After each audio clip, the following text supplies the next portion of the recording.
What's happening? Benson here. Are we live? We're live early because I'm being slandered by Miss Bex next door. It's quite interesting. Not able to screen record because Mr. Tommy's live and I'm screen recording Tommy, which is far more interesting, certainly.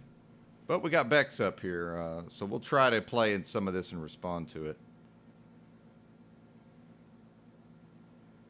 As someone who wanted to involve myself in some meta telenovela, I look forward to No, you are involved in a telenovela. That's literally what you're doing, lady. That's literally what you're doing. And yeah, she's over here slandering me. So, and I apologize for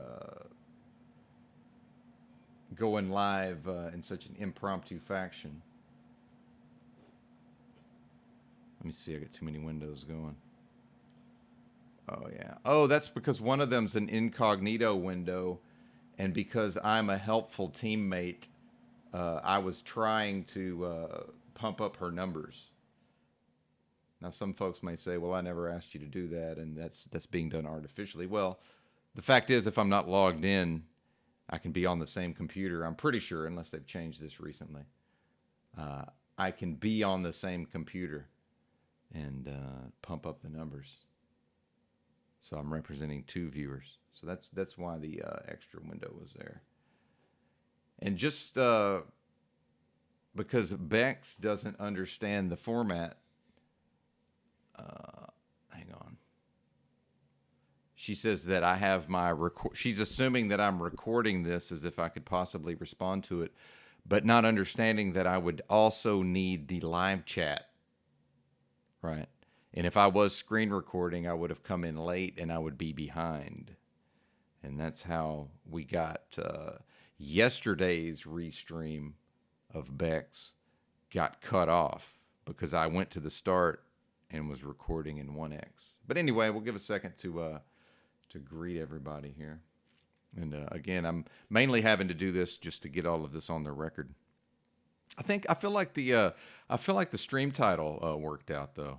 It's funny how I made that yesterday, which is fascinating. But yeah, let's see how far back we need to go here. I have no idea what you're even talking about. So again, by the way, that's me typing things that she absolutely knows exactly what I'm talking about. That's what that is. And I'm sure you've got all your comments in here to remind yourself later. Yeah, and I've seen you definitely misinterpret things too. So yeah, I don't have all my comments. That's the whole point. I'm not able to record this. And it's interesting, she's interpreting me recording her content, by the way, because I'm a fan of her content, or I have been until recently. You know, just like I was a fan of Chalk Body Outlines content. Then he fell off. Let's just call it what it is. He fell off. I was a fan of Bex's content, and maybe still will be again. That's why. But now we've got the fellas in there simping, which is completely fine. I got no issue with fellas simping. If you guys can see this chat over here. Let's see. Can we pop it out? Or will I lose the whole thing? See, I don't even know how YouTube works necessarily. Yeah, see, I think I just lost a bunch of my comments trying to do that. Maybe they're still on my phone. Should probably I think I did. I think that was a mistake.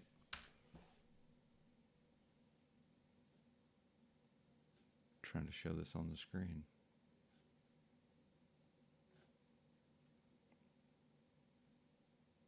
Bear with me, folks. Wasn't planning on going live for a bit. And even if with Tommy live and Bex live, I don't know that there'll be too many folks showing up over here. But and I don't even have my StreamYard where I can see the comments. Pop out chat. Okay, this is what I need to do.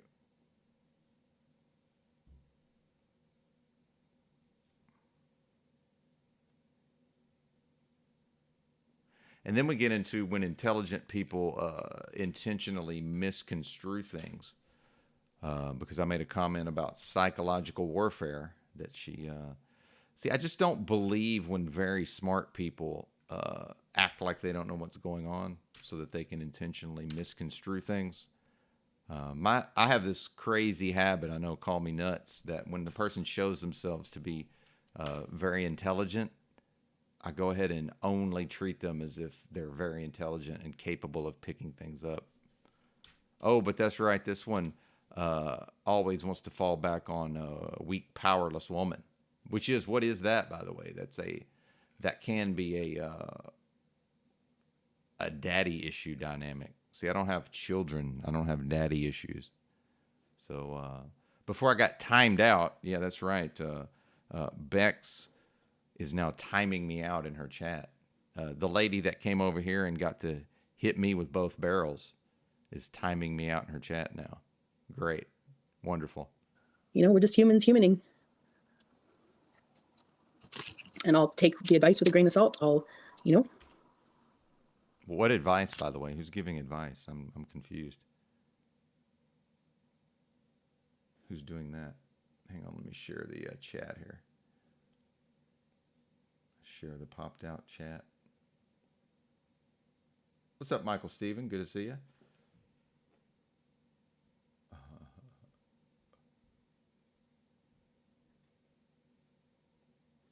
think I'm waking up the neighbors.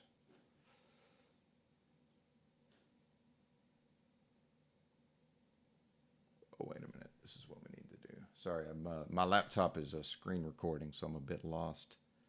A bit lost in the sauce here. There we go. That's what we need to do. Get our chat up there. But yeah, I'm not recording any of this because I'm recording Tommy. And even if I was, I wouldn't have the chat anyway. And it's not going to make sense since she didn't actually read my comments out loud. She just responded to them in real time. See, we got Tarek in here. Apparently, Unslaved Truth says you are a bright person, and I mean that exactly. So why is this bright person pretending like she can't understand what I'm talking about? Okay, well, I apologize for whatever misinterpretation. You're being a real diva right now, mister. You're being a real diva right now, making your own. They don't need to take their advice as whole and sound. They don't want to relate to a woman on the front that I want to relate to men on. And I'm saying as a society, we can come together on some things, but one-on-one, I can see where the energies. And en masse, a whole group of people that actually is influenced in that direction. Yeah, I forgot you work in a tobacco shop, don't you, Capricorny? Yeah, we're back. My grandfather like smoked 24 minutes. Pipe. It's probably one of the reasons. Well, my father and mother were both smokers as a young person too. But I know the smell of tobacco on hands is like one of my favorite things. Smell of smoke on hands. And good pipe tobacco. It's nice. Tariq, no, I don't think there's any kind of, there's no fighting going on at all. You know, some people are just getting defensive because I'm calling them faggots, probably. And she means me, by the way. As a heterosexual woman, I don't want to listen to men tell me, especially men that fantasize about fucking other men. I don't need to take their advice as whole and sound. They don't want to relate to a woman on the. So this is by the way, we're going to get to a point where I start talking about that I can do psychological warfare all day long and twice on Sunday, which is true. It comes naturally to me. Well, part of that is that I grew up with a sister who's off the fucking charts psychological warfare. Okay. And she's now lumped me in with a group of males that I was the first to identify and speak about, regardless of how it affected me and my reputation. And I spoke from this as a person who has just come out and said exactly what I experience at the level of repression or not repression, and that I have experience with the repression. And she's now just lumping me in with them. Why? Let's just call it what it is. She was very attracted to me. She's probably gone through this with lots of men, some males, right? But realistically, she's not going to be able to get to one of these places with an actual beta boy cook who's not a man, right? She was talking to me for hours and hours and hours and hours. Now, because I do also, guess what, folks, like women, okay? I talk to her, right? It's a mutual thing. But I don't know if y'all know me. I don't talk to people, not on live streams very much. Occasionally, I get into a 2-hour conversation with Keith, highly suspect, or there's times I've talked to Big L, Dallas Don Juan, Brenaire, my fellow truck driver. I've talked to him for a couple hours at a time. So, yeah, I like talking to women sometimes, but it doesn't happen that much, particularly intelligent conversations. So let's just call it what it was. She was attracted to me. It's a mutual attraction. I'll go ahead and admit it. It's fine. I do actually like women, by the way. Now, so I'm getting lumped in with these bozos like Zetetic Warrior, apparently. See? Meanwhile, we're just going to pretend like I haven't successfully cohabitated with feminine women for years at a time, right? So that counts for nothing, okay? And was the head of the household, whatever that means. Like, it's not like I'm Moose, no offense, Moose, but it's not like I'm Moose who might be in a relationship with the same woman for 10 years, but she's in charge for the entire 10 years. No, I'm saying I had long-term relationships with, by the way, Bex, physically attractive women. I hate to break it to you, physically attractive women for years and years and years and years and years, and was the quote man and had the veto power and ran the show, right? And all it ever got me in the long run was a bunch of aggravation. See, that's where the MGTOW comes in, and I'm not MGTOW. Oh, that's right. I literally wrote a certain percentage of what would have been considered the foundational literature of MGTOW. That's not an exaggeration. I was in them streets. It was called message boards. It's called sosuave.net. And I know that's a ridiculous sounding name. I get that. It was like 2010, 2011, folks. All right. The front that I want to relate to men on. And I'm saying as a society, we can come together on some things, but one-on-one. By the way, this is somebody who wants to have her femininity and her womanhood honored and respected and in some way catered to, who's just attempting to negate my masculinity, which can't happen, by the way. That's not a thing that, well, and it's it's attempting to emasculate me, right? Meanwhile, grew up with 2 sisters. I'm quite adept at dealing with females who think it's possible to emasculate me. And then we get into appeals to the fickle feelings of the peanut gallery, right? That's always a thing. And I can see where the energies, and What's en up, masse, Big a whole group of people that actually is influenced in that direction and have been hanging around in that sense for years together, I would say may have slightly skewed ideas about how to relate with heterosexual women. So do you see what she's doing? She's character assassinating me. Evident, Benton. It's evident. I get it. You don't get it. No, you don't. Because if we need to, oh, I did it. Wow, did it end or does my thing? Fucking snowflake is different. Hang on, let's go back. See, you don't get it because the fact is, let's just call it what it is, folks. And let me turn my camera on.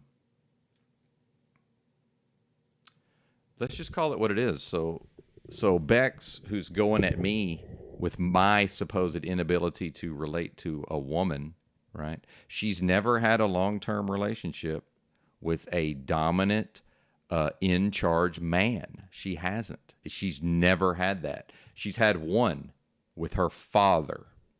Okay. I'm not your dad, Bex. And she timed me out. I'll tell you what, she took my bullshit in the chat until I typed, she's talking to her father right now. Because at a certain point, I'm reading her comments, and it's like, well, has nothing to do about me, right? And because her chat's so slow, some of it's still up there. So when I said I can do the psychological warfare all day and twice on Sunday, I meant that I'm used to women trying to do things like emasculate me. Okay, meaning I'm adept at the tactics that women, Bex, use against men. See, and by the way, you're only ever gonna jazz me up and fuel me up at my channel. But here's the problem: is I'm not doing a MGTOW channel. I'm not doing a woman bashing channel. I'm doing a channel where every time I go to the YouTube analytics, one of the first things I look at after the age breakdown is what percentage of the audience is female, or as Bex pointed out, pretending to be female. And I don't know that we'll ever get to that part. And again, she doesn't leave her content up, so it's not like I'll have the opportunity to play this and respond to it unless I do it in real time.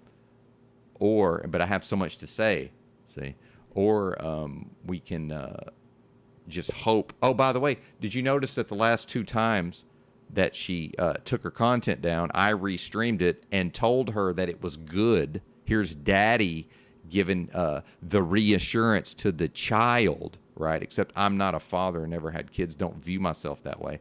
But so now she puts it back up, see?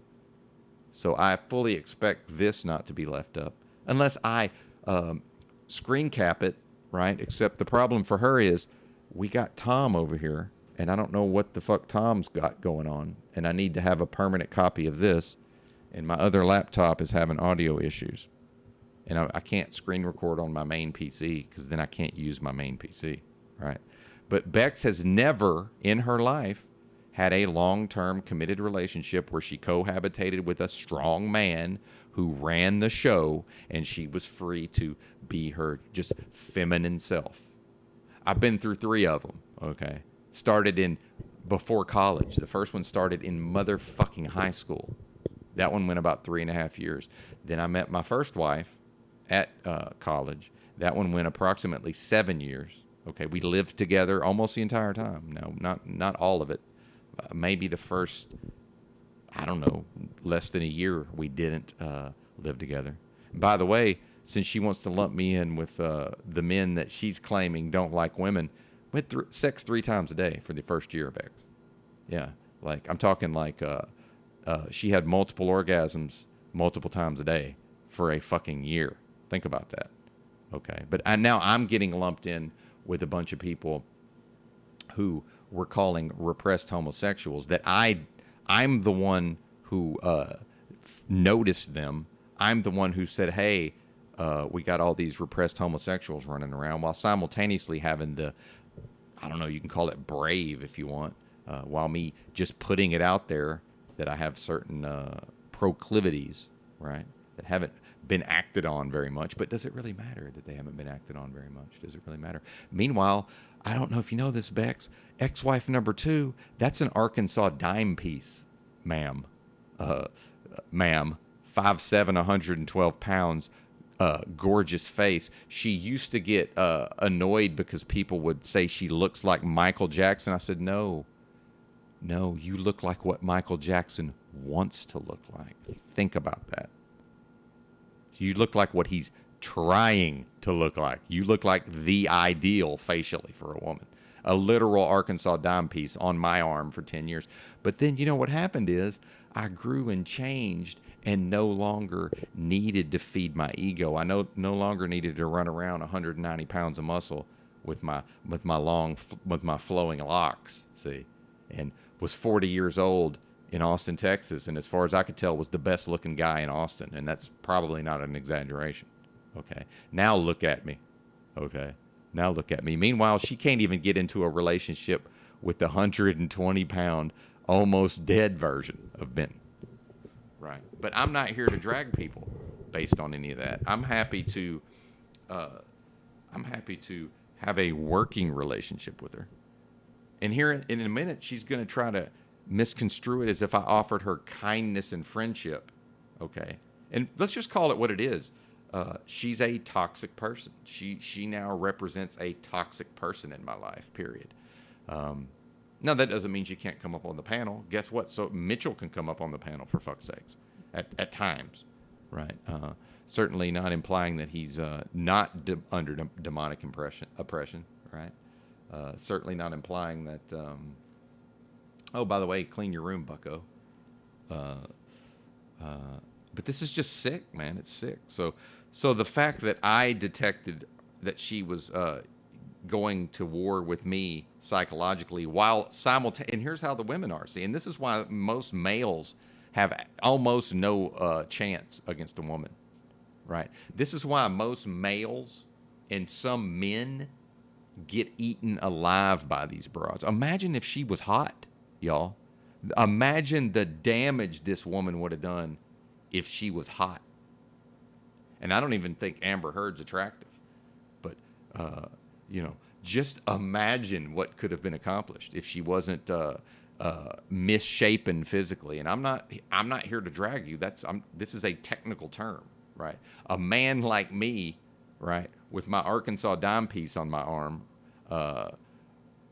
who was the head of his household and had the veto power, and at times just told her what to do, had her on an allowance. Think about that. But then at a certain point, see, I realized, well, I've just become her manager, and I'm putting 25% of my mental energies, talking about my second wife, I'm putting 25% of my energies into managing this broad when I could just go become a white pimp. And I seriously considered, okay, now I'm going to be a white pimp. But then I was like, well, that's ridiculous. I don't really want to do that. And, you know, it's bad enough I've farmed out 25% of my fucking my psyche and my mental powers to, I had her on a fucking schedule, man. I provided the discipline for her that she couldn't provide for herself. Guess what? Bex needs the same thing. She can't discipline herself.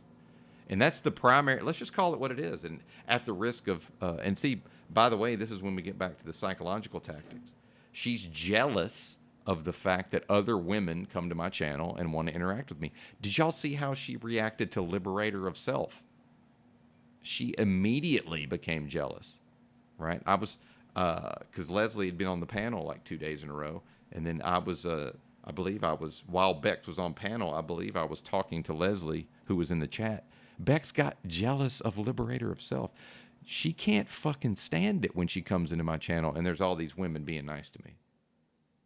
But then again, what is it? It's a proxy for her own failures in her relationships. Well, look, you can say that my relationships have failed. That's fine. Meanwhile, everybody in the fucking country's divorced. Okay. So yeah, okay, if I've failed, everybody's failed. But I think 3.5, 7, and 10, all three attractive. But again, it's Arkansas standards, so you know, take it with a grain of salt. But the last one was a literal dime piece where I'm from. A literal dime piece in Arkansas. Now, if she leaves Arkansas, she's no longer a 10. She's a fucking 10 in Arkansas. Okay. At least a 9.5. Hottest woman her age in the town. And I hate to break it to you, Bex, it's all we care about. We don't care about nothing other than that. Now, Tarek can come in here saying whatever he wants to say. That's fine. When we're out here, and it's the internet. When Tarek, who apparently seems to be somewhat attractive physically, although the simp energy isn't going to help him any. But I'm sure that he's not paying attention to women like Bex. Or if he was, I'm assuming he would be married, or maybe he is. I don't know Tarek. I have no idea. See, now I'm saying things I shouldn't be speaking on because I don't know what I'm talking about. So let me not do that. And let me read the chat too. Is this thing over with? Because I'm actually just having a dialogue with you where you're not just like schooling me, you know? Yeah, but that's the dynamic. The dynamic is I'm ahead of her in doing a thing metaversally. That is the dynamic, Bex. I hate to break it to you. That is the dynamic. It's not me trying to enforce something. It is what is. I'm the master and you're the student in this regard. That's okay. I go talk to Paul, and guess what? Now I'm the student and he's the master. See how it works? It's situational. Until you discipline yourself, Bex, and bring yourself up to my level and then surpass me, which is what I want to see. Until that happens, it is me as the master and you as the student. That's what it is. If you can humble yourself enough to actually be taught, which she's showing that she can't. With Paul and hanging out with all you guys, I've smoked a lot less weed. I know. I thanked you too, Benton. I joked that, you know, we're going to give you exclusive rights to. Wasn't asking to be thanked. See, is she dumb? Now we get into stupid or liar. Is she intentional? And I haven't had coffee yet, so that's probably half the reason I'm cranky. But let me get to my chat.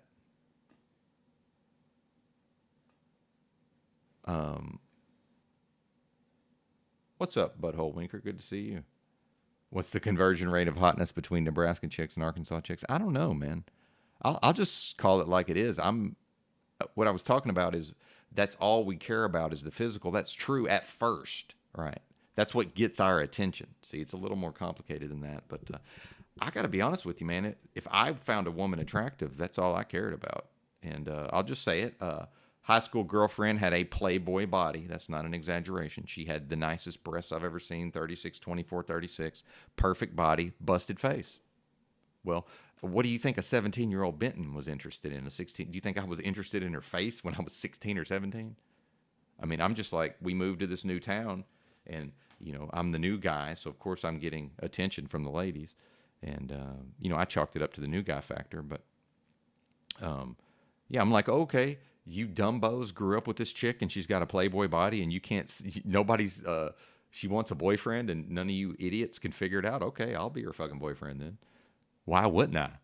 So yeah, 3, and she was a bit of a prude. See, that's probably, they knew her. See, they grew up with her. That's probably, they knew that, well, yeah, she's got a rocking body, but she's a bit of a prude. Okay. Well, so what? I can deal with that. You can't have everything, right? And then second wife, or first wife rather, very attracted to her, but I had an Asian fetish at the time. She was a dark-skinned Vietnamese. And I do like the dark gals as well as the lighter skinned gals. Just for the record, I'm fairly eclectic in what I find attractive. Yeah. Well, and I know Mimi. That's what I mean. Is I understand. I've misspoke. I don't even want to talk about Tarek, but so thank you for correcting me there. I don't even want to talk about Tarek. Actually, he sort of got caught in the crossfire there. He seems cool to me. Yeah, Amber Turd. That's right. What's the high testosterone? Yeah, see, Butthole Winker says his record for rubbing one out was 3 times in a day. Yeah, well, and here's for the fellas, that oxytocin is a thing. See, my thing was, and I'll just call it like it was. See, I'm not going to come on here and do some revisionist history, but meanwhile, I've got Bex in real time trying to obfuscate, pretend to be dumb, play dumb. She's, wants to engage in psychological warfare with me while also running her own patterns based on her daddy issues, right? Well, I don't have daddy issues. I don't have mommy issues. Sorry, folks, I have neither. Now, I have that my father never loved me, okay? But guess what? I'm from the South. We pretty much all have that, at least my age and going back, especially where I'm from. That was just kind of how they made us men, I think, was, and by the way, now we're back to the repressed homosexuality. Certainly the father actually being tender, loving, and kind to the son probably avoiding him becoming homosexual is probably has something to do with that. And I just figured that out in the moment. Isn't that amazing? Isn't that amazing? And I'll tell you, now I'm gonna let it all hang out on this one, but y'all got to bear with me. You got to bear with me if you would. I'm going to play Bex while I'm gone, and then we'll get some of it on the record. I got to make some coffee. I'll be right back. To this stuff, right? So I don't know what you're worried about, simply because I'm actually just having a dialogue with you where you're not just like. Well, see, and now we see Tarek saying in the chat, it's sad that people are so off. And I don't think he even knows that I'm the one being talked about, right? Because she's doing this thing where she's trying to talk about the repressed homos, that I'm the one that identified them, and I'm the one who was brave enough to call them out, and now it's a thing where other people refer to them. Tommy, by the way, Tommy's panel was in part Tommy calling out Stephen David as being repressed. Okay. Meanwhile, Bex is losing her. She's losing, again, somebody who doesn't know how to do a thing as well as me. So a thing that I pioneered and innovated in the community, Tommy's now running with the ball almost damn near years later. Because I was talking about this on CBO years ago. It's one of the first things I noticed. 4 years ago, I was talking about this. Now Tommy's taken up the mantle for his own purposes. And then we got Bex over here clumsily trying to use it to character assassinate the person who innovated it, but then wants to get shitty with me because she's trying to say, well, and she put out a community post where, well, I've learned a lot from you, and maybe it'll be you learning from me, but she's trying to imply that the reason why I'm not learning from her is because I'm too arrogant and egoic, right? Egoic meaning lack of humility. But again, I see all these dynamics, and it's all has to do with her father. her dad. It's got nothing to do with me. See, she's had a fucked up dad, apparently. I'm not going to get into whatever she's told me about that, which may or may not even be true. I mean, I know to take that with a grain of salt, ladies. Whatever you tell me, I factor in that there's some level of fucking, this ain't probably what happened. It probably felt this way, but that's not actually what happened. See, I factor all of this in the moment. I don't just take her fucking word for it with what's happened to her. And she's constantly playing a victim. Right. But let me play this. I got to make some coffee or I'm going to lose my mind here. Or I'm just going to have to quit. It'll just have to be the day I quit. One of the two. Like schooling me, you know? I am schooling If you don't see it as dialogue or productive dialogue because you think I'm getting in my feelers and defensive again, that's your psychoanalysis. No, she became defensive. It's not my psychoanalysis. See, I'm not even going to be able to make coffee.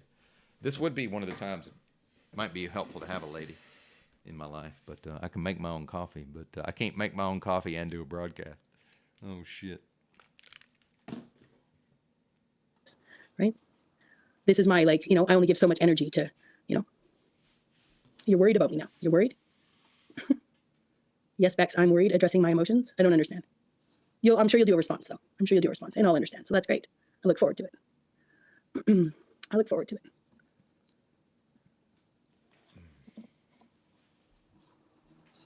I don't even understand. I honestly don't understand what you're trying to say to me, Benton. And yeah, I guess, you know, you could misinterpret my defensive actions as someone who's, you know, been expected to, you know, my Asperger's isn't fake, okay? So I'm just protecting myself because I see that you guys seem to hold me to a standard that I don't even hold myself to, so yeah, and I have learned a lot from you, and I keep learning from you. Right now, it doesn't seem to be, you know, maestro student energy. And that's fine. I will learn the hard way if I don't learn the easy way.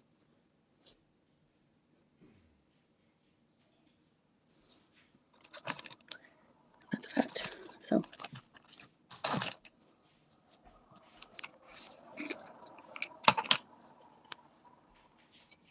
I have no idea what you're saying, but I'm sure that you'll, you know, cover it again. So I'll have the opportunity at a later date, if you so choose, you know, whatever you so choose to do. But I honestly, I have no idea what you're saying.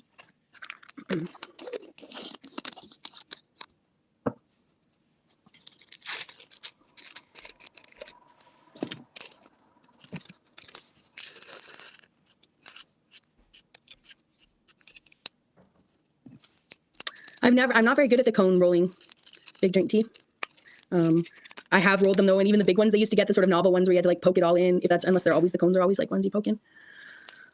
Typically I roll very small joints. I roll like pinners that most people wouldn't even consider like smokable.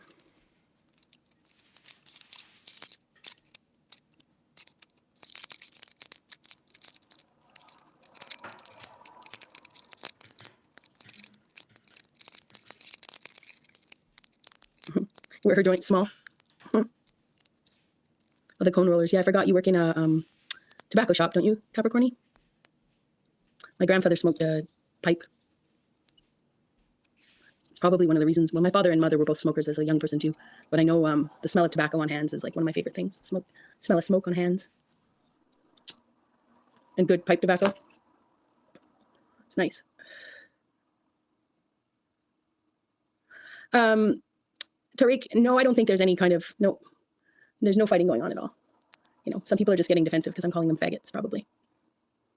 And understanding that as a heterosexual woman, I don't want to listen to men tell me, especially men that fantasize about fucking other men. I don't need to take their advice as whole and sound. They don't want to relate to a woman on the front that I want to relate to men on. And I'm saying as a society, we can come together on some things, but one-on-one, I can see where the energies, and en masse, with a whole group of people that actually is influenced in that direction and have been hanging around in that sense for years together, I would say may have slightly skewed ideas about how to relate with heterosexual women. So I know it's evident, Benton. It's evident. I get it. Hence my defensive nature, kind sir. Hence my protection in my voice, even with you. Hashtag GOML.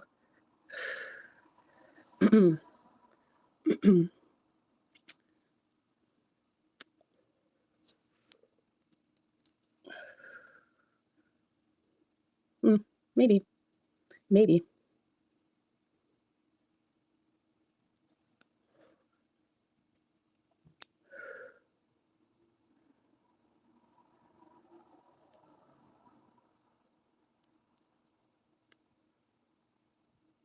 Well, I'm just saying that, you cater to your audience a specific way and you admit certain things about yourself and you come in here thinking you know everything, but, you're unwilling to actually allow me to be anything other than below you anyway. So, just keep telling me like it is. That's the only dynamic you want to have. So I will sit back as a heterosexual woman and I will say that you're still influenced on some front by that, on some subconscious front, I will. So, and whatever words you think you can pick apart on me and go and pick apart them on your review, go ahead. You should not be dragged anywhere. Okay, but I should. See, this is sexism, by the way, which is okay. That's all I can do. And this is what I talk, and I don't think sexism is okay. What I'm saying is, but I am going to say that I'm not, Benton not interested in the way that you posture. Actually practices equality. Below you person, meaning, because I think yes, that I am the closest thing to a feminist that on aspect here. of yourself and the men around you. I treat women. I do my best to treat women and men the same, even though they're not the same. Meaning, you enjoyed, being around people like myself, like himself. We can have a world where she should not be dragged anywhere. That means I get to live in that world. It's called a safe space. Think that you are offering me kindness, care, and concern. Dragged 1% as much as I've been dragged. Not 1%. The things that have been directed towards me are probably criminal in some countries. I'm not even kidding. Right. Learning to get to that point again where I can because she's a female, like we're supposed to treat her like she's weak and powerless and can't manage her own affairs. But we live in a society that by law says you can't discriminate against her. So when I go to get a job or I go into the court system, God forbid, if I'm dumb enough to have kids, I said it. If I'm dumb enough to have kids, and we're going to talk about all of it today, folks. I'm going to set the motherfucking room on fire. Then I'm going to be, then she's going to have the same advantage or more advantage, right? Network. But then I'm just expected like you said before, to fucking be treated like garbage, but then you can't treat her bad, or you can't treat her in ways that people may view as, oh, she's being insulted, she's being dragged. Yeah, have you seen what they did to me? It's called the internet, people. What the fuck? I know you do, right? That's why I said it. I think TG Not a Robot the other day actually had a good breakdown. You were using some acronym.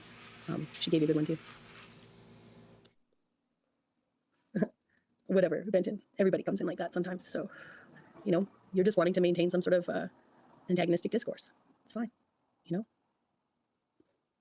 I don't even know. Well, excuse me for, not being so perfect with my word choice when I'm just hanging out in my room, chatting with my friends. I know.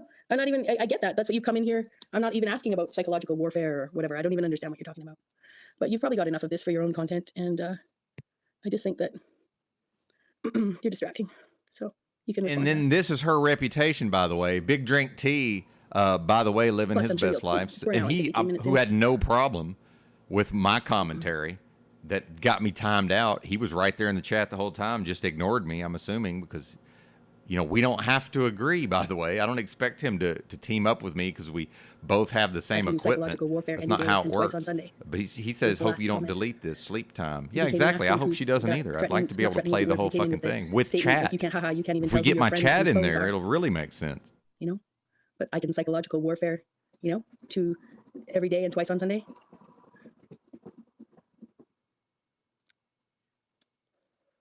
Very strange. Very, very strange.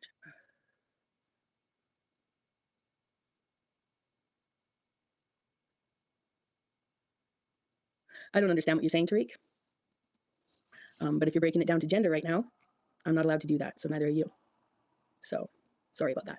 But you can re-express that as a being, as I've been asked to do on every panel and in every conversation. And so if you mistreat someone, especially if you did not mean something being said, being a person is to express that you were in the wrong 100%. I'm very good at that. But these people, these men obsessed with what Bex can do wrong, right? Like whatever all of that was just about, right? I'll tell you straight up, right? This is exactly, exactly the aspect of YouTube that I didn't come to participate in. So again, I apologize for misrepresenting myself as someone who wanted to involve myself in some meta telenovela. I look forward to moving the Bex channel, Bex Factor, Pythagosaurus Bex, Rebecca Broom 979, aka Rebecca 0.0. We'll be moving into sort of the boring documentary aspect of life, right? I look forward to people finding the flaws and abilities, whatever they want to restream, well, that's what I'll say right here, Tariq. You guys want to talk like that isn't demonic possession, right? Like you guys aren't running around trying to understand how to fucking, like I need to be told how to have more empathy for a man who won't even acknowledge me and allow me to call myself a woman. And I'm not talking about Benton in that case. I'm talking about all y'all. It's absolute insanity. And that's why, I'm going to say the divas are upset. It's not even about beta boys versus alpha men. It's about straight up faggotry. right? And what I mean by faggotry is men who are not acknowledging the fact that they're homosexuals, right? They're posing as straight men. They're having crazy, inappropriate dynamics with the women they don't want to fuck. And they're walking around the world acting like they can tell me, you know, how to be a woman. Like they can tell heterosexual men how to be men. And I know that we are some sort of feeder cell to some MGTOW fucking, and not to knock the MGTOW boys, okay? Like men going their own way is fine. I'm not trying to say that those guys are weaponized people. You know, that'd be like saying that every trans person wants to harm children. They don't, right? They always present the absolute worst case of things. But everybody's so emboldened here that we got some guy comes in here claiming he wants to be nice to me, right? You guys have seen us hang out for months. Never claimed I wanted to be nice to her. I literally used to get money to teach men how to date and get phone numbers and go on dates. Nice. Nice is the kiss of death. But see, this is the psychological warfare, folks. At no point did I present myself as if I was going to be nice to her. This is, again, her either choosing to see things that don't exist, while also, see, this is the psychological warfare, and it's multi-layered and multifaceted. And let's just call it what it is. It's pure fucking evil, okay? It's pure fucking evil, and it's toxicity. And I know it's toxicity because the part of my physicality where my trauma and the things I haven't yet dealt with and cleared is stored, that area starts to, it becomes a little more painful than it already was. And my breathing has to become a little more, I have to pay a little more attention to my breathing to breathe through that. That's right. Oh, that's right. You're listening to the techno ascetic yogi monk who may very well become a renunciate yet again, who lived as a renunciate for years. That's what I mean by get on my level, lady. And you can't bring me down to your level with psychological warfare. It can't work. The comments are now gone. He's got his copy over there to talk about. And he at the end is saying to me straight up, I can psychological warfare. I don't have a copy. I don't have a copy of the comments. I have them on my screen, and the more every time somebody posts, one of them goes away. I did take some screenshots, right? I don't have a copy of this. Tom's live. I'm screen recording Tom. Now Tom's done. So hang on. Let me stop the screen recording.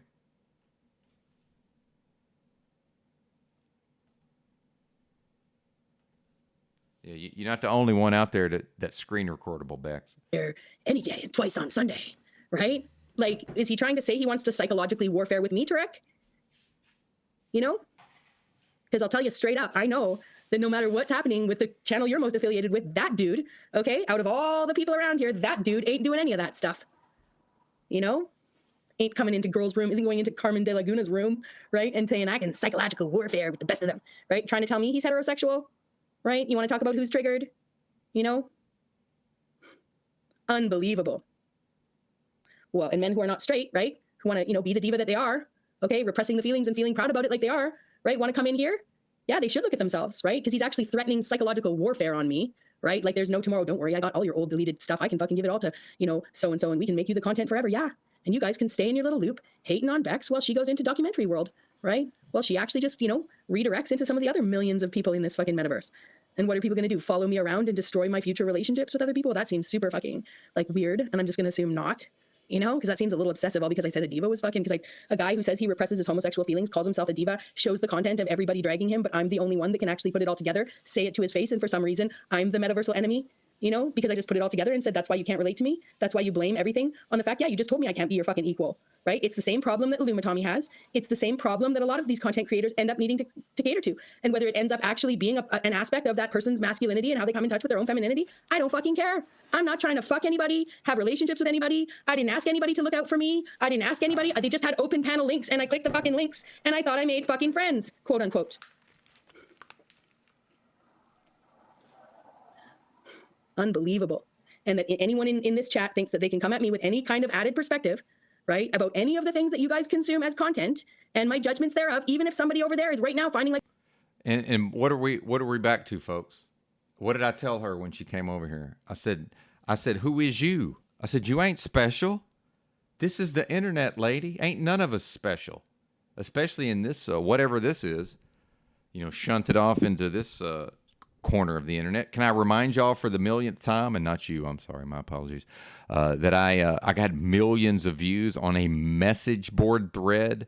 I was never on Joe Rogan. See, I already have people playing the telephone game. No, I wasn't on Joe Rogan. He had a message board that he had before he ever even started his podcast, because for whatever reason, Joe Rogan was an early adopter of the internet back when most of you folks, I love you.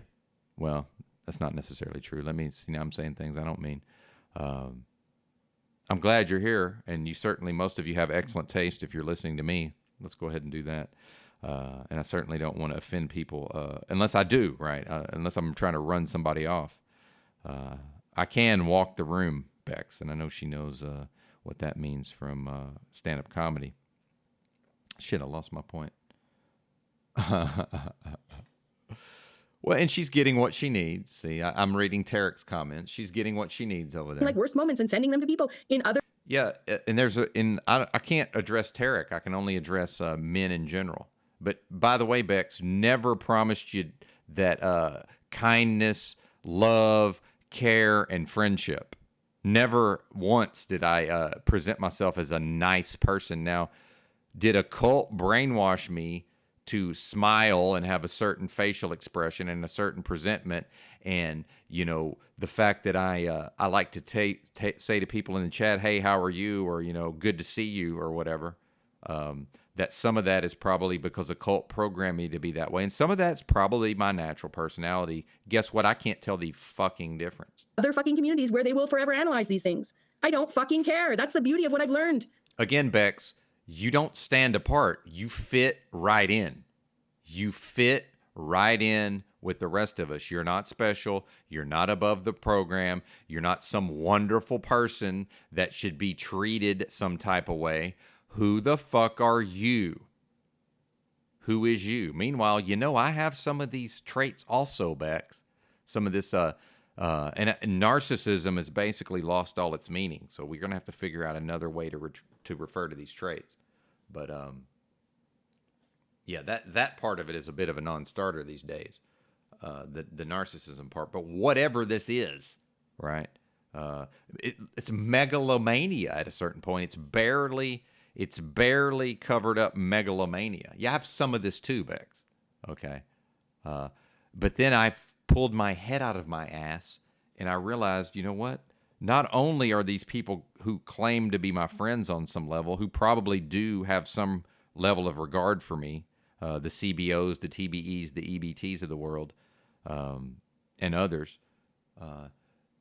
Not only am I not special, they don't respect me, okay? They literally don't respect me, okay? I don't know what portion of the audience respects me. I know that if a person, and let's just call it what it is, what Tarek's doing down here, yeah, I'm assuming that's Tarek. I don't know. Somebody called him. She said Tarek. I'm assuming that's him. I actually don't know if it is or not. You know, I don't want people like that in my life. So yeah, there's absolutely people who will come and treat me with respect, who do respect me. And there's some people who will never respect me because I drive a truck some of the time, and I like to stay in motels, and you know, I've said things about myself that many people, but that society still doesn't. I'm not even saying society should tolerate it, by the way. Society's never fully accepted. Although the Republican Party has, I could damn sure go down to the local Republican Party headquarters and show up and just say that I'm gay or whatever, and they'll happily accept me. Nobody will think twice about it. You're conservative politicians. Donald Trump held the fucking pride flag. Do we need to show that picture? Is DeFreak in the house? Do I need to show him that picture? You need to see your boy Trump treating the deviants and the freak. I'm a deviant and a freak on some level. I'll own it. I always have been. I've always been different that way. I've always been a street person. I've always been different. I've always been a bit of a freak and a bit of a deviant, but I present as very fucking, I'm a prude, man. I just am. I'm a prude. I'm not into this weird, freaky stuff. I'm not into weird, freaky stuff. I'm not. My fucking life has been very straight laced. I haven't. Your average woman has been in. No offense, ladies. I'm just calling it like it is. Your average woman's been involved in 100 times more freaky stuff than I have. That's just how it is. And if I ain't talking to you, I ain't talking to you, ladies. And I see what Bex is. See, I see the positioning here, right? And this is back to the psychological warfare. Because if I really say what I think and what I mean, I'm going to end up unintentionally alienating a portion of the audience, which I've curated a 30+% female audience on purpose, right? Because do you think I can't start a fucking MGTOW channel when I wrote a lot of the material, some of the material that is now people are talking about? I was on a phone call with Brenaire. We got to talking about broads, and he mentioned Rollo Tomasi. I said, "Yeah, man, don't you know that me and him were on a message board, and we was both writing about these topics? And he was very popular, and I was popular, but not quite as popular. He was ahead of me at the time. Do you really think I couldn't have just continued down that path and made my living at this? You know why I don't? Because I love movies, and I love art, and I saw Magnolia. And, hey, you want to talk about a truth drop? I saw Tom Cruise up there doing the respect the cock, tame the cunt thing. And I said, okay, well, obviously I can't live this way. Like, this is a ridiculous person. Somebody who earns their living coaching men how to deal with women, that's a ridiculous person. Okay. Meanwhile, I learned all this stuff because I like to learn, and it was a fun game, and it helped me in my life. At least it seemed to, right? It seemed to. But see, now I see how women, I knew the whole way along how women are, right? Some women, of course, some women. But see, a woman, you can't be a woman like Bex and have a dominant, masculine, powerful man in the house. Meanwhile, I haven't changed, y'all. I haven't changed. I cohabitated with women almost interrupted from age, 18, right? Because I was 17 when I went to college. So, I was 17 years old. I met my best friend in college because our girlfriends snuck us into the female-only dorm every night. And sometimes we would leave our girlfriend's dorm room at the same time to go to the bathroom, and we would see each other in the hallway. That's how I got to be best friends with the person who was my best friend in college. Yeah, because we was both getting smuggled into the fucking women's dorm every night. See, I was 18 years. So from 18 to, I don't know, damn near 40, late 30s. So I did 20 straight years. The only time I didn't cohabitate with a female that I was in a committed long-term relationship with was after I divorced number one. After our divorce, it was about a year and a half before I met number two, the dime piece, the Arkansas dime piece, lest we forget, who's so fucking charming and gorgeous and beautiful that sometimes we'd be walking down the street and men would just stare at her. And I would be like, hey, man, I'd just be like, hey, man, it's okay to get a look, maybe look away, look back again. That's cool, man, but you're just staring at my woman. Like, what is this? You know, Bex has never experienced that. Let's just call it what it is. And I'm not here to drag a woman based on her physicality. It's not her fault. She can't, she's given intelligence and a lot of positive traits. Number two was the fucking ditz, okay? She was smart in her way. She's not book smart, okay? She couldn't hold an intellectual conversation. She's not capable of it. Funnier than Bex, though. Bex wants to be a comedian. I don't know what to tell you. Both of my wives were funnier than you, Bex. But they were both ditzy. Because, see, men find ditzy women funny some of the time. I do, certainly. Meanwhile, why would I want to live with a woman who could actually give me a run for my money in the realm of psychological warfare? And that's what I was talking about with the psychological warfare. See, I'm talking to Bex. I'm not worried about the peanut gallery. I'm in her chat. Okay, I'm typing as a chatter. I'm not concerned with what the peanut gallery thinks. So here she is managing perceptions, wanting to talk about misconstruing things and acting like she doesn't understand. Why would I deal with a woman who's smarter than me, but then will pretend to be dumb when I could date a hotter woman who's ditzy and can't give me a run for my money, and I don't have to concern myself with being outsmarted? No man wants to go to their house and worry about being outsmarted. No man. And a man ain't a man got a woman for a boss. If I'm not the king of my castle, I'm not a man. It's a status, ladies. But see, I know I can come on here and talk about this all day, every day. I could probably have 150 in the live chat. Meanwhile, I want to do something to myself. I don't want to talk about these dynamics all the time. I have no desire to discuss these things over and over and over and over and over. It's just the same thing. There's no growth, there's no change, there's no challenge in the male-female dynamics. I mastered it, and I moved on with my life. And yes, mastered it. Absolutely. And people who want to say, oh, well, your relationships failed, that's fine. Have you seen that everybody else's fail? Right? Who here hasn't had a divorce that's been married? I'm not concerned with this part where, well, where are the women now? Like Ben Thorpe tried to say. It's like, man, I'm from Arkansas. And I have a fucking all my teeth, all my hair. Well, most of my teeth. I got a couple of them that are cracked, but yeah, I've got my teeth, my hair, and I'm employable, and I'm not in prison, and I don't have a fucking criminal record, and I'm not hooked on drugs. I can have a woman by the end of the week, no fucking problem. This is not hard to do. And that's another problem. Men have been sold these bill of goods, right, through the media, through the movies. The movies, look, just watch a fucking movie involving teenagers or young persons. When Caddyshack came out, whatever year that was, even the loser guy had a girlfriend. Okay, now the guy who's well-adjusted, smart, funny, intelligent, athletic has to jump through 200 hoops to maybe be able to get the girl. So now she will maybe give him the time of the day. See, that's programmed into people now. This idea that it's just somehow a magical undertaking to get a woman. I never got a woman. They got me. They wanted wives. They wanted husbands and boyfriends.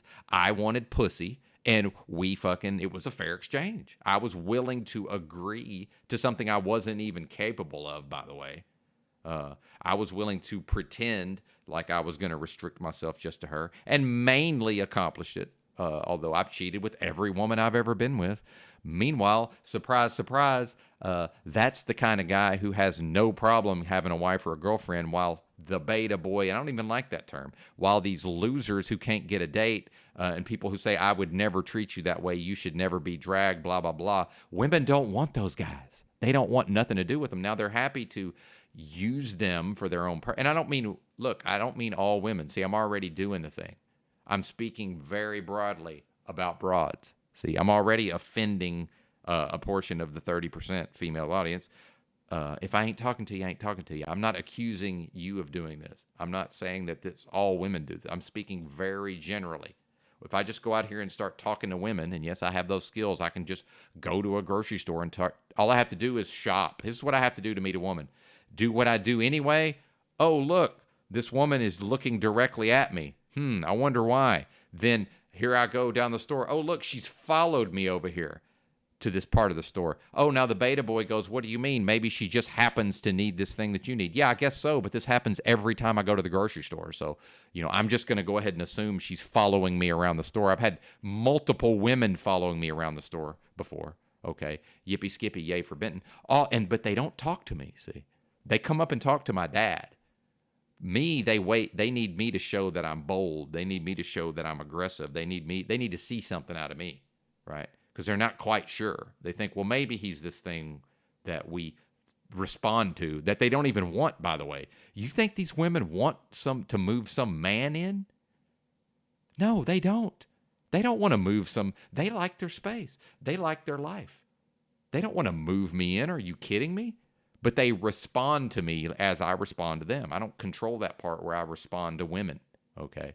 I don't have control of that. They don't control the part where they respond to me solely based on my own masculinity. They don't control that. It's a response. Anyway, I got to calm down. I'm waking everybody up. Hey, Tommy's here. Let's try to play a little more of her because I can do this anytime. I can just go on and on about male feed. I used to get money to teach this stuff to men. That's not an exaggeration. Do I look back on it now and say, wow, that was fucking ridiculous? Yeah, I do. I consider it ridiculous, but it doesn't mean that I don't still have all the knowledge. And I never had to text. This is all pre-text. This is all pre-dating apps. So it's what I call dated game. I'm not willing to text. That's another reason I'll probably never be in another relationship. I'm not texting you. I will not be kept up with through this thing. And I don't care what anybody thinks about that. My women weren't even allowed to use my computers. Think about this. Okay. I had multiple computers in the house that nobody was allowed to touch. Now, some people may say, well, what's he trying to hide? I'm not concerned about what do people think I'm trying to hide. I'm living my life. And this is part of the reason women respond to me. I'll just tell them like it is and not give a flying fuck what they think about it. See, the beta boys can't do that. Tarek can't do that. Tarek can't just lay down the law, right, and then deal with however she freaks out about it. And that's the same guy, ladies, that y'all know can't hit it right.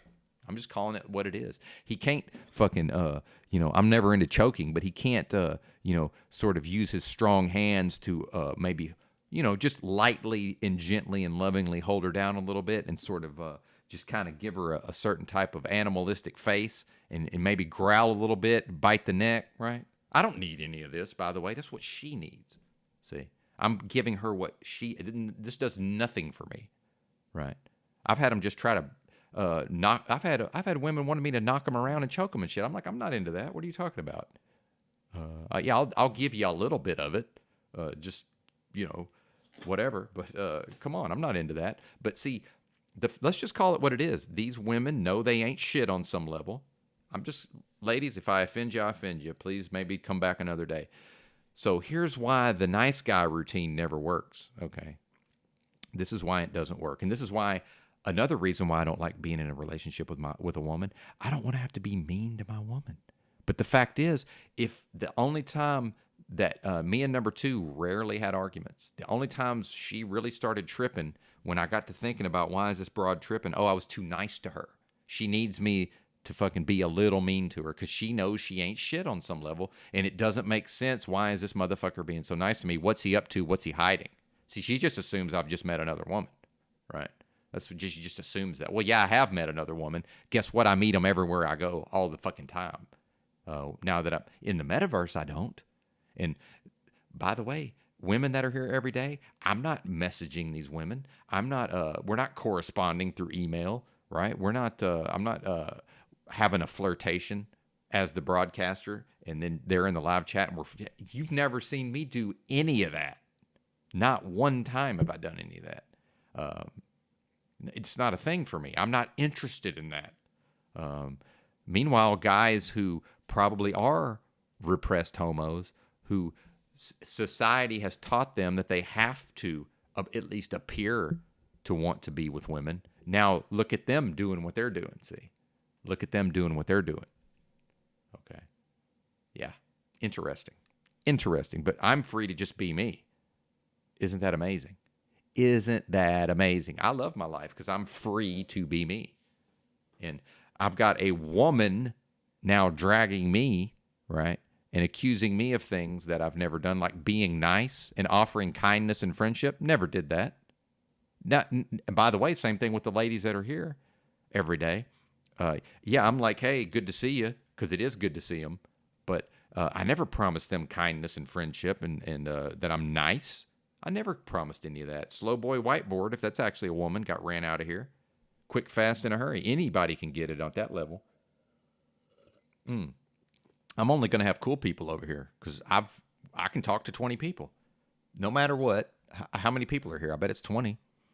That's 32 people watching. So, yeah, I can talk to 20 people no matter what. It means I can curate the audience now. Why, Bex? Why can I curate the audience? Because I've worked at this and worked at this and worked at this and crafted it and crafted it and crafted it, which you're not doing. And she doesn't even know why she's here. She doesn't even know. She wants to go the in a yurt with books route. Now, that's what Yurt was doing. And he still does it to some extent, but then he's not here. Why is Yurt not here? I can't speak for Yurt, but I'm assuming because he's finally realized that he can't get what he needs to get out of this place. Why? Because there's too much sickness. There's too much dysfunction. How is he going to have a healthy life with his loving wife and his loving children, and he's going to be their loving husband and father while he's metaversally every day dealing with a bunch of sickos? And I'm talking about people like me. I'm not talking about the audience. I just mean generally. What do we see in these streets? Dysfunction and psychological sickness. So Bex, who fits right in, by the way, with dysfunctional people, and again, I'm not talking about individuals. There's individuals that this doesn't apply to. And I know I'm trying to have it both ways. That's fine. But we're not dumb, right? We're not dumb. But yeah, so Bex is here when a lot of the people here exhibit psychological sickness and dysfunction. A lot of the people do. Okay, not everybody, but a lot of the people do. And she fits right in, but she wants to stand above it. That's the megalomania, Bex. That's the megalomania. It's the part where she somehow feels, based on nothing, by the way, based on absolutely nothing, she feels like she should stand above that. No, Bex, you're right down here with the rest of us. Now, I'm elevating myself out of that based on, number one, my skill level. Number two, I'm facilitating. I am being the content I want to see in the meta. I'm facilitating these conversations. Because why? Because social isolation, and folks need a place to come where they can hear actual intelligent ideas some of the time, not always. So go have your little book reading channel, Bex, and it's going to be in a yurt with books, and he's way better at it than you ever thought about being. And there's 10 people. 10 people will watch that. So go talk to 10 people. Go have story time for 10 people. That ain't enough for me. That ain't enough for me. I need more than that, see. So I will service this community as I have been. I will continue to do that, and I will probably do it. Well, okay, let's just call it what it is. Very soon, I will do that while driving a commercial motor vehicle and earning a living by the mile, 50 plus cents a mile, or I will be doing it from a phone and maybe from a library when I'm homeless. That's what's about to happen with me, and I will still be servicing the community. I will still be, hey, good to see you. I'll still be putting comments on the screen, right? And if somebody interprets that as me offering kindness, niceness, and friendship, I don't know what to tell you, because I never did that. If you're dumb enough to observe somebody because they have a certain type of presentment, and you confuse that for me offering kindness, friendship, and being nice, you're out of your fucking mind. Yeah. Do you think women were attracted to me in the olden days because I was nice to them? Do you know how I met number two? Let's tell the story of how Benton met number two. Let's do that real quick.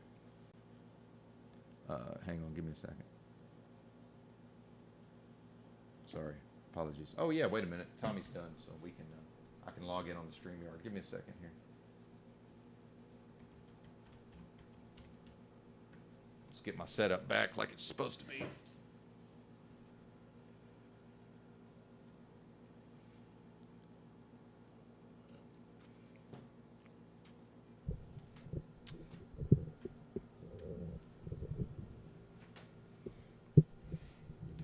Number one, how I met number one. My apologies.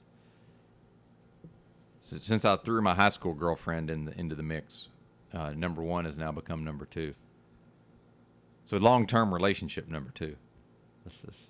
Which Bex, again, has not had a single long-term committed relationship with a man.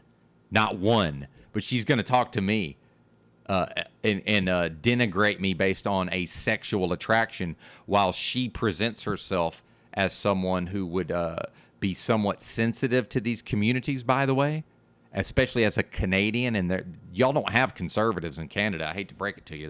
There's no such thing as a conservative Canadian. It just doesn't exist. None of the Canadians are based, right? We have that down here. Y'all don't have based Canadians. But yeah, who's going to denigrate me based on my a stated preference? right? Or a stated proclivity that I don't control, by the way. I can't just choose not to find certain things attractive. Now, we can have our opinions of how did this happen, probably rooted in, I was probably sexually abused as a child, most likely. I don't know. I don't have no memory of it. That's probably what happened. How can I know? I don't know what happened. Just guessing, right?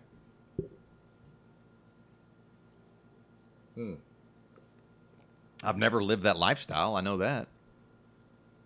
Would I have? Would I have if I had the opportunity? Yeah, maybe. I don't fucking know. How do I know?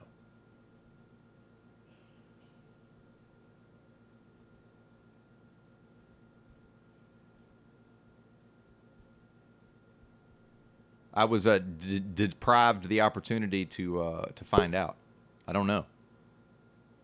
Can't say. Yeah, Cicada. That's right.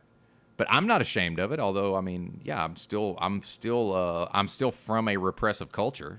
Yeah, so that will never, that's never going to wash off. The repression won't ever wash off.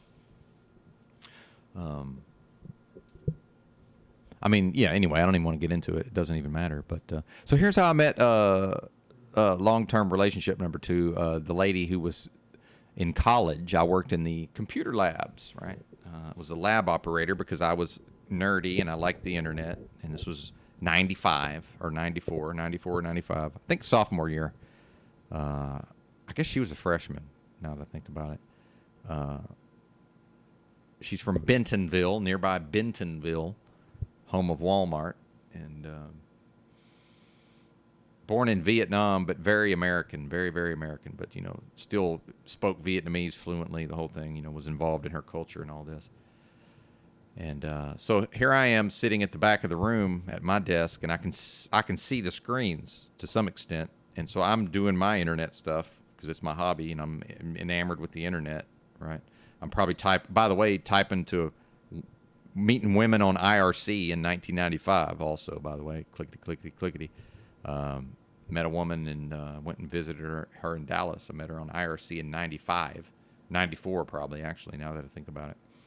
So I look up, every once in a while I look up at, 40 different computer monitors, and I can see that this Asian gal, and I had an Asian fetish at the time, so she'd already got my attention. She'd probably been in there a few times. But remember, they're only in there because nobody's in there because they're having internet addiction. Nobody's in there because they want to use the internet or they're only in there because they have to do something for school, right? So she's trying to do something for school, probably write a paper. So I can see that she's about to have a problem, but she hasn't had the problem. But she's going to have a problem, okay? So I'm so good at this job, I can glance at her screen, see she's about to fuck up, but she's not going to know that she's going to need my help for another 10 minutes, right? So I get up and go over there and try to help her out. Well, she gives me this snotty attitude, like, leave me alone, right? So I'm like, okay, that's whatever, all right. So then I go back to my desk 10 minutes later. Here she is, 10 minutes later. I just refused to help her. I didn't even get up. I just said, hey, I came over there 10 minutes ago and tried to help you. I don't know what to tell you. You're on your own. That's how I met my second long-term relationship. When did I offer kindness, niceness, and friendship? I refused to do my job, basically. My thing was, hey, I came over there and tried to help you. You was all shitty to me. And if you think I'm coming over there and helping you now, you're out of your mind. Now, do you think she learned something about old Benton that day? Yeah. Do you think she maybe got a little moistness in a certain area downstairs based on that? Yeah, probably. Probably did. Okay. But now I've got Bex wanting to misconstrue things as if I offered her kindness, friendship, and to be nice to her. When did that happen? I don't remember doing that. Pretty sure that never happened. And now I'm going to be emasculated by this woman. Are you kidding me? By the way, a very physically unattractive woman, and we're in the metaverse. I'm not here because women are attractive, right? This got nothing to do with it. But I've just told women, and I've got into kerfuffles with women and just said, oh no, an unattractive woman has a bad opinion of me. What am I going to do, right? Like, it is a factor. Okay. The physical attractiveness is a factor, whether you like it or not. Now, I'm not going to go there necessarily unless you give me a reason to, and you're giving me a reason to, Bex. You're giving me a reason to. I'm perfectly willing to have almost any level of relationship with a female. That's I don't need to be that. Look, I can do what I need to do at the level of physical attractiveness. I can find something attractive, right? Whether it's a vocal tone or not, right? I think as men we can admit that some of the things we might find attractive is not. We might not want other people to know potentially, or it might be like, yeah, well, I went in to deliver this load, and maybe I don't know what was wrong with me, but the 2 out of 10 behind the counter just happened to have really ginormous breasts, and in that moment, I felt some type of way. I don't control that. Oh man. Fit, feminine, and friendly. There you go. Well, and I'll tell you, and see again. She's trying to make it seem like I promised her that I was going to be nice and friendly. Oh, let's see if she's still live, because now that I can actually see. Oh yeah, amazing. Oh no, that's Tommy. My bad. I was about to say she already privated it, but at Rebecca, and I'm so off my game. I could have started this. Yeah, she's not live again. Already not live, right? Or is she? Wait a minute. Oh, still live. All right, so we're going to rewind. When did I come in? It would have been about an hour ago. Hour and a half ago now. Hour and 20. I'm going back an hour and 20. And we're going to 1.5x. Hold on. And I'm not going to be able to do my chat again. See, this is causing me problems. This is almost not worth it at this point. They say, is the juice worth the squeeze? I don't know. In this case, not really.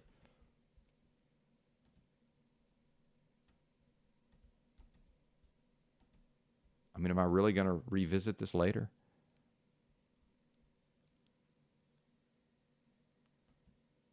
And then is my StreamYard audio coming through? Let me mute this tab. I guess I'm just going to get the audio from Bex because she's not showing anything anyway. Yeah, damp downstairs. Yeah. Well, I mean, we ended up getting married, for fuck's sakes. I'm just guessing something was happening in that moment. But now, if I was overly nice and placating, and do you really think we would have ended up in a relationship? Well, maybe, and that's even worse because then now she's in charge, right? Well, that's not what was modeled to me. My choices are I'll be alone, but I've never experienced loneliness, so I'll just be by myself. Meanwhile, I haven't changed. So if I was in all these relationships for all these years, but now I'm not, I'm just going to figure it's probably not me that's the problem. I'm just guessing, right?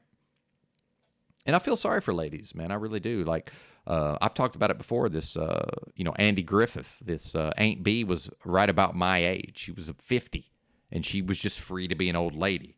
She didn't have to go into a sexual marketplace. Now these women Bex is 51, and she's expected to be in a sexual marketplace. It's not good for her, man. It's not good for her mental health. It's not good for anybody, right? Oh, and number 2, ex-wife number 2, we hardly ever argued, man. We had very few fights. But if we ever had a fight, for some reason, it would almost always occur at the checkout at the grocery store. Now, meanwhile, I understood at a certain point, well, shopping together is not a fun couples activity. And I don't follow a woman around a grocery store. Every time I go in a grocery store, I'm disgusted because there's men in there just following women around. It's like, no, I don't follow women around stores. Sorry, I don't do that. But never have, never will. But for some time, we would be shopping together. And for some reason, if we were going to have an argument, and we average less than one a year, that's the real thing, it would typically occur at the checkout. So I remember being in a Walmart, a checkout, and she was just tripping. I don't know what, she was just tripping out. I looked at her. I said, listen, if you're going to give me this level of problems and aggravation, I'm going younger and hotter. And I was like 40. I was at like a peak of my attractiveness, late 30s, early 40s, right? I mean, I'm getting attention everywhere I go, right? I just looked at her. I said, listen, I said, if this is the level of aggravation I'm going to put up with, I'm going younger and hotter. I don't know what to tell you, because I can absolutely have gotten a younger, hotter woman than her. And it shut her the fuck up. And she was on her best behavior after that.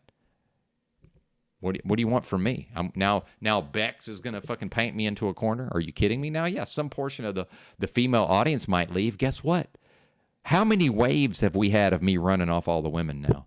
It's at least twice. It might be 3. I've ran them off without Bex's help at least 2 or 3 different times. Meanwhile, she's jealous. She comes in here, sees women responding to me some type of way, and she's jealous.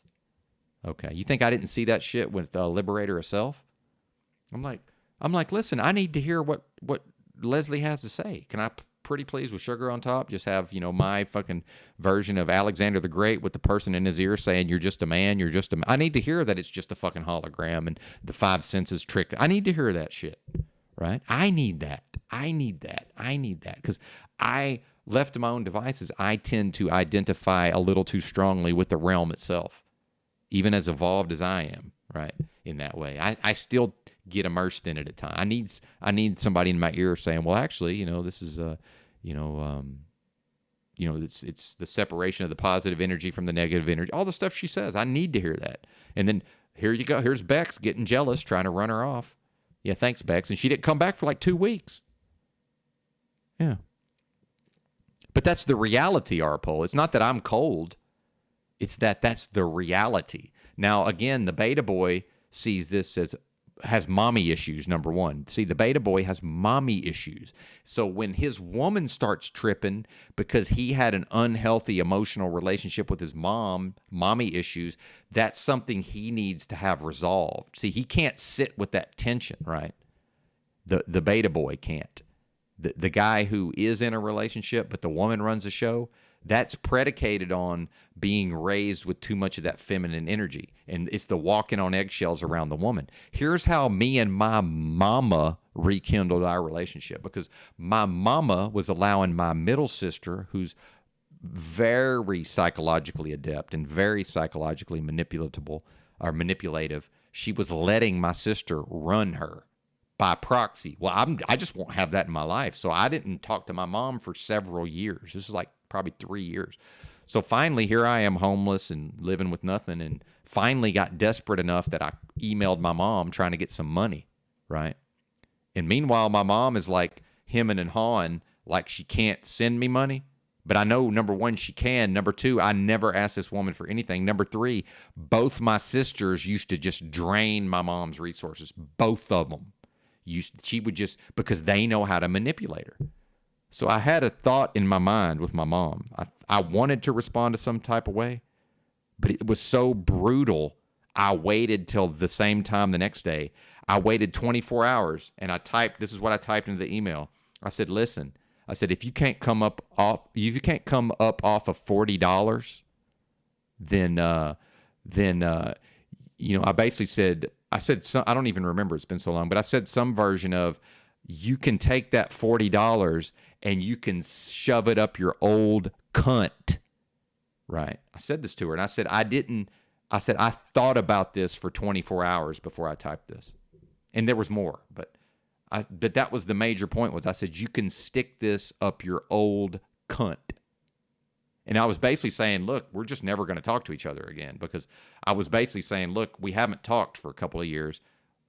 We both know why we haven't talked for a couple of years. Do I need to say why we haven't talked for a couple of years?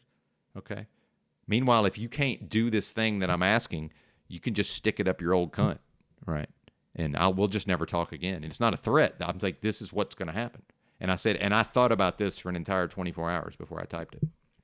And we rekindled our relationship off of that.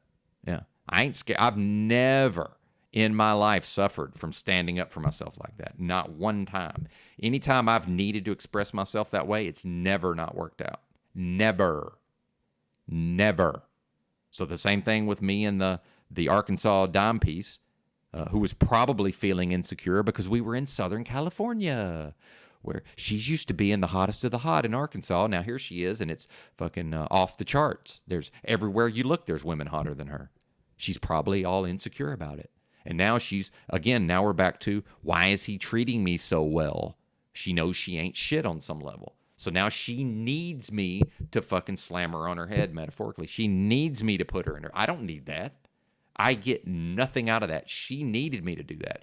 Because if she can start tripping at the damn grocery store, and then I'm just going to accept that, now I ain't shit. See? Now I'm losing my manhood, right? I have to tell her. I have to just be like, what? I don't know what you... Look, listen, if I'm going to put up with this aggravation, I'm going younger and hotter, meaning I can go find one of these college girls in Southern California, okay? But probably they're going to give me this level of aggravation and problems. So I might as well be with a younger, hotter woman if I'm going to be signing up for aggravation. But I'd rather have this hot woman my age who doesn't give me problems. You see what I'm saying? That's what was implied. But meanwhile, remember, we got Bex has never had a relationship like this. Not one time. She tried to move in Dillaroo, this fucking insane artist, crackhead, as if that was going to work. I heard her say what she was doing. Do you think I said anything? I didn't say a word. I just thought to myself, well, this has no chance. This can't fucking work. This is one of the worst ideas I've ever heard. But this is the person who's going to critique my ability and then accuse me of, and then lump me in with the repressed homos when I am just don't care, when I got so much I don't give a fuck. And people can kind of tell. I don't know if you know this. People have gotten more sophisticated. I got to grow up in a time when people couldn't tell, especially in Arkansas. Nobody could tell. I never got accused of being gay, right? Well, then, now back to the Joe Rogan Experience message board. I was never on Joe Rogan, but that when I got those millions of views, what was happening? People were saying that they were spotting something in me that I knew about, but I was repressing. And some people saw it and commented on it, and I put a lot of energy into being like, no, I'm not that thing. And then a few years later, I'm like, well, yeah, I am that thing. And who cares? What's it matter? Meanwhile, it's just better for everybody if it's just stated so we can move on. Guess what? Nobody cares. Literally nobody cares. Now, Bex cares because she wants to use it to character assassinate me and paint me with a broad brush that doesn't apply to me. Why? Because she's clouded by the emotions of how Tommy and Z are treating her. When I have treated her well, let's just call it what it is. I have treated her well, but she can absolutely force me to not treat her well. Just like my mom did, just like number 2 did, ex-wife number 2, just like she did. These women can maneuver things to where I'm going to just express myself because I have to. You know why? Because I lose my fucking man card if I don't. Now, maybe I could control the dynamics. Maybe I could be more like Paul Enslaved, who seems to demonstrate a way to do all of this in a loving, caring fashion. That ain't my style. I'm brutal and harsh, right? I am harsh brutalism. That's what I am. That's what I am. It's my nature. I got a mean streak. I'm nasty. I'm nasty as I want to be. I'm mean. I'm nasty. Yeah, that's just what I am. Okay? I'm not out here to do some imitation of kind, loving, and caring. I ain't that. I ain't them things. But meanwhile, ladies, we all know when you're in bed with your man and you hear the glass break downstairs at 2 a.m, you're either going to have to take charge of the situation because you know he can't, or you realize, well, I got Benton next to me, and not only is he already out of the bed, and he's instructed me to call 911 and don't leave this room. Hey, stay here, call 911, and he's already downstairs. By the time I even know what's going on, he's already downstairs, and he likes it. Benton likes it. I would love to be in bed with my woman and hear the glass break at 2 a.m. It would be the best day of my life. Do you think that person has a chance? Even 120-pound Benton. I'll just be on top of them before they knew what happened. I won't even think, oh, well, do they have a gun? Do they have I'll just be on top of them, right? I'll physically run them out the front door. Yeah, I'll just, my dad thwarted an armed robbery in a convenience store. Threw the guy up against the wall, fucking had his fist like this, and said, "You're going to prison, motherfucker." I don't even know what I'm capable of. I'll just do some shit. And if you think that has anything to do with my size, you're crazy. There's nothing to do with it. Nothing. My hands are still as strong as they ever were. I can snatch somebody up in 2 seconds. I promise you. Promise you I can. That's what I'm saying. That's in me. People know it's in me. And these, the beta boys ain't got it in them. Or they're not in touch with it, see. But it ain't about, oh, Benton's a badass. That's not what it's about. It's about when I'm out here at the grocery store, women can detect that that's in there. They detect it, and they start following me around the grocery store. So anytime I want, I can start dating one of them women. Bex has to try to move in fucking sensitive artists, insane, drug-addicted weirdos, right? And then the next thing you know, she's talking about sleeping into bed with them or whatever. Yeah, because you weren't moving him in to try to have a friend or you were trying to have a man, trying to move in a man. Because when I'm sleeping in the bed next to my woman, that's not for me. That's for her. I don't get anything out of that. You think I get anything out of cuddling? Are you kidding me? What the fuck? Once the happy fun time's over with, I'd rather just have my own bedroom at that point. Are you kidding? That's her reward for putting up with my nonsense. That's her reward for putting up with my nonsense. Because, yeah, I'm on a lot of nonsense. These poor women used to get hours of lectures. Just blah, blah. I just couldn't shut the fuck up. Just just lecture.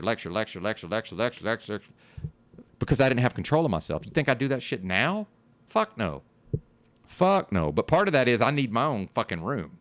And I finally figured that shit out with number 2. We moved into a 2-bedroom, 2-bath house, apartment in this town. And I put my computer desk back there and my bar of soap and my fucking towel. Nothing on the walls. And I said, when I go back there and close that door, do not bother me unless it's important. And she respected that. Now, a lot of women would be like, oh, hell no, I'd never let my man. Yeah, I wouldn't be with you, woman. So you're right. You would never let your man, because a man like me would never be with most of y'all. Never. If I ain't getting what I need to get, I'm not there. And as soon as I stop getting what I need to get, I'm gone.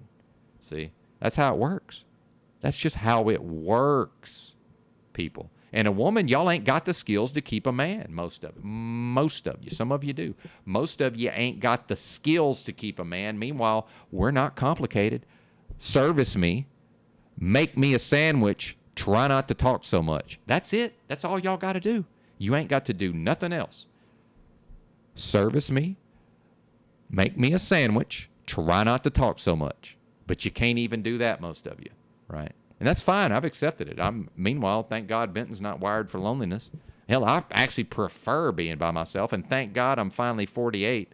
And thank God I've been through these health challenges, because I'm no longer preoccupied with the physical form of the female, because I spent years, as soon as the hormones kicked in, that's all I could think about. How many straight years did I spend every day, all day, almost the only thing I could think about was women's bodies? Think about that.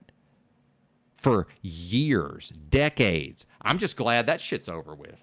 It's like, oh my God, I can think of something other than the female form. Finally. This is great, right? I don't have to be preoccupied with this. No, I don't think they're bad. What, are you kidding me? I love women. This is why I don't like to talk about these subjects, because it gets construed as women bashing. I'm just talking about my experiences. I'm not bashing women. Are you kidding me? We're just as nuts as they are. Just it's different in a different way. We're not any better than they are. We're worse, actually. Men are destroyed. See, this is where now I look at the comments. Listen, fella. Men are destroyed. Women are still women. I don't know if you've noticed this. Men ain't men anymore. Half the reason they're following me around the grocery store is because if they're my age, they remember a time when they went to the store and it was mostly men, right? Now they go in there, and do you think they're not freaked the fuck out when they go in the store and it's Benton and like maybe one other man in there and the rest of them's males? Do you think that doesn't freak them out? Because supposedly we're the protectors. I don't know if you know this. We're not men anymore collectively. Men are destroyed. I'm not blaming the women. I'm blaming the men for this. It's men's fault that what things are the way they are. It's not women's fault. They're still women, and increasingly they're also men. I don't know if you've noticed this. The women are having to pick up the slack in society. Why? Because especially white guys my age can't pass a background check, can't pass a drug test, can't show up for work. And you know why? Because I know how I know this, because I went to truck driving school. I was the only white guy in there. And who did they drug test, by the way? I got a random drug test because I had long hair. I was white, had long hair, and a long beard, and was somewhat thin. I was, not as thin as I am now. Yeah, yeah. Why was I the only white guy in the truck driving school?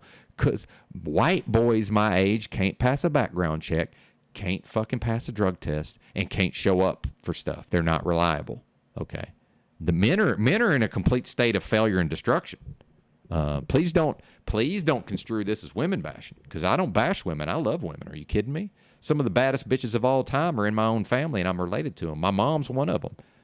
Both my sisters are just as strong-minded and as aggressive as I am. But see, they don't play this weak woman card like Bex does. They don't play the weak woman card, and they don't have daddy issues. Surprise, surprise. Now, my middle sister says things like, yeah, I was 10 years old. My dad talked to me like I was an adult or whatever. But she don't have daddy issues. We don't have mommy issues either. Yeah. So I'm sorry that many of you, I can't do nothing about the fact that many of you grew up with daddy issues, mommy issues, or both. I can't do nothing about that, y'all. It was not my experience. But what I will not have happen is I won't have people turn me into daddy. You think I don't go out in public with my loud ass voice and my loud, strong, masculine voice? I go in the store sometimes and just say a couple of words and female heads whip around and I get just whatever face they give to their dad because I've triggered their daddy issues. And I'm just like, sometimes I just say it out loud, daddy issues. I'll just say, hey, I don't have kids. I don't know what to tell you. I'm sorry you got dad. I'm sorry your dads are pieces of shit. I don't know what to tell you. Wasn't my experience. Yeah, my dad doesn't love me. But yeah, guess what? His dad didn't love him either. Right? Anyway, do I need my father to love me? Right? Yeah, it hurts. It hurts to be reminded that he doesn't and that he never did and he's not capable of it. Yeah, that hurts. It didn't cause me issues in my life. Fuck. But yeah, we're not bashing women around here. Or I'm not. Y'all can do whatever you want. Men are destroyed. I blame men for almost every problem in society. I blame men. Right? But meanwhile, my sisters won't be on that bullshit like Bex is. They're not on that weak woman bullshit. Why? Because our grandmother, my mom's mom, is a bad bitch. Bad bitch. Single mom, successful small business owner in the 1960s in Arkansas. She founded a business in my hometown that exists to this day, a profitable cash business that's been an asset to that side of the family. In fact, my father was a small business person, and he got angry and jealous with me because I mentioned that she was a successful small business person.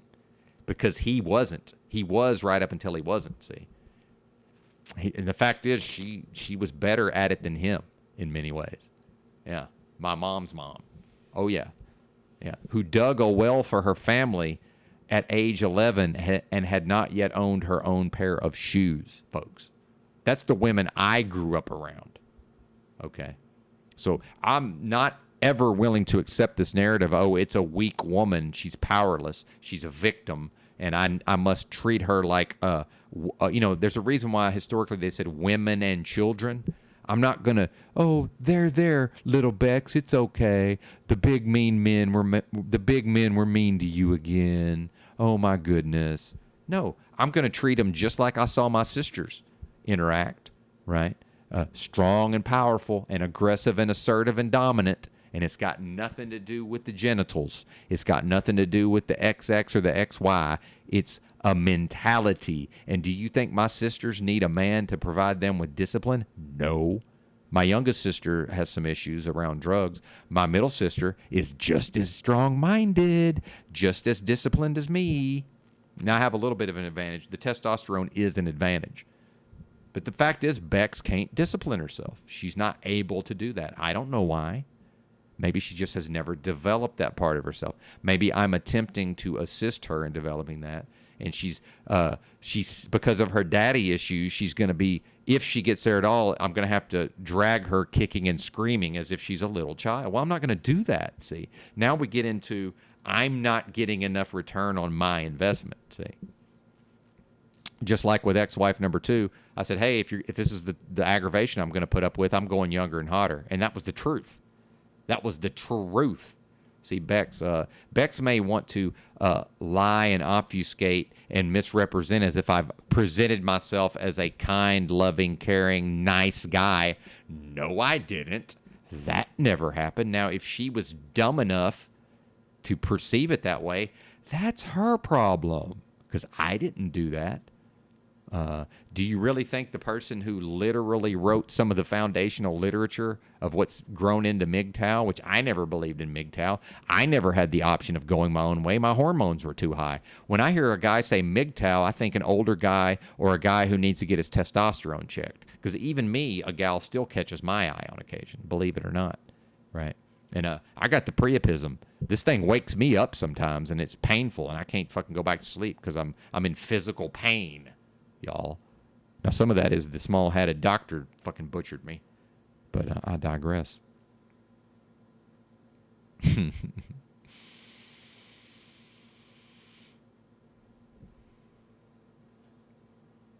I blame myself for what? For what, Steve? Is this where people are going to talk about that my relationships failed? I mean, yeah, I hope Steve makes it through. I hope you do, sir. Meanwhile, here's your prize. One of the two of you gets to die alone. That's your prize. And I'm just going to call it like I see it. When I'm 68, I'm not going to be attracted to a 68-year-old woman. That's just not going to happen. Okay. I would say right around 40 is when I pretty much start to lose interest in the women based on their physical attractiveness. I don't know what to tell you. Now, some of them take care of themselves, but again, it's Arkansas. But yeah, in Southern California, there's hot 50-year-olds running around. There's no hot 50-year-olds here. Sorry, there's just not. Even the ones who've tried to take care of themselves, their diets are too poor. You know, they've come to the raw foods and the health. They've come to the working out, the eating right. It's too late, right? In SoCal, the women have been doing that their whole lives. Okay, I've been to Santa Barbara. I've sat down by the beach. Every single woman that comes by walking would be the hottest woman her age in any town in this entire state. Every single one of them. Here comes a 26-year-old. She'd be the hottest 26-year-old in any town in this state. Here comes a 45-year-old. Same thing. Here comes a 65-year-old. Same thing. It's just how it is. Okay. It's just how it is. But yeah, I lose interest about 40, 42, somewhere in there. Surprise, surprise. That just happens to be when me and number 2 finally fell away from each other. Yeah, isn't that shocking? I think it's been about 5 years now. So yes, she's about 43. She's a little bit older than me. So yeah, about 43. I lose interest. So I'm not going to, why would I want to have a relationship into my 60s and with a 60-year-old? When I'm 68, I'm not going to have any interest in a 68-year-old woman. That's just how it is. I can't do anything about that. So maybe Steve is that kind of guy. My dad prefers women his own age. My dad's 68 and intentionally met a 68-year-old, and he's now in a relationship with her. There's no version of me doing that. It's never going to happen. Never. So what I've said is I did 3.5 years, 7 years, 10 years. So the next one's probably going to be around 15. And then I'm going to lose interest when she hits menopause. So if I'm going to be in a 15-year relationship, I need to meet a woman who's about 35. I'm 48. I need to meet a woman who's about 35. Then we can have 15 years together. And then sayonara. Bye.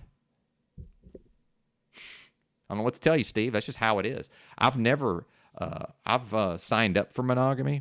Although I've never practiced monogamy, Steve. I've cheated on literally every woman I've ever been with, all of them, and felt no guilt. In fact, wasn't doing anything wrong. The only thing I did wrong was I verbally agreed to restrict myself to one vagina. That was a mistake. And if I could tell the 20-year-old Benton one thing, I would say, hey, man, you're misleading these women because you have no capacity to restrict yourself to one sexual partner.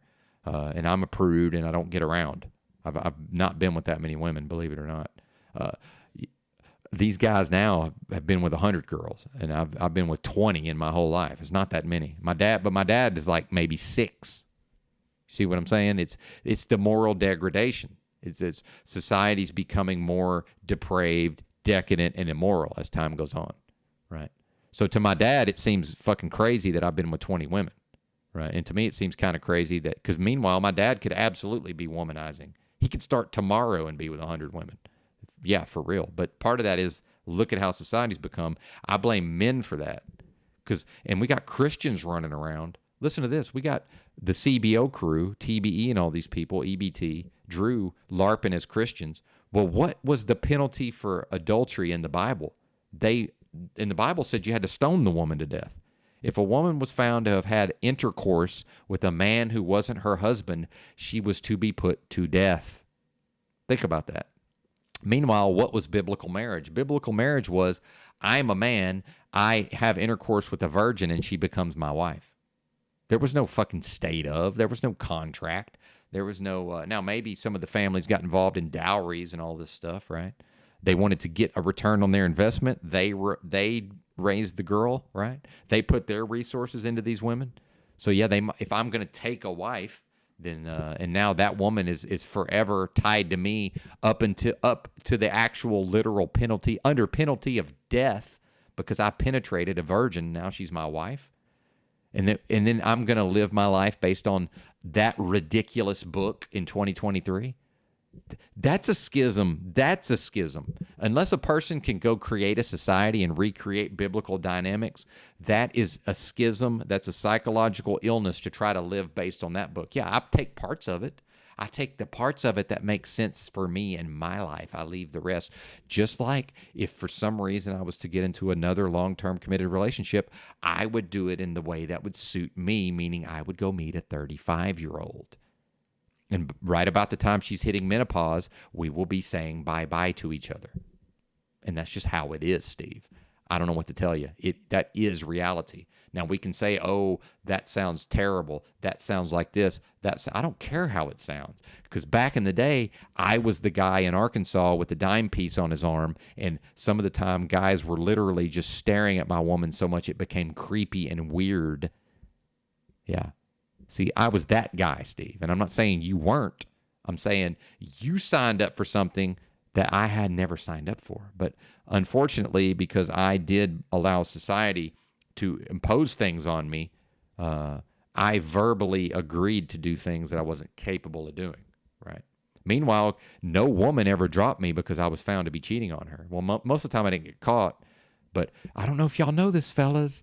When a woman's with a real man, I mean an actual man, and she finds out he's cheating, see, the beta boys just assume, oh no, now I'm in trouble.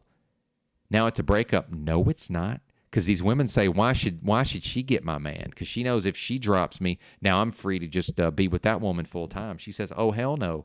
Oh, hell no. They become competitive. And they say, why should she get my man? See, there's not enough of us to go around. There's just not. And I don't even mean that I'm awesome. I am. But I mean that I'm an actual man who just has a set of balls and a strong voice and will just be a man in public, regardless of what happens. That's all it takes, fellas. That's all it takes. Hell, I was in the store the other day. A couple of months ago, I was in the store, and just here comes some chubby, kind of cute girl, kind of cute, chubby girl in her 20s. Here she comes pushing the buggy. And, I'm polite, and that's just how I am. I'm mannerly because people don't understand why I'm mannerly, but I'm mannerly and polite. So I'm pushing my buggy. She's pushing. So I'm kind of steering around her, and I'm just like, acknowledging that I was in her way a little bit. And she's like, oh, you're fine. I was like, oh, I know. Just meaning I know I'm attractive. And she's never heard this in her life. She's never been in public, and just a man just said some shit to her. She just started fucking laughing. Just thought it was the funniest shit. So you think I can't just stop and fucking get her number and date a chubby 25-year-old who's cute in the face? Of course I can. You think I can't move in with her and fucking leech off of her and do live streams all day? Of course I can, but not without inviting her fucking family into my life, not without her on social media and on Facebook, and with every single person in her peer group getting to weigh in on how I'm living. And, versions of Tarek going, well, no woman should get treated this way. Okay, yeah, listen to your family and your friends, honey, and go right back to pushing the buggy around the Walmart. Well, I'm not going to be there with you at Walmart when she's shopping, but keep going to Walmart, not meeting men, right? Because when she's never had this experience. So go right back to that, and then going home to an empty house. That's her future, by the way. It's going home to an empty house, except eventually some beta boy repressed homosexual who society has programmed into them to at least attempt to have a relationship with a woman, they will get married and probably have a kid, and she will run the show the whole time. She doesn't want to be in charge, fellas. She doesn't want to rule the roost. Now, some women just are that way. Some women are capable of ruling the roost, okay? Most of them are not. Most males can't do it. So just the fact that I can go out here anytime I want, and I can meet a woman who will absolutely move me in with her, and I can absolutely just have my computer set up and do just enough to pay my own way in the world. I live very cheap, right? I can eat off the fucking donos, for God's sakes, at this point. So, damn near, right? You think I can't let some woman move me in? I don't want that. I've been there and done that. Meanwhile, I'm not the king of the castle. That's her territory. As soon as she starts tripping, now I get to pack my shit and leave. Think about that. Because you think I'm going to sit there and be fucking berated and demeaned and threatened and told I'm sleeping on the couch? Fuck you. I'm packing my shit and walking out of there. Now, I might come back. But see, this is a pattern I've seen with my dad because he got involved with these women. They controlled the space. See, when he was with my mom, he was the king of the castle. Then after they divorced, he ended up getting these relationships, and then he had financial problems, and he's mooching off of them, whether he acknowledges it or not. He's sponging off of them, and he's using them, right? And so the problem is they're in control of the physical space, and as soon as they start tripping, now he's either got to stay there and take it, like he did with this last woman, who completely fucked his head up, right? Completely emotional abuse, psychological abuse, fucked his head up, because he didn't have nowhere to go. Now with the woman he married after he divorced my mom, at a certain point she was so crazy that he went and rented a trailer that he could afford at the time, so that he could get away from her, so he could go back and forth. See, I will not cohabitate with a female and not be in charge of the space, and I'm not going to go out here and make enough money to pay the fucking bills. I'm not interested. And if I do, I'll be in a truck, right? I'll be in a truck. I won't have living expenses. I'll be stacking cash. And then at some point, I'll quit the job, and I'll be right back to some version of this where I haven't had to do shit for months, y'all. I can stay here for probably another 2 months, and then I'll be almost completely broke. And at that point, guess what I can do? Go back to driving a truck now that it seems like I've healed enough. But I don't really want to, right? Or worst case scenario, I can go back into homelessness, and on some level, what I've been doing in truck driving is I've taken a 5-year break from homelessness. I'm kind of ready to go back to it, to be honest with you. And the more my organs heal up where I can actually halfway eat normal, the more that becomes possible, right? I mean, God forbid I could ever get back to being able to eat out of the dumpsters again. You won't be able to tell me nothing. I will just literally go live by the dumpster out back, and won't nobody be able to tell me nothing. Oh, policy enforcement, that's great. Well, the fact is, if I'm willing to go live out behind the store next to the dumpster, there's almost nothing they can do to me. There's almost nothing they can compel me to do. Think about it. But yeah, that's a very... meanwhile, techno-ascetic, yogi, monk, renunciate. So don't threaten me with a good time. You kidding me? See, I can't lose. I'm playing a game I can't lose. Beck's playing a game she can't win. Lack of strategy. But she can absolutely slander me, character assassinate me, represent a toxic person, just like Mitchell, by the way. Just like Mitchell. Surprise, surprise. At a certain point, Mitchell was tripping out because he was jealous of Bex. because of I was giving attention to Bex. You think I don't see these dynamics? Now, meanwhile, Mitchell has level 100 impregnable defense. He'll never acknowledge or admit any of this. That's okay. I know the fucking score, right? Imagine getting jealous over the internet. Thank God I'm not wired for jealousy. Every once in a while, something happens. I'm like, oh, wow, that's actual jealousy. That's interesting. And then it's just gone. Yeah. Yeah, I'm not cohabitating. Yeah, exactly. And we're not even talking about the police. Exactly. Now, Arkansas has been different historically, but it's not anymore. It's just like everywhere else with the domestic violence.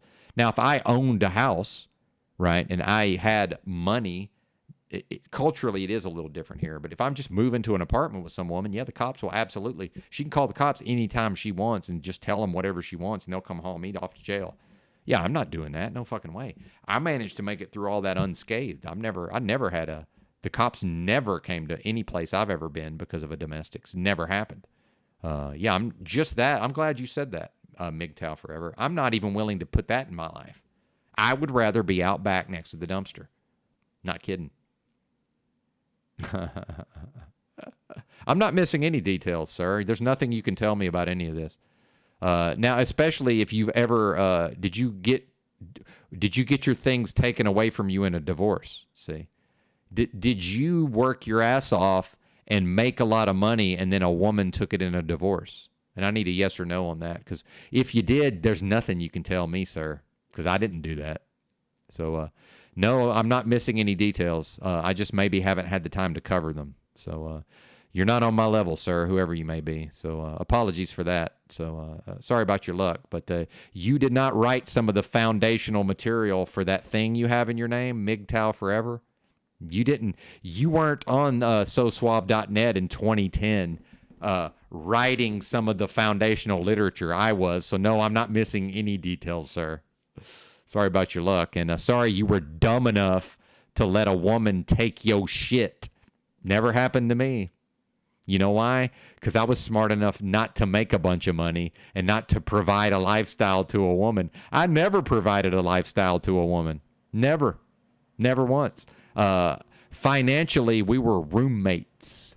We split our expenses. There was nothing to divvy up when we parted ways. And I did that on purpose because I'm not dumb enough to go out and earn a big living under a system that I already know she can divorce me anytime she wants and take my shit. See, that's you being a moron. That's a you problem, sir. That's a you problem. It's not a me problem, because I never did that, because I'm not dumb enough to have, like my father was. I wasn't dumb enough to make a big living, pay a bunch of women to live high on the hog, and then get divorced and she takes all this shit. Well, actually, she didn't. He lost his stuff, compulsive gambling, right? Now, she got some of what was left. My mom, not vindictive that way, by the way. But yeah, no. Sorry, man. There's nothing you can tell me. There's no details I'm missing, and there's no gaps to fill in. And in fact, this is not a MGTOW channel, and I almost never even talk about this stuff. You've just happened to stumble in a time. If you stumbled in, unless you're somebody else's screen name, you just happen to have stumbled in at one of the rare times I'm even addressing this stuff. And by the way, I had a successful podcast in 2011 before hardly anybody had a podcast where I talked about all of these dynamics, sir. And men used to pay me to coach them on how to date and how to meet broads. So no, I'm not missing any details. Now, the details I might miss would have to do with social media, texting, and all of this. Well, the fact is, I'm not going to have a relationship with a woman who's involved in those things, which means I'm probably never going to have a relationship. I'm never going to text. There will never be any texting. Okay. The last woman I met and got her phone number, I told her that I'm going to call her. And these women don't even know not to answer the phone anymore. Meanwhile, half of the people don't even have voicemail. So what's supposed to happen is I'm supposed to call. She's supposed to let it hit the voicemail. I'm supposed to leave a message. Then she calls me back. She didn't even know that. Bitch answered the phone. I was like, I almost was just like, what? What? I was almost like, why don't you know not to answer the phone here? But then, see, she refused to go on a date with me, right? Which is fine. Well, actually, she tried to negotiate the date. I said, hey, I'm going to go do whatever. Hey, I'm going to the museum tomorrow. I'm going to go check out this museum. Are you coming? Or, you're welcome to come along.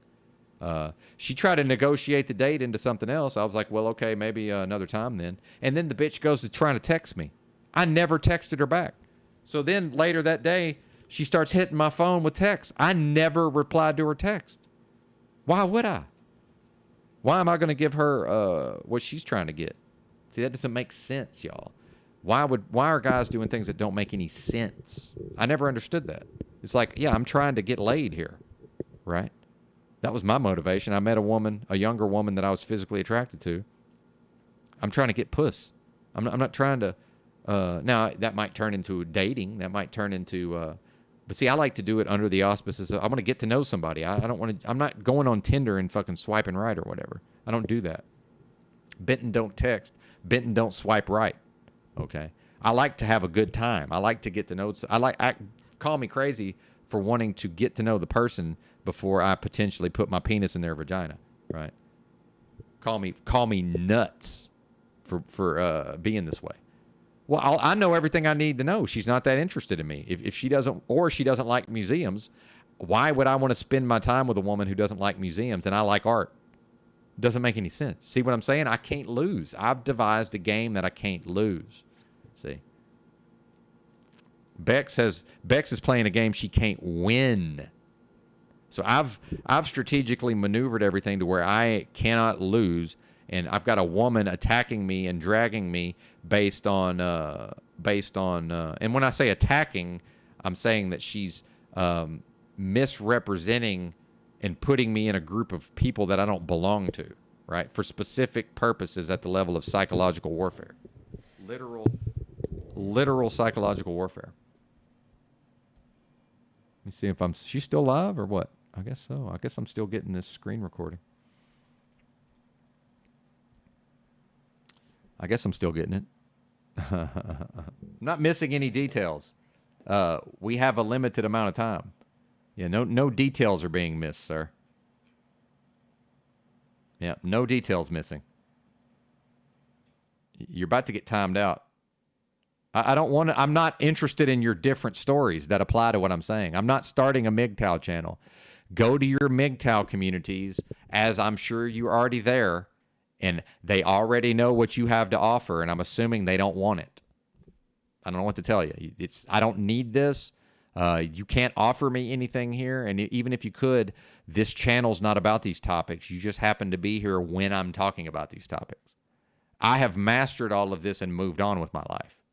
I don't know what to tell you. And I always thought MGTOW was ridiculous because I had such high androgen levels that I could never have gone my own way. It was not an option. And I never was the womanizing type. I was never interested in fucking and chucking a lot of broads, right? And yes, I was around when that term was coined. I was around when the term simp was coined. Okay, I was on the internet every single day since 1994, sir. Every day, effectively. Okay. I was here before that was people talking to you. I was here before it was people with YouTube channels talking about MGTOW. It was all clickety, clickety, clickety, clickety, clickety, which meant everybody doing this was nerds on some level. It's nerds figuring out how to get women, or people like me who just happen to naturally be able to get women I was the worst type of guy in some ways because I could always have a wife or a girlfriend, but I didn't know what the fuck I was doing. I didn't know how to keep that broad up off of me, see? Yeah. So I taught myself how to handle the situation because I'm a nerd and I was on the internet. I read every piece of literature that was available on the topic that would have been on the internet 09. No, even before that. See, I started way before that. Because let's see, when did I meet my second wife? Yeah, like 08, I want to say. And because of how my brain works, when I'm interested in a topic, I can very quickly take in all the written material. So I read everything that was on the internet back then, and I mean everything. And then here's something else I did. I watched every episode of the TV show Blind Date, and I used all of the stuff I put in my brain.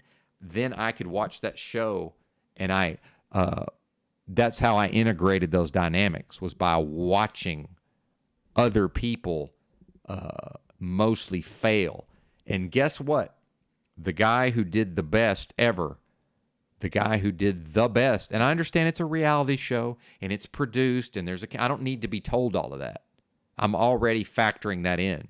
When I watched it, I'm already factoring in that it's a bit of an artificial situation. There's a camera crew and it's written and, it's produced. I've already factored that in, but it's still a man and it's still a woman, right? The men who did the worst talked the most. The man who absolutely did the best, meaning the woman was so desperate to have sex with him by the end that she was trying to call her girlfriend to have a threesome. I'm not even kidding. Now, you can say, oh, it's fake, it's TV, it's produced. That's fine. But the dynamics still exist, right? They have to be real enough dynamics for people to watch the fucking show. And he said almost nothing the entire date. The guy barely opened his fucking mouth. You think I didn't learn from all that? Of course I did. Meanwhile, but Benton, you'd never shut up. No, I do live streams where I talk and talk and talk and talk and talk and talk and talk and talk and talk. Do you think I talk like this when I'm meeting women? No, of course not. Of course not. Why would I? But yeah, I'm not missing anything. There's nothing you can offer. In fact, I was involved in the foundations of whatever communities you're in now. So no, go take it over there, and they already know you, and they already probably don't listen to you. There's nothing you can tell me, sir, and I mean nothing. There's nothing for me to learn or there's nothing to be gleaned from somebody who, let's just face it, I did it better than you. Meaning I never went out here and busted my ass to provide a living for a wife and some kids only to see her divorce me and take it. Never happened. Don't know what to tell you. So, sorry about your luck. That's your stupid fault. Why are men so dumb? Why are men dumb enough to enter into those arrangements? Because we can whine and cry about the state of and the laws aren't fair. Yeah, you can whine about that till you're blue in the face. Y'all are still signing up for it. Hey, and I'll give it to Steve. At least he's smart enough to just say, hey, man, if I'm going to enter into this thing, I'm damn sure going to make sure it lasts, and I'm damn sure going to make sure that we have a certain type of relationship. Good for you. Good on you, Steve. And here's your prize is, if you make it to the very end, you're going to be 70 with a 70-year-old woman, and one of you is going to die alone. See, that's never appealed to me. I've never viewed that and said, wow, an old lady next to me when I'm a 70-year-old when I'm 70, right? Sylvester Stallone's 70, for fuck's sakes. Do you think he dates 70-year-olds? Hell, I think he's damn near 80 by now, right? Do you think he dates women his own age? Like, it doesn't even make sense. So I never bought this idea that I'm going to meet a woman, I'm going to marry my high school sweetheart, and we're going to be old and wrinkled together. That doesn't appeal to men. That does not appeal to us. Now, some men just prefer women their own age. That's a preference. It's a preference. See, my dad can absolutely be dating 40-year-olds right now. No fucking problem. He's 68. He prefers to date 68-year-olds. I don't know why. When he met this one, he was all excited. He was wanting to show me her picture. I said, man, all I'm going to see is an old lady. And then he was so excited. I said, okay, man, show me the picture, and I'm like, yep, it's an old lady. I mean, all I'll ever see is an old lady, right? Part of that's I'm 18 in my brain, see. I'm perpetually 18 up here, but I got to take a break and go get the coffee. We'll listen to more Bex. I don't fucking care, right? I'm down there actually laughing, still looking at the best of people. That's what I'm doing. Even though I'm saying it looks like people might have some people like what just happened here. Like that isn't some sort of weird possession. Like any of these people thinking that, I'm supposed to give a shit. Possession. Meanwhile, I trained myself not to be possessive.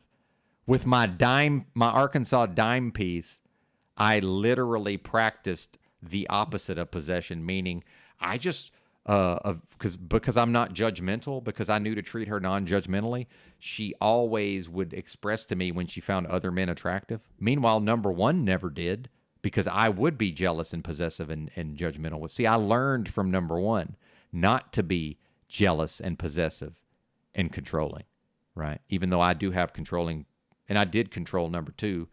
Some of that was that she signed up for it, and she actually played off of my control to use me to manage her affairs. And once I finally figured that shit out, I said, wow, I'm putting 25% of my mental energies into running this broad's life. I just stopped doing it. And because I had sunk my hook so deep into her psychologically, it took a few years to where finally she began to lose interest in me. She still stayed with me, but she started to lose interest in me. Why? Because I was no longer providing her with her discipline and her management of her affairs. I just let her fall on her face because she never developed the skills of finance. She never developed the skills of budgeting. She never developed a work at, well, she was a hard worker, but she never developed certain disciplines in her life. She was using me to provide that for her. And I was happy to do it right up until I wasn't. All I did was just stop doing those things. But I practiced something with her towards the end of our relationship where she absolutely spent time with other men. I wasn't spending time with other women, by the way. I didn't need to, and I didn't want to. But she absolutely was spending time with other men, and I knew about it. I was practicing, but I viewed my woman as my possession. That's my possession. That's my woman, right? I was raised to view her as my property, see? But now I've got a woman accusing me of a possessiveness that, number one, I'm not capable of anymore. Or I guess I am if I degenerated. Number two, if I'm going to be possessive over a woman, it's never going to be Bex. Sorry. Because Bex, in order for me to be possessive over Bex, she would have had to do these. She would have had to mate me when I was still being possessive towards my women and viewing them as property, and she was not attractive enough. Sorry about your luck. Now she's met Benton when Benton won't control, when Benton won't possess, except she happens to, now she could possibly have some sort of romance or romantic, possibly, I said, possibly. But now I've moved into a different phase of life where I'm no longer going to act on being controlling. I'm no longer going to act on being possessive, see.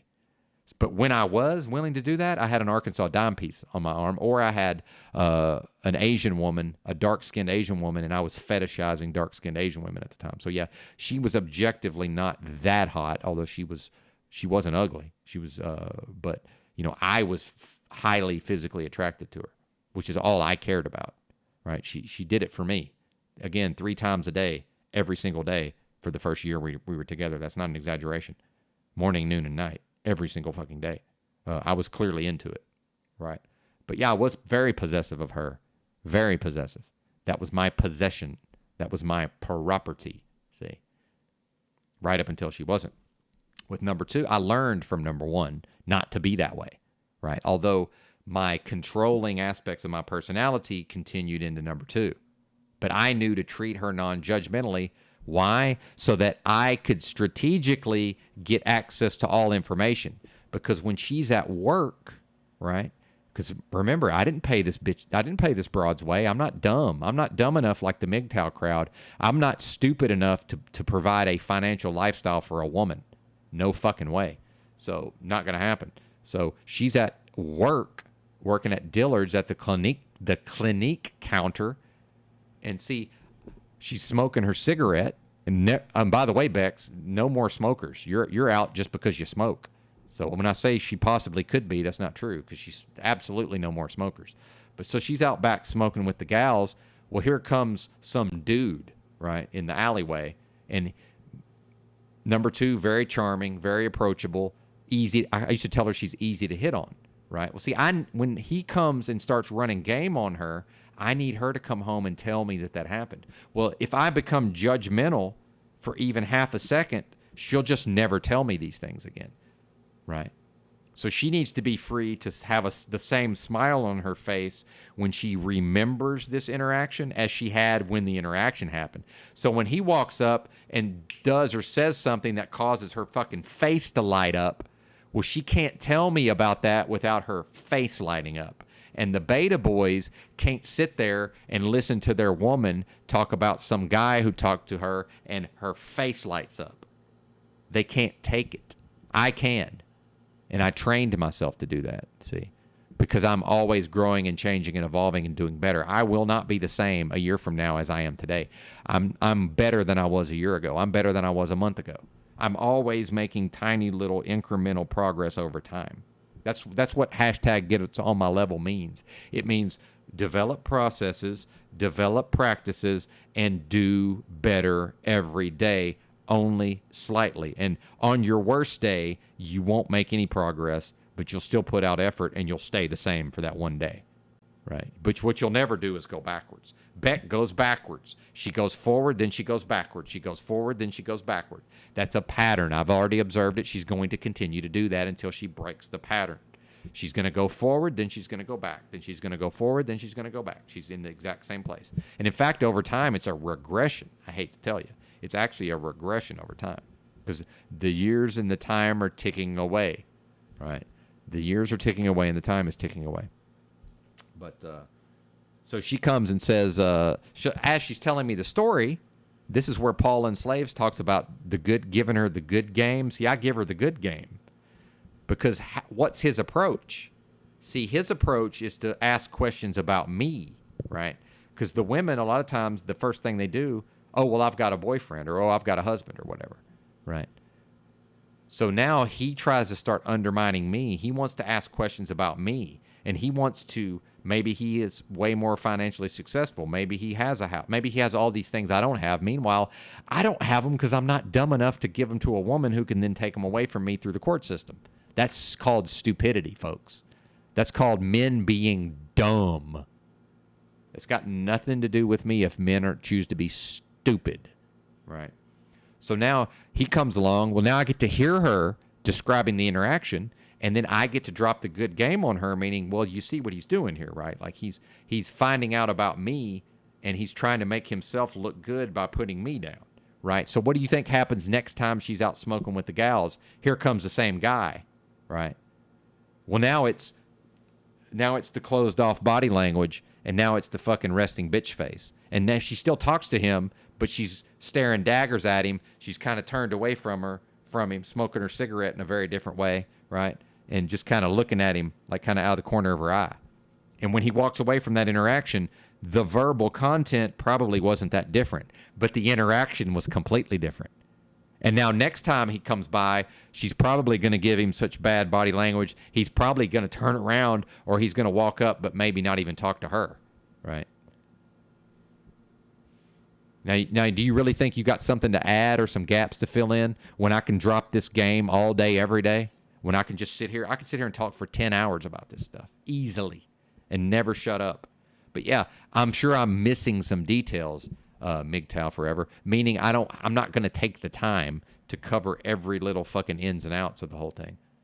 It's not my purpose. I'm actually started out with this because of a person who's still live who was talking about me, who came on my channel, by the way, and was super fucking shitty to me on my own channel. Lest we forget, do I need to go back and play that? You know, maybe I do. Maybe I do. Oh, man. And I see Tarek's still in there being Mr. Fix-It. Well, and I got to go make the coffee, but if somebody could, well, I'll type into the live chat. I'll solve my own problems.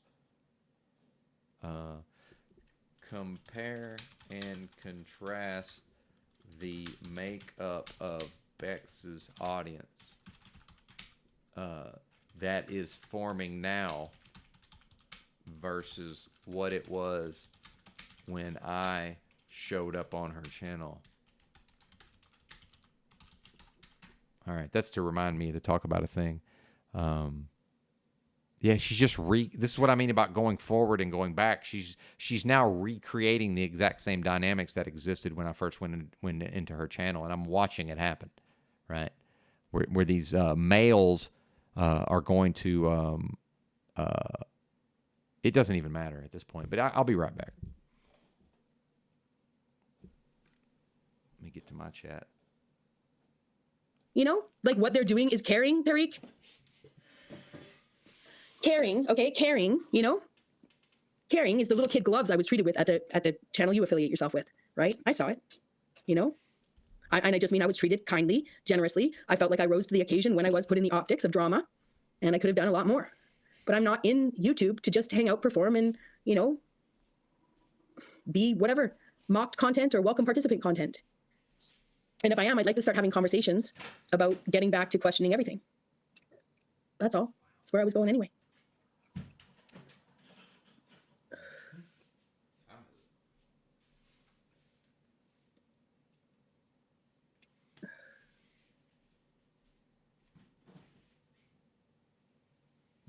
Well, that's where I would say, Tariq, I've really enjoyed, I have some great conversations behind the scenes. I have even better conversations of, memories long lost and, moments that at the time I deleted because I thought they were my worst moment. Meanwhile, I've made friends with all those people. I've made amends.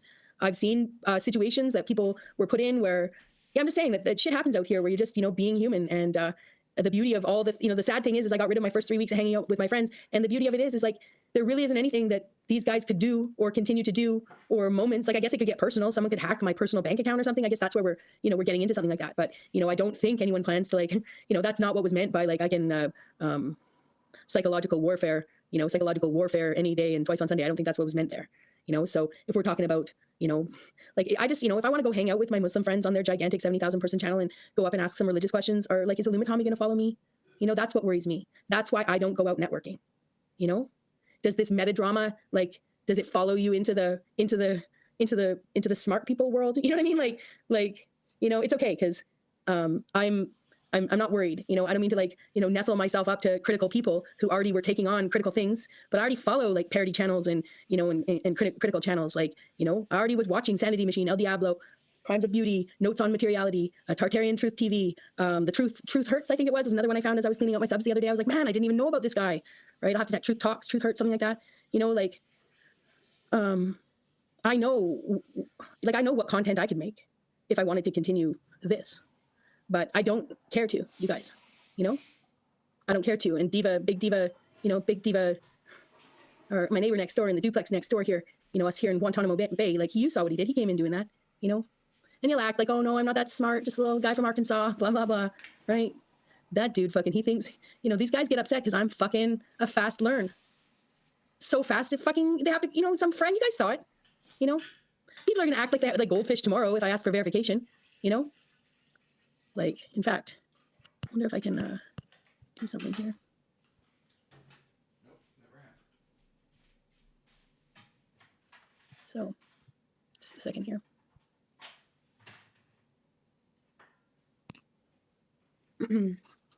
And maybe he was just saying he can withstand it, right? When I think about it, he can withstand the psychological warfare. But yeah, there's whole other avenues of this aspects of, growing and learning in this forum that I would rather, polish up.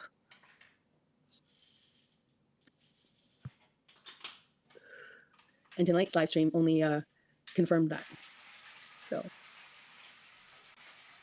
it's actually kind of exciting to produce the kind of content. I thought the conversation we had earlier, Big Drink Tea, when I blocked everybody but like you. It was so funny when I first decided to like unblock people. I was wondering if we could play a game with like what 10 people get unblocked today and how exciting can we make the chat, right? Seriously, I picked, I don't want to pick to tell you guys the people I picked, okay? But I did pick, okay, I picked Capricorny, and right? But she's like, I almost blocked, I picked Capricorny, I picked Heidi, I picked, Cam and Jessica Jane, of course, as a team together. I picked R. Pole because he's such a good critic of me, right? Roy Duggan, there already was like, there was a bunch that weren't actually blocked, like CIA, the Tribe. I'm just like, and then there were some girls in there too. I actually had too many girls that I was unblocking first. So I probably unblocked about 20 people first, where I was gonna be like, what will tomorrow look like? But then I thought, no, right? You can't be a wimp, right? Haven't blocked the whole fucking metaverse, okay? Because I really had, it was like 200 people. It was fun.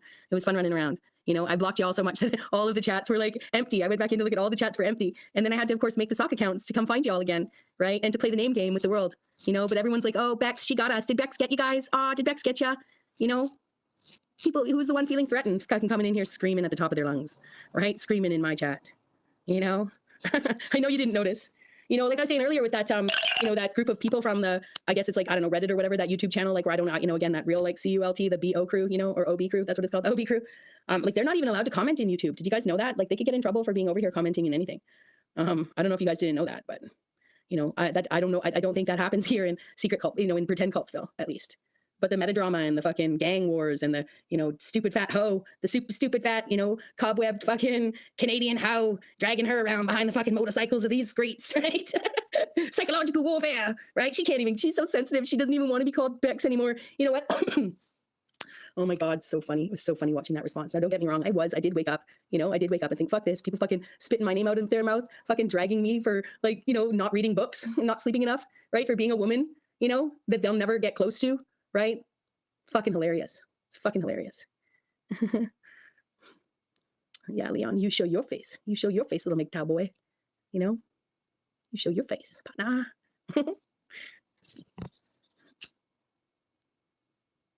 Or don't, because you clearly can't, because like you're in the chat.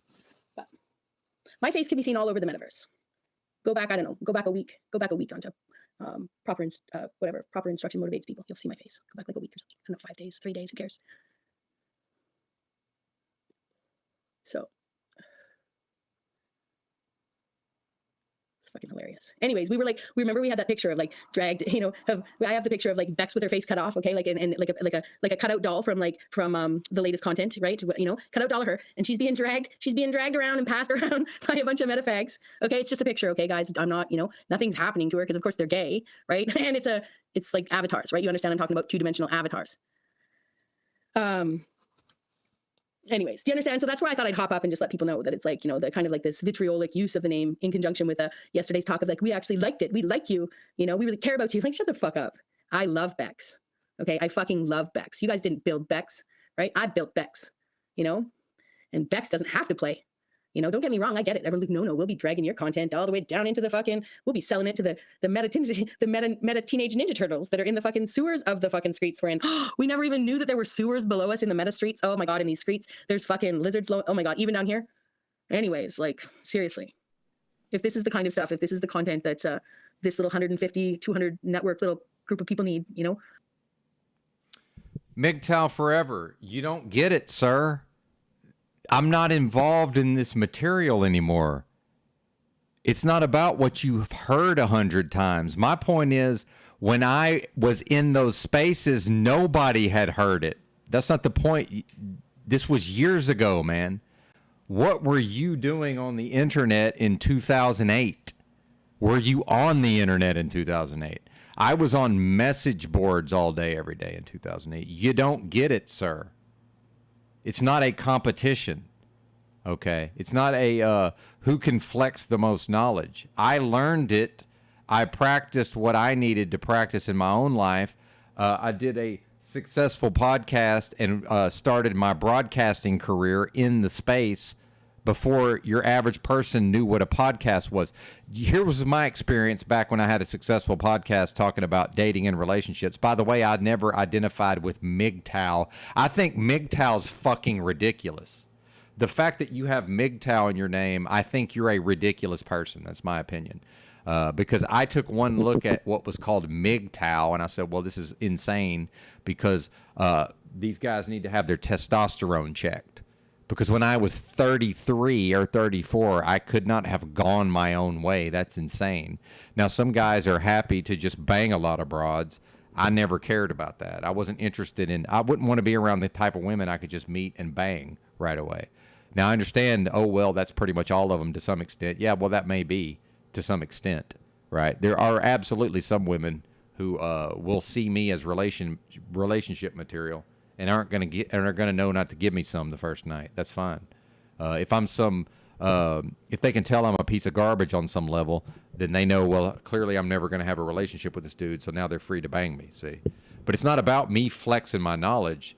You don't get it, sir. I figured all this out way before you did, and I moved on with my life, and I haven't revisited it at all. I don't look at this material. I don't think about this material. It's come up today because of a particular interaction that you may not know anything about. Because I don't even know who you are. Maybe you're a different person.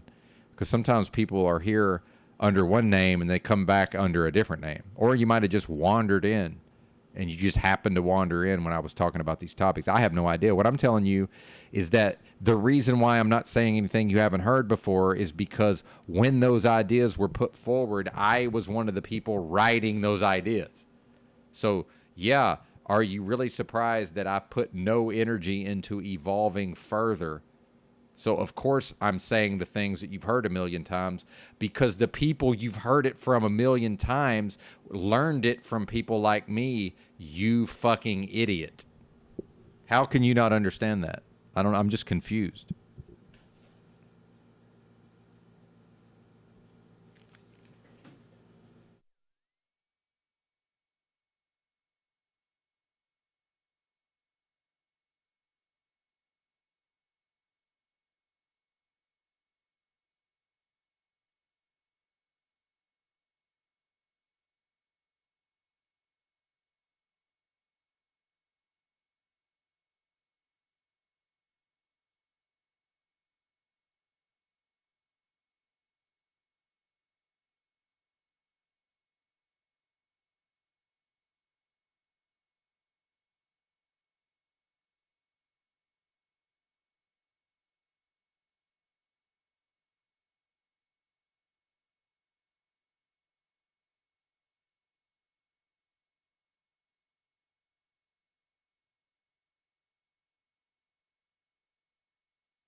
Do I really need to pull up my sosuave.net posts from 2010? Because they're still there. I went and looked. They're literally still there, sir. 2010.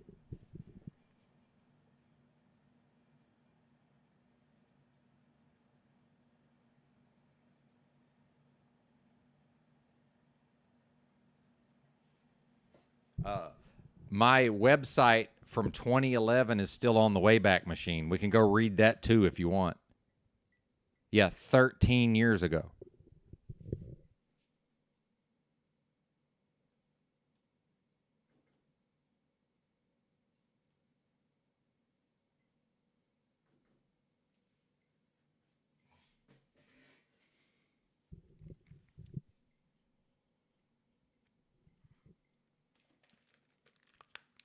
And I don't know if you missed the part where I said that this was all dated.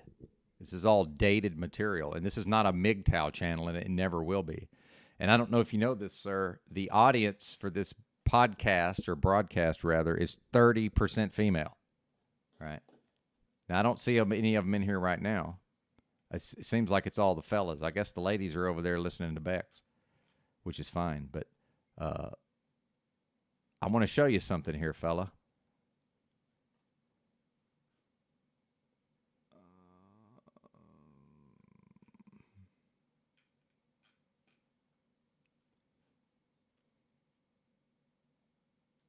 Where's my YouTube studio? Let's show. I'm going to show you the demographics of the channel real quick.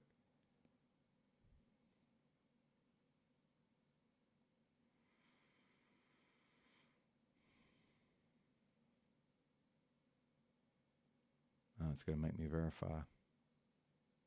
Damn it.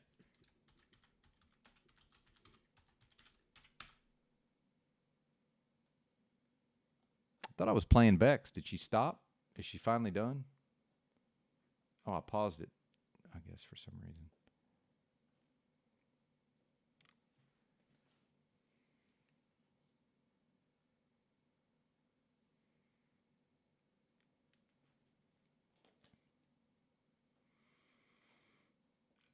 All right, here we go. Share this tab instead. Okay, you see this up here? Audience. All right. Age and gender. 33.3% female in the last 28 days. Now, that's going to go down probably because of this broadcast. Right? But do you realize I'm doing that on purpose? I hope you know this. 33 point, and it's only gone up. Last time it was right at 30 not that long ago. See, I'm intentionally making that number go as high as possible. I'm doing that, sir. So until you can have a live chat, until you can do live streams every day, I'm going to assume you're not able to do live streams every day. Until you can do live streams every day and build up to a 33.3% female audience in the last 28 days, I'm going to assume you can't do that, sir. See how it works?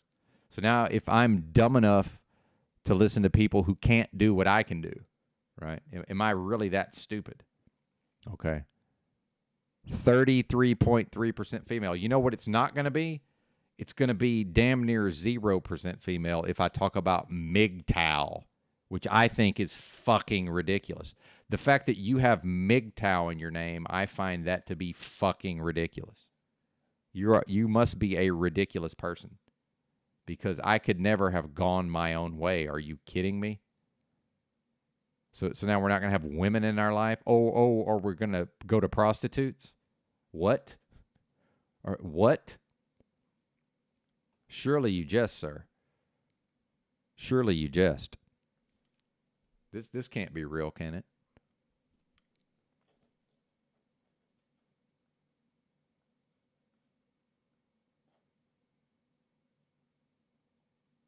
Where's my chat? Oh, here it is.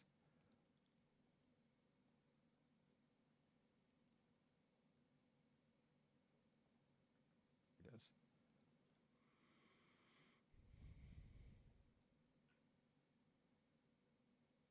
is. Are you talking about me? Oh, man. Well, nobody's going to have to make you be here, Adoli. And you know that narcissist has no meaning now, right? You do realize that we throw that around so much. I understand my own psychology inside and out, sir. I'll have you know. So yeah, clearly not those things. And by the way, when we say egotistical, we don't even mean egotistical, because I don't know if you know this, but egotistical is a good thing. Are you aware of this, Adolai or Adolai? Did you know that that's a good thing when people are egotistical? So when we say egotistical or egoic, what do we mean? We mean lack of humility, which is a very different thing. See? But if I come across as arrogant, it's because I am arrogant. If I come across as cocky, it's because I am cocky, right? Now, we can go right now and we can look at the clinical definition of narcissism, and we can see that I don't suffer from that, thank God. But guess what? Just like many folks, I have some of the traits of narcissism, some of them. And I have some of the traits of antisocial personality disorder, but I don't have the disorder. So I have some of the traits of narcissistic personality disorder, but not the disorder. See, I have some of the traits of antisocial personality disorder, but not the disorder. See how it works? There's nothing you can do, though. There's nothing to try. If you think I don't understand my psychology in and out, and if you think you're giving me new information, then clearly you're suffering from a misapprehension there. That you're operating based on a false premise. See how it works? And the fact is, I do communicate this way some of the time. And if you go back into the history of the channel, I've been doing these live streams basically every day. And in fact, I bet over the last 7 months to 8 months, I've averaged 6 hours of live streaming every day. It probably averages out. I don't know. I took 3 weeks off at a certain point. So if you don't account for the 3 weeks, I bet I averaged 6 hours a day over the last 7 to 8 months. Right. The fact is, I do talk this way. And the fact is, at least 3 different times now, I've literally ran off all the women. I'm not even kidding. So what's happened is, the first time I ran off all the women, they all left. And then over time, I built back up to the exact same number of women who were here. But it was some of the same women, but it was mostly different women. Right. Then I ran all of them off. And then the same thing happened. Like some of them continue to come back after they leave, but then typically it's just different women. See, right now, if I'm in the process of running all the women off for the 3rd time, well, where are they going to go? See, because they're not going to be able to go listen to Bex. You see what I'm saying? Because whatever they're getting out of me, they can't get from Bex. She's an hysterical woman who can't even keep her content on her channel. She damn sure can't commit to going live. She can't be live every single day, more or less at the same time like I can. She's not capable of it. She's never developed it. Until she develops that ability, it doesn't exist. She fucking spirals out too much. Well, guess what? I used to spiral out. Well, but that's the thing, Adonai, and I'm not mad at you. The thing is, man, sometimes I tune into Paul Enslaved, and whatever he's talking about that day is just not for me, and I go do other things, right? And I'm glad people are here. I'm glad that there's 27 people who will listen to me even talk about these uncomfortable topics. And even if I do, as someone once told me, when I started talking this way, I was in Slab City, California, and I got all agitated and cranky because this girl kept intentionally not passing the weed pipe to me, and we were all sitting around, and what she would do is she long-lunged it every time because I was sitting next to her, and she fucking cashed the bowl like 3 times in a row right when it got to me, and I finally fucking flipped out a little bit about it. And then because I had allowed some resentments to build up, I started just kind of going off on everybody in general. And then my buddy Sticks ... who used to be this awesome person and one of the best people I've ever met, unfortunately got on meth real bad and just turned into a real piece of garbage. But in the middle of this, he looked at me and said, "Your sociopathic traits are showing." And I knew what he was meant in that moment, and I was actually helped me get my it helped me get myself under control. However, I'm not a sociopath, thank God. See, I don't have any of these things full force. I have smatterings of a lot of it, which, by the way, is very helpful in society. I don't know if y'all know this. This is actually helpful. But the MGTOW Forever guy, he's not supposed to be able to come in here and just take over and carry the day with his ego, with his lack of humility. That's him not having humility. When he hears me talk off the fucking cuff about things I didn't even know I was going to talk about, and I'm up here speaking extemporaneously off the dome for hours, sometimes. I might talk for 6 hours today. We don't know, right? Nobody knows. And whoever wants to hear it can hear it, and whoever doesn't is free to fuck off and do other things. And if it's that the women are like, hey, this isn't for us, then they can come back, right? And some of them won't come back. Just based on me talking about Bex, some of them won't come back. That's fine. And Bex can say till she's blue in the face that I'm catering to the same 150 people. That may be true, but the female audience seems to filter in and out, right? And that's the composition, the names in the live chat changes, but I'm just going to call it like it is. I look down there, and there's certain gals I've developed a rapport with. Jackie Fox is one of them, but she's not here every day, right? But I look down, and there's certain names I see every single day. And if that person chooses not to be here, I don't keep slaves. I had a friend of mine said this. He talked about his divorce. He said, well, I don't keep slaves, meaning they're free. These women are free to go anytime they want. Meanwhile, I'm going to continue to pump up the numbers. Now, the fact is there's a ceiling to that, right? And I don't know if you know this, that the internet is still predominantly male, right? Especially people who come to YouTube live chats every day, right? This is still a predominantly male audience. So 33.3% might be the absolute top of what's possible. I don't know. I have no idea. But part of the reason these women are here is that, number one, I don't try to hit on them, and I'm not creepy and weird with them individually. If I'm creepy I'm never creepy, actually. If I'm strange and unusual, I don't know if you know this about women, they're very tolerant that way. Women are very tolerant and forgiving, right? Generally. Now, some of them are vindictive, mean, jealous, and possessive, as I think what we see with Bex. And what's interesting with Bex is that I actually, in spite of myself, I allowed her to influence me against somebody like London Man, right? And at a certain point, Bex basically had me persuaded. I allowed her to persuade me, and I was nearly convinced that he was irredeemable because of how she claimed that he had interfaced with him. Meanwhile, it's now a month later, and she's accusing me of all the stuff she accused London Man of. Now she was talking about London Man becoming possessive over her. And now she's saying that I am. Well, now I'm like, okay, it's the Eurythmics song. Some of them want to use you. Some of them want to be used by you. Some of them want to abuse you. Some of them want to be abused. Well, she wants to be possessed by a man, clearly. Well, sorry, lady. No actual man worth having is going to possess her, not in a healthy way. And by the way, now that I'm 48, I've seen the error of my ways in being possessive in the first place. That was a mistake. When I was possessive towards my high school girlfriend and my first wife, that was an error, and I learned from it, and I will not repeat the error.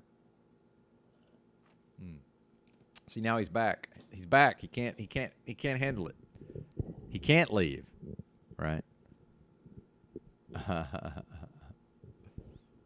Yep.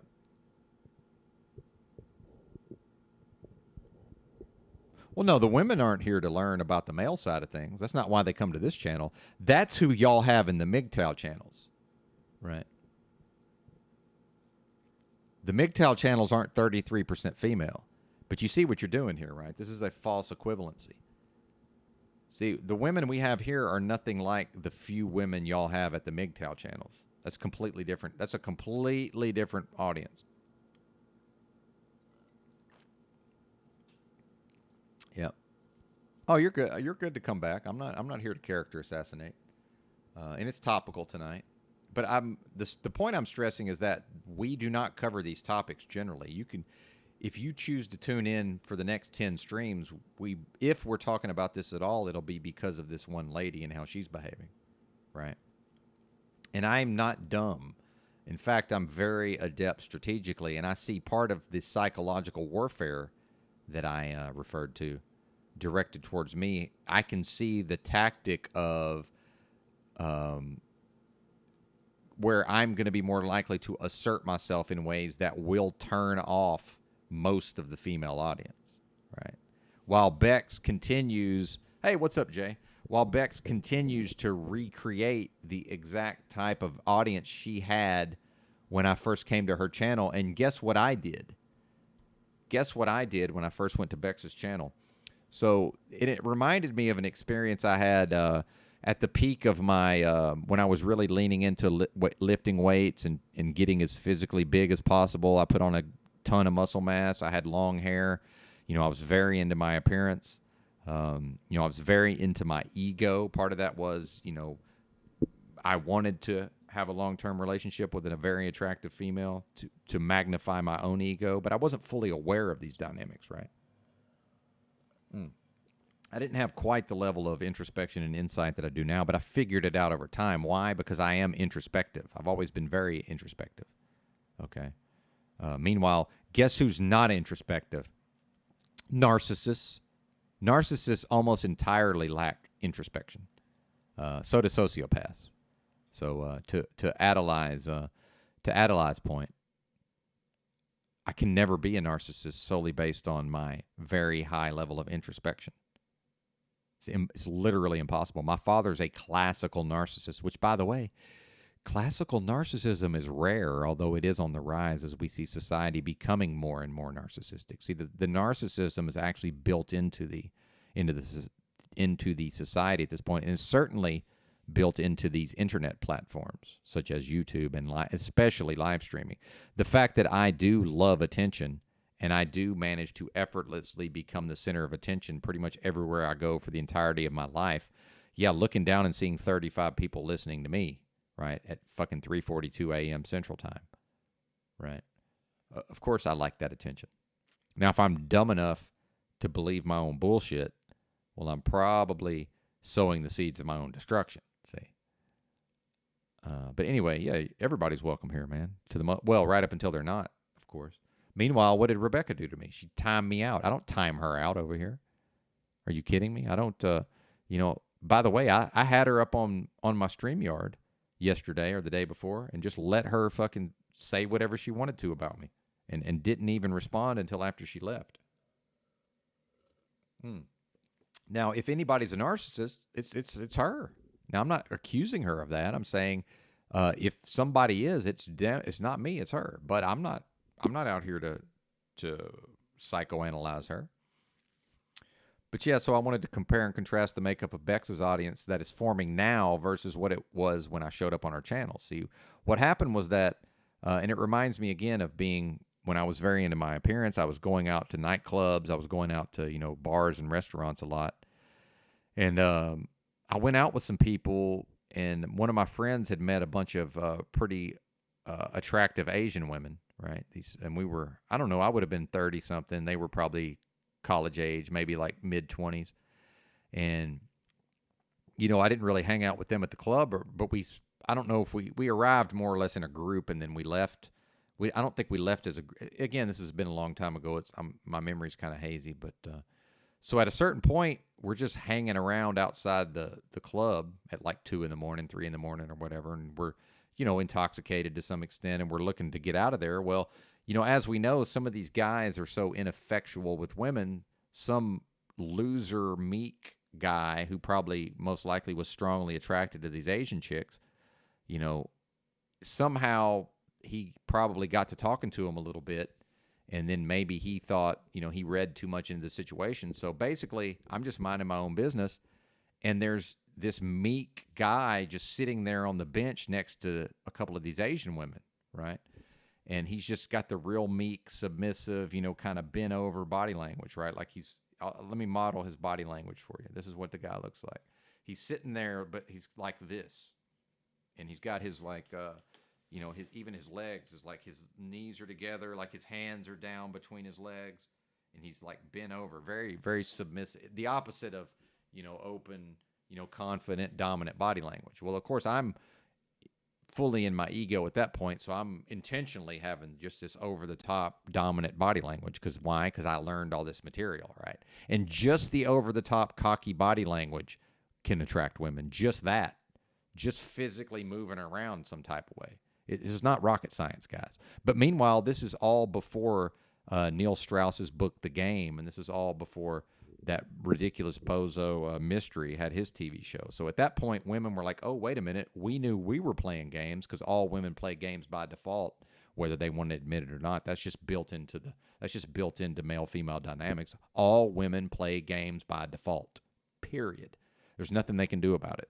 They can say till they're blue in the face, oh, I don't play games. All of you do when it comes to romance. You can't help it. It's the way you were socialized. When me and my friends were running around throwing dirt clods at each other, y'all were in a semicircle with your hands covered, and learning our psychology, so that very quickly y'all would know how to eat us alive psychologically. That's what the psychological warfare is I was referring to with Bex, right? And she intentionally misconstrued that as now I'm saying that I'm doing psychological warfare on her. No, I'm not. I know that if I'm going to have any level of a relationship with any woman, there's a minimum level of psychological warfare baked into the cake. There's nothing anybody can do about it. Now, Paul Enslaved can come at things from a different way in that, maybe he's on, by the way, I'm not on his level, right? So he can look at me and say, get on my level. Okay, that's fair. See, when I tell Bex to get on my level, she's taking it as if I'm putting myself above her. It's like, no, your own lack of progress in life is putting you below me, lady. Just like if I'm willing to accept that Paul Enslaved has things he can teach me in certain ways, can't teach me anything about being a man, by the way, but I could probably learn from him in male-female dynamics, because I've never claimed to be perfect in male-female dynamics. I have a certain intellectual understanding of various aspects of it, right? But the fact is, the level I'm on, all of my interactions and relationships with women, there's going to be a certain level of psychological warfare baked into the cake. So when I'm talking to her, I'm helpfully trying to tell Bex that, hey, I'm super good at the psychological warfare. Now, why did I say that? Because I detected that she was going psychological warfare against me. Now, because she's a lady, they tend to do it in a covert way because of plausible deniability. See, so she's going to do the thing, but she's going to leave herself an out where she can claim she's not doing the thing. See, but as a man, I don't have to do that. By the way, neither does a woman.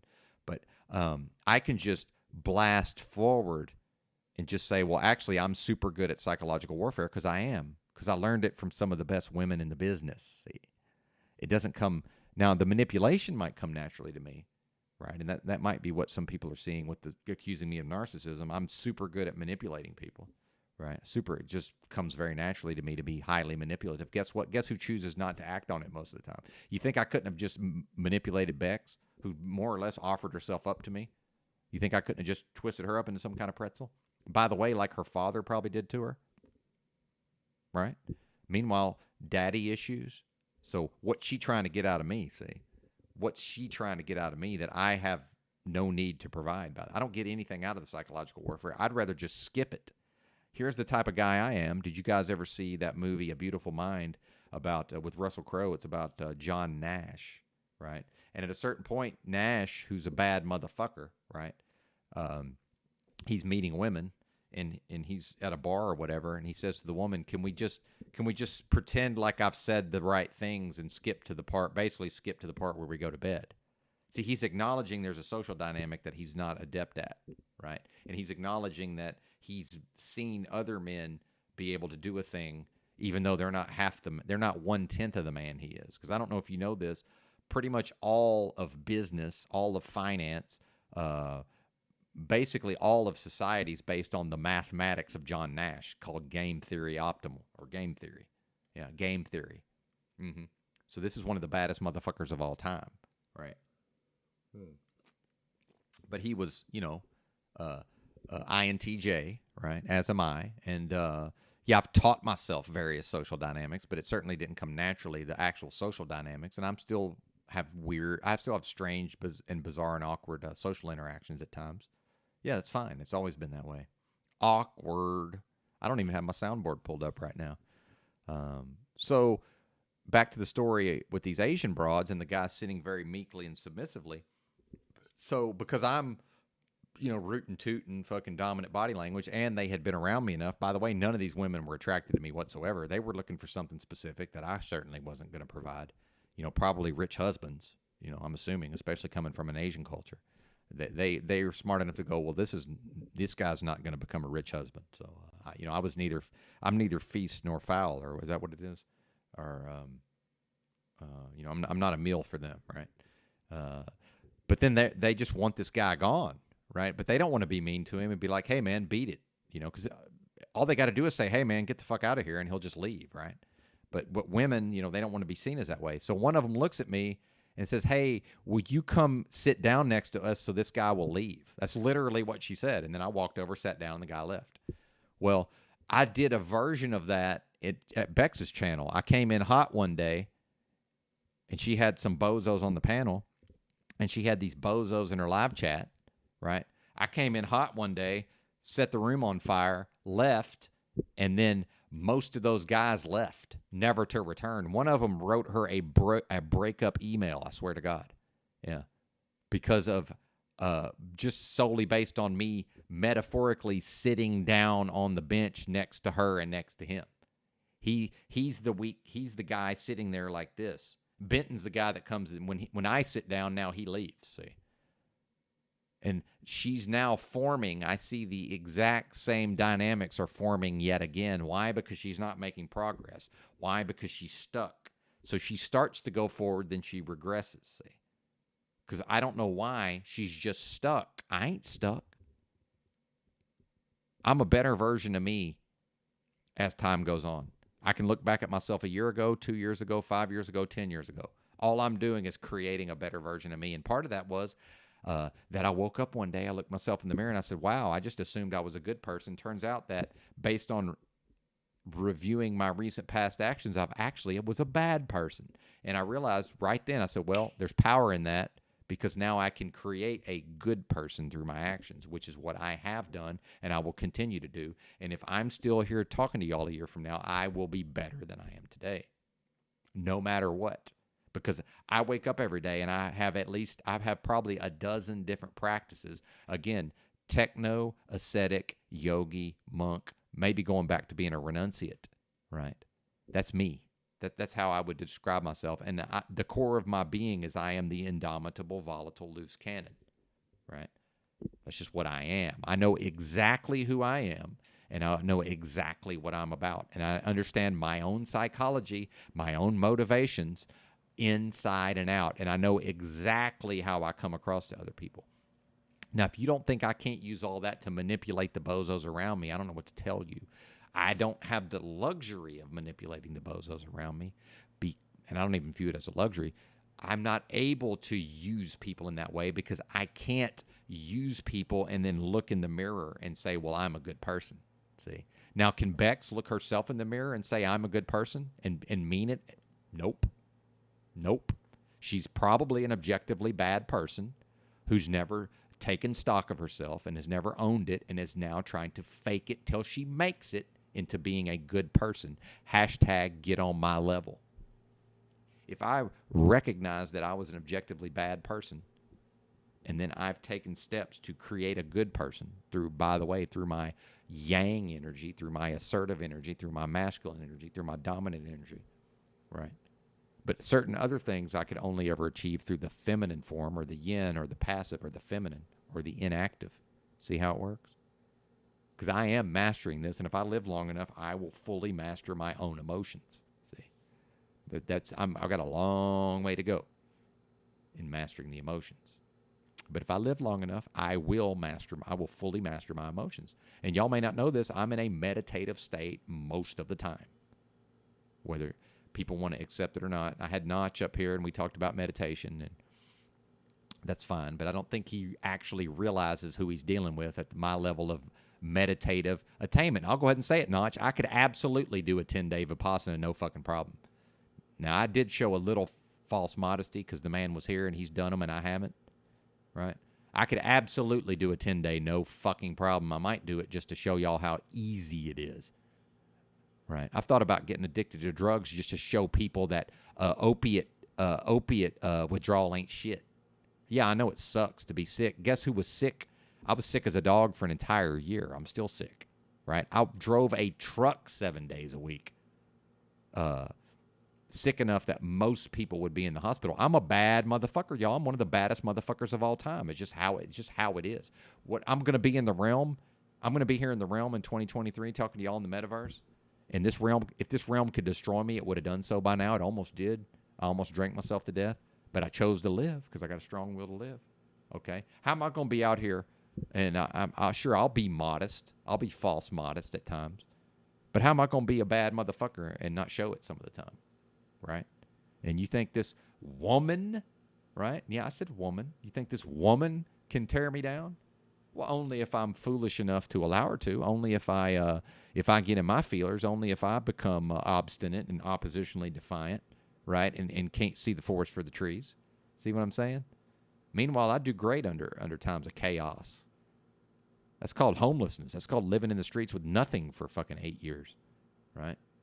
I just put myself in an environment where I had to figure it the fuck out. Most people, that's the scariest thing they can think of is to go be homeless. Shit, I'm looking forward to it. Been there, done that. Meanwhile, now it's a lot different. Hey, they ramped this fake pandemic up again. I don't know if y'all know this. First thing they do is all the homeless services just closed overnight. I wasn't homeless. I was driving a truck, right? But so now Bex is going to recreate the type of people who would write her a breakup letter. See? And what are we talking about, by the way? It's codependency. It's codependency.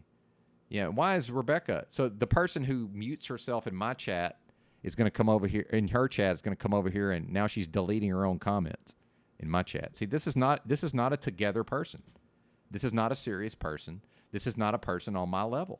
It's just not. I've already been through all this metaversally. I did this years ago with CBO Crew, and I learned from it, and I put it behind me, and I moved on. Now, Bex wants to behave this way, but not be called to account for it. And she wants me to treat her as if she's not doing these things that I myself did, right? I see what's happening, and wants to get and wants to character assassinate me for helpfully pointing out that she literally doesn't understand the internet, right? But I've been here every day since 1994, and I'm telling her she doesn't understand the internet, and there's however many people watching me right now. Although it was like 35, and now I went a little too much into my ego to understand the internet. I leaned a little too much into my arrogance, and people left. You think I don't know that people, see, that's another thing. Understanding how I'm presenting and what that does to the audience, see. You think I don't understand that? Right? But part of this, Bex, is that I have to get what I need to get out of this.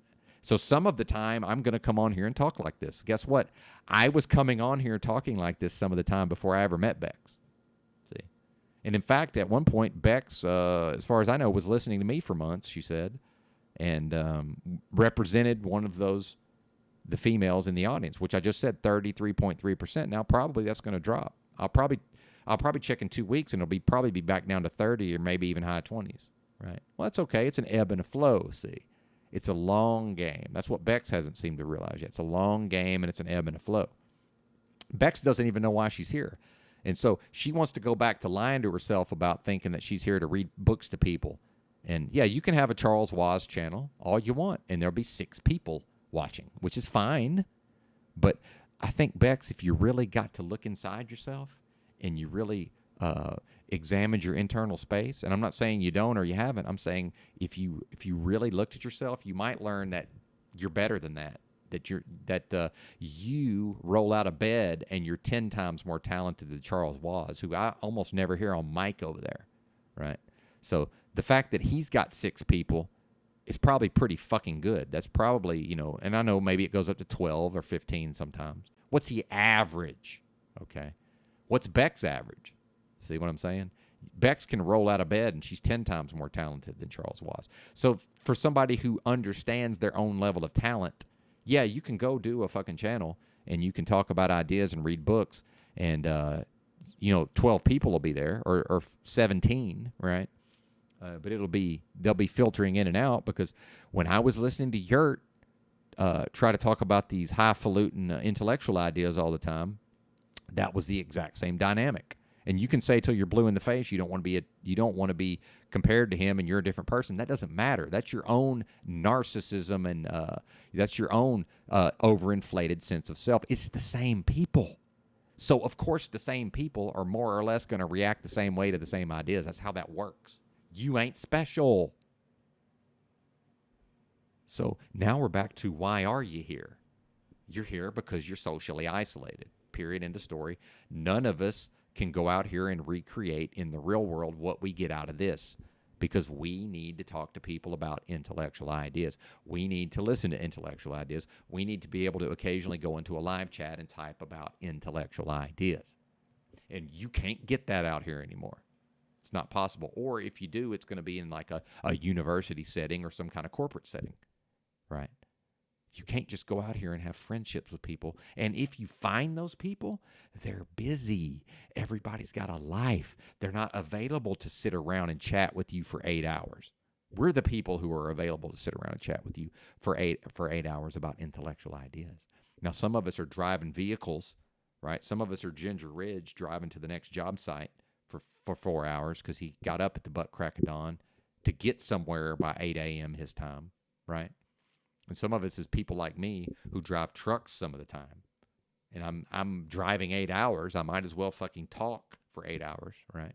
Or before I did live streams, I might as well listen to somebody else talk for 8 hours. Or I'd listen to audiobooks, right?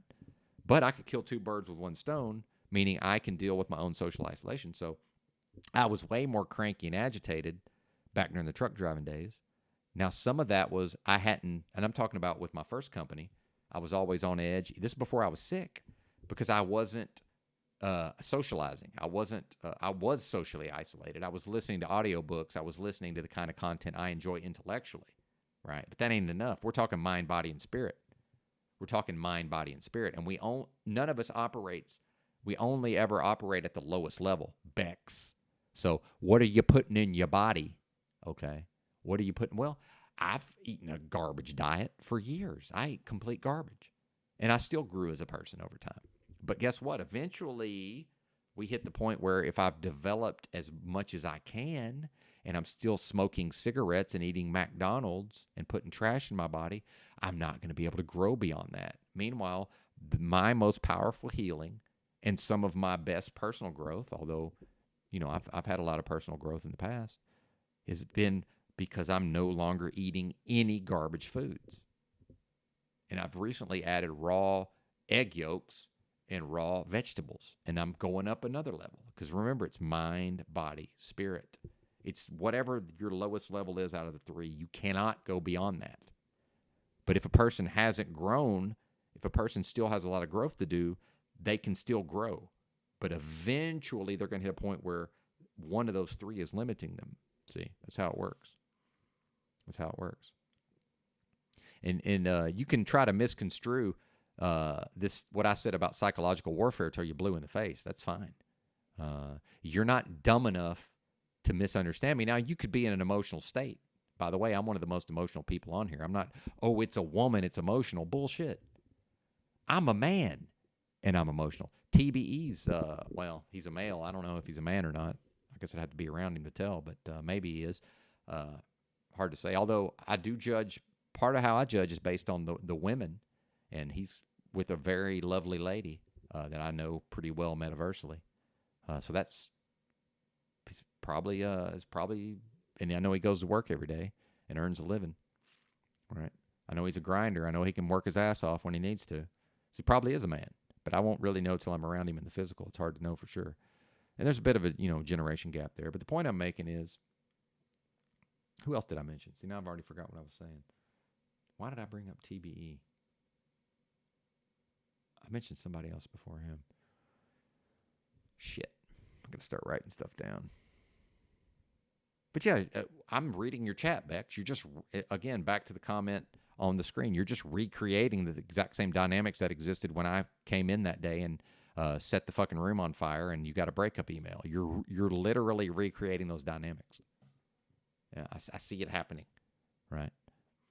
Which is fine. I mean, you're welcome to that. But you know, you can lie to yourself and try to say that you're above the drama and you're above some of these lowbrow dynamics. You can say that till you're blue in the face, but you don't seem to understand or comprehend what are the reason for those optics, right? What are the reasons for the drama optics? What are the reasons for the personal politics optics?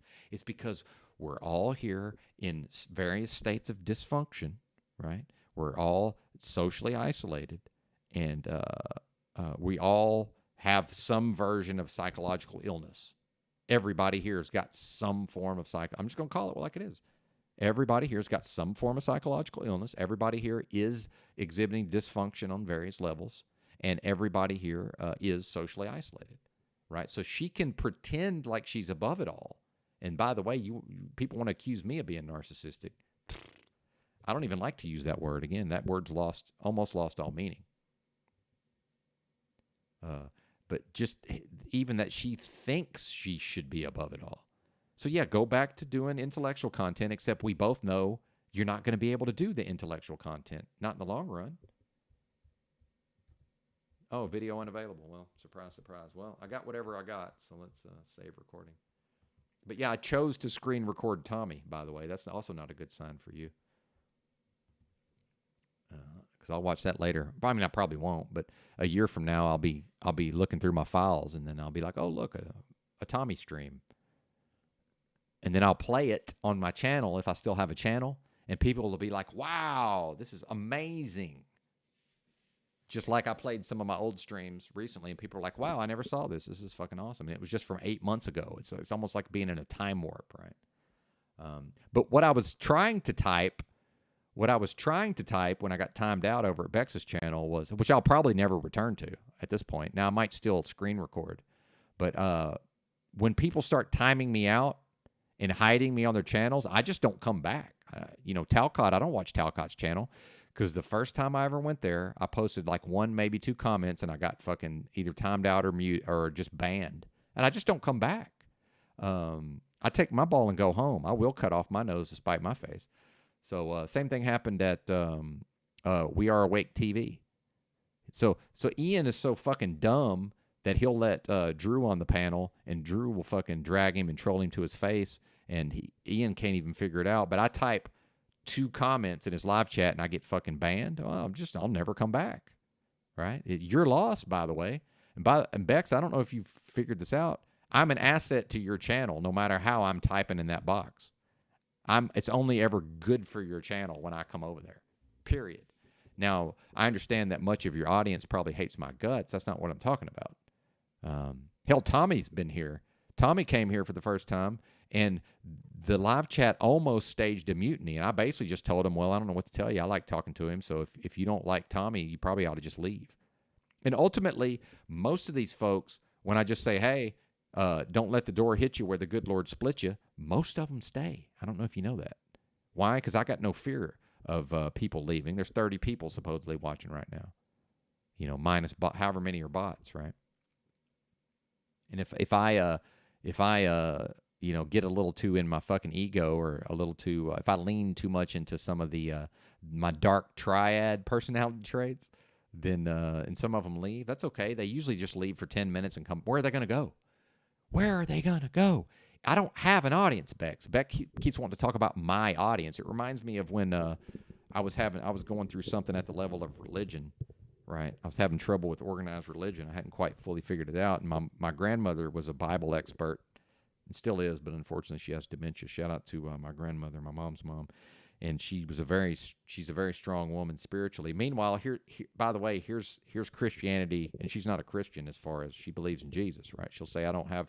So the point I'm trying to make is, I kept referring to her religious beliefs kind of in a demeaning way, with a kind of a dismissive or a demeaning tone of voice. I'm her favorite, by the way. I am the golden boy of the family, or I was. So much so that my sister Jessica had the golden boy. His name's Talon, and they, to this day, my mom and my grandmother call him my name.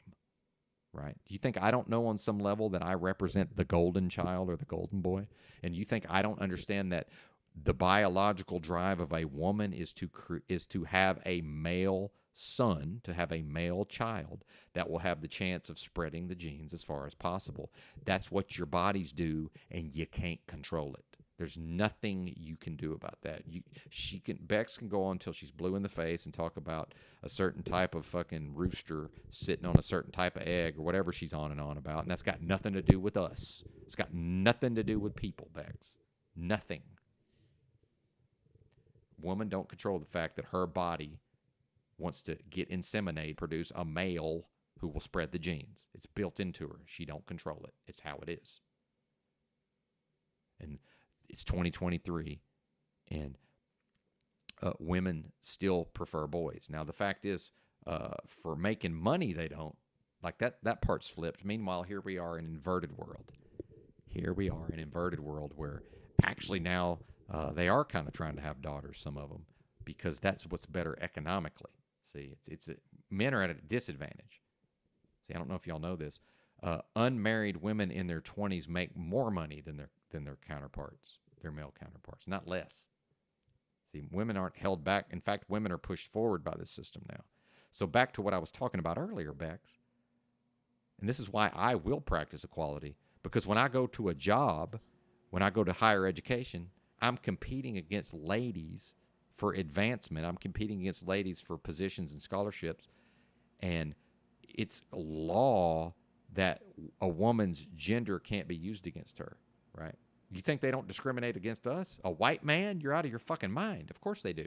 But meanwhile, I'm so strong and powerful, I will overcome anyway. Just like my grandmother started a business in the 1960s as a single mom in Arkansas, an uneducated woman, a woman who grew up so poor that she dug a well for her family at the age of 11. She dug in the motherfucking dirt so her family could have water, and she had not yet owned a pair of shoes. This is a bad woman. So I kept talking about her religious beliefs, and she said, "No, I don't have religious beliefs." She corrected me. See, she said, "I don't have religious beliefs. I believe on Jesus." That's what she told me. And I said, "Fair enough. Thank you for the correction." And we never had that problem again.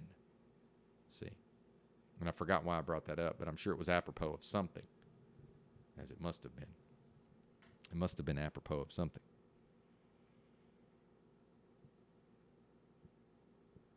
Hopefully the audience knows my point, because I've lost it, certainly. But yeah, she's just going to have the same type of sycophants and loser males. And I don't know Tarek, but whatever that was he was posting in your chat, that's loser. That's a loser male reassuring a female, right? And when it's time to spread the legs, she ain't spreading them for a guy like that, most likely. Now, some women are so desperate they just got to take whatever they can get and try to move in fucking but even then the person trying to be moved in is at least a sensitive artist type. And a lot of guys, it is revenge of the nerds on some level. A lot of these the more athletic, dominant, jock type of men don't like to face the fact that women are very attracted to somebody like Kurt Cobain, right? But not if he ain't got his shit together, right? And Kurt was definitely had his shit together, obviously, and also a feminist, right? And stood up for homos. Yeah, stood up for. Guess who had a gay best friend? But we grew up in a repressive culture, and he wasn't allowed to be himself, right? Had to lie to me, his best friend, and as long as he pretended to like girls, even though everybody could tell, right? But just like Kurt saw a gay kid in his school getting picked on, and Kurt said, "Well, I'm gay." Meaning, hey, if you're going to do it to him, you better do it to me first. See, I'm that type of guy. Right. Now, I wasn't quite brave enough to say it. But then again, we get into the repression, right? So maybe that's a little too close to home for me. But, nobody could fuck with my friend about him being effeminate and a little prissy, right? Because they would have had to get through me. And good luck with that. Meanwhile, I was I was scrawny. I was scrawny, right?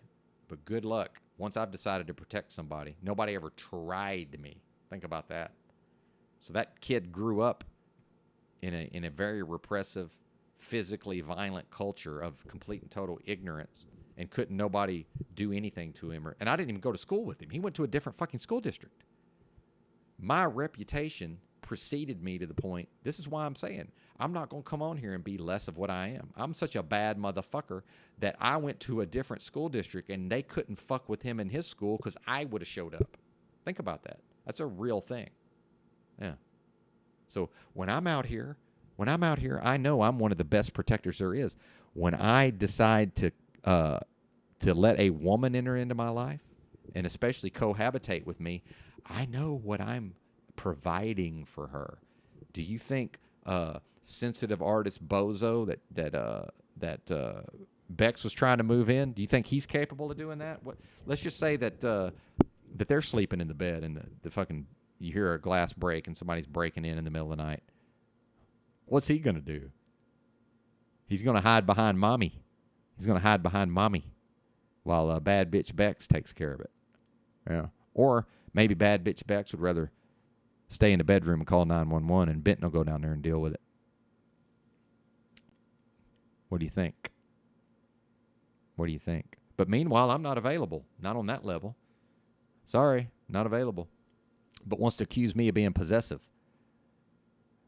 Bitch, I had an Arkansas dime on my arm and chose not to be possessive. Are you kidding me? Now, I was controlling at first. Well, for years I was. But that was, by the way, I know you know this term, Beck. She was topping from the bottom. She knew as long as she played into my ego, right?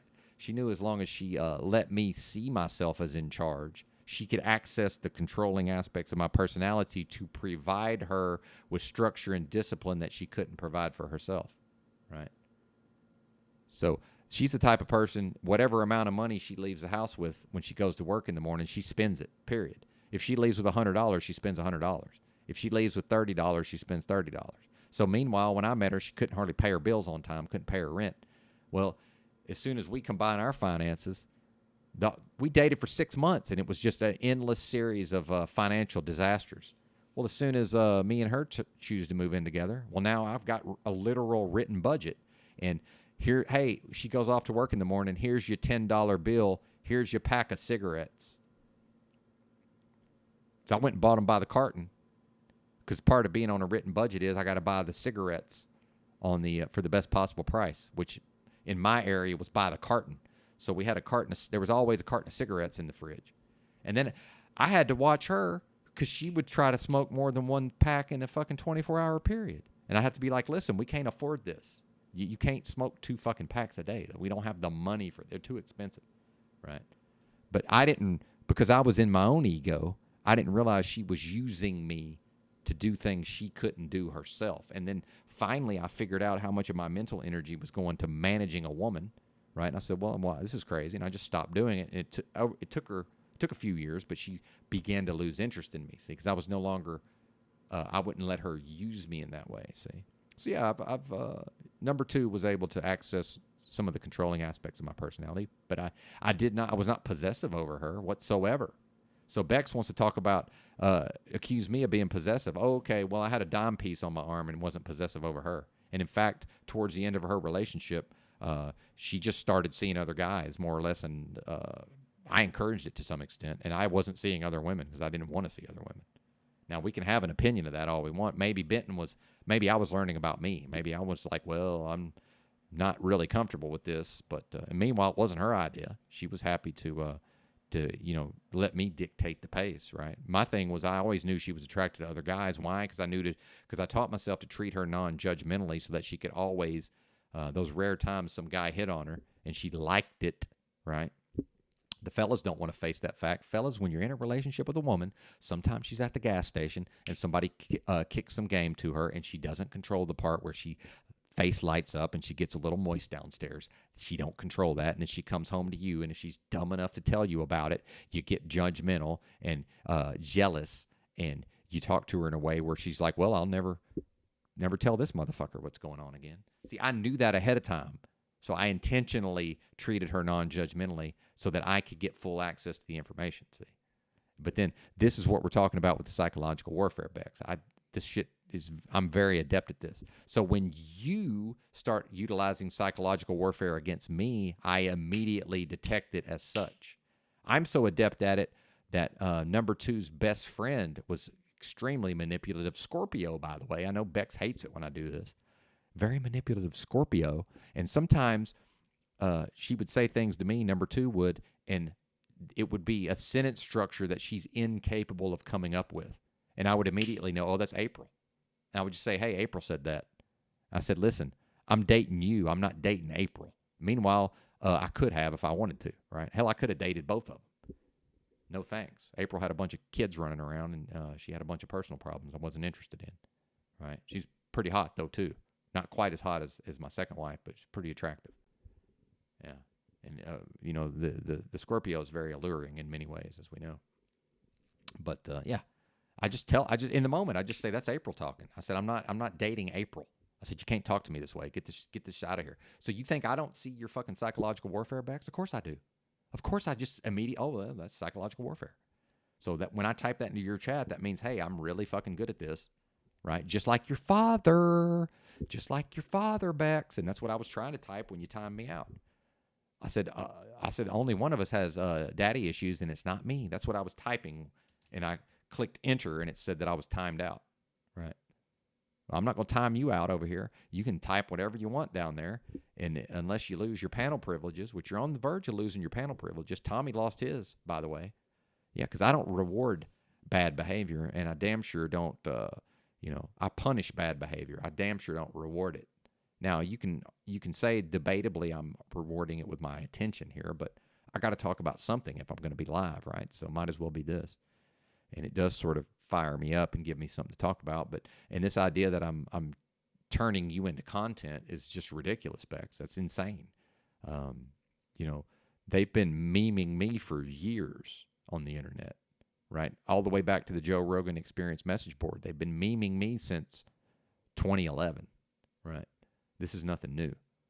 I am the content I want to see in the meta. Now, the fact is, if I want to go live every single fucking day and work on my craft, right, then obviously there are times when I'm just out of content. So, yeah, in the short term, you're giving me something to talk about. But part of that is I'm not going to talk about the normie narratives. Did y'all see when I was on Paul yesterday? And here comes Wizard wanting to talk about fucking UKR and Nazis. And me and Paul are just sitting there like, what is this? Meanwhile, Snafu brought Bex up. I didn't have a bad word to say. I think we should play that in a minute. I don't know. Did you see that, Bex? I don't think you did. I think you were live. And I stopped watching Paul and came and watched you. But this woman, Bex, has such problems that she thinks that the reason I'm watching her is her content is because I'm trying to, so I can screen record and all of it. No, I have to screen record because you don't leave the shit up. You know who I don't screen record? Paul Unslaved. You know why? He leaves his content up. Although on occasion something happens and he takes it down for a specific reason. And then I'm like, damn, why wasn't I screen recording? Right? And really, realistically, I should be screen recording everything I watch. I watch your content because I'm a fan of your channel. Or I was. Right? I was a fan. I'm definitely not going to be coming back if I'm going to be timed out. Right? And feel free not to read the chat. I'm not reading the chat right now. I am adept at working with the chat. I'm not even reading the chat. I don't have any idea. For all I know, it's a whole page of Rebecca. I don't know till I look. No, it's Tommy. Yeah. Well, Tommy's welcome in the chat. Hell, he might get his panel privileges back. I don't know. I know he was super fucking shitty to me, and I didn't appreciate it. But then again, there was a time when me and Tommy were friendly, and he sent me an email, and I just never responded to it. Now I can say, well, I was really sick and I had other things going on. Well, I was really sick and I had other things going on, but I still could have replied to Tommy's email. I chose to ignore his email, right? So maybe that's why he was shitty to me. I don't know. I'm not going to just blame Tommy, right? But at the same time, I'm not going to keep having him up on the panel when he's being shitty to me. So I'm glad he's here. I'm glad he's in the live chat. I screen recorded you, Tommy. My choice was between screen recording Bex and screen recording you, and I screen recorded Tommy. Again, hashtag get on my level. Hashtag, and I'm not talking to Tommy, right? That's a Beck's problem if I'm choosing to record Tommy. Now, some of that is less is more, and Tom certainly increases the value of the product by not going live every day like some of us do. But there's advantages and disadvantages to that, obviously, right? And there was a time he wasn't even doing it. Oh man, I'm unbreakable, Tom. But I see you working down there. I see you working, and I've been enjoying your videos, by the way. You've dropped several just fucking awesome videos, man. So, in fact, I've praised them, but probably haven't even praised them highly enough. So, we play most of them over here, and I do try to send people. I do send people to your channel, but you probably don't care about that, which is fine. Anyway.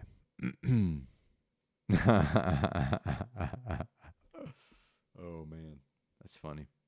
Well, I don't know. Sometimes I'm the one spurging, so that's fair play, right? All's fair in metaversal love and war, apparently. Oh, wait a minute. Let's go back over here. I'm not on my game today, as you can see.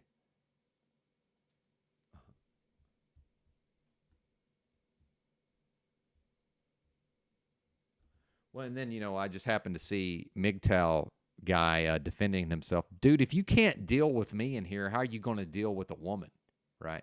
And when they have MGTOW in their name, I already know they don't know how to deal with women in the context of a relationship. Dude, if you can't even deal with me, how are you going to deal with a broad? I mean, think about it.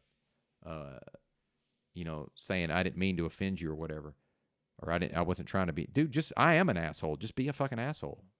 Who cares? It's fine. You can be an asshole. Tommy's in here. He's a fucking raging asshole. We love him. I'm an asshole. I've come from a long line of assholes. At a certain point, I just was like, well, wait a minute. My dad's an asshole. His dad was an asshole. I'm assuming that guy was an asshole, my great grandfather. So at some point, it was just like, oh, the light went off. I'm like, oh, I'm a fucking asshole. It's okay, man. Maybe you're just an asshole. I don't know. But so what Bex is recreating over there is these weirdo codependent dynamics that I'm assuming she doesn't respond to, right? And this is why I call them sycophants. And shout out to Drew, who will not tolerate sycophants. I know because I was a huge fan of his channel. I finally got on his Discord because I had never heard of Discord. So the only reason I ever even learned to use Discord was so that I could go onto the CBO Discord. And I tried to heap the praises on him, just like you see T4 lovers heaping the praises on me. I tried to heap the praises on him, and he won't take it. He just flat refused to take a compliment. But because I'm a human being who can observe another human being, I'm just like, oh, Drew doesn't like compliments. Well, really what it was is he will not tolerate sycophants, which I appreciate. Bex, you will tolerate sycophants, and I will to some extent. Although eventually I will finally have had enough of their foolishness and I run them off. I ran Slow Boy Whiteboard out of here, although maybe might come back under another name, right? I ran Look Within out of here, right? I ran Robin out of here at a certain point, but that was more of a misunderstanding than anything else, I'm pretty sure. But yeah, it's fascinating, man. It's all fascinating to be sure. But anyway, let's go. Let's play Mr. Unslaved from yesterday. Actually, let's do that. And I got to take another break. I got stuff to do. Again, I went live super early because I knew, I knew Bex wasn't going to leave her stream up, and I don't have perfect ability to record everything, Bex. And I definitely, since you don't understand the internet, if you're still listening, when I'm screen recording, I have to go back in time unless I just want to start where it's at. So since I needed to go back in time, the live chat is still the up to the moment live chat. So no, I took a few screenshots. I wasn't smart enough to just back up and screen record the live chat. Maybe I'll start doing that. But also, I'm limited here. Even with these multiple computers, I can't just record everything. I'm not in some kind of command center where I can just type where I can just, I don't know how to make a computer program that will just automatically record all your content. I'm sure that's possible. I don't know how to do it. Oh yeah, Z's going to be live in a minute. I forgot about that. I don't even know where I am or what's going on here to some extent.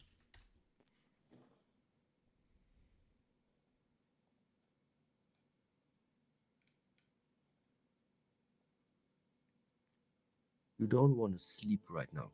you want to be awake. You want to be awake. The Israeli defense minister. Let's listen to hear if they say anything. Mr. Secretary, thank you for coming, Mr. Many have said that. Turns out Flow State is over there fucking a rubber doll. That's what you're telling me? Well, it's his panelists. Pathetic. I made a challenge, actually, Paul, and they all pussied out and blocked me. They want to say, "Oh, Snafu can't pull game. Oh, Snafu's just this." Oh, so I said, let's do an actual exercise. How about on your channel, I'll go out to a designated location, and then all you fuckers want to talk shit, go out to a designated location, and we'll see who has more social interaction with the other species, the gender. Why would you want to fuck that as my challenge? Because they're all my cows. question is, it's one thing to jerk off, but why do you need a whole torso in a whole situation? Like, are you that creepy? You ought to pull it up, man. I should find the timestamp, or if any of the unslavey. I mean, it got pretty creepy out there. Dudes were pulling sex toys out. Snowball Walnut showed up to try and save the show. When I want to point something out to Bex, if she's still around, people hate this, Bex. You're doing something to the audience that they hate. I almost never take my streams down. I took down the one where I basically accused my own sister of being demonically oppressed, and then I had a phone conversation with her where I directed her to my channel. So I took that one down just so that she couldn't, to make it more difficult for her to see it. And I got shit for that. One of my regular listeners was giving me shit for taking that one down.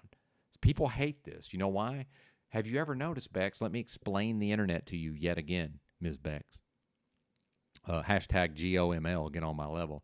Let me explain the internet to you. So have you ever been listening to a live stream or doing a live stream and somebody's like, hey, I'm catching up in 1.5x? So some people, if they can't catch the whole broadcast, they go back to the beginning, they click 1.5x and they listen, and then if you're live long enough, they catch up to the present moment.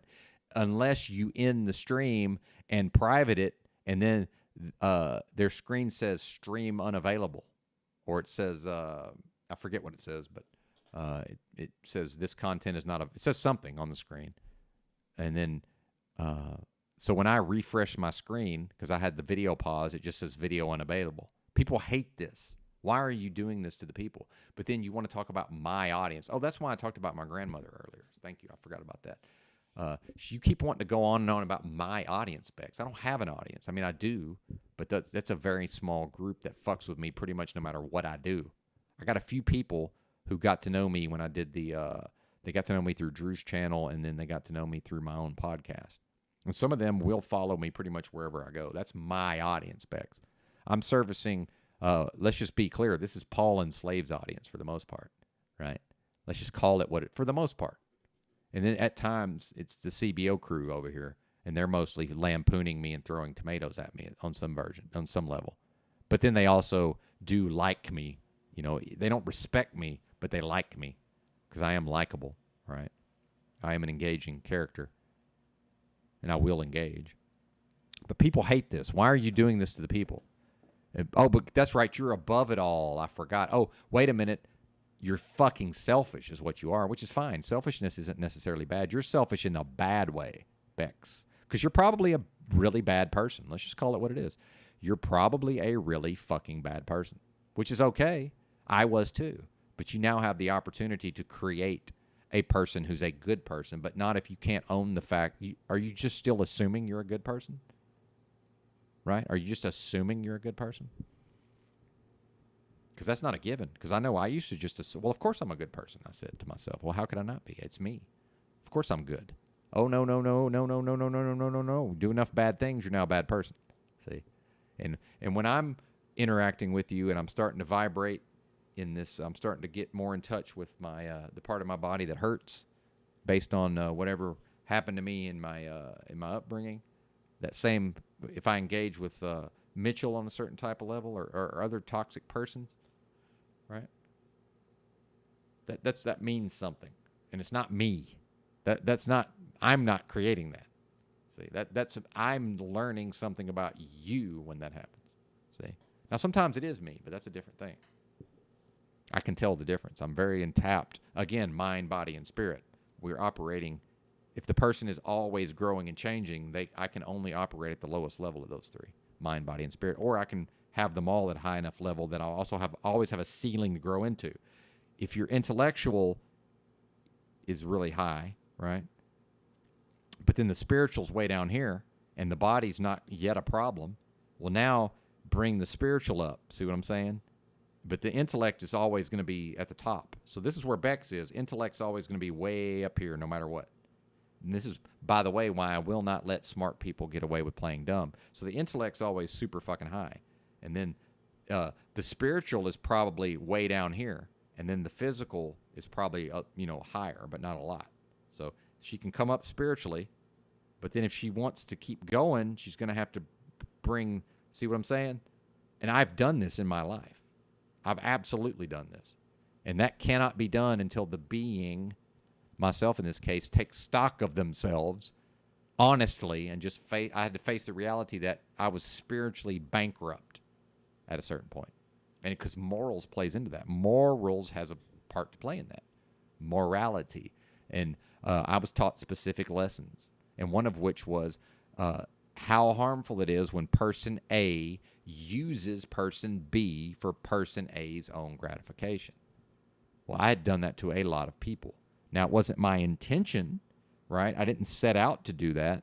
In fact, because of some of my psychological abilities, I was able to effortlessly just use people, right? And my conscience wasn't developed, so I really didn't feel that bad about it, right? Now, if someone was close to me and I had developed a long-term relationship, family or somebody, that's different. If I hurt one of them and they make it be known that they're hurt, well, yeah, of course I feel bad about that, right? But just some random bozo, how can I feel bad about it? It's their fault. From again, wolf versus sheep. And Dominic was up here one day and basically, in his riddle, in his speaking in riddle way, he was basically saying, well, you're a wolf, and now I'm seeing a wolf cry about the plight of a sheep, basically, right? But I'm not left-hand path, see. If I was left-hand path, I could just look back and say, well, actually, that was natural law, and those are sheep, and I'm supposed to eat them because I'm a wolf, see. But I don't subscribe to that. But anyway, back to, hey, good to see you, Snafu. Back to Paul and Snafu. Brielle and all the triggered hoes were crazy. Flo's going. Yeah, that's too much work, man. For you to go and order something online and have it show up with a whole torso, that's too much drama for me in my life. Again, I'm not a prude by any means. It's just that's weird. That's creepy. I'm not even sure that I'd be turned on by that. You're fucking a cold piece of rubber. I don't see how it works. I don't know. It's getting pretty creepy over there on Flo's broadcast. So I've noticed since he's acting like he's cutting away, he's getting creepier. He's chasing that clout. It's pretty bad to where they're pulling sex toys on the show.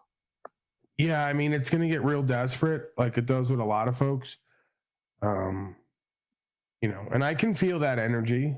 I felt it today. There's a dearth, Snafu Snaps, in the co-creative, productive energy. There's a shortage.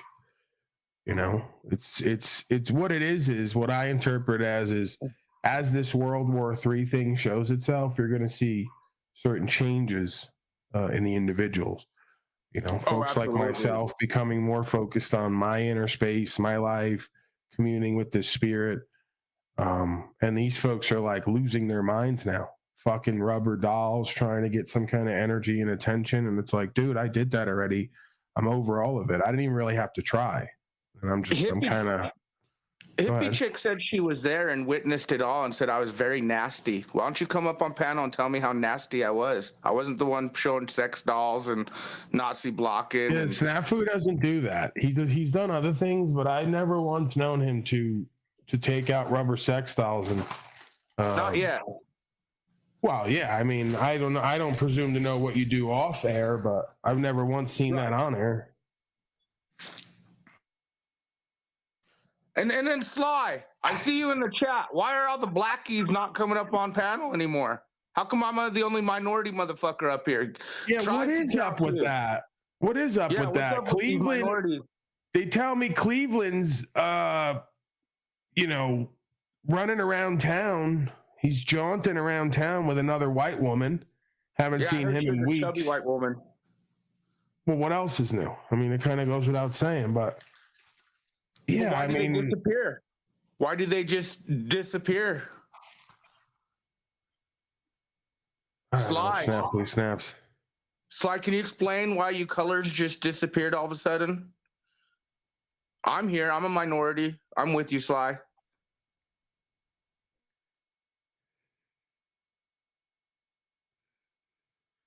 Let's just do a little bit of dead silence, snafu snap, so we can just kind of let it wash over everyone. I think that's a good idea. This is a very powerful time right now to be alive. None of this shit's gonna matter soon, snafu snaps. When they fucking bring in the Ian China, UN, global terrorism under the guise of safety, right? They think it's all fun and games on here just because we talk Ian China, Nazi block, and like, what happens when it gets really real for them in their life? When they see the real Ian China, right? Xi Jinping. When they see Joey B and Donnie Trump and all the rest of them uniting with the UN, slave up their own people. So, I don't know, man. I've been in a strange mood lately. You know what? It will be a wake up for many. You already know that. I already know that. It's definitely gonna be a wake up for many. I feel coming very soon. The optics are like insanely high right now. I tell you what, I'm kind of ashamed that they're fucking taking away anything that could be good for you. I was down for getting a paraglider for Mr. Paul and Unslavia. I thought that was a great idea. We could have done banners and our own like trails of sorts, you know. Maybe we just go full End Wars Legal Secrets. Well, we got to get Talcott involved. But I think he's taking a new Snowball Walnut. I told him that he might be more successful doing the Snowball Walnut thing than the great Talcott or Talcadia. And I think he might be taking that to he tried to help Flow State's fucking horrible stream with sex toys and all that. And they just ignored Snowball Walnut. It was pretty sad. Well, Dick is down there, freedom grower. Let's hear from him. I'd like to hear from him. Yes, Mr. Grower, Dick, come up. Well, what else you got to report, Snafu Snaps? World news, metaversally, your own life, anything? he says, what the fuck is Snowball Walnut? So that's Jack Talcott's porn name. Is what I was told. He lived on Walnut, or he lived on Snowball Street or Walnut Street, one of the two. Yeah, it was the first pet, and then the street you lived, and the pet was Snowball, and then the street was Walnut. So that's Jack Talcott's new pornographic moniker, Snowball Walnut, according to Snafu Snaps. They did a whole thing, apparently. It was a whole event. So I got a question for you. Is it terrible that when people bring up their business online, if others talk about it because they brought it up, do you think that's terrible? No, I mean, if you're gonna go ahead and bring shit up and talk about shit online, then it's fair game. It gets commented on. That's how it works. See how that works, Brielle? Is Brielle still ringworm free?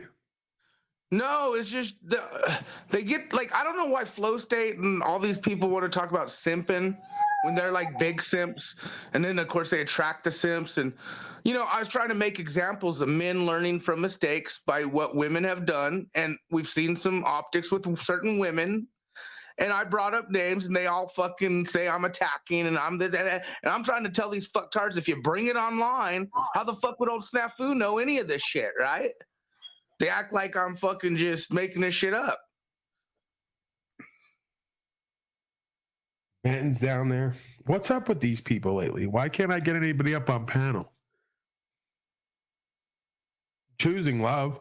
You've been on fire, bro, and the hug-a-buddy, fuck-a-buddy optics is kind of throwing them off a little, Paul. They can't handle me, right? This metaverse, like my own friends and family can't handle me. Jennifer can't handle me. The Moretti creature down there can't handle me. No one can handle me. I'm just too much, huh? I'm destined to be alone, huh? Snafu snaps. It's okay. You'll be okay. I can still choose love, even if I'm believe it. alone, because no one gets me. I gotta thank Jimmy Shively. Did I thank Jimmy Shively? Brielle, you became the closest person to getting ringworm online. Don't tell me that. I witnessed it. He can't get ringworm online. She's still arguing. She's still arguing the ringworm line. Like, just let the ringworm line go. Shively says, appreciate you and your time, sir. Thank you, Mr. Shively.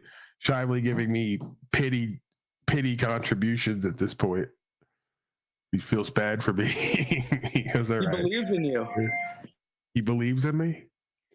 Well, at some point, Snafu Snaps, we're going to have to kick this whole thing up to the next level. The Castro called me weeks back. He goes, I watch you from time to time, but what are you doing? You got to do more. You got to run for governor. You got to speak at city council. You got to do live events. You got to do something. He goes, it's dying out. People want to see more from you. They want to see what you're doing on the ground. You're not showing them nothing. You're not doing anything different. So he might be on to something. I may have to do like a reinventing myself kind of thing. You know, maybe drop a hot mixtape, Gorilla Season. You down to get on the mixtape with me, Snafu Snaps, for Gorilla Season? Yeah, let's do an album, man. I'm down to drop the record. Hey, how come Benton's in your chat and he's a Mr. Broadcaster? How come he doesn't show up? That's the thing. I don't understand what's going on lately. I just want to hang out.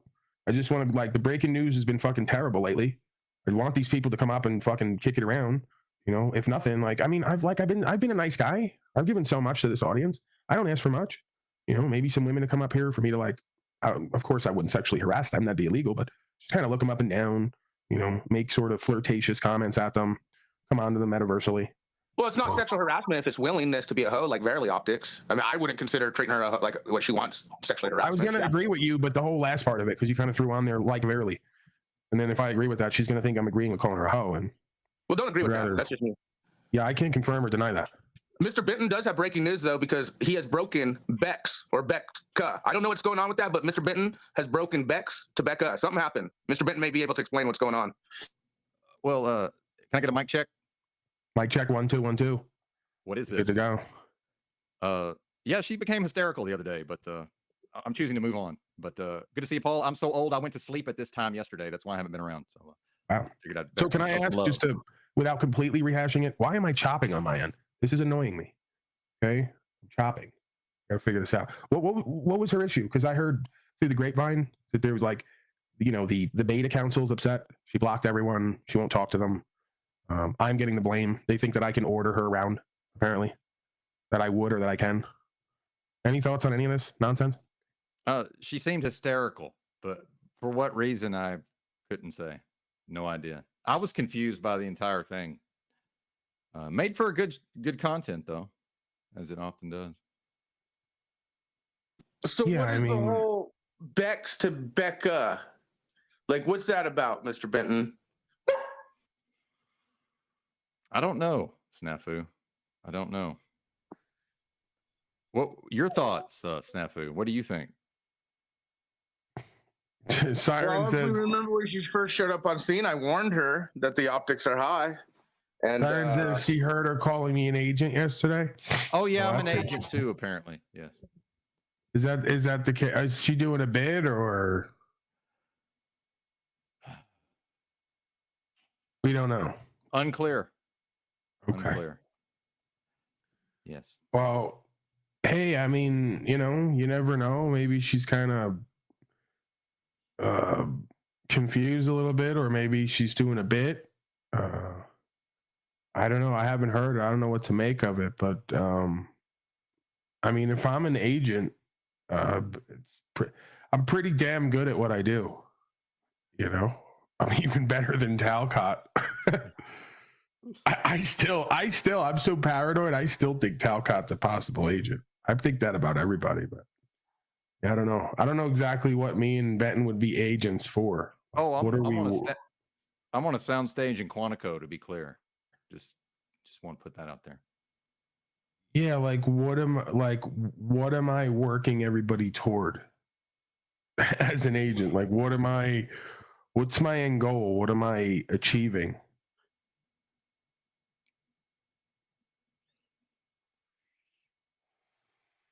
No idea. I mean, in the agent sense. You're doing a great show. I know that much. Well, today's I'm sorry, broadcast broadcast. is a little bit lackluster, to be fair. It's kind of low energy. Benton, why have all Yes. the minorities and dark colored people like myself, why are they not showing up? Like, why is Sly, Rob Cleveland, J-Hub, Joe Cool, why are the darkies like avoiding Enslavia? Not in chat. Well, Rob hasn't been around. I don't know about the other folks, but I emailed Rob. He said everything's good. Yeti Life's been around. Not sure about the other folks. Is Yeti black? Why are you pushing this colored narrative? Yeah, I'm Snapper? white like notebook. Because paper. I'm Why are you feeling like asking a me? minority up here, and I see them in your chat, and they haven't been showing up. And some of them are your culted ones, like Sly. I was surprised. Where's this creature been? I'm gonna show I don't need anything. I mean, I would like more interactions from these creatures.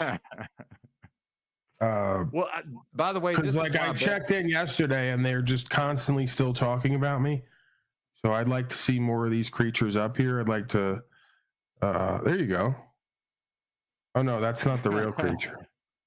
And I think that's why Rebecca might be upset is she's being made fun of apparently. But I pointed out that I've been made fun of. She hasn't been made fun of 1% of the amount I've been made fun of, so she should probably get over it. But this is the point. This is why women are goofy, because they come on the metaverse and think that you're not gambling, and you come into these communities, these ghettos online, and act like you don't see it for what it is. So I don't get that. I don't get how people are so readily influenced and manipulatable and suggestible to talk to these people, forget they're on the metaverse, forget the people talking to them on the metaverse are going to be fake and they've seen it. There's just a lot of components to this that I guess are confusing to me. You know, whatever. Truth or cop, come on up. I want to hear from the. I think Mr. Truther Cop was there for the porn, the toys being busted out, all the weird shit. Yeah, I want to fill the panel out today. You know what I noticed? I noticed these metaverse women. Okay, and yes, I'm going to say women for the most part, not all, but they can't handle being told truth optics. Truth, yo. Yes, they can't handle it. Like even if you don't like what is said, you fucking go at it, Paul. You do it your way. Jack does it his way. Benton does it my way. I've noticed these women get triggered though in their fillers. Well, I mean, most women are not used to being told unadulterated truth, by their fathers first and foremost. It seems. Why do you think that's happened? Well, I think that there tends to be this appeal to emotion, when it comes to dealing with women, because a lot of them, I don't want to broad brush here, but a lot of them tend to go quickly into an emotional space. So folks, it's almost an indirect, unconscious loop that's generated. You see it with Talcott on his panel. He goes into a toxic feminine mode and people start to walk on eggshells around him and sort of defer to him and allow him to do and say whatever he pleases, because the alternative is you're going to hear him cry and whine and act out. So I think it just becomes like second nature in these homes, with these fathers who appeal to the emotion of their daughters, and then they kind of go through life with this expectation of validation of their inner space. So when somebody tells them the truth, it's looked at as mean, hateful, misogynistic, toxic masculinity. And then also there is the actual version of that where, sorry to say, but you and others, as I've spoken about in the past, have a way of hitting these women over the head and, almost parading them through town, calling them a whore, putting them in the old school, neck and hand lock. What do they call that thing? The pillory, right? Yeah, the pillory. There you go. Yeah, so I say if you quack like a duck, you act like a duck, you're a duck. I think Brielle should get her ass up here and come explain then. You're in chat. She has nothing. She has nothing to explain to anybody. That's the thing. Well, if she she's mad feels, because I called her out for playing Mr. Thunder Simp. again, she has to live that. I don't even necessarily disagree with you completely, but she has to live that. You call it playing as if a woman don't want real men in their life who they feel a bond or a trust with. They do. So who's she playing if she continues to do that, the narrative you put forth, she'd be playing herself. So what does she have to explain to you or anyone else exactly? Are you like taking up for all men everywhere or all simps everywhere? Like what's your what's your dog in the fight? I mean, again, I come from a culture where everybody gets what they need one way or the other. So you want to act like it, you get treated like it. I'm not going to sit here and take up for men who want to chase women and try to please them, even when they're not respecting themselves or being respected in certain ways. That's how it goes, man. That's the game. The game is, you're going to act like that. You're going to get treated like that till you stop. Okay, so here's some optics. Becca or Bex, change your name to Becca 0.0 or 0.1. So why the fuck Tarek are you coming out 0. Tarek now? Are you on the Becca Bex shit? Like what the fuck is this 0. bullshit going on with you fucktards? I think that's like a poem, like O Tarek. Like O Tarek, my Tarek, perhaps. Okay. Right. Oh, interesting, Tarek. Are you? That's the truth, though, Tarek. Really? That's how it went down. Oh, okay. All right, I'm going to let you in on the fact that once again today we can't hear you because you got to deselect the mute function. There you go. I always try to respect that. I keep forgetting. This thing keeps getting me. Okay, so I never put the O in there. It came by itself, to be honest with you. And then on top of that, Rebecca's got like 4 different channels. I believe she talks, like the other day, I was just trying to see what she's doing. She's talking Spanish to some people the whole time, reading some books. And she's got like 4 different names: Rebecca 1, Rebecca 2, Becca, Bex. I mean, she's got a lot of stuff. I don't know what she's doing, but no, it has nothing to do with Becca. I'm only for Paul, dude. I mean, everybody else can fly a kite. It's that simple. Do you got any Lebanese colored folk over there in your area that could come up here too? I actually been doing a lot of work, and you'll see. You'll be surprised soon in terms of things, and Paul will be on top very soon. You'll see. Oh. All you fuckers. Whoa. It's interesting that you bring that up. I was just imagining. Yeah, I was just imagining a few of the creatures down there in an event. Let's call it. It's a family broadcast. Going into the autumn time of year with World War III looming, kind of sets a different energy, right? People are more thankful and grateful and willing to serve. You get my meaning? So, yeah, we may have to set that up soon. We will. And no, you're not going to be there, sir. This is. I know. Yeah, I know. You can get some of the footage later. Of course, there'll be a small charge to access the video footage. Got for you soon. Very good. You'll see. Just a few. Tarek, do you see what Mr. Dick Grower said? He said Paul is a top, not a bottom. That want good for you, They just don't tell you what they're doing, and when it happens, they want you to see it as it comes naturally from God or the Tarek, Creator. Tarek, can you Yep. read what's on the screen right now? Just so you know what the optics are. A top, not a bot. I know he's on top, but wait, you guys are stupid. I'm talking to all the haters that keep talking about fucking subscribers. I have 30, like the other bitch the other day, yesterday, whatever. I have 200,000, whatever. And all these people, all the haters, they'll see soon how this man of honor will climb to the top in terms of his, not status or position like that, in terms of him being honorable. And people will listen, they like it or not. Because as the Creator Right, I'm going to said, take Lori Chavez, the Moretti creature. Stop playing hard to get. And Salty Siren. I'm going to climb to the top of all three of them. I'm going to set them up like a pyramid. Some kind of Illuminati ritual, pyramid ritual.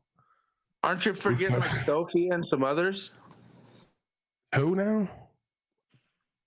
There's a lot of Well, and you hear who he didn't put in that group, right?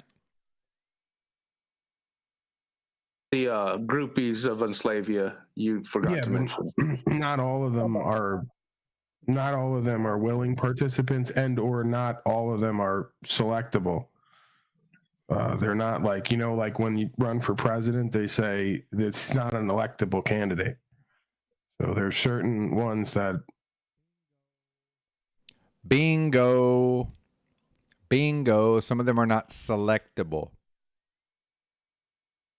I've not selected for those activities. So it's rigged. Okay. Yeah, like don't even bring this creature into it.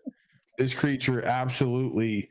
I mean, there's potential with that creature, but the way that creature has been and continues to be, there is no space because the other women won't have it, right? You gotta know yourself and know the other, right? Like, let's say I get all three of those creatures in the room together. They're not going to allow it, even if like I was into it, for the lagoon creature to come walking in. They're going to give me a look like, wait, what's she doing here? And then they're going to start thinking that I'm like some kind of deviant, Charlie, make a donation to Enslavia, and I will be gone for about 2 minutes. Yeah, why do they always do that though? Like Snafu's been good lately. He's been kicking up the energy. He's been providing some narratives and commentary. So why are we like hating on Snafu creature implicitly? The optics are high. Right. Is this some kind of Marfugel monograph operative? I don't know, but I do notice a lot of your chat has a lot to say, but none of you guys will come up on the panel. Yeah, truth or cop to the panel, please. Truth or cop to the panel. Truth or cop. Witness the atrocity, and you should come up here, truth or cop. It was a very atrocious what we witnessed and part of, and forget about all that, man. I'm done with these morons. Okay, they don't want to get up here. Whatever. I want some of these divine feminine creatures up here, so I can look them over. I have to select for harvest season. Your thoughts, Benton? Shout out to Music Holds a Secret. I saw him down there. I wanted to say hi, but not really. No, I mainly came up to support before I go to sleep.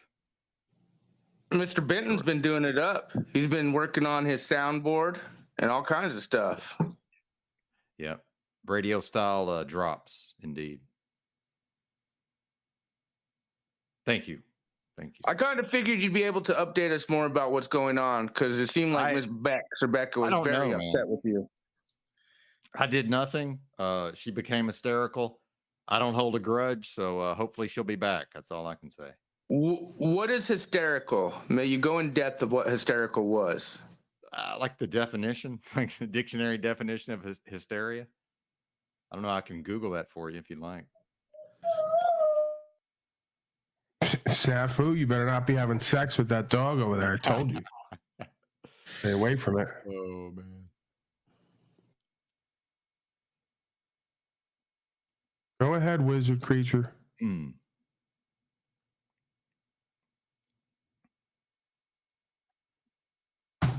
Greetings. And then listen to Wizard wanting to talk about normie shit. Not We really were much talking of about the anything. U.S. Post Office. It was pretty ironic.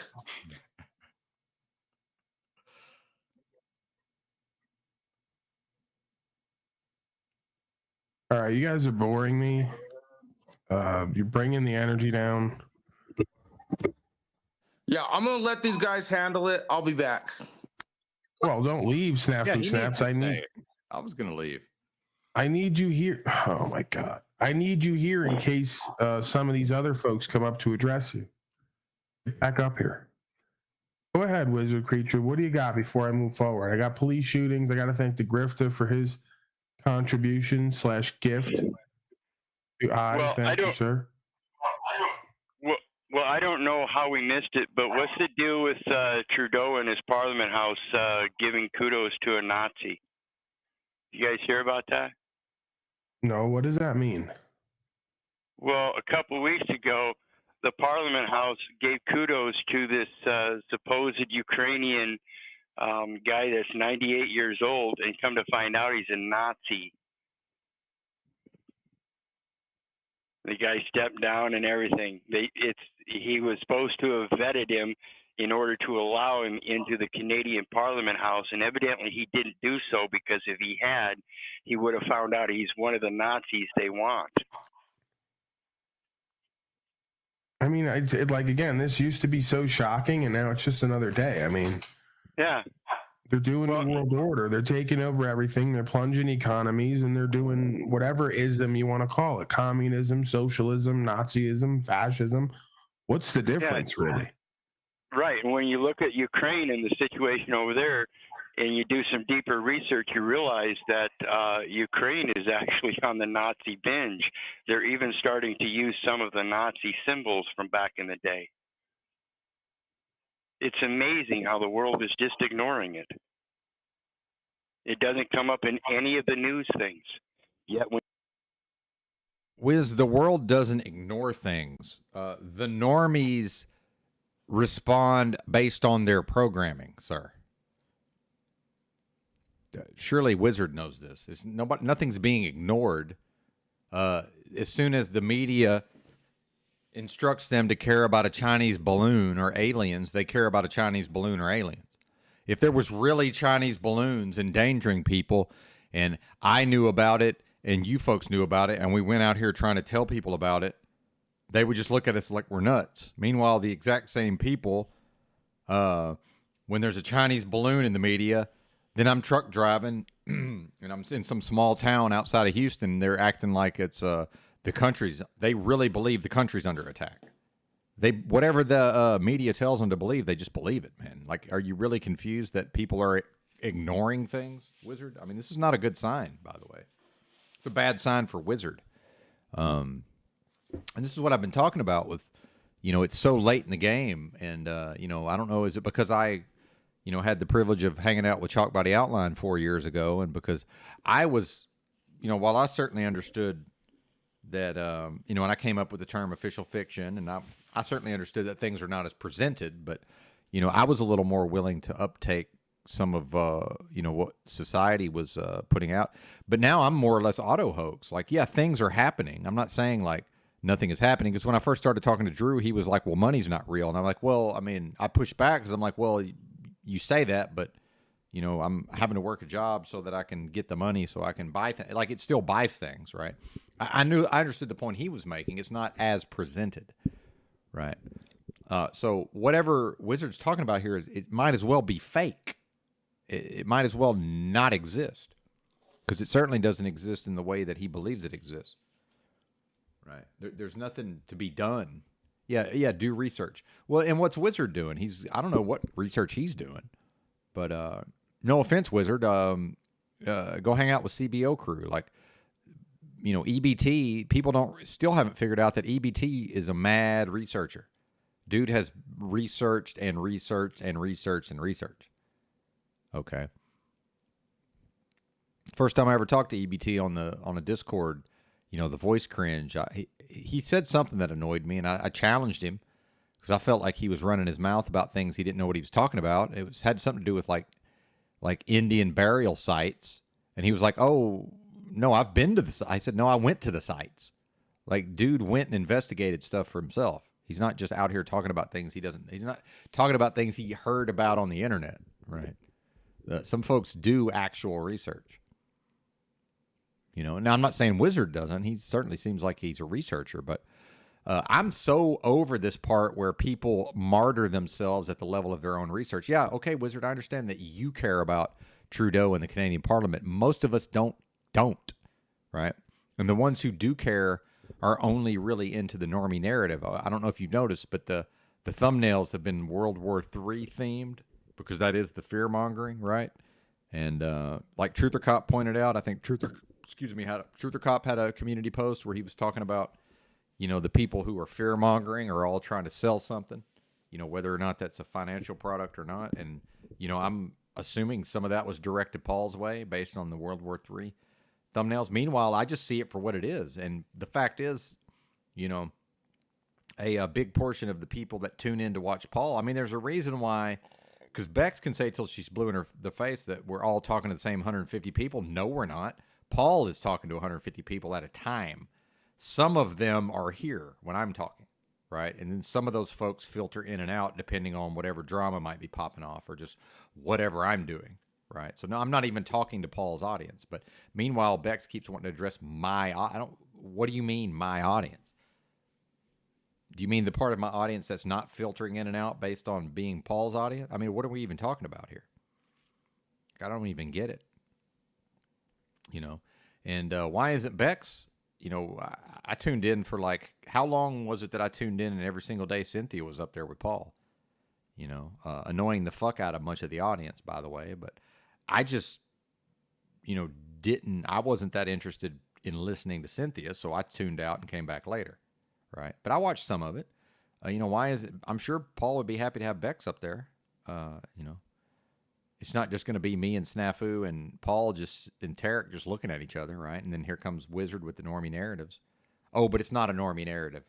Yeah, but it would be. That's the point I'm making, Wizard. If the media decides to propagate whatever you're talking about with Trudeau and Nazism, dude, tomorrow they'll all be convinced that that's real. Whatever's real to the normies is whatever the media tells them. And I want to say TV, but whatever the media just blasts them with.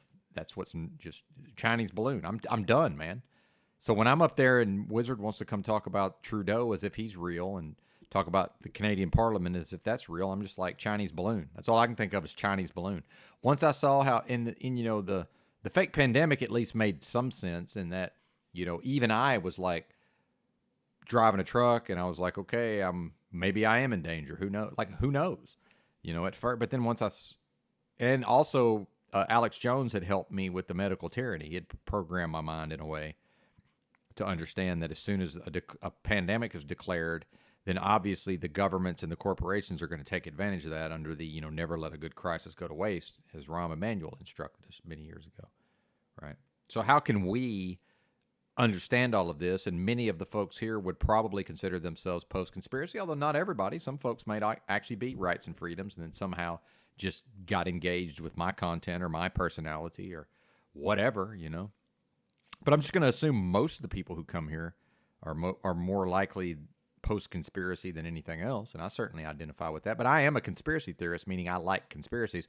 But whatever Wiz is talking about with Trudeau and the Canadian Parliament and Nazism, I pick and choose my conspiracies. I'm just not into that one. If I thought it was interesting, it'd be different. But meanwhile, even because sports have been ruined, since I now understand sports are completely fake as far as it's all scripted and it's it's a narrative and a storyline, much like wrestling. That's ruined for me. And now I used to be a news junkie. I used to love to follow the news cycle. Now that's ruined, right? Now that's ruined for me. So I just don't have the luxury of uptaking these narratives anymore. I just don't. If I'm going to go look into a conspiracy, it's going to probably be something from the past or true crime. Pretty much all of these serial killers are conspiracies in that it was most likely concerted multiple people efforts, satanic type of stuff. And then it all got pinned on one person, like Jeffrey Dahmer or whoever. I can go look into that stuff. right? Or listen to audiobooks. Like what? I just don't. I'm confused. But I did it for years, and I probably drove. I probably drove Drew nuts and TBE nuts to some extent because I was taking it so seriously. But then some of them sort of became Trumpers in a way.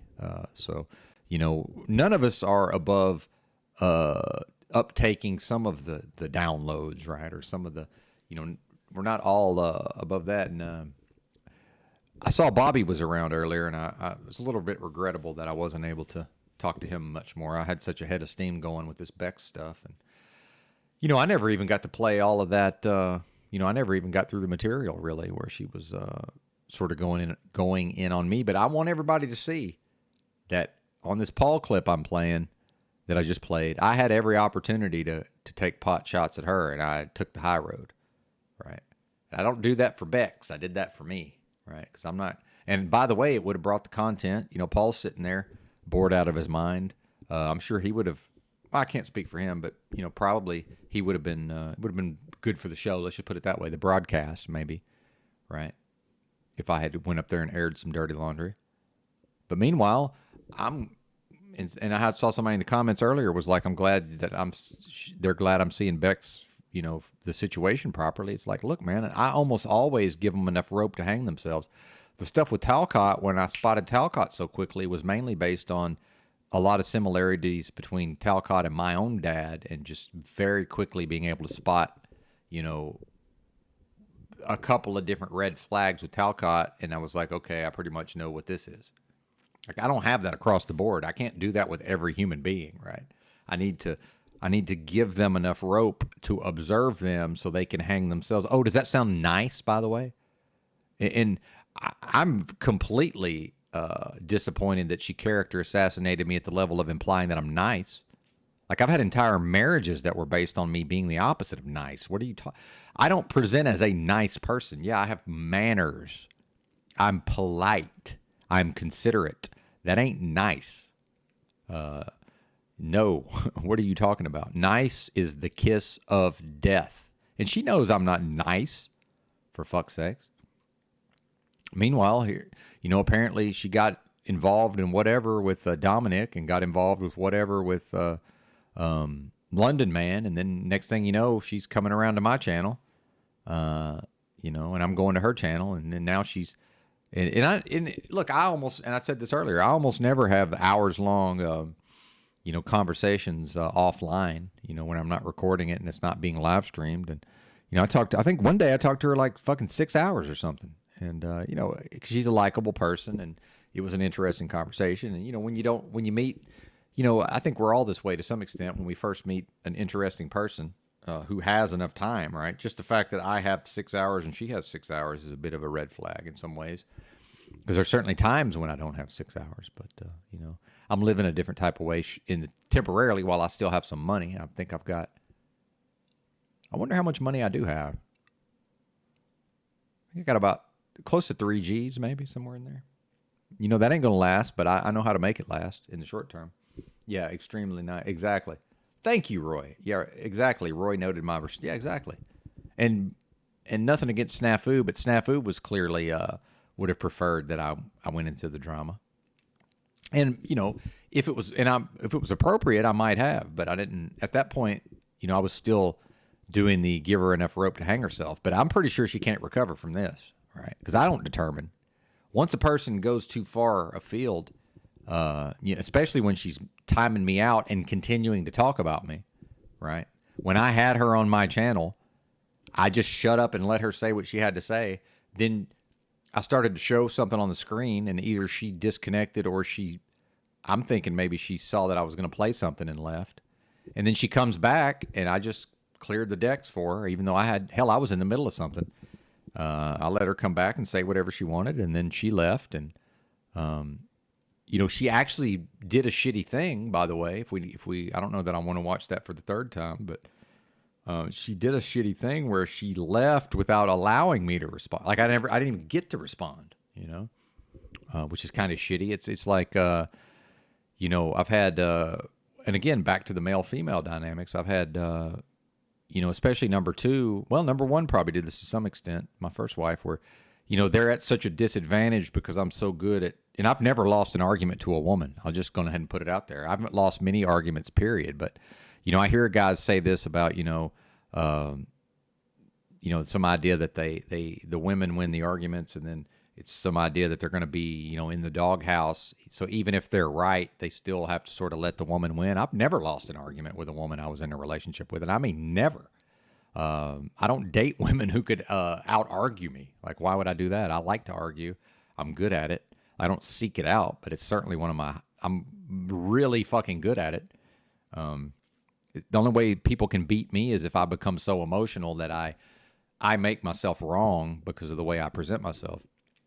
Right. But, they would do this thing where they would come in the room and just want to drop something on me and then leave. And I'm like, well, look, we can't have a conversation when you're leaving. It's like you're physically leaving.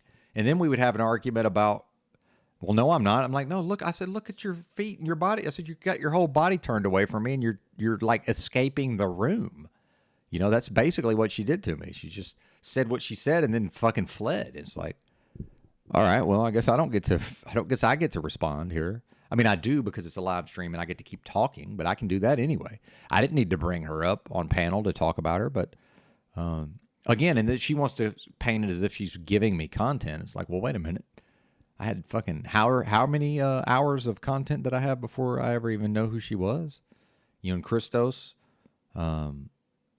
because he has a certain level of skill at facilitating. He came in and dropped her link and Charles Waz's link and was basically like, hey, he just came in and said Charles Waz is live and Bex is live, and I took the ball and ran with it. I was promoting both those channels, and it was when it was still Pythagoras Bex. Yes, pseudo rage quit. I don't know, man. Good to see you, Gary. Well, you're right.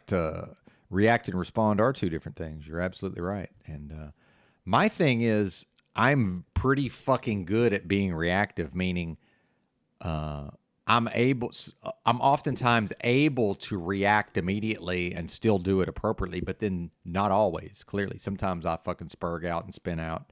And she even said, because I told her she was becoming defensive when I was in her chat earlier. And then she was like, well, you're being assertive. It's like, well, wait a minute, or you're asserting yourself. But my thing is, yeah, and I'm always right when I'm asserting. Anytime I feel like I need to assert myself, I'm always right. I'm never wrong. I mean, ever. Because that is some version of standing up for myself, whether it's viewed that way. I'm never wrong when I'm standing up. I'm 100% when it comes to that thing. I'm never feeling like I need to asserting myself, and then having to apologize. Because I don't know if y'all notice, I go on apology tours somewhat regularly. I'm admitting fault and having to apologize and choosing to apologize to people. But then, I had people in the chat wanting to accuse me of narcissism. Well, you know what narcissists don't do is go around on apology tours, number one, which I'm regularly viewed as apologizing. Number two, even to people who don't even really seem to think that they deserved an apology or that, well, it's not a big deal. It's like, yeah, but it is to me, right? Furthermore, and it's important. Furthermore, it's almost nobody's holding themselves accountable to me, right? As far as with their reactions to me. So, and I already know from watching people's patterns, and I don't want to call it narcissism because, again, I think that term doesn't even mean anything, right? At this point, just pretty much everybody is, which means nobody is. There is such a thing as a classical narcissist, and I have some of the traits, but thank God I don't have the full fucking disorder. But, this is what my dad does, and this is what she's doing to some extent. Is what happens with my dad is when things finally blow up, and by the way, he likes it when I go off on him, right? Because he's a toxic person who's filled to the fucking brim with toxicity. He feels horrible in his internal space 24 hours a day, 7 days a week. So what happens is there's a process of transference. He used to be so good at pushing my buttons. Now I go off on him very forcefully, asserting myself, right? He's playing on that mechanism where I assert myself. And so actually this is an example of when it's when I wasn't wrong.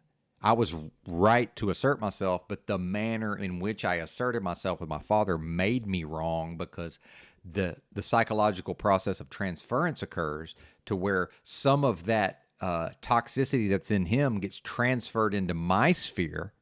So I feel like shit after the interaction. And this dude's whistling Dixie. He's just, afterwards, he's beaming and just ain't got a care in the world. It's just like, happy days are here again. And so I'm looking at him right after the argument, and I'm looking at me. It's not even an argument, by the way. It's just he pushed my buttons and I fucking let him have it. Both barrels, boom, boom, boom, boom, boom, boom, boom, which I'm super good at, right? And part of that is me setting a boundary. But then these psychic vampires, let's call it what it is. It's psychic vampirism. That's what it is, that process of transference. So some of what he's feeling is temporarily relieved because I've absorbed it, right? Once I figured that shit out, no sir. And I was holed up in a motel room with him when I was super sick, and he was leaving his most recent wife. And we had I asserted myself very fucking strongly, and I set some firm boundaries and never got into that process of transference because I've worked on me and I see it for what it is. And I will not, if I had to, I would have just left. And that's basically what I told him was, I'm going to have to just leave here if you keep this up. Right. This is fucking crazy. I can't be here if this is how it's going to be. Whereas in the past, before I figured it out, I would play right into his hand. See, psychic vampirism. And that's a toxic person. Now the thing is, I can be around toxic people as long as I have my shit together. Right. But that's different. That's my father. It's better for me and better for him if we're able to have something of a relationship. That's better for us. And I, do need to at least try to be a good son, whatever the fuck that is. Right. To a man who, by the way, never loved me, isn't capable of it. And that's probably just how we was all raised. His dad probably didn't love him either, right? So it's not like, I'm a victim because my dad doesn't love me. It's like, no, he's probably not capable of it. And, probably most of my friends growing up, it was probably normal. Their dads probably didn't love them. Or if they did, societally, they had to at least hide it, right? Like fucking on the down low. There certainly wasn't what we have now where the people are just, singing their kids' praises. Right. That wasn't a thing. That would have been seen as unbecoming, and children were seen and not heard. Like that was a real thing. But then they also talked about women and children. So the women were kind of seen and not heard to some extent. And I'm not for that. I'm for if a woman wants to go out here and take the bull by the horns and compete with men in a corporation, or she wants to start a business, I'm all for it. But not at the expense of holding me back. You're going to hold me back so the women can catch up? Meanwhile, I had some of the strongest, most powerful women. I grew up with them. So I never believed this bullshit that you can't hold a woman back. Are you crazy? You want to waste a whole bunch of time, energy, and effort. Go out here and try to find you a determined, undeniable woman who won't be denied and try to hold her back. Good luck. But that's what I told Bex. I said, I have made myself into somebody who's undeniable on some level, on a few different levels, not across the board. I'm still laughably incompetent. I'm still laughably, not everything I could be in some areas, right? But I probably just don't care about those areas. However, it's not a problem for me necessarily, and I reject this notion that I have to just do everything myself. This idea that, people are like, oh, you can earn money online, or you can do this, or you can do that, and you can go stream on this platform, and you can talk about this type of material, and people will give donations, and blah, blah, blah, blah, blah. It's like, no, I knew when I went live in the so-called truth community that most of these people will not come off a nickel. That's just how they are. Most of these folks, some of my favorite people on this channel have donated to me, by the way, definitely have donated to me. They have a certain view of content and, paying for content that I respect, by the way. Now, can I go find some bozos who have no problem paying for content and who will pay? Yeah, but I can't do that and be real and authentic. I can do that and be fake. I can go out here and do some bullshit MGTOW that I don't even want to talk about, right? If I'm going to be talking about what I want to talk about, I'm dependent on the people who will listen to me talk about just about anything. Okay. Certain subjects I can't stay on too long or people start tuning out, like religion or spirituality. Well, not even spirituality, just there's certain things that I can, since I am also a member of the audience, I can tap in and say, okay, well, as long as I hammer it real quick and then move on, they're fine with it. It's just when I continue to belabor the point, they're not here for it, right? But overall, you know, the people who come here, we are a self-selecting group, and we all like free thinking. We all like, for the most part, we are very open-minded when it comes to ideas. For the most part, not across the board. I'm not even across the board fully open-minded. There's some things I'm not open to, such as when Bex was talking about the fake pandemic recently, and I was in her chat, and I'm not open-minded on those topics. She was painting it in a certain type of way that made it seem as if some of the behaviors of the general public was somehow justifiable. Nope, not in my view. Absolutely not. Completely unjustifiable across the board. Even me, I can't. There's no justification for me choosing to wear a mask some of the time. Now, I chose to do it for various purposes, just like I choose to do. If I go back to truck driving, I'm choosing to do some things that I don't agree with. See? I don't agree with many aspects of the industry itself, but if I choose to go back into it, that's me choosing that, right? Meanwhile, I can absolutely go right back to the bottom of society called homelessness, and yeah, I'll have some criticisms of some charitable organizations, but guess what? They don't have to be, you know, now some of them are run as a business. In fact, most of them are, so that's a different thing, but you know, my thing is I'm the one who chose to go into homelessness. So, you know, I can't really complain about the resources that are, I mean, I could, but, you know, I would rather access the resources and use them than complain about them. Right. So I'm not even worried about that part of it, but I can just go and I don't think people really believe me when I say I can just go live next to a dumpster behind a business somewhere. And the list of things that this system can make me do, it's almost nothing.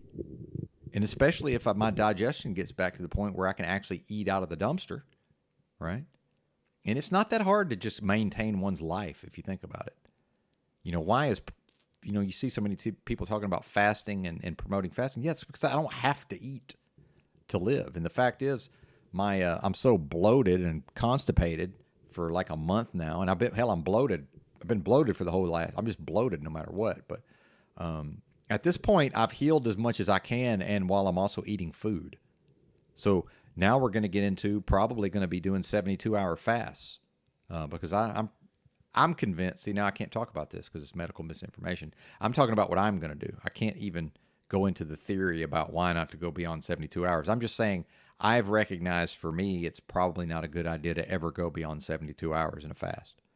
But I'm probably going to be doing some version of 72-hour fasts and then, eating enough food so that I can 72-hour fast again, right? And meanwhile, I'm going to have a live chat going, oh, my God, don't do that because I weigh 120 pounds. It's like, yeah, but I have intelligence. And I bet you I can do this to where, you know, I can do several of these over a period of months, heal up my whatever needs to be healed in my intestines, and then, and again, this is not medical advice. This is what I'm going to do. Physician, heal thyself, right? This is what I'm going to do, as is my right. YouTube can't tell me what I can and can't do. I just can't. I can't speak about it as if it could ever be medical advice for y'all, right? This is what I'm doing, and if my body heals itself as a result, that's my body healing itself. Just like when I broke my heel, I went to the doctor to get the workman's comp. I didn't go there to get my foot fixed, but the fact is they were able to X-ray it, and they were able to determine that it wasn't, while it was fractured, it wasn't, my heel was still where it was supposed to be in my foot, meaning as long as you don't knock the thing out of place, Benton, it will heal normally, which is what it did. The doctors did nothing for me other than do what the system wanted them to do so that I couldn't sue them. And I understand people keep saying, yes, you can. No, I can't. I can't sue I can't sue because I took workman's comp. The only way I can sue is if a lawyer can prove I'm disabled. I'm not disabled, y'all. And so part of this is when I went to the doctor the last time, I just told him, I said, yeah, it's pretty much, as far as I can tell, everything's normal. It's completely fine. That's all they care about. They'd want to get it on record that I said everything's fine. So for me to then turn around and sue, I'm going to have to go to court and lie. Right. Now, the fact is I've had some pain off and on, but that was probably because of my other illnesses. It was probably because of my malabsorption. Right. My heel's completely normal. Every once in a while it feels kind of strange. It doesn't feel, there's a weird sensation. And sometimes it hurts, but not bad. By the way, it didn't even hurt when I did it. In fact, I waited a couple of hours before I even went to the emergency room. I wanted to see if maybe it was just badly sprained, maybe. And the more I tried to put weight on it, I was like, okay, this thing's got to be broken. There's no fucking way. This is a sprain. And then I went to the emergency room rather, who just assumed I was going to have surgery. And praise God, didn't have to have surgery. Didn't even have to have a cast. What's up, OTW? Good to see you, man. I guess Z's talking by now. More and more, I'm getting like OTW, where I just don't even. If I want to go live, I go live. I shout out to Patrick here. I mean, that's my perception of what he's doing. There used to be a little more concerning at least me. I used to be a little more concerned with who's live and what's going on, but by now everybody knows that Z's pretty much starts talking around this time. So, I don't think they need me to remind you. No, I don't think so, Gary Baxter. Although I had an experience where I got to know that doctors do not take the patient into account, because we had a guy in our church who was a sheet, he worked with sheet metal, real strong black guy. One of these guys that was just naturally looked like he could play sports and shit.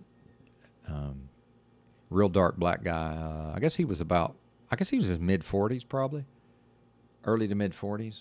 When I was a teenager, maybe 13, somewhere in there, 14, and he had an accident where a piece of sheet metal cut his arm real bad, like damn near cut his arm off, and he went to the hospital, and they basically said, if you don't get a blood transfusion, you're going to die. And because of the Jehovah's Witness beliefs, he refused, and his family was like, no, we don't do that. We're Jehovah's Witnesses. And of course he was fine, So then that was a key to me to know, okay, these doctors, either they're intentionally wanting to make money, although I didn't really think that way back then. I wasn't thinking like, oh, it's a business.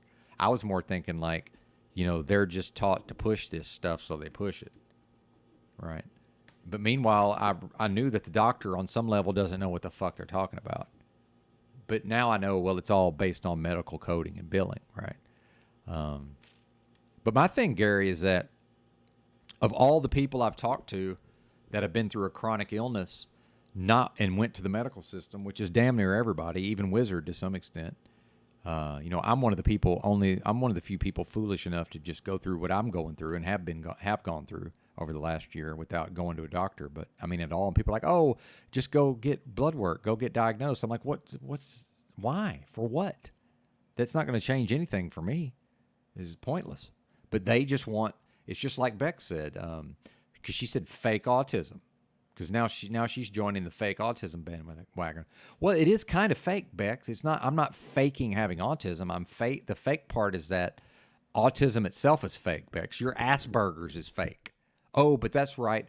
The state of said, hey, Bex, if you go to these medical professionals, these mental health professionals, and if they declare you neurodivergent, then we can give you more resources. Because remember, she's in Canada. They do have a social safety net, right? But at least now there's a formal diagnosis where now she's not expected to hold down a job.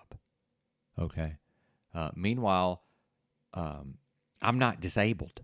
Okay. And the fact is, she's probably on disability. I'm pretty sure she said she's on disability. Well, I'm not disabled, Beck. So how are you going to view yourself as disabled and never get on my level? See, I'll go live by the dumpster out back of a store, right? But I won't consider myself disabled because I'm not disabled. That's bullshit. I damn sure, you know what my family wants me to do? Even my dad was like, when I told him I was so sick, man, I was just so sick. And I'm basically like, hey, man, I'm fucking dying here. Could you come visit me at least? And meanwhile, he thinks I want to see him. I'm like, no, bro, this is for you. I said, I'm just assuming if I had a son and he ended up passing away, I'm pretty sure I would want to have seen him, right? And people can debate, oh, Benton's not really dying, or look, man, there's been several different times when it looked like, when I'm weighing 116 pounds and still losing weight, how else am I going to interpret that than I'm fucking dying, right? So I'm talking to him on the phone. I was like, well, I weigh 116 fucking pounds, and I can barely fucking eat. I'm making myself eat, okay? But I can only eat a limited amount of food here. And he can't be bothered to come see me. Well, he doesn't love me, which is fine, but I've known that the whole time. See, why am I now? I'm getting upset and yelling at him because of something that he's not even capable of, because it's not his fault, because that's the way they raised him. He's a victim of all these things. So why am I mad at him? Right? I'm probably just mad at the situation. Anger seeking an outlet, right? But I forgot what I was saying about Bex, but yeah. Yeah, it's all fake. Yeah, well, there you go. But it's not fake in that, if you mean society, it's not fake in that there's stuff is happening.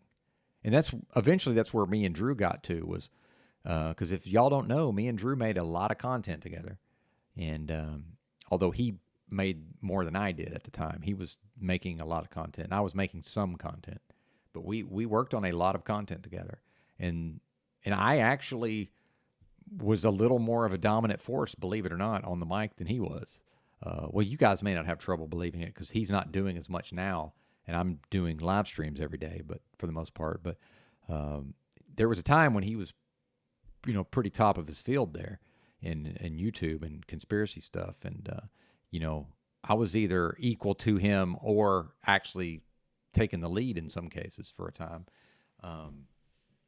And that's where me and him got to. I was like, well, things are really happening, but, obviously what's promoted to us through the news media and even the internet is fake. It's not legitimate. And whatever wizard thinks he's researching is still coming through the metaverse. Until he goes there and investigates for himself, he can't know what's happening, because we know that whatever's going on through the Twitter and the fucking Telegram and all of it is gate kept. It's all gatekeepers, wizard. So what's the point of keeping up with any of it? I'm never going on Telegram. To me, that's a bad sign when somebody's on Telegram. And I know some of the audience is probably on Telegram. That's fine. I view it as a bad sign. Now, maybe you can use Telegram in a healthy way. Some people can't use YouTube in a healthy way, as we see. I can, right? Some people can't. I can't use Discord in a healthy way, so I ain't on there, right?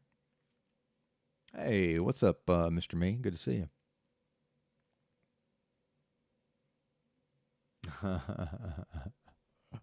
Oh, is London here? Hey, good to see you, London. And Christos in the house. Sorry I couldn't get to you the other day, Christos, when you wanted to come up. I don't even remember what I was trying to get through, but sometimes I just got to get through something. Yeah, Hamas. See, I don't follow any of it. You know why I don't follow any of this, Christos?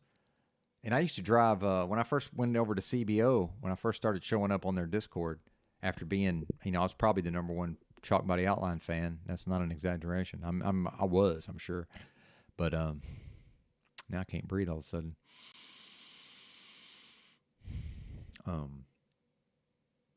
I was a news junkie, man.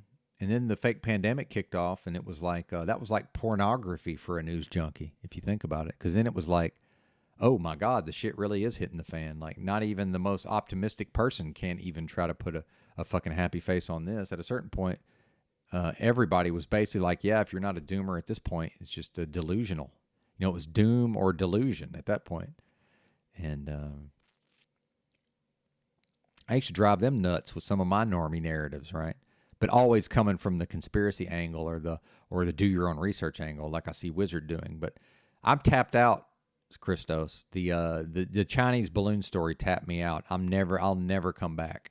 There's nothing they can put in that news cycle that will ever get me back. And I read the newspaper when I was single digits. When I was 9 years old reading the newspaper. Okay. So I've been a news junkie on some level going back to the 80s, right? The early 80s, or the mid 80s. And then now I'm tapped out. There's nothing they can do to get me back into that news cycle for the rest of my life. I can't feel nothing. And that's why, sometimes I get a little agitated with Highly Suspect, because I can feel his energy around some of these narratives. And I can't go there. I can't, it's Chinese balloon, bro. So every time Highly Suspect gets some sort of momentum going or gets a certain energy, my dad too. My dad does the same thing with geopolitics. And I'm just thinking Chinese balloon. The whole time he's talking, all I can think is Chinese balloon. It's all we're all Chinese balloons now. It's all the Chinese balloon. Like, so this Hamas paragliders, yeah, it's Chinese balloon. Like anything and I know Christos isn't putting this forward. I'm just saying, like, whatever Wizard's talking about, yeah, Chinese balloon, bro. Or are you telling me that it means something that the normies aren't talking about this particular Chinese balloon? Well, they will be tomorrow if the news media tells them to. I know, because I drove a truck into a place where the guy was inspecting my rig like he was the Delta Force, and like the Chinese were going to try to attack him by putting devices onto my rig, right? Yeah. These people believed it. They really believed the country was under attack. Like, they were convinced. And then, like, Highly Suspect sees with this 10-4 story with the push notification going out to everybody's phones. And he's like, yeah, I want to see what they're like the next day after nothing happens. It's like it never happened. That's what they're like. So when these people are convinced that we're at war, that America's at war, but then we're not, that, dude, it's just like it never happened to them. It's like as you were. Oh, as you were. They just on to the next thing, man. Because they're being programmed in real time by whatever this is literally programming them. And I just realized that I've been eating a lot of raw vegetables, but I went ahead and threw a bunch of them in the slow cooker because I bought so many, and then with my digestion all fucked up, I haven't been able to really eat them all fast enough. So I threw a bunch in the slow cooker, and I had a gigantic beet that's a few days old, and I was like, yeah, this is 50-50 on if this beet's worth eating. So I think I'm learning that it probably wasn't, but oh well, I'll be okay.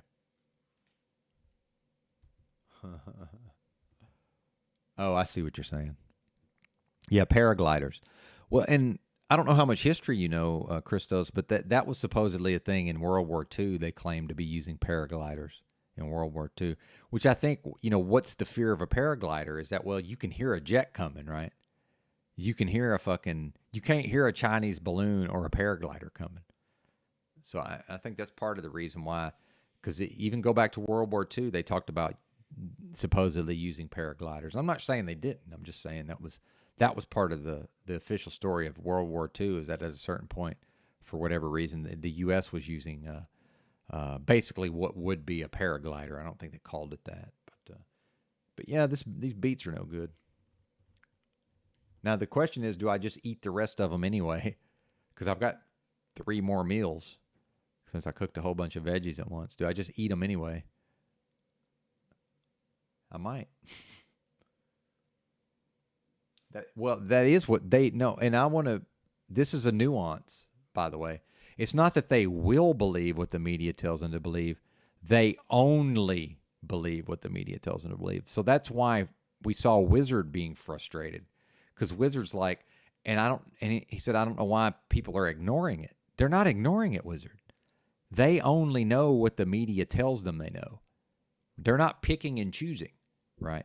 It's not that these people don't believe stuff, but then the media tells them what to believe, so they believe that more. No, if the media doesn't tell them to believe it, it doesn't exist. Their minds, they're not thinking for themselves. Their minds are being programmed in real time by the media, period. So you're right, Highly Suspect, but it's more diabolical and nuanced than that. And that's why Wizard's allowing himself to get frustrated, apparently.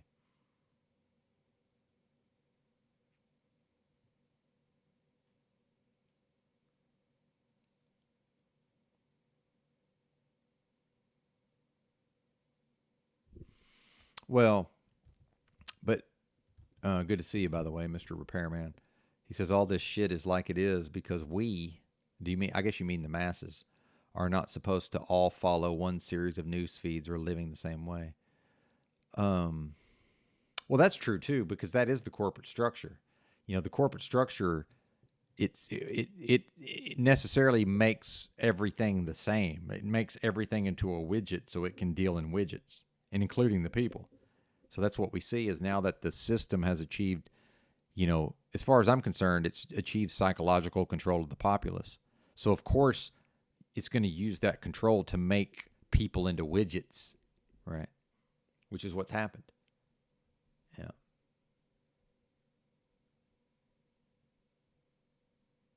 Yeah, flying Koopas. Well, but here's the thing is, she says motherfuckers need to follow their hearts. Well, I'll respond with a quote from The Godfather, or it might have been Godfather 2, I don't remember. They're animals anyway, let them lose their souls. So you're assuming they have a heart to follow. Well, let me come at this another way. We can't talk about fear, and this is going to sound like I'm challenging you, Repairman, but I'm not. I'm actually challenging these ideas, and as I'm supposed to do. This is part of my job here. It's part of, you know, what I can bring to the table. And apologies for the microphone noise. So, you know, let me apply it to me. How can I exist in a system where I see that most of what the media propagates and disseminates represents fear, and you know, it's designed to have people in a perpetual state of fear, right? So it's just all day long fear, fear, fear, fear, fear. Well, then I've got the repairman who's not wrong, right? He says motherfuckers need to follow their hearts. Well, guess what? The human heart cannot experience love and fear simultaneously. It's one or the other. So the system knows that if it can keep most of the people in a constant state of fear, they can't follow their hearts because they can't access their hearts. Why? Because their hearts are filled with fear. And it's one or the other. And in fact, this is the mechanism that the satanic ritual abuse operates on. Fitz Springmeier's How the Illuminati Created an Undetectable Total Mind Control Slave book is that the way those people are created is when they're young people, their parents, it's usually their parents, whoever they have the closest loving relationship with, the person that provides them with love also intentionally traumatizes, brutalizes, and puts them into a state of fear. And more correctly, they try to get the person, the child in this case, to experience both love and fear simultaneously, which is impossible. And that's actually the mechanism by which people's psyche split, right? Meanwhile, what do we see today? We see off the charts dissociation. We see off the charts delusion. You know, we see off the charts people who are just not connected to reality. Same thing with Bex. On some level, she's not connected to reality. She's just not. She is somewhat delusional, and we see it, right? And I'm not saying I don't become delusional at times. I certainly do. I don't stay there. I don't double down on it. She's doubling down on it, right? Thank you, Mr. Me. Yeah, the hallmark of a healthy mind is the ability to face the truth no matter how dire the consequences. Another word, healthy minds don't fear. Exactly, because fear is the mind killer. And I didn't come up with that. I read that somewhere. So if fear is the mind killer, and if I'm determined to have a living mind that can't be killed, then I don't have the luxury of existing in a state of fear, right? Well, people do that, but they do love the fear, Gary, but they can't experience love while they're experiencing fear. What it is, and then now we get into what is love, right? And what's love got to do with it? But and I like where your head's at here, but it's that people are addicted to the fear, and especially the dopamine, which I'm not a big dopamine guy. I think dopamine is way fucking misunderstood and it's way blown out of proportion. But there's something to that fear cycle, right? Where that does become intoxicating. That does become a drug. I've seen it in my dad. When he first moved into his apartment in this town, right before I went back to truck driving, because remember, as soon as I was physically able to, I went back to driving 7 days a week because I was so freaked out because I knew I had to make money to be able to eat enough food and buy enough stuff. Well, see, I can't even talk about it. Again, I will get more medical misinformation strikes, but everybody already knows what I'm talking about. So I spent some time at his house, his apartment. I had to hitchhike to another town just to be able to panhandle to feed myself, by the way. Yeah, that's who I am. I literally hitchhiked to another town because the panhandling ain't no good around here, which is not a bad sign, by the way. That's good. One good way not to have a bunch of bums in your town is don't give them money. They'll go somewhere else. I know it seems fairly obvious, but yeah, there's homeless people here, but there's not people panhandling every street corner like there are some places. That's because nobody gives them money here. There's a few of them downtown, and there's like one guy at one of the Walmarts, but even I don't ever see anybody giving him money. So if there's a bunch of people panhandling in your town, it's because the people give them money. That's why they're there. They will fuck off and go somewhere else if you stop giving them money. And I give them money sometimes. Yeah, fear can be like a hit of speed. Even me, man. I'm not above any of this, dude. Even me. Absolutely. I'm not immune to this. What was I saying? Why did I bring up panhandling? Hell, I don't even know. Well, yeah, and I'm not even saying you don't already know this, repairman. I'm just using it to make a point. So I'm trying to get everybody trained up to where it's going to seem like I'm going off on the person, but I'm really just going off on an idea. So yeah, but yeah, it's crazy, man.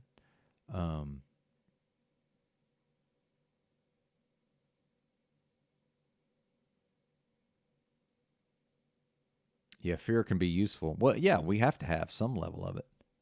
But yeah, well, yeah, of course it is. And in fact, fear is associated with the kidneys. And, with some of my issues, I was certainly, when my kidneys weren't doing good, I can tell you I'm not normally in a state of fear.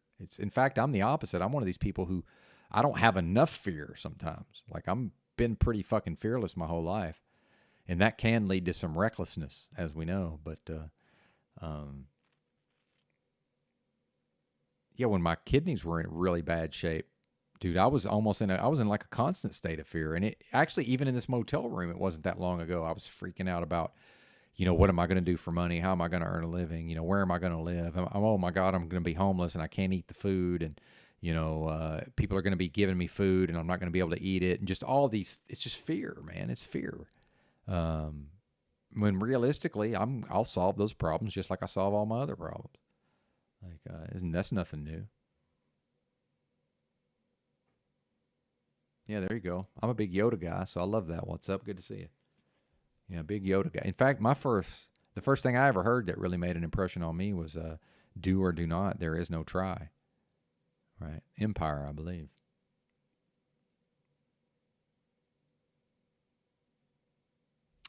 Yep. Yeah. And kick out, Repairman says his father as well. Most of his family, my whole life, I felt these things, but never understood what methods or which path to go because exactly everywhere I turned, it was just do what everyone else does. Exactly.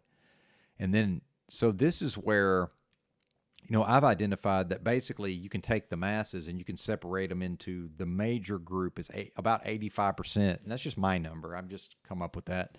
It's not based on anything other than I'm pretty good at playing a hunch and I'm pretty sure I'm close.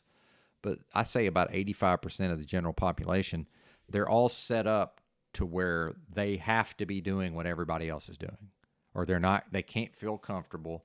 They have to do what everybody else does, right? No matter what, in order to feel secure. They have to. And then, or a lot of them just don't have the intelligence to go their own way. So most people, when they go out in public, when they drive a car, when they go in public, they just watch what everybody else is doing, and then they just do whatever everybody else is doing. That's 85% of everybody, right? And if you're that type of person, that's okay. You're just born that way. There's nothing you can do about it. Okay, then we have 15% of us, which is I'm in this group, and many of us here are probably in this group, although not everybody, where we're not set up for that, meaning we don't need to be seen as in that group. We can sort of go our own way. We can have our own ideas. Now, we will also feel social pressure. Everybody feels social pressure. right? But we don't have to be in that group come hell or high water. Okay, and this is one of the major mechanisms that the fake pandemic operated on. See, one of the major things the fake pandemic operated on was this notion of most people are just going to do what everybody else does, period. No matter what, whether it's good, bad, or indifferent, they're just going to do what everybody else does. And so then there's, like me, I tried to conform, and this might be the repairman here. I tried to conform and couldn't do it. Okay, I tried to be like everybody else. No matter how hard I tried, I could never fully pull it off. I was always unusual. I was always strange. I was always different. And I can't have an elephant in the room or a 400-pound gorilla. Like, whatever the taboo is, I'm always going to, I have to address it. Well, the 85%, they can't just be the one person to go like, hey, man, I noticed there's this fucking 400-pound gorilla in the room. Can we talk about that? Or are we just all going to pretend like that thing's not over there looking at us? And the people are like, yeah, that's exactly what we're doing. Could you please shut the fuck up so we can get back to it? I don't know. I don't know. Maybe it is. I mean, I think you might be right. I know we're in an environment where effectively everybody is traumatized as a child. So, you might be right there. And I don't know it all, repairman. I don't have perfect knowledge. And, I speak almost entirely from my own experience in conjunction with stuff I've read, right? In conjunction with my own observances. But I rarely speak on things I don't know what the fuck I'm talking about, or I haven't experienced directly on some level. So I don't know. So you're actually entering into an area that I haven't considered before. So you might be right, that's all I can say. But I don't know enough to make that determination either way. But yeah, so you're probably not in the 85%. You probably just thought that's what you had to do, I'm assuming. I thought that I just had to try to be like everybody else. And here's another problem is that as the firstborn, each child picks a specific way to get their parents' love and approval. So as the firstborn, I could pick anything I wanted, and it's always discrete. Each child has their own mechanism for getting the praise and the approval of the parents, right? And mine was to be viewed as a person who follows the rules or who does what's expected of them. Whether or not I actually did those things, I'm saying I wanted to be viewed as if I did. And then when you get the cult involved, when the fact that a literal mind control cult was allowed to program my brain, in very specific ways. So I was highly incentivized and weaponized to fit in with the 85% as much as possible to try to get to convert them into a cult, by the way. But the cult actually caused me to never be able to fully fit in, because no matter what, I was doing things that the general public considered strange and unusual, such as knocking on doors with a book bag and trying to talk to people about the Watchtower and Awake and Jehovah's Kingdom and all this. And then, in school, they were, being made to go out in the hallway during the Pledge of Allegiance and all this, and not celebrating holidays. And so I was desensitized very early in my life to appearing strange in public. And that I can go out right now in public and just, as long as I know that what I'm doing is right, whatever somebody else thinks or says, it just doesn't matter to me. It's not important. But I know when somebody's trying to ridicule me, right? Sometimes I'm behaving strangely or bizarrely and people try to ridicule me. Well, that's just to get me back in line, right?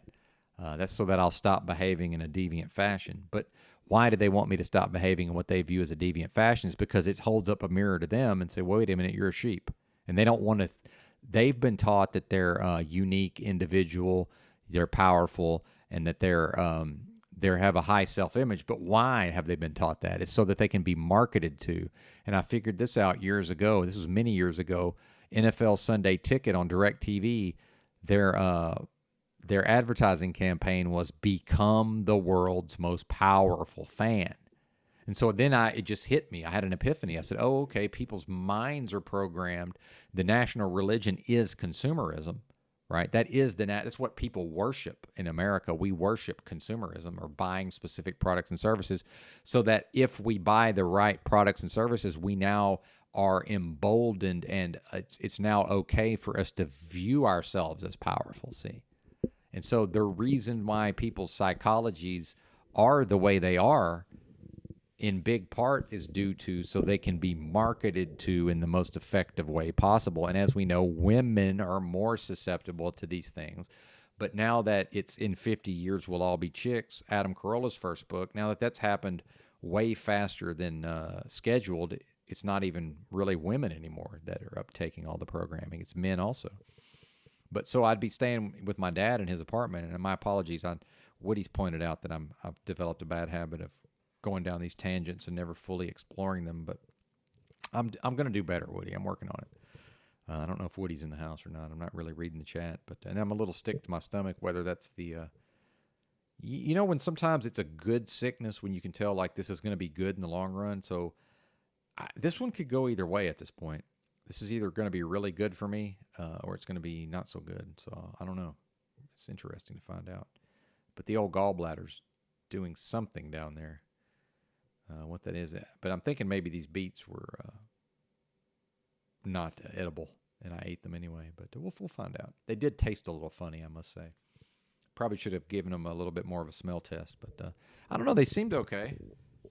So who knows? Maybe I could have cut more of the skin off. Either way, we'll be all right.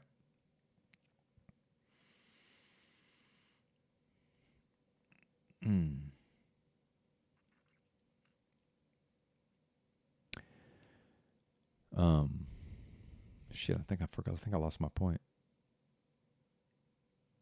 Oh well. Doesn't matter. I mean, and to be clear, none of this is going to amount to a hill of beans. Again, we're here mostly to deal with our own social isolation because we can't talk to people anymore, right? I think that's what we all share in common. We really don't have nobody to talk to in our real life. Now, some of us do, but most of us don't. And if we do have somebody we can actually talk to, that person or persons, you know, it's limited, right? And by the way, this system limits those interactions. And I know this, man, since I am, you know, trained in public speaking, since I'm trained to know how to approach people. And so I will oftentimes get involved in a conversation with a lady that works at Walmart, right, up near the checkout. And every single time we start having a real human interaction, and I've talked about before that when two people come together in the physical and they have a human interaction, that is healing for both people on some level. Like it just is. So now we're you know, communing on a human level, which is healing. Every single time one of her coworkers will come up, and now all of a sudden something has to be addressed. But listen, this is Walmart, okay? Like it's not busy. I typically go in there first thing in the morning. The woman I'm talking to is probably the person who's overseeing the self-checkout. Nobody's up there checking out. There's no plausible reason why this other person needs to come up except that they've detected, oh my God, two humans are actually having a human interaction, and they have to come put a stop to it. So and of course what happens is because that person wants to do a good job and they don't want to get in trouble, now they turn all their attention to the coworker, and now I just leave, of course, you know, because what am I going to wait around? And then meanwhile, they're probably going to be taken off anyway, right? Like this is not an accident. This is never an accident. It happens damn near every time, virtually every time. And it's almost like I just know. It's like I'm standing there talking to the person and we're having a good back and forth in a one-on-one combo. And I see them coming. Here they come to put a stop to it. Right. So, you know, even if we run into somebody we can have a temporary conversation with, the system is set up to prevent that or to nip it in the bud. And then, you know, everybody's so busy nowadays, even our own families, even if we have somebody in our family who we can halfway have a conversation with, they're not available. They're busy. We're busy. So, of course, we're here in the metaverse, you know, when our schedule allows, talking about these things. Of course we are, because we're socially isolated, and it's only going to get worse. Wait till the next version of the fake pandemic kicks off. Now, hopefully that's not for many years, and I'm hoping to get out of here before then, but more and more it's seeming like I'll probably be around for whatever the next iteration is. It's seeming that way.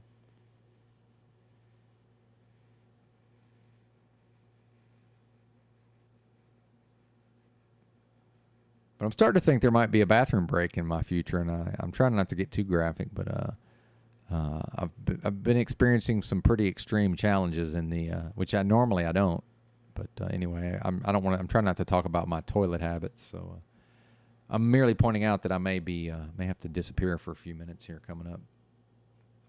Wonder what OZ's talking about. Maybe I should check in on Zetetic Warrior. And I saw OTW was here, so maybe he's got a. Here, why can't I see him? Oh, she started another live. See, this is she's getting sneaky now. See, she ended that one, and then now she started another one. Sneaky. The faggotry continues.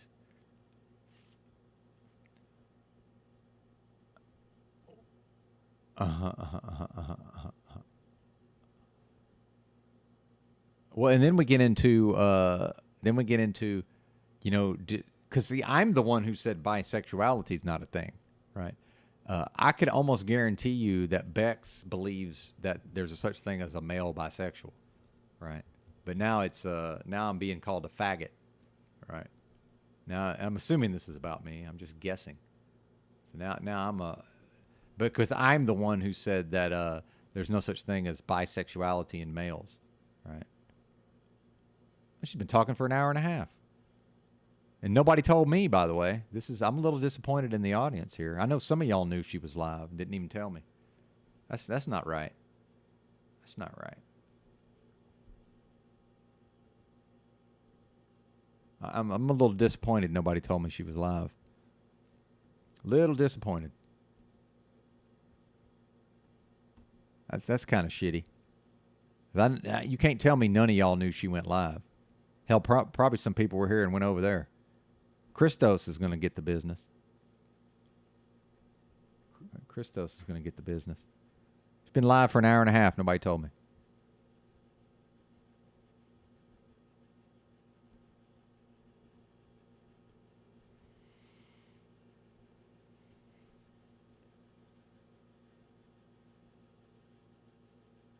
Now, maybe she's talking about Z. I don't know. Maybe is Z talking about her?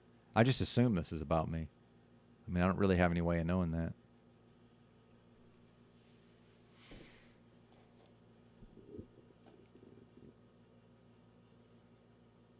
Him. You know, I hope they didn't, again, you know, I just hope he's well. I hope his mom is well. Who are we talking about? Me? This can't be me. I know I'm well. But see, I have 7 siblings and 4 parents, and my family's been shitty enough to me that they know I ain't coming for any of them. I'm not even coming to half the funerals, right? So, hello, Moose. Nice to see you. I wanted to say, since you and Christos and OTW are here, I really appreciate what you guys are doing that day. And if there's something I could have done, which is just go back and let you men do the analysis of what you were doing there, I probably would have been served better. But I got shit off my chest, and but I still think I would have learned more allowing you guys to hop, skip, and jump through there, and even letting Lou Bass throw his humor in, his little bit of clowning, bringing in his perspective. Well, no, okay, my apologies. Since she's been live for an hour and a half, the people who were here and are now there, and Christos was just here, they're the ones who didn't tell me. Or if they told me, I just missed it. See, they might have posted and I just never saw it. So I can't get mad at them because maybe they might have typed it and I just never saw it. So realistically, I can't be mad at nobody over that. You know, I appreciate that you guys did all that. I just don't think you guys need to be bowing down to metafags anymore in any way, shape, or form. I don't mean bow down. Like, collaboration is fine and everything, but, you know. But yeah, that was a good stream, and I really appreciate you guys coming up there and, you know, OTW letting it go so long, and typical Beck style, like her kind of fucking stealing the mic. I just would have liked to hear a lot more from you guys. I think that those people, they wouldn't listen to anyone anyway. That's the way I justified it after, right? The optics are probably better that I'm the one that fucking stole the show and talked. No one's going to listen to a bunch of straight men talk to them about women. Well, see, this is what I mean, OTW. See, you see what she's doing, right? This is why I have to be vigilant, OTW, because she said that you were over there, but you're not. You see what's going on here? And see, now I'm almost getting mad at this audience. I'm almost getting irritated with you guys, and you didn't do anything. And see, by the way, this is toxic people. Exactly. She's just slimy like that. See? Now, Christos is in his 20s, and, you know, if he falls for some, hell, I'm falling for some of it, and I'm 48, right? And I've been through the ringer with women to some extent. But, yeah, I'm not mad at none of you. It's fine. And see, I can't lose. That's what I like. I can't lose. But some folks will absolutely rock with her, and that's fine. I don't have a problem with that. Not everything is for everybody, but yeah, my apologies, folks, because you see how quickly I started to go in on y'all about something y'all had nothing to do with, and you know that's my nature to some extent. I do tend to circle the wagons, right? You know, the fact is, I almost, and look, I never had nothing to do with London Man. The only time I had anything to do with London Man, I yelled at him on Z's panel, the very first, because it was over that Crunchy Bee stuff, and I felt like Timmy was, I didn't know Timmy yet, and Timmy was intentionally trying to derail, and then London Man, I got mad at Timmy, and then London Man just caught some of it, some of it spilled over onto him, and of course I apologized. One of my apology tours was I apologized to him and Timmy. I'm pretty sure I apologized to Timmy over that, which I don't even think in retrospect, I probably shouldn't have even apologized to Timmy, but London Man didn't deserve it. But the point I'm making is I just don't watch the style of content that London Man does. But when he made that holy social experiment, whatever that was called, that first part was so well done, and I was in it, of course. You know, that first part was so well, and apologies for the way the screen looks. This is the only way. I can't screen record, and I have to be able to see the comments. So it just is what it is at this point. But yeah, my bad, OTW. But you see, I know that you're not my enemy, but you see how quickly I can get into a space where I'm like, hey, what's going on here? And then you're not even over there. How fucked up is that, Patrick? So, and here's another thing. You know, I try to treat people, I do treat everybody equally as much as I'm able to, meaning I don't factor in that it's a woman. I don't factor in that Patrick's a man and Bex is a woman, but realistically, same thing happened with me and London Man. She almost had me convinced to start going in on London Man based on things that had nothing to do with me. And you know what stopped it? You know what stopped it other than my own restraint? I finally just went to London Man's channel. I started to play what she claimed she was mad about. And then the first thing I hear London Man say a shout out to Benton. And I'm like, well, wait a minute. That's right. I was like, that's right. He's not my enemy. And she got so mad. She called me on it too. She said, yeah, and all you had to hear was London Man say your name. I was like, yeah, exactly. It reminded me that I ain't got no beef with London Man. She had me all fucking fueled up to go take on London Man for something that didn't have nothing to do with me, and and he's not even wrong. And now you see what she's doing. Now she's almost got me disappointed in OTW, who didn't even do nothing. So, you know, when it comes to content creators, I'm not talking about the ladies in the live chat, right? By the way, shout out to the ladies, most of which have the good sense not to have their own channels, and you know, Jackie's kind of a different thing entirely, right? But most of you ladies have the good sense not to come up on panels. Let's just call it what it is.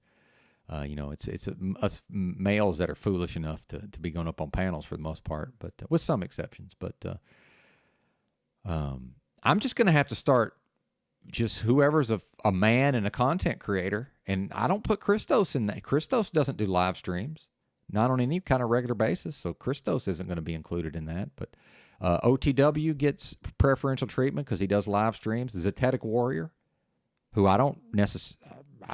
me and him don't agree on a lot of things. Zetetic Warrior, Paul, who else? Who else does regular live streams? Drew, TBE, EBT, Tommy, right? And I'm trying to include Bex in that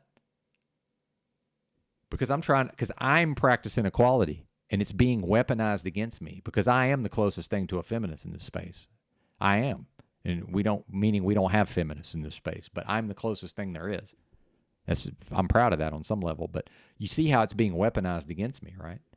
And this is the enemy, y'all. This is spiritual attack. I'm being spiritually attacked, and so are y'all, actually. And I apologize to OTW. I owe you an apology, sir. Yeah, you did nothing wrong. I don't know that Christos is doing anything wrong. But I know this, he's not getting preferential treatment because he's not, until he starts streaming. I'm putting streamers above everybody. And I don't mean Bex. I mean the men who stream. London Man. See, London Man. Well, the fact that I don't really watch his content and I don't go to his live streams. I went to like 2 or 3 of them in a row because that first Holy Roller thing was so good. And I was in it.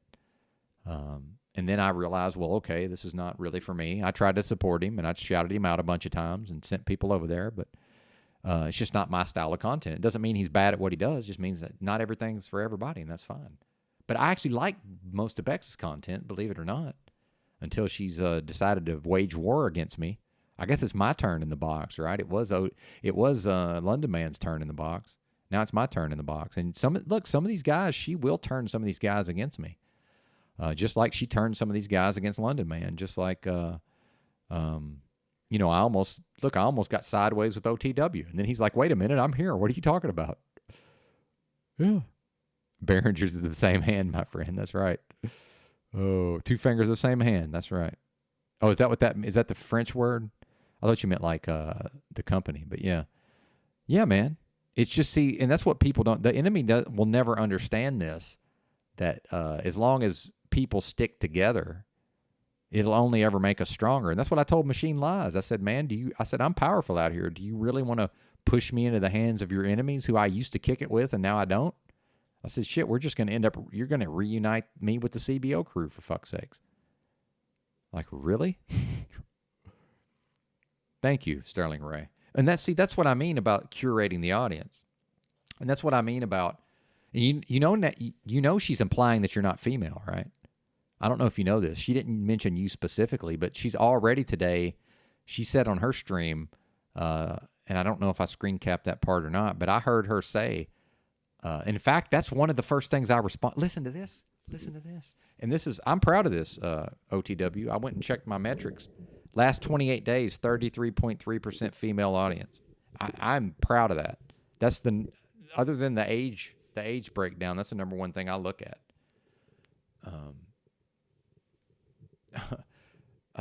She's out here talking about, so part of the reason why we got into a kerfuffle today, me and Bex, is I saw she was live. I tuned in. She was talking about me to some extent. And she said something about, and she said, we got a lot of men pretending to be women, right? Well, the thing is, Bex doesn't understand the internet, because I was on the internet in 94, so we didn't even consider that somebody could be female until at least 2006. Like, I'm not even kidding. So before then, a person could say that they're a woman till they're blue in the face. They will have to prove it.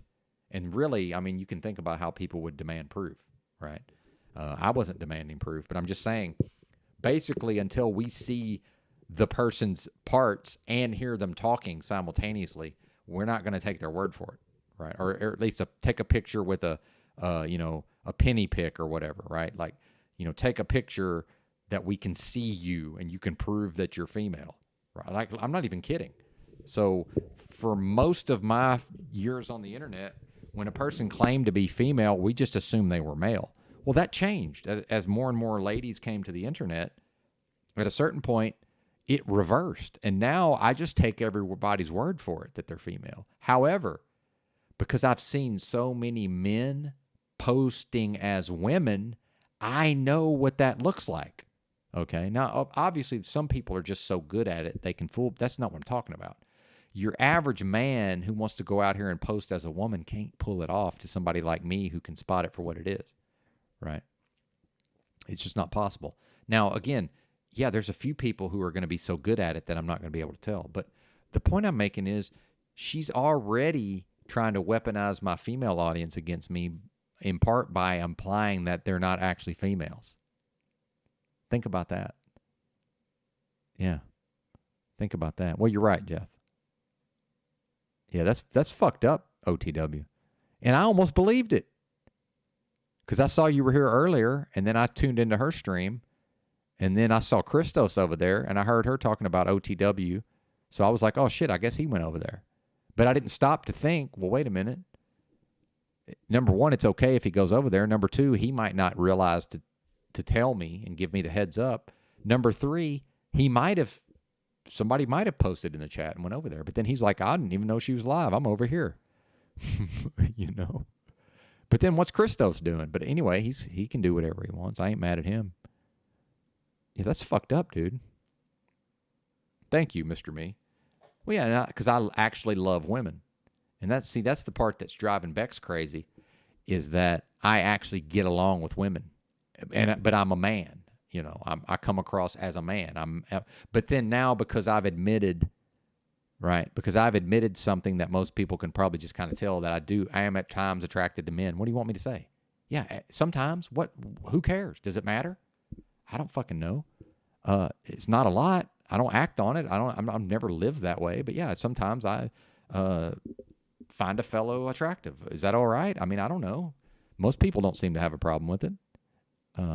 When I'm thinking, right, when I'm having a certain type of thought, it's typically about a woman. I'm just going to put it to you that way. But I mean, I'm just confused by the whole thing now, because now she's pretty much just calling me a homo, right? As far as I can tell, I'm just a homo. But it's like, well, wait a minute. Except for the part where I managed to live with women, feminine women, as a masculine man for fucking 3.5 years, 7 years, and 10 years. Right? Like, what? I love women. Yeah, exactly, OTW. Yeah, even stopped watching Z to come here. Yeah, my bad, dude. I apologize. I was wrong. I was wrong, man. Please forgive me. Please forgive me, Patrick. I could make excuses, but I won't.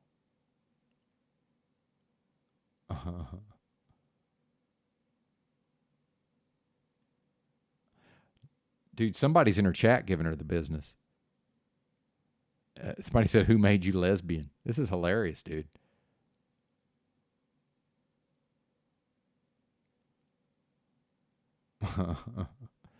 Bro, this is wild. Yeah, I can't watch Z anymore, man. I can't watch Z anymore.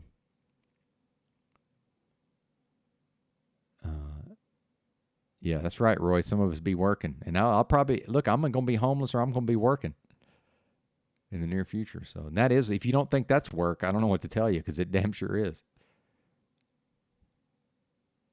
Ain't no lazy homeless people. There's homeless people on drugs, and they're just in a stupor all day. And there's drunks, but I'm the ones who ain't fucking in their addiction all day. It's work, I can assure you. Well, thanks, man. Right back at you, Patrick. I feel the love, see. Yeah, I think you're right. What's Up says, is Bex going full Talcott? Yeah, I think she is. I think she is, man. Well, thanks, Sterling Ray, but you know, I do want it on the record that I am one of the most emotional people on here, and I'm not breaking that down by women and men. I'm saying I'm one of the most emotional people. I'm comically emotional, so especially for a man, for fuck's sakes. So, but I hear what you're saying generally, right? Generally, that's true. Oh, but and that's what's the thing is, once I accepted how emotional I am, then now I have something to work with, right? Because now I'm never going to be stoic, right? I'll never be stoic, but I can be less emotional, right? I can be way less hysterical. I get hysterical sometimes. That's the thing is, I'm accusing her. I'm not accusing her. She became hysterical over here, right? I didn't become hysterical. I didn't join her in her hysteria, but I become hysterical at times. You think I'm called a diva, for fuck's sakes. At a certain point, TBE called me a sassy black woman, and he's not entirely wrong. Like, I'm very much in touch with my feminine side, so I don't know what to tell you. It's just the masculine side got so overdeveloped at such an early age. It's like I'll never not come across as masculine, but like I'm very in touch with whatever my feminine side is. I have been for a long ass time. Oh, you got a Talcott fireplace? No, I didn't. Yeah, I'm feeling froggy. That's right, Roy. Well, and that's another thing is I thrive on this, man. Like, never wrestle a pig. You both get muddy and the pig likes it. Dude, I love this stuff. Are you kidding me? Because if I really am, if I really am more inclined to go a certain type of way in life, I probably do love drama, right? I mean, who do we associate drama with, by the way? You know, I don't know, but I love women. I always have. And I had badass women growing up. And yeah, they're not in my life so much like they used to be. We can have an opinion of that.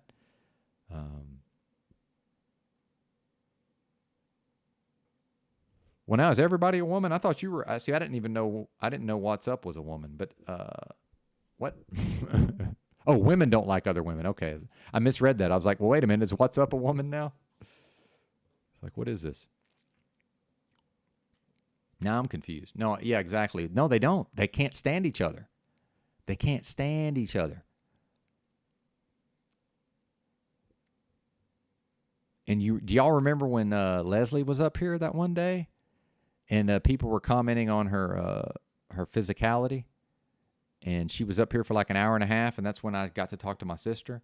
Was because Leslie talked for an hour and a half while I talked to my sister, and then that stream got taken down by me because I had it didn't go so well with my sister, and I basically said on stream that she was demonically oppressed, but I had just told her about my channel, so I took the stream down. I didn't want her to see me talking about her being demonically oppressed when probably she is, most likely, right? And that's not that unusual of a thing. My bad. What's up? Yeah, I'm confused. I'm like, what? Now I'm confused. The faggotry continues. Oh, man. Snafu and Mitch, drama queens. Well, and I don't know if you were here, OTW, when I replayed, when I was on with Snafu and Paul yesterday. Snafu was trying everything to try to get me to get into some drama with Bex, and I took the high road. But I said she became hysterical because she did. But, you know.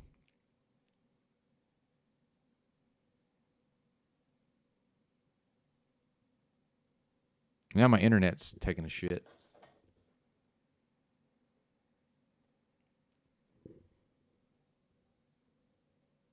Yeah, now my internet's trying to take a shit, so probably going to have to stop the screen share here shortly.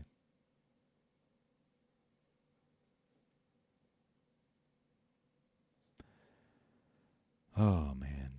There you go, Sterling Ray. And she's locked into that victimhood mentality. She is. And defensiveness, right?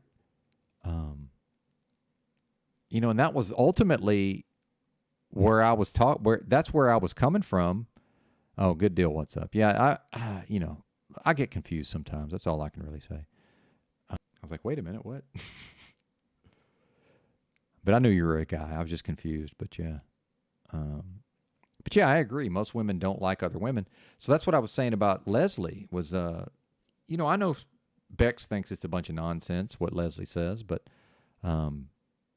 you know, and then Bex, you know, Leslie maybe is not as adept with some of the social stuff, or maybe doesn't care, but you know, the fact is I was giving Leslie attention based on me. I need to hear that kind of material. I need to be reminded that this shit really ain't real, right? Because I am a serious person. I get locked in pretty easily. You know, I can take this shit way too fucking seriously at times, like I'm probably doing right now, by the way. I'm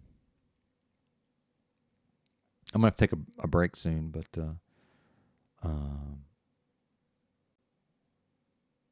she got jealous of Leslie, who, I'm not trying to offend anybody, but if Bex is worried about Bex's looks, Leslie's not going to be a problem compared. I mean, you see what I'm saying? Like, this is what?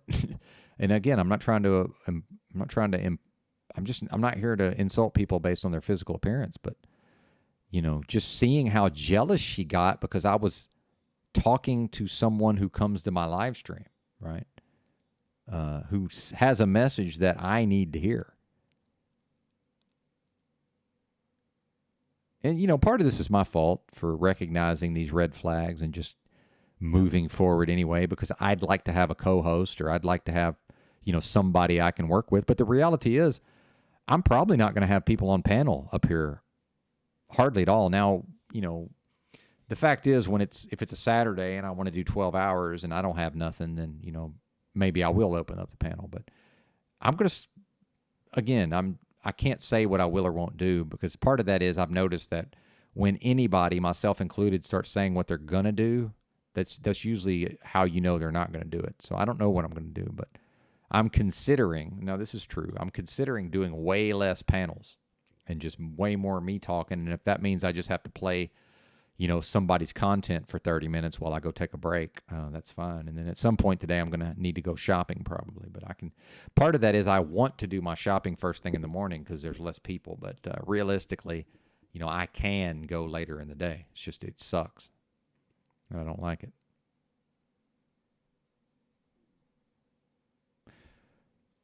Well, yeah, exactly, Sterling Ray. And see, I think this is misunderstood. Now,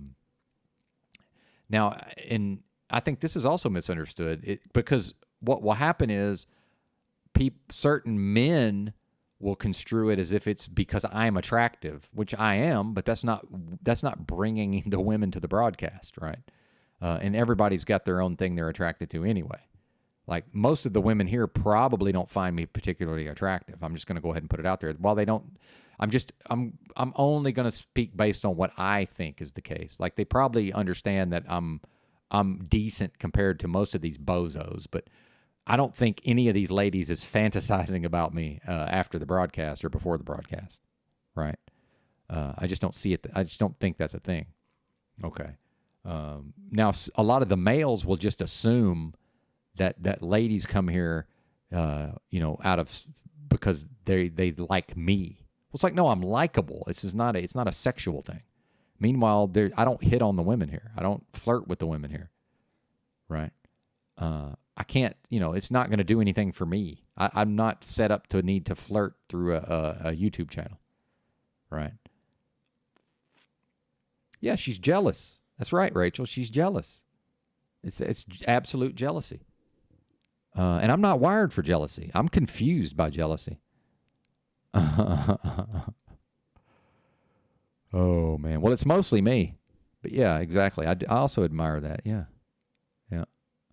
Yeah, I didn't do anything. And Moose, weren't you here when she came and yelled at me the other day? When she got all hysterical? Okay, good. Good thing. Yeah, I know it was a little weird at first, Michael Steven.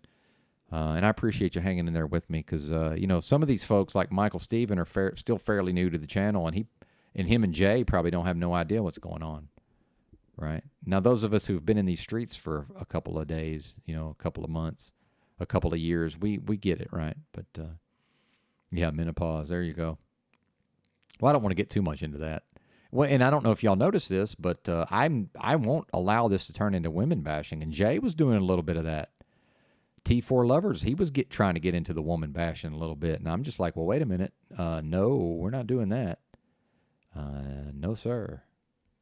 Now, if y'all want to go have a boys club somewhere and bash women, that's fine. I'm not going to be there. Are you kidding me? I blame men. I don't blame the women, Jay. I blame the men. It's our fault. It's not their fault. And so now we're back to what Sterling Ray said about that's why she's in channels that are run by men, right? And it is the fucking internet where it's no holds barred. But yeah, and the women can't get along. So Sterling Ray knows not to go to a channel run by a woman for the most part. Now, I'm sure there's some exceptions, by the way. I'm sure there's exceptions. Maybe Bex was gonna be one of those exceptions, but she can't do better. See, she won't discipline herself, she won't look at herself, right, and she won't service an audience, and that's why. By the way, she keeps talking about my audience, your audience. She keeps saying to me, my audience, right? Well, what do you mean? I am my audience. What are you talking about? Number two, I've always hung out with ladies. Now it's not, I'm not the fucking shoulder to cry on, and I'm not the gal pal, but I've always hung out with women to some extent, in real life to some extent, coworkers, my whoever I was dating or married to's friends. Like, this is normal for me to be in a space where it's, where there's women. It's just normal. Why? Because more often than not, I tend to have somewhat healthy relationships. Oh, good. Yeah. Well, but a weak man quickly becomes a male. See, that's the thing, Producer Moose. We've forgotten that a man is a status. and that most of these males never achieve it these days. Oh, you mean? Oh, do you mean in Spain? I might have misread your comment. Yeah, things to learn from Benton. Anyway,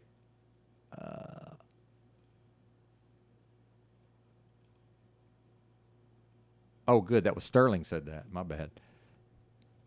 See, that another problem I have with the comments is that I skim. I'm such an expert skimmer that sometimes I just completely fucking misread the shit. Yeah. Yeah. Thank you. That's the proper. Yeah, exactly. I enjoy all the ladies being here. I enjoy their perspective and opinions on things. I enjoy the yin and yang perspective. So do I, and it's my job to make sure that they're willing to be here, because the fact is, most of these ladies, if the environment isn't properly curated, they're not going to be here, right? Now, what are we going to have at Bex's? We're going to have some ladies, and then we're going to have these codependent males, right? And I didn't say men, I said males. So the ones who I referred to earlier, the metaphorical guy sitting on the bench next to some chick, outside a club at 2 a.m, and he's just sitting there all weak and passive, hoping that she just, makes the move and takes him home or whatever. And then she looks at me and says, "Hey, will you come sit down over here so this guy will leave?" And then I come and sit down and the guy leaves. Right. So that's what she's got going on over there. So if an actual strong man enters into her channel again, then most of the males that hang out over there are going to have to leave, just like they did last time that I came over there. Right. And she said she got a breakup email. She said one of them sent her an email breaking up with her as a friend, just because I came over there with my fucking just, set of balls or whatever. Yeah. Yeah. That's right, Rachel. Of course, when I was younger, I didn't really have female friends. I had friends that I hung out with women, but my friends were men, right? I was friends with males. That was my friends, but, I knew plenty of girls. I knew plenty of ladies. Socialized, again, on the job or, restaurants, bars, clubs, a little bit of nightlife, socializing, flirting, whatever. But yeah, as I've gotten older, I'm more open to actually having a friendship with a lady, sure.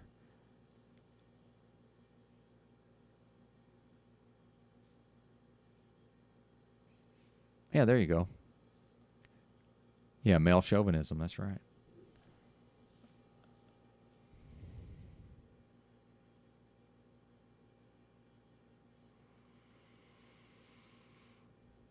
Well, see, and thanks, Mr. Me. I know you're being genuine there. Thank you, sir. But and I'm a little lost in the sauce because I ended up I went live at like 1:30.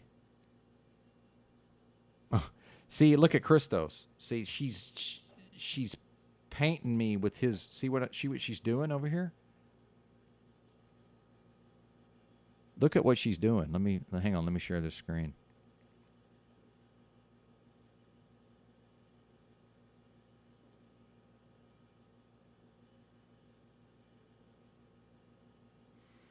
You see this comment? See, now she's over there calling me closeted. I'm just going to tell you right now, if I chose to, I'll see a fellow if I choose to. I mean, why do y'all think I announced I was gay, for fuck's sakes? I'm pretty sure that part of my life's over, and again, I never lived that lifestyle. It's just like I'll drink if I want to. Are you kidding me? I'm probably never going to drink again. I'm probably never going to date again, right? If I want to, I will.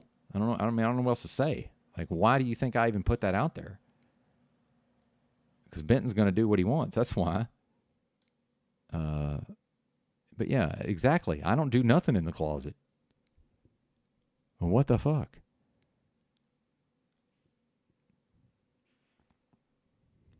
But see, look at how much confusion she's sowing.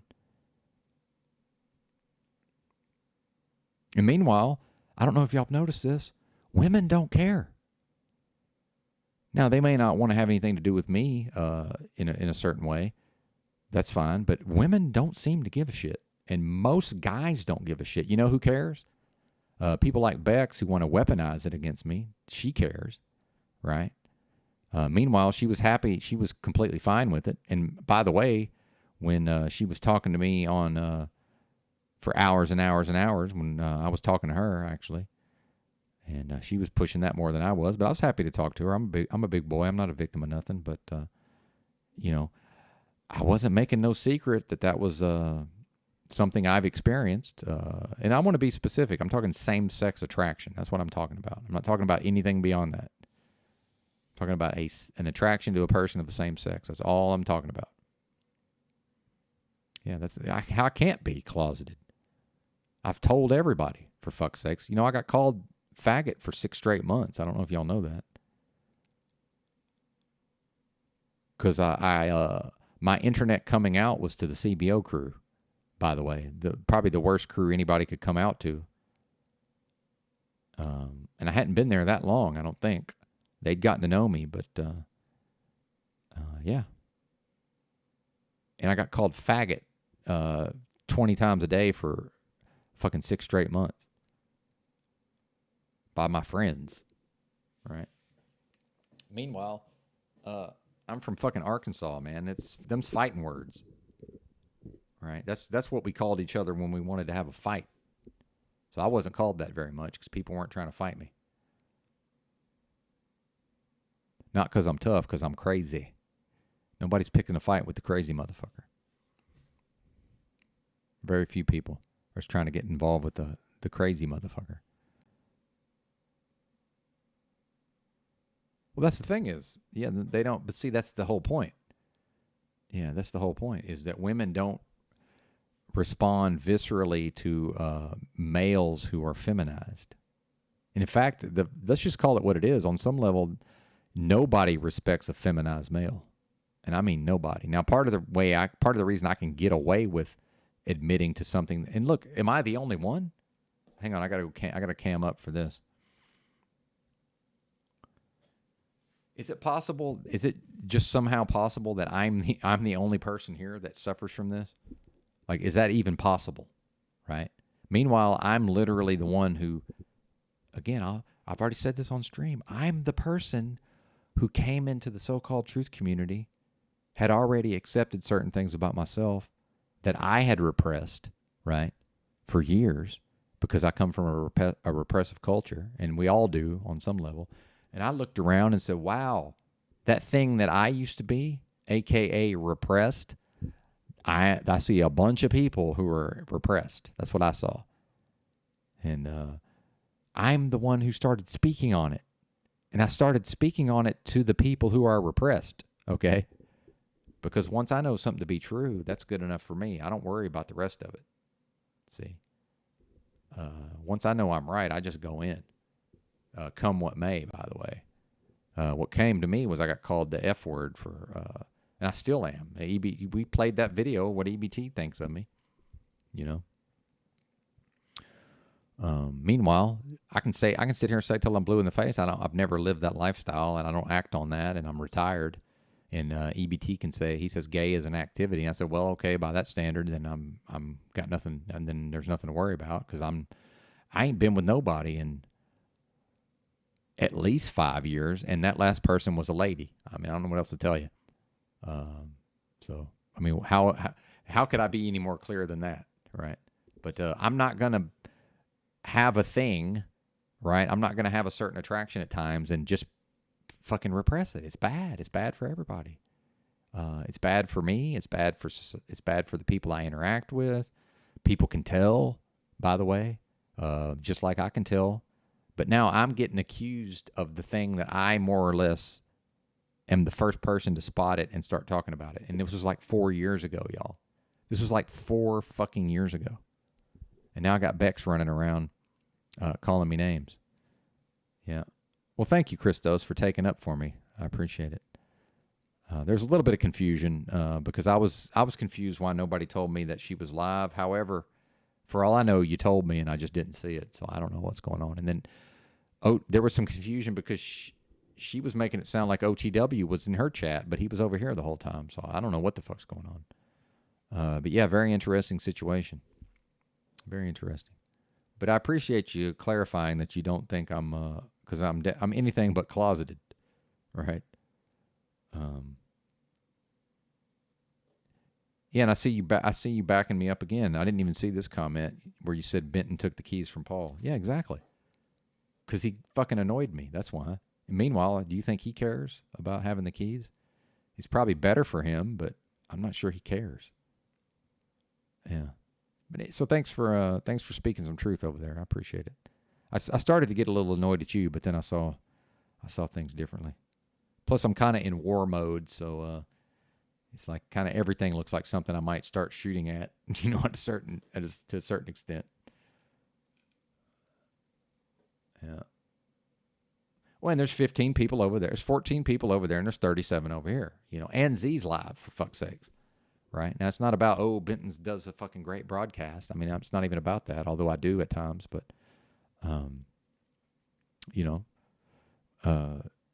what we see what's happening here. And now I've got a person posting I've never even seen over there. It's her chat's one entire page of somebody I've never seen.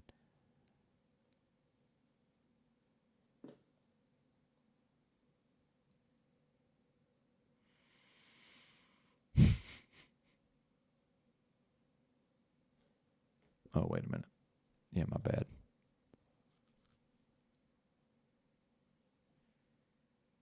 I'm off my game because I'm screen recording, and I'm usually using that other computer for hey, what's up, Jackie? By the way, do you think I want to talk about this stuff? Like, my preference would be to never talk about it, by the way.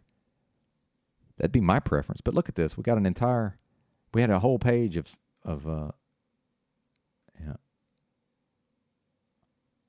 somebody I've never even seen over there.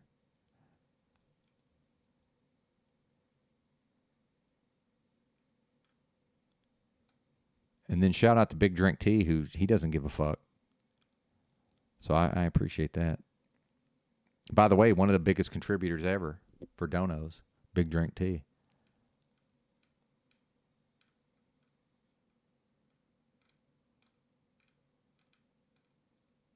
And my problem, Christos, if you're still here, is I can't even listen to her talk because I have too much to say.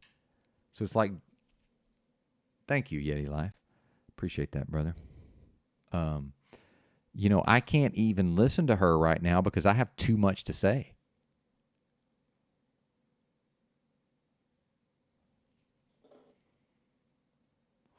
Well, this is what I'm talking about. What's Up is What's Up says I went to her channel for a minute. Damn, she's straight up on one and feeling some type of way for no reason. She's going to find new internet friends to have philosophical conversations with. Yeah, I mean, that's the thing, is we're all kind of stuck with each other to some extent. I mean, that's the way I view it. I'm not speaking for y'all. I'm just speaking for me. Like, yeah, I can go watch, like yesterday I watched, because, I got to get out of this space every once in a while. I watched I think I watched 3 hours of King Cobra JFS content, but I don't watch him. I watch people who make documentaries about him, right? So there was one I'd never seen about some guy, his friend, called Warlord, and it was this whole fucking saga over a period of like 5 years. There was like there was Warlord Saga, and then there was Warlord Saga Part 2, and it's like the whole thing's like 3 hours, right? So I spent like 3 hours watching all this yesterday just to get me away from, whatever's going on over here. But, I mean, the way I view it is we're all just kind of stuck with each other to some extent. So, yeah, there's going to be drama. Like, we're going to drag each other. We're going to... And not even that. Like, the live chat, I notice certain people are gone for a few weeks or whatever, and then they come back, and, that's all completely fine. And, hell, I disappeared for 3 weeks at one point. We've all got to do what we got to do. But, it's only ever better for us if we can all get along to some extent, right? Oh, I don't even know, Jackie. I went live so early. I'm not even... See, I'm bad at, like, recaps, because sometimes people want me to, like, recap what happened. I was like, I don't know what happened. I don't fucking know. I'm just bad at recaps. But we're mostly talking about Bex, because she's... things have gone down, and she came onto the channel a couple of days ago and attacked me in various ways. And then I woke up today. She was going live. She was live. Now, this part of this is me. I know not to engage like as soon as I wake up in the morning. Like, so that's kind of a mistake on my part. But, you know, I was posting in her chat. She timed me out, right? She timed me out. I've never timed her out. I probably won't ever time her out. Although who knows? Why did she time me out? Because I was saying true shit that hurt, right? It wasn't my intention, but, you know, just like she came over here and said a bunch of things to me, and I just took it. I said some stuff to her in the chat, and she fucking timed me out. And I don't know. It's just disappointing because I'd like to give people the benefit of the doubt, and it's just not good, man. It's just not good. And you know, it reminds me. Here, let's get on my soapbox here. It reminds me to focus my attention more to the people who earn it, and I don't mean earn it like, you know, I don't even mean like they've done something, you know, intentionally to get in my good graces. That's not what I mean. I mean people who behave properly, right, and who want to come together in a communal sense, and who realize, okay, who probably realize, because I can't speak for anybody but me, but who probably realize that, yeah, we don't really have people to talk to in our daily lives, at least not on a level of real conversation. And until somebody just starts posting in the chat, well, I don't know what you're talking about. I've got all kinds of wonderful people in my life. Like, until I start seeing that, I'm just going to assume I'm right. You know, I feel like we all pretty much have that in common. So I would rather reward the people who at least attempt to do that in a healthy way, right? Because, yeah, I'm trying to do it in a healthy way. Sometimes I end up expressing in ways that are the opposite of healthy at times, but I don't stay there. And what I see from Bex is this is just all toxic. It's toxic. And I'm not going to have that in my life. And I'll just call it like it is. Tommy's been toxic at times. And, you know, I don't engage with that, you know. And Bex can spin it like I'm trying to make her into content. She can keep spinning it that way all she wants. Right? That's not the reality. The reality is, of course, I'm going to talk about it since she's talking about me. But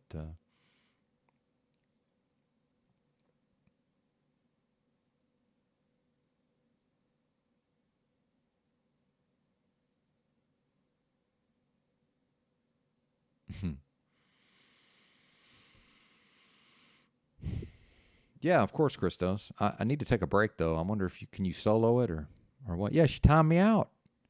And you know what? You know what she timed me out for? I've got screenshots of this too. She said, I said, you're talking to your father right now, or something like that, because she's got daddy issues, and she does, and that's fine. And I trigger those issues in some women and some men actually. And you know, I don't have daddy issues. I have a dad that don't love me, never loved me, but he fucking did his job. You know, his dad probably never loved him. I think we're probably, where I'm from, we're probably all socialized that way, not to love our kids, man. It's kind of fucked up, but I don't know, Christos. You want to come up right now then? If you can do it now, we can do it, but I'm gonna have to go make some coffee, so come up now or forever hold your peace.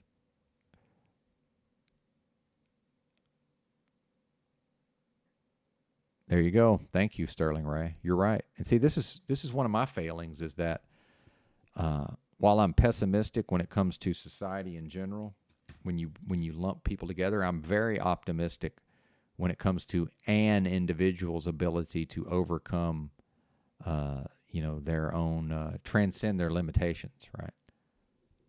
But realistically, there's few people who are going to take that ball and run with it. And it's like, at a certain point, it's like, I want this more than they do. But then look at her chat now. Like, this is her channel. There's 16 people are watching, and look at the chat. Big Drink Tea's over there, but it's whatever this person from India is doing. So this is when I say, we pound for pound, we got the best live chat in the game over here. Like, I don't even know what this is.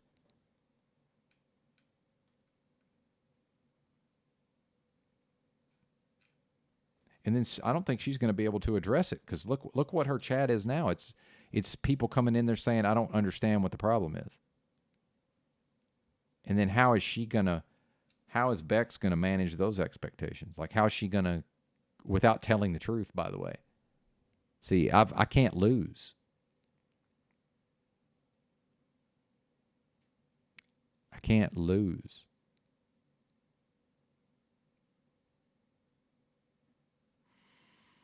Anyway, I'm going to take my break now, Christos, and we're going to let Bex say whatever she's saying. Summed it all up. There's your fucking archetype. There's your main dude. You know? Yeah. Me. Yeah. She ran as my language police. Thank you very much.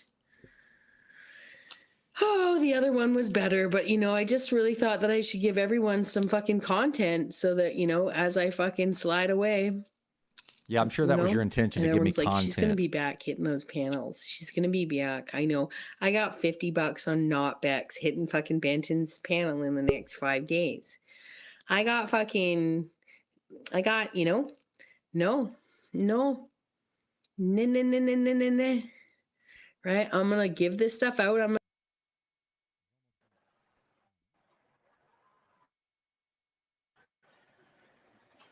Mic check, Benton.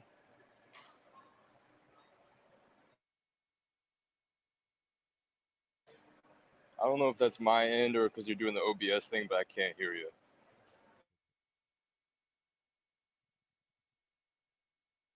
Oh, I had my mic muted. My bad. Oh. Okay, well, first things first, if I'm going to hold it down for you, how long did you need? And I'm down. Yeah. But I figure if you wanted to also keep Bex playing, I could do some commentary over it if it's not louder than my voice, or if OTW is about to go live. I think he was also about to go do that. But yeah, I can hold it down for you for the 10, 15 minutes, 20 minutes maybe. I'll be here for a little bit to hang out. All right. Cool, man. Okay. Do you have a time estimate? That's all I was asking. Sorry, I wasn't specific there. Yeah, like 10 minutes. I just got to make some coffee, but Yeah, okay, for sure. I just didn't know if it was like 30 minutes. I No, can definitely hold it down for you. Yeah. yeah. Appreciate it, man. But yeah, I figured you might want to. Do you have anything you wanted to ask me about or talk to me about while I'm here, or what do you want to do? I'm still trying to put all the pieces together. I don't think Bex is making all the right moves, and I'd rather say that to her on a panel, so I didn't necessarily go into it in the chat. Yeah, that's but I cool. did see from the little pushback that I gave, she got really fired up really quickly. And it kind of just goes back to what I said earlier. I'm going to tell her this in private communications and in public. It kind of doesn't matter, but there's an ungrounded energy. And maybe it's just the wrinkling out of the ironing out of the kinks and wrinkles. And this is just something that I think as a community, we're all learning the social dynamics actually going on here to a certain degree, and the layers and the nuance. And I even said in her comments about the nuance. And the way she was starting to break things down there just felt very black and white to me. And I know emotions are charged right now, but yeah, like the whole, yeah, anyway, I don't need to go on about that. I kind of already made my points over there. But yeah, I think it's still playing out. I've missed a lot of her streams. My main point is I don't like that she took away the name Bex, and that was already kind of talked about with you and others. Like, it's going to stick. People are going to remember her by that. It's just what it is. Like, I can't help but still call her and consider her that. And it was pretty iconic. And so just because it comes from people maybe you don't like or have falling out with, I feel like, just own it. Screw it. If that's the origins, people that you're not good with anymore, that's just what it is. Like, alchemize it into your own thing, because that's what it was. It wasn't just because these people gave you that name Bex that you ran with it. But yeah, so just my opinion, it's kind of like a scorched earth energy that I'm getting here, and I'm only guessing maybe this is boiling points from stuff within her real life past that's kind of boiling over here into the metaverse. That's kind of what I got. Yeah, it could be so far. And I knew if I even tried to assert that, she probably wouldn't hear it out. So I'm going to try to communicate with her at some point further. But right now I'm just kind of being an observer and trying to hear you talk about it and her. And that's why I was over there for a while. Thanks, man. Yeah, I appreciate it. And, as far as if it's some of the the real life stuff boiling over, you know, I've been through that. I've absolutely been through a lot of that sort of thing, and I've spiraled out on the internet, and I've done a lot of things, man, on the internet, and I've learned from it, and I don't aim to repeat those things, right? And some of what I've been talking to her about is I'm speaking from my own experience, and she seems to, the last couple of days, doesn't want to accept that I just know more about these dynamics and I've experienced more of it because I've had a head start. And, I don't know that she's bad or wrong for doing some of these things you're talking about, Christos, but it's, only thing she can really do is damage, me and her's ability to work together in the future. Right. And, me and Drew have been through a lot of things, but, we've never gotten to the point where we just can't fucking work together anymore. Although maybe we have, because we haven't worked together in a while. But basically what I would say, bottom line, is there's no advantage for her to get into a space where she can't work with me, or I'm just not willing to work with her. It's not to her advantage. It can't ever be to her advantage. Yeah, I see that for sure. So I don't need my butt kissed, but some measure of being able to close the mouth. But the problem for her is, because she came over here the other day, and she'll probably say it's not a problem for her, but because she came over here the other day and hit me with both barrels, now I get to go in her chat. And if I feel like expressing myself because I'm a cranky old man and I just woke up, now I get to type into her chat. You see what I'm saying? Versus I might have restrained myself a little bit. But she came over here and gave me both barrels of a shotgun. And it was like, well, wait a minute. Now am I going to I'm going to tiptoe through the tulips in her channel? No, I'm not. Why would I? That's crazy. And I wasn't insulting her. I was providing an accurate assessment of what I was seeing. And I'm probably closer onto the money than I wasn't. But if she's going through things, maybe she is going through things. And meanwhile, I don't know. Maybe just tell me you're going through. Maybe if she told me she was going through something, that might help me. I don't know. I'm not out here to be shitty, but the fact is, it is the internet, meaning a certain amount of dragging is just seen as okay. Yes. It just is. Yes, thank you. Yeah. That's exactly kind of what I was surmising the other day is it's par for the course out here, and maybe this is kind of just part of her personal metaversal gauntlet for people that are per se new to certain social media internet dynamics, that the people are going to clown you, people are going to make content of you, maybe it's just what happens. It's out in the public sphere. And I did hear her say something the other day which I definitely didn't resonate with, which was how she phrased it.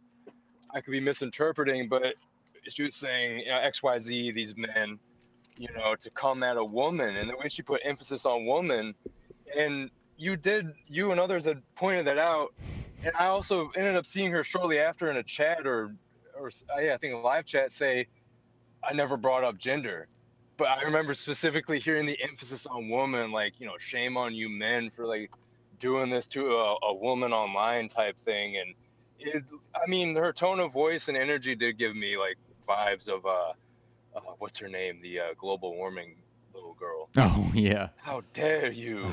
It gave me that kind of. Yeah, I'm just being honest, bro. It's not even I'm not trying to knock her. No, at it's all. funny though. But yeah.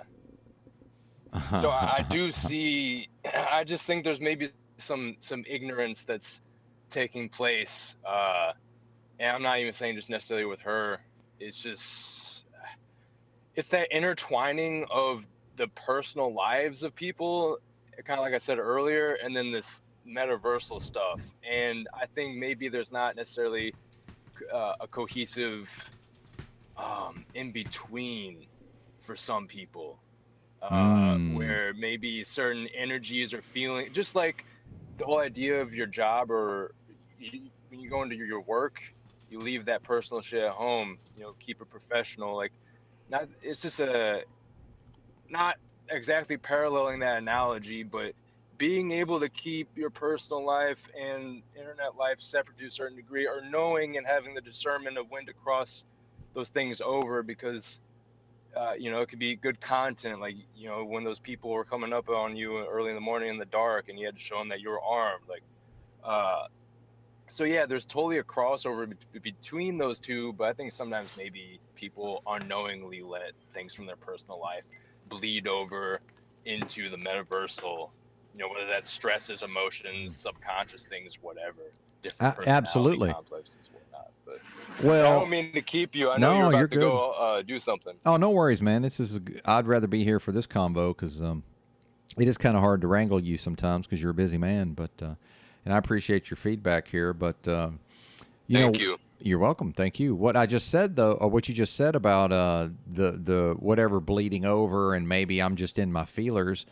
And I know you mean her, but I have versions of this, but I'm always reviewing things. So, like, I'm always looking back at the recent past and sort of analyzing it and putting it into the proper context. So the fact is, some of the times I do come on here and I'm just cranky and emotional or whatever, and it bleeds over into the broadcast. But the thing is, I don't double down on it and defend it and try to make myself justified.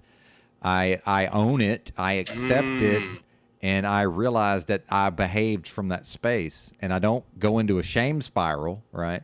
I don't beat myself up. I accept it within myself, I resolve it, and then I do better if possible the next time. But then, of course, I fall into that again. But what I've noticed, Christos, is that it happens less and less and less over time. And every time it happens, it's not quite as serious as the time before, see? But then with her, I don't know that she's doing that. But I think there's probably some of the shame spiral dynamics where maybe she is, and I can't say for sure, I'm just merely speculating, maybe she is internalizing some of these things in an unhealthy way where it's like, it is feeding on itself, because I don't care what she looks like. I don't care that she's overweight. It doesn't bother me any. I like the part where I have an interesting person to talk to who I can make content with, who's also fun to talk to most of the time. But here lately, I haven't enjoyed talking to her as much, even though she hasn't really changed in the content of what she's saying. Just I could tell the dynamics have been off. So maybe she is going through something. But again, I got my own shit, Christos. I'm dealing with my own shit here. Like, I ain't got time for anybody else's. I really don't. And especially, I am choosing to spend so much of my time doing these broadcasts. And then, yeah, the fact is she has brought the content. But, if I can't come up with content, I'll just take a couple of days off. I thought about just taking what is today? Is it Tuesday or Wednesday or Monday? What is today? Yeah, it's Tuesday. I thought about taking yesterday off. Tuesday. Yeah, and I only did 2 hours yesterday, and then I did, I was going to start at 4 today, and I was thinking about starting later maybe, and I might have only done another 2 hours. But then this happened, so it sort of gave me, and I know I've went on several pretty good rants already, and, I don't always have those in me. So, but then she's trying to construe it as if like I'm intentionally using her for content, but that's just not the case. But I will if it just presents itself to me. Of course, I'll take it and run with it. Just like, by the way, who else did that? Drew. I learned a lot of this watching Drew. Drew taught me how to do a lot of this stuff, and I'll learn from anybody, man. It doesn't matter who it is. And Greta Thornburg or whatever. But yeah, Greta. So I saw that in the comments down there. Yeah, will this be a future Lifetime movie? But yeah, Dallas, real quick. My fellow truck driver, Big L, is here. Dallas Don Juan. He's said he's hanging out. Hanging, my brother. How are you? I'm doing good, man. Appreciate it. My health's improved quite a bit here lately.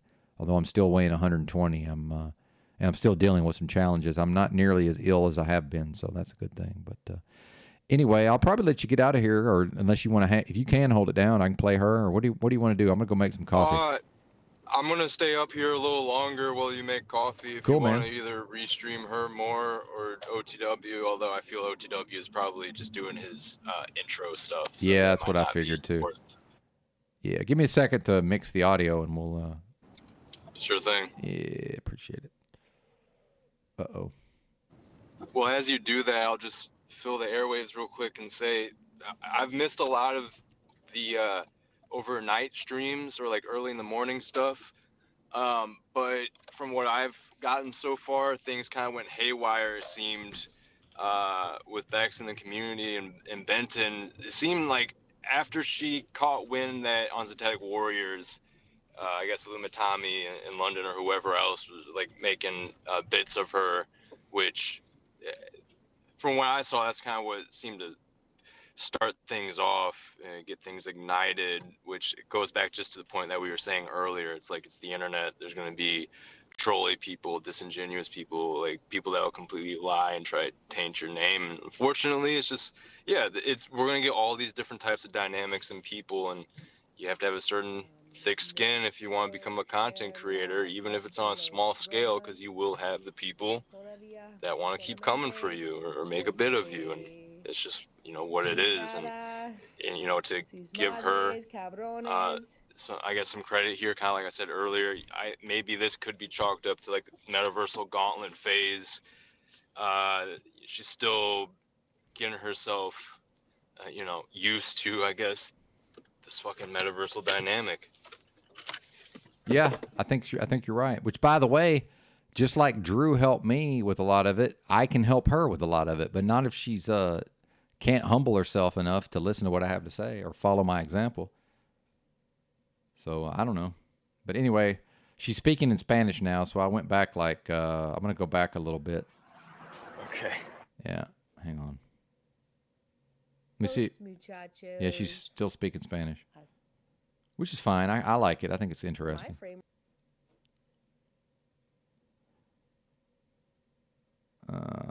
I'm also fighting my internet here, so give me a second.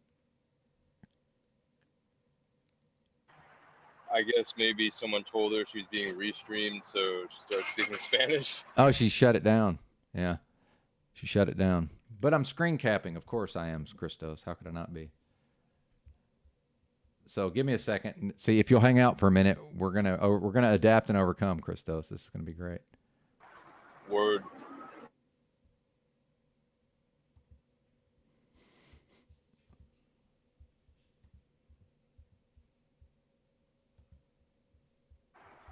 Yeah, shout out producer Moose. It's been good to see him out and about in the community, causing less trouble. He even said he's trying to work at being less of an agent of chaos. Camp front, he definitely annoyed me at a couple points for sure. There, I let the Moose get to me, but it's like the dojo, the metaversal dojo. We gotta go up against some of the mooses out there. It's for our own good. Amen, brother. Amen. Yeah, it's been good to see him. Also, I like talking to Moose. I like seeing him in the comments. Mm-hmm. All right. It's going to take me a minute. I got to log into a bunch of stuff, but I'm going to get there. Well, I like how his icon is like looking like some secret agent or something from a movie. Yeah. Yeah, I like that. I don't know if he did AI to himself or something, but it's yeah. It works. Thanks, Bernaire, real quick. Big L. Yeah, man, thanks. Yeah, I've been meaning to call you, man. You know how I get. I get to where I think about it, and then half the time I don't do it. But yeah, definitely gonna holler at you. But hang on, let's find this StreamYard login code here. 112847. Well, and I can already see how this thing is going, Christos. I'm gonna get tired of this pretty quickly, so pretty soon this won't be the content. I'm pretty sure. We're gonna watch my ability to not use somebody for content. Is what's gonna happen.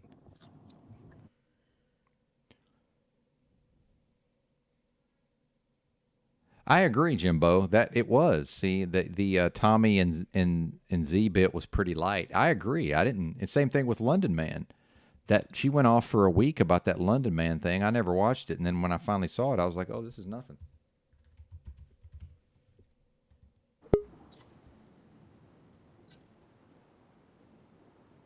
Yeah, I never watched it either.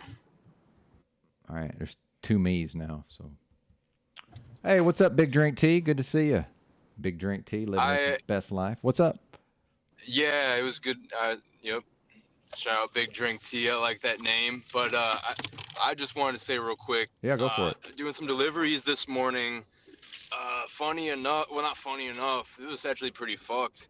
I was just at a light behind a couple cars, and the car that was slightly a little behind, but to the left of me, got completely rear-ended, Oh shit. and like his front lights. I think he rear-ended the person in front of him a little bit. Hashtag park with some, or stop with space between you and the other cars at lights and shit, because before you know it, you're getting another person involved in an accident because someone rear-ended you. But it was just crazy. There's been a couple times I've seen like live, like in real time as it happens, accidents, and this shit was right next to me, and I was like, oh fuck, and just like I was already looking over, I think, as well, so it just happened right in front of me all of a sudden, and I'm just like looking at the guy's reaction and how he was stunned and like, what the fuck just happened? And the car behind him rear-ended him so bad that I think he smashed both of his lights out, the person that rear-ended him.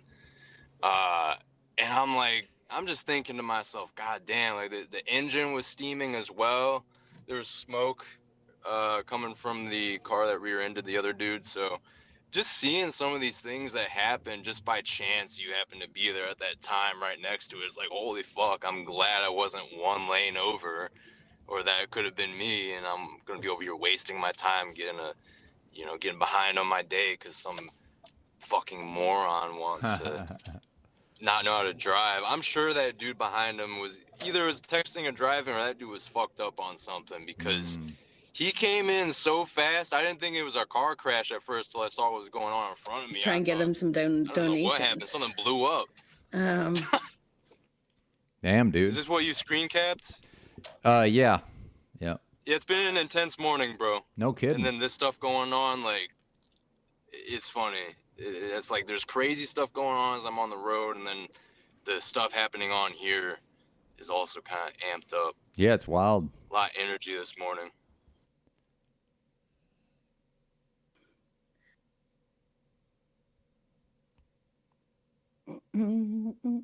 Hola, hola. Hola, amigos. Hola. This is from the very start. ¿Cómo están ustedes? ¿Cómo están? Oh, okay. Oh, all the boys are together, psychoanalyzing the girl again.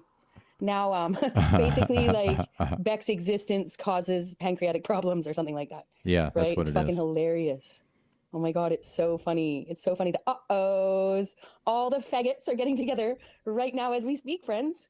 Right? They're all in the same room. All the fucking beta boys. All the beta boys looking for their hatred. They didn't see any of the good things. They're just sitting there. Bex, Bex, Bex, Bex, Bex, Bex, Bex. Right? Like, I know I'm not supposed to be watching, but we're supposed to review these things while they're going on. Now I get I'm supposed to bring a computer and go in and be like, look at the faggots, right? But you guys can just look at the faggots yourself. Can you even hear this, Christos? Yep, I can. Oh, sweet. How is it? It sounds good on my end. All right, cool. And again, just from these first couple of seconds, Man, they're all ready I to wouldn't say drag it's the girl a to just worry of mine, Yeah. but we'll just use that word. There's a little worry that maybe there's going to be some collateral damage, in the sense of she's going to end up cutting off people that could actually have been a good network or collaboration for content in the future. Absolutely. Because I don't know, I started hearing her when I was over there. She started naming people. I'm like, why are you even naming this person? Like, again, there's a scorched earth energy that I'm getting. Yep. From the highly charged emotions, and it also ties back into the, I wish she wouldn't have stopped using the name Bex, even though anyone can go by whatever they want. Obviously, if they want to go by their real name instead of some screen name, but yeah. Again, everyone was getting used to that, and like she was building a brand / persona and like image basically with a brand name. a brand. And now that she's rebranded, it's like I feel like there's a lot of momentum that was lost, but obviously that's on the individual content creator to decide what's right for them. Sorry to cut you off. This Adolai. No, I was done. Well, I'm sure that's somebody else. I don't know who that is exactly, but I'm assuming that's somebody who posts under other names too. And what is your problem, sir? What have I done to you exactly? What do you mean I'm mentioning her? What are you talking about? So now we're going to go play my stream from 2 days ago. See, now, Christos, I literally can't go get a cup of coffee because now I have to play Bex from 2 days ago. Because, by the way, Christos, nobody has a memory.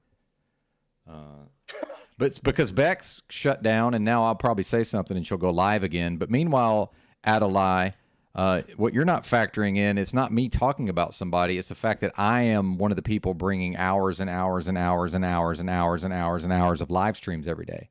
Every day, see? So that does afford me a certain license, sir. And that's a thing you're presumably not doing, although I don't know. Maybe you have a channel under a different name. I don't know if that's the case or not.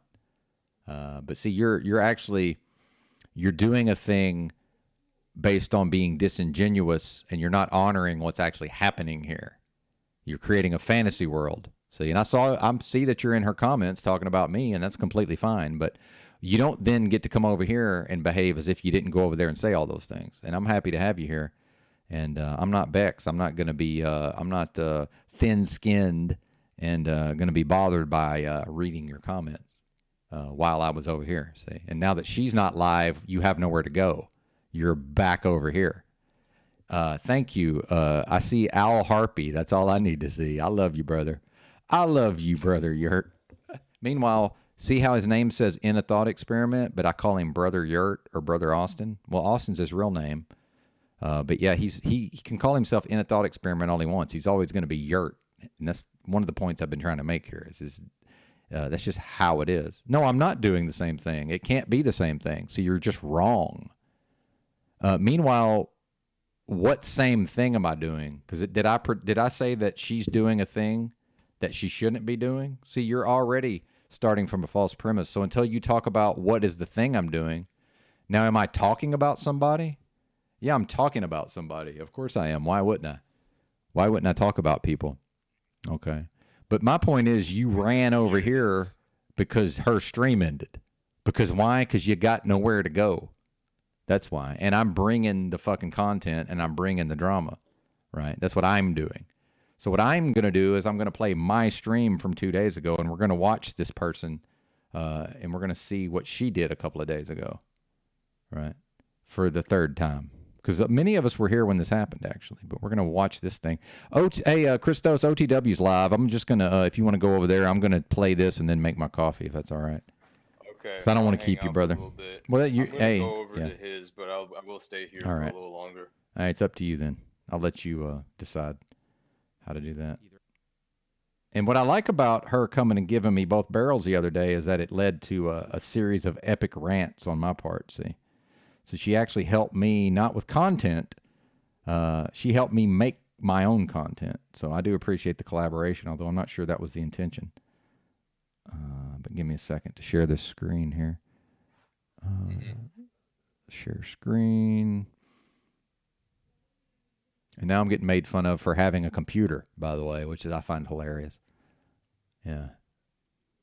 Sure thing, Rachel. Yeah, I pretty much always have a computer. Wait a minute. Wait, instead of being made fun of for not having I know, dude. It's hilarious. It's hilarious. I love it, man. Well, I'm used to this because CBO crew makes fun of me no matter what I do. Like, literally everything I do, I get made fun of by CBO crew, so I'm just used to it. It's funny. You can't really hurt me because I've already been through all of this. Word. Either have my last cup of coffee or eat something. So, London McLovin channel, rather. Like, is Christos his real name, Christos? You know, I mean, I'm pretty sure if I met him in real life, I would probably still call him Christos. But does anybody know which one this is?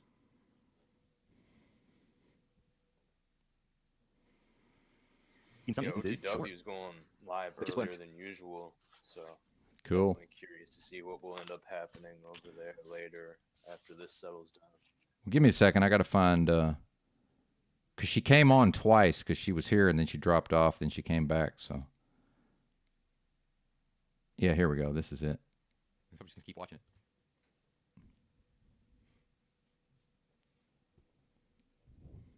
Anyway, link in the chat there. Fire when ready, Ms. Rebecca. Oh yeah, yeah, I saw this part.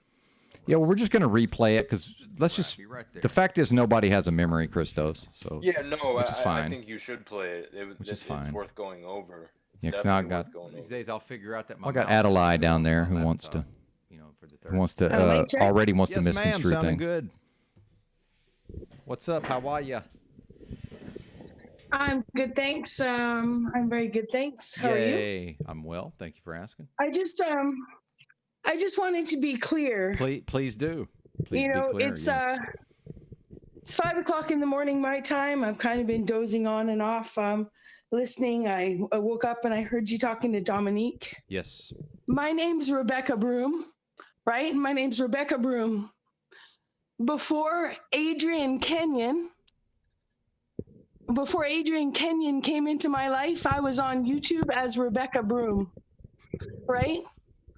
Trademark, copyright, Adrian Kenyon. Okay? Adrian Kenyon, John, right? Dr. John. I could go on with the names of the people that choose to not be themselves here. And y'all consume them, including yourself right now, Benton, and dismiss my entire being by making a meme of me. Fuck y'all. Okay? So you want to perpetuate this bullshit and their behavior, yourself, Benton, by dragging me like I'm a meme when you guys all hide behind masks? I mean it, you yourself included, Benton. Okay? So I am here. I'm a human being. Okay? Whatever you guys are capable of with your moderators and your fake broadcasting school attempting to be relate with me, right? Like, I don't care if I sound like a fucking retard right now. Okay? The behavior and the dragging and the meme making and you don't even know and you're the being joy, the dragged sheer joy until that the end. 150 people obtain from that, including yourself slightly right now, by perpetuating this. Okay? Right. Adrian Kenyon, you know, his friend John, whatever the fuck these people are, whoever the fuck the 150 people are you cater to. Okay? My name is Rebecca Broom, and Adrian Kenyon made a meme of a woman. You guys walk around acting like you're creating content here, right? You should be ashamed of yourself, too. I don't care what kind of fucking bullshit you're sucking me back into by even trying to respond here, right? I'm a woman, right, who I'm trying to make a joke about. Seriously. Now, if you're playing music right now, fine. You know? It's fucking bullshit if you're playing music right now. I've been a good sport. And I'm not your guys' sport. I'm a fucking human being. Are you there? Yes, I'm here. I was going to allow you to continue. If you're Were if you you're playing music while I was talking? Because I don't mind your avant-garde nature, but don't bullshit me trying to make a fucking meme of me. Well, the lowest content on YouTube has been made of me, and I'm not joking, right? About the sheer fact that 150 adults are behaving like they're in kindergarten, yourself included, right? It's easy for me. I can block everybody, right? I can block everybody, and I mean it. It's fucking hilarious. Right? You think I'm hopping on here because I care about anything beyond just relating to you right now? For real? Awkward. You think I give a shit about who's your audience versus who's my audience? For real? Yeah, I hadn't thought about it, actually. You know, I'm just meaning that the only reason I haven't blocked seriously everybody, right, is so that I can come over here and not see half the people. You already knew almost all along who I couldn't see. So I don't mean to tip everyone's bit here, but I'm a human being. My name is Rebecca Broom. It wasn't until it was suggested to me, right, by Adrian Kenyon, you know, and he just said it in neuro-linguistic programming. I don't know, right? I'm trying to make jokes here, trying to get myself out of this. You know, I'm just like, seriously.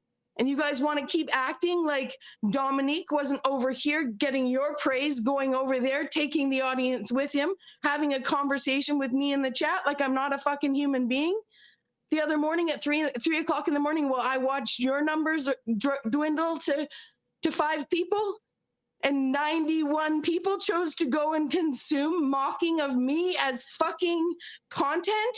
You think I give a shit? Seriously, call it a spurg, whatever. You think I give a shit about anyone in the 150 people that I fucking, spoke Spanish to in hopes for their sake, right? That they're not demonically possessed for real?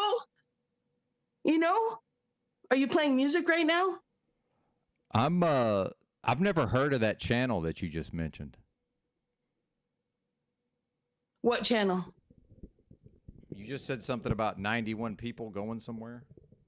Oh, the other morning with John, the audiologist. Yeah. Oh, you're right? talking about as Z. as your guys' good friend Tom.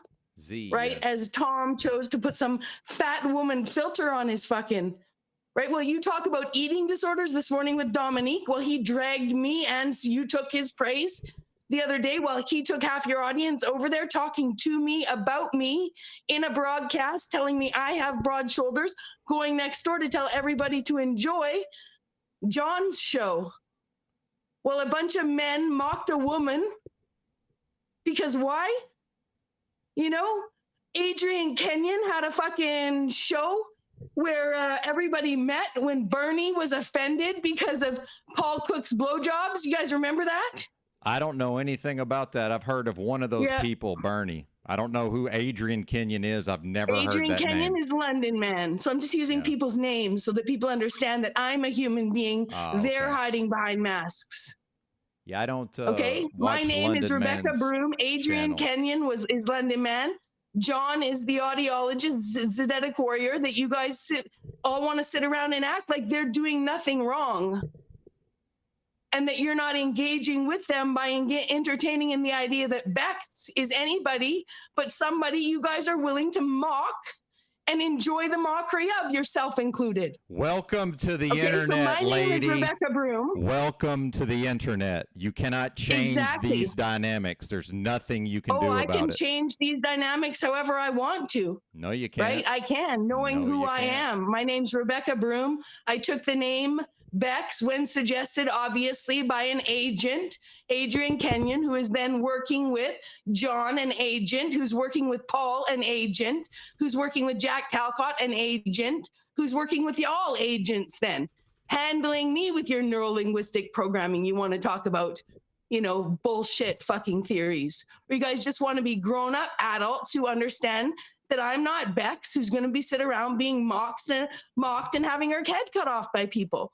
And it's fine. I totally can be, right? Just by blocking the entire audience and not engaging with anyone until it's gone. And if it doesn't go away, I just continue to block. And you guys will see, I can't see you. You can't see me. And eventually it'll echo away or it won't.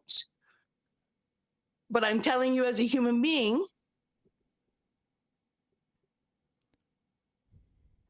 you're the one throwing my name down in there, bracket Bex, and I'm telling you straight up.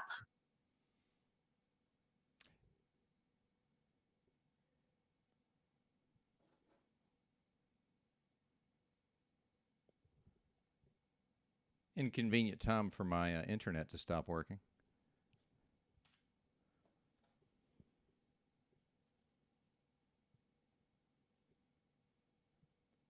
Am I still here? I don't know if I am or not.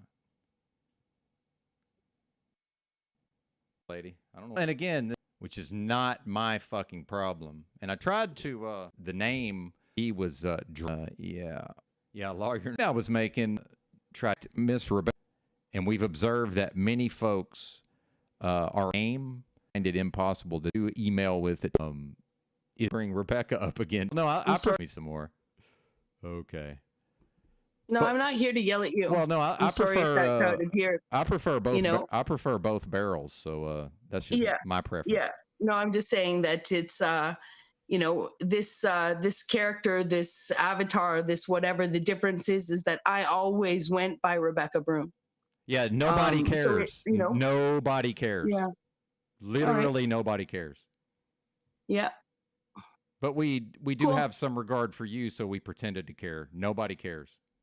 Well, there's absolutely in the kind of content that has been made around me and is continue, the kind of conversations, the kind of people Who watching do you it, think you are? don't They've worry. been making sport of me for years. Who are you? Yeah, it's Why are fine. you special that you're not going to be made sport of? It happens to everybody who's insane enough to have a channel or go on a panel. Like, Yeah. you're not special. I hate to break it Yeah. to you.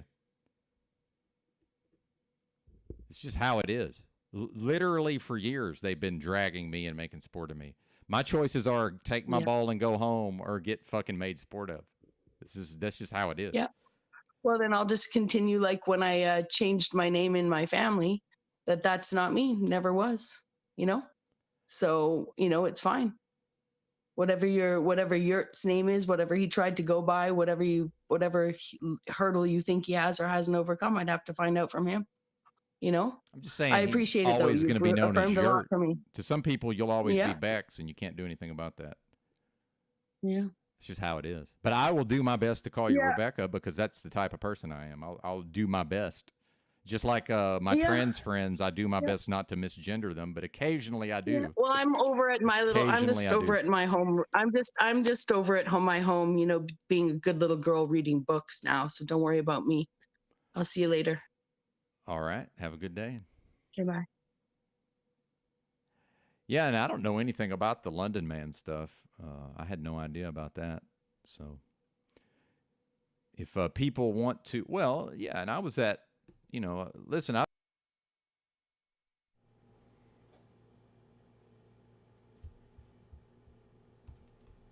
right, folks, back to present day. And for that bozo Adelaide down there, that was the first shot fired across the bow, sir. So I just would like folks to understand that I didn't start whatever that was. Like that was her. And we can play that on a motherfucking loop if we need to. Okay. We can play it on a loop. So if that's what Mr. Adelaide wants to defend, I guess I've timed him out because he wasn't making any sense. But once his timeout ends, if he wants to come defend that, I guess we'll just play it again. And see, that's and I'll talk about me, right? The fact is, me and Drew, a.k.a. CBO, we were doing a morning show together, Monday through Thursday. It's quite popular. There was triple digits in the live, right? And starting about 7 a.m. I think we started about 7 a.m. Central, 8 a.m. his time. He's on Eastern. It was quite popular. I think we were doing an hour to 2 hours. I think maybe closer to an hour. Tight hour, right? And it was mainly Drew throwing news topics at me and me riffing off the top of my head about the news of the day, right? People loved it. Provo Kid said it was pretty much his favorite show. And we see what high level of content he creates. And that's not sarcasm. He's quite adept at what he does, Mr. Provo Kid is. But then me and Drew had a kerfuffle one day on stream, and I became defiant and locked in, right, as I do sometimes. And Drew ended the stream, and that was the last ever morning show, right? And then Drew and Drew came over to my stream, and we had a back and forth, a heated back and forth, the first one we've ever had after years of working together. And believe me, I'm sure he controlled himself at times, and I controlled myself. And then finally, we more or less said what we had to say to each other, and then we didn't speak for a period of time. And then I,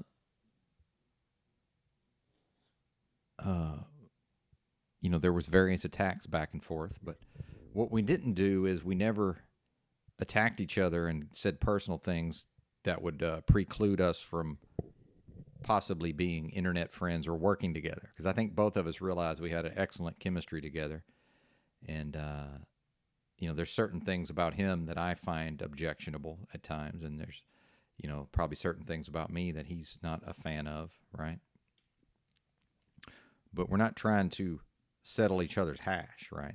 Like there has to be a little bit of a live and let live. So what you saw from Rebecca right there, that's the opposite of live and let live. That's scorched earth, right? That's burn it all down, right? You know, and I think she was surprised that I didn't respond immediately and didn't have an argument with her. I'm like, well, okay. But part of that is I've been dragged and made sport of so thoroughly by especially CBO crew that to me, that's almost a nothing burger, right? I mean, it's almost a nothing burger. It's like, all right, well, okay, all right, that happened. But it did lead to like an hour and a half of me, you know, doing some pretty good riffing, right? I got to just go off, you know. I got charged up and went off on several awesome rants, right? As I'm wont to do. And then same thing today. I wake up, I get on the phone, and I'm pretty sure she's talking about me, and then I just start posting in her live chat, right? And then she's talking to me, but Tommy, number one, Tommy was live, so I was screen capping Tommy. And then I have 2 laptops I can use to screen record, but the other one has had some audio issues, and I wasn't even able to screen record. So then I went live super early to try to address some of what she was saying, which is my right, Adelaide. And if you don't like it, I suggest that you leave this channel and don't ever come back, because I will respond to anybody that's making content about me or that's talking about me. That's my right. I'll always do that. And if you don't like it, this is not the place for you. But I saw, based on you trying to play both sides, because I saw what you were posting over here, and then I saw what you were posting over there, right? So I can see that I suspect I know who you are, but whether I do or not, I can tell you this: I'm not going to fear any threats. Do your worst, by the way. If you are who I think you are, and you think you got a beef with me, do your worst. It's the same thing I told Tommy. Do your worst, right? I can't even remember that's because I'm Kaiser Soze out here, folks. And when they want to talk about, you know, oh, his narcissism is showing, his this is showing. Yeah, I'm Kaiser Soze, man. You want to threaten me with something, I just cut my nose off to spite my face. You want to talk about doxing? Do your worst, partner. Do your worst. Good luck. Good luck to you.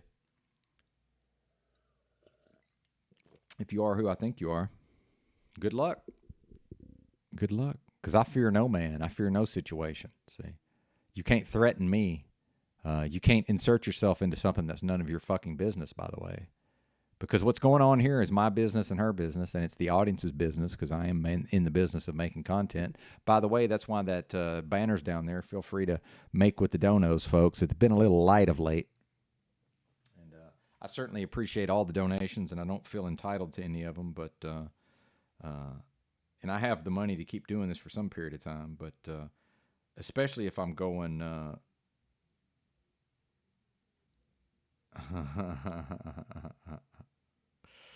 but yeah, especially if I'm going homeless pretty soon, I will probably be dependent on the donations to some extent, right? So I'm not demanding donations, but I'm pointing out that they've been light of late. But I certainly appreciate all the donators, and it means a lot to me, certainly. But feel free to hit that super chat also. Feel free to hit that super chat. But you're welcome around here, Adelaide, whoever you may be. You're welcome around here. But you might have a philosophical difference with the content creator. So if you are philosophically opposed to the content creator, I would say probably don't be here, because everything I do in the light of day is righteous, sir. Everything I do in the light of day is righteous. Yep, and I'm doing all this in the light of day. Now, we just all saw that performance by Ms. Bex. And so the reason why I brought up the chalk body outline stuff is, the fact is, let's say that I then continued to try to have some kind of working relationship with Drew. I would have to, at some point, address whatever that was when I spurged out on stream. Because why? Because he could just continue to play it if he wanted to, see. So now if enough time has passed and we continue to work, if we decide to work together, that's one thing. But he can play that clip anytime he wants. And you know what that's called? That's called fair play, Adelaide. What you don't get to say is, why is he doing this? Why would you play this? Because it's my content and you're on my channel. And I will play my content on my channel any fucking time I want to. And I will play other people's content on my channel anytime I want to. Now, I guess they can copyright claim me, but probably not if they take their content down. I don't think you can copyright claim me if you take your content down. Now, I'm not sure how it works. Maybe you can. I don't think you can. Is that how YouTube works? I don't really know. I guess I'll cross that bridge when I come to it. Right? I'll sit here and screen record live streams all I fucking want, and I'll replay every one of them if I feel like it. I'll stop live streaming, and I'll do nothing but record other people, and I'll do nothing but make soundboards if I want to. That's my right. You can't tell me, nobody can tell me how I can do this thing. Now, if I do it the wrong way, how many people are here, by the way? If I do it the wrong way, one day I'll go live and it'll be 0 viewers. Right now it's 48 as far as I can tell. And Z's live and OTW's live. So I'm just going to assume I'm doing something right, and maybe OTW's restreaming me. I have no idea. But this is what I'm going to do. Since Adelaide took issue with me playing this clip, I'm going to play it again. And I might just spend the rest of the morning playing this thing. Maybe. I don't know. I haven't decided yet. But I'm hard-headed that way, folks. I don't know if y'all know Benton, but Benton's a little hard-headed. He's a little hard-headed. He gets locked in sometimes. So we're going to play it again. So we're just going to keep watching it. Fire when ready, Ms. Rebecca. Robin Channel. All right, be right there. Robin Channel.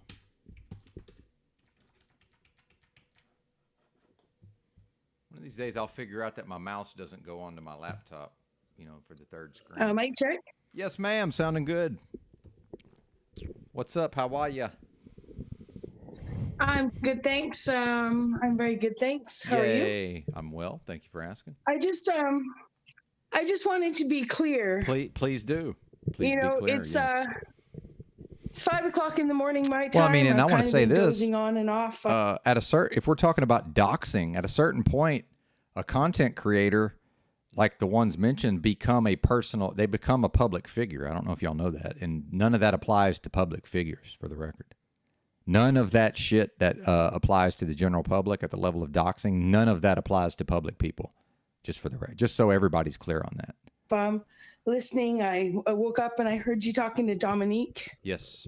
My name's Rebecca Broom, right? My name's Rebecca Broom. Before Adrian Kenyon came into my life, I was on YouTube as Rebecca Broom, right?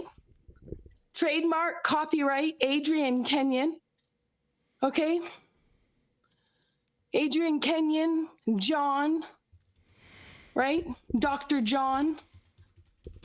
I could go on with the names of the people that choose to not be themselves here.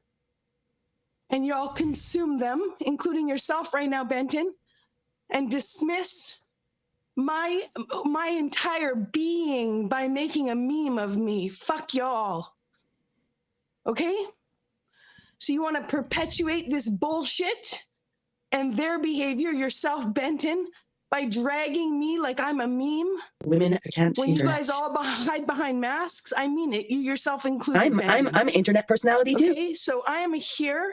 I'm an internet personality too. Okay?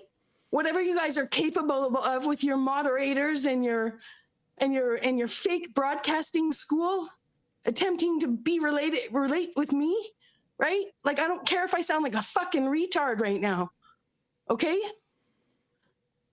The oppressed and repressed emotions of men. And the meme making. And you don't even know and you're the being joy, the dragged sheer joy until that the end. 150 people obtain from that, including yourself slightly right now, by perpetuating this. Okay, Right. Adrian Kenyon, his friend John, whatever the fuck these people are, whoever the fuck the 150 people are you cater to. Whoa, man, Okay? praise God. My name is Rebecca Broom, and Adrian Kenyon made a meme of a woman. You guys walk around acting like you're creating content here. Right. Right? You should be ashamed of yourself, too. I don't care what kind of fucking bullshit you're sucking me back into. I just by want even respectful trying to behavior, respond change here, behavior from Mr. right? Peabody. I'm a woman, right, who's faced I just want respectful who I'm trying to behavior, make a change joke behavior about. from Mr. Peabody. Seriously. Now, if you're playing music right now, fine. No dragging. I can't wait to get my computer so I can cut and paste some of my Bullshit if videos you're together. playing music right now. I've been a good sport, and I'm not. I'm good at hiding my social anxieties. I'm a fucking human being. I'm good at hiding my social anxieties. Are you there? Yes, I'm here. I was going to allow you to continue. If you're Were you interested. playing music while I was talking? Because I don't mind your avant-garde nature, but don't bullshit me trying to make a fucking meme of me. Well, the lowest content on YouTube has been made of me, and I'm No not dragging. joking, right? About the sheer fact that 150 adults are dragging like they're in kindergarten, yourself included, right?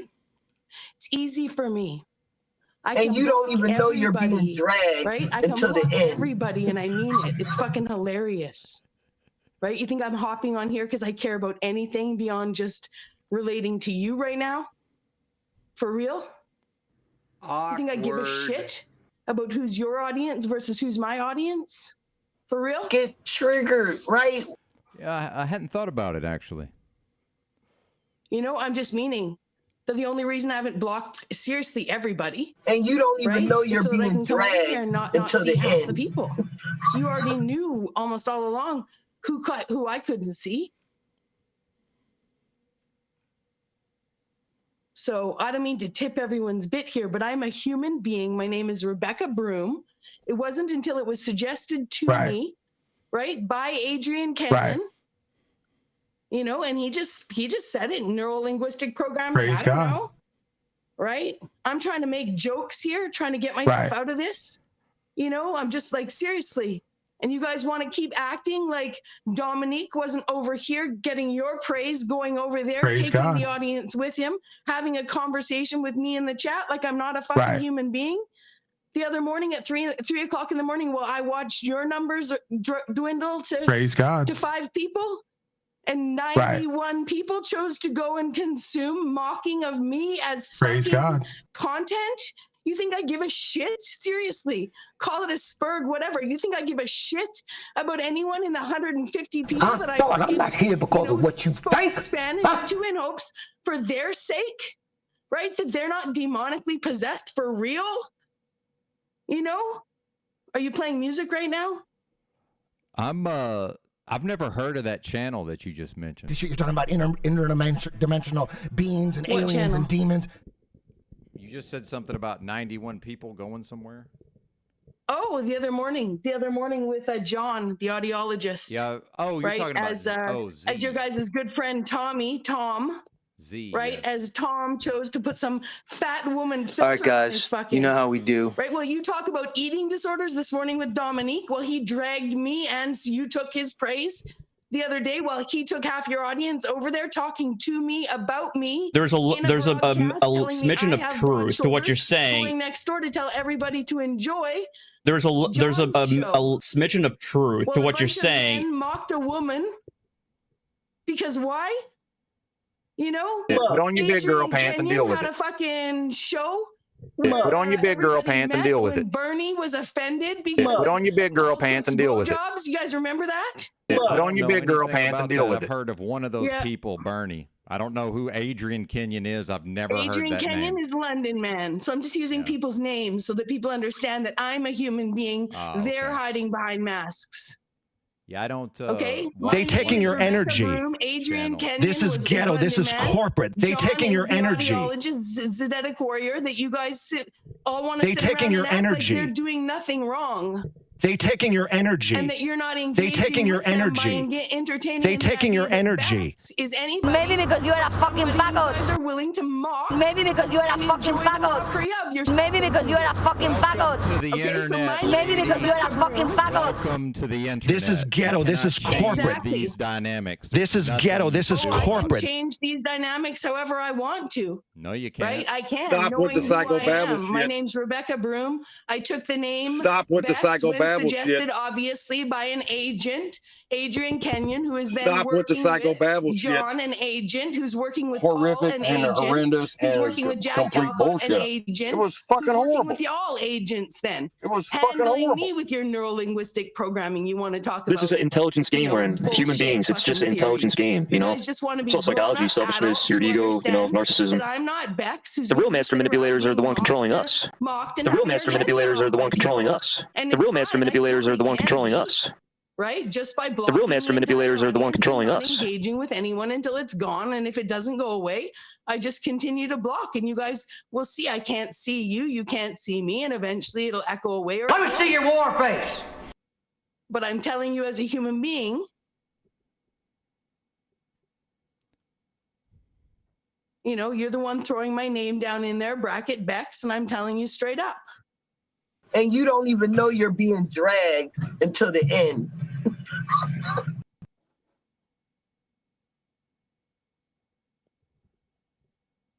Inconvenient time for my internet to stop working.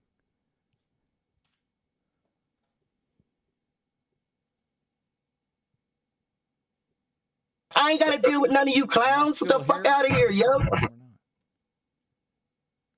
I ain't got to deal with none of you clowns. What the fuck out of here, yo?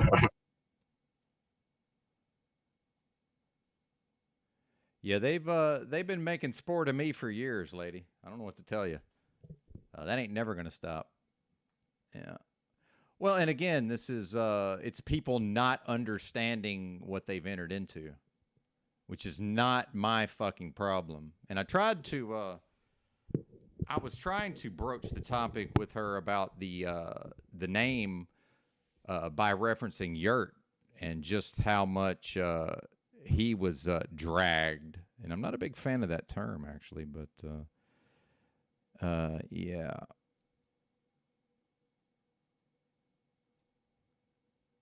Yeah, a lawyer and a judge will tell you to stay off the internet. That's right.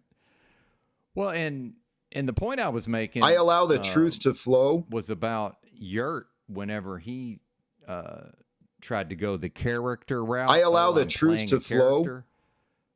The fact, Miss Rebecca, is that I've already observed the dynamics that you're speaking on, and we've observed that many folks are unable to, once they start thinking of you as a certain name, they can't switch to another name. This is just something that many people find it impossible to do. So our brother Austin, who I do email with at times, brother Austin is going to be forever known as Yurt, no matter what he does. But I guess we'll bring Rebecca up again to yell at me some more.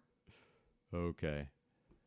No, I'm not here to yell at you. Well, no, I'm sorry if that crowded here. I prefer both. You know? I prefer both barrels. So that's just my preference. Yeah. No, I'm just saying that it's you know, this character, this avatar, this whatever the difference is that I always went by Rebecca Broom. Yeah, nobody cares. So you know, nobody cares. Yeah. Literally nobody cares. Yeah.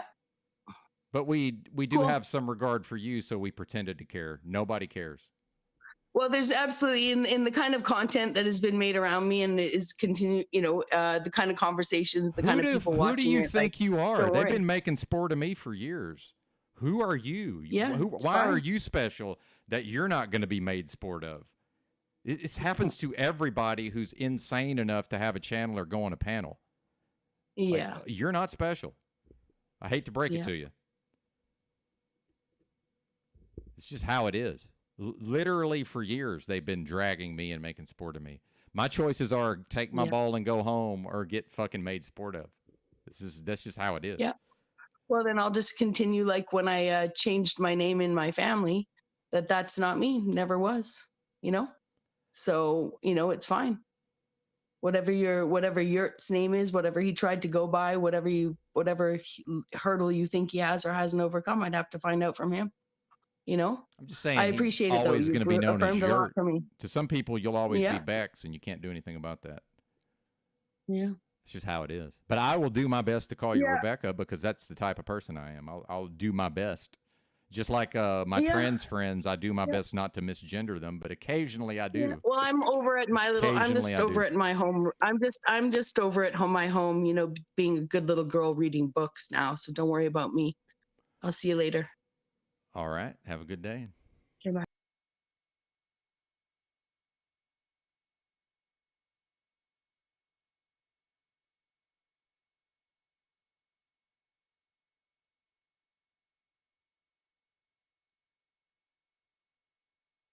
all about my daddy problems, but he's the one who's all healed with his mummy problems. It's a fucking joke, you guys. Oh my God, I'm so grateful for today. I'm so grateful for the last couple fucking months. Honestly, your meta-faggotry, okay, your full-on meta-faggotry, right, can just fuck right off. You're probably streaming, oh, look, let's just go see. We'll just go see if we can just put her live or whatever, you know? I'm gonna see something, see if this, nope. So, you know, it's okay. We're just hanging out. I'm just hanging out. I just wanted to, like, you know, provide a space where if people don't want to watch faggotry go down and a bunch of faggots psychoanalyze a straight woman, right? Someone who's actually been responding to their faggotry, you know, and their dragging and their childish behavior. Well, I'm not allowed to call it dragging. I'm not allowed to use any of the words that they use, okay? I'm not allowed to call out any of the behavior that they call out. And I know I said I was doing one last hurrah, but it's like, it's early in the morning. You know, if I'm going to be the content, if I'm going to be the thing that people spurg about all fucking week, right? Now you're going to talk about Bex, like, you know, Bex, like your fucking parents, okay?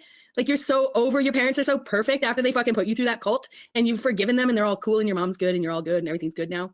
You know, what a fucking joke.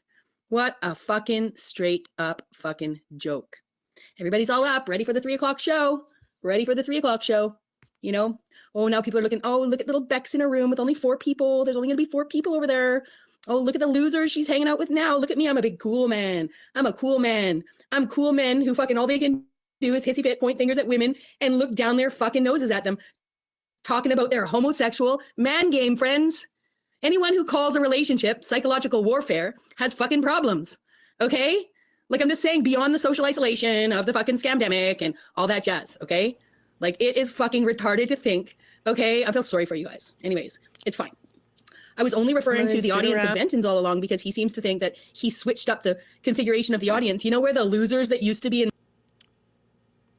Bex, I mentioned psychological warfare because you are using psychological warfare against me. That's why I mentioned psychological warfare. If I was going to launch the missiles, do you really think I would start that by bragging about how adept I am at psychological warfare? Does that even make sense to you? Well, it probably does. Sorry for eating.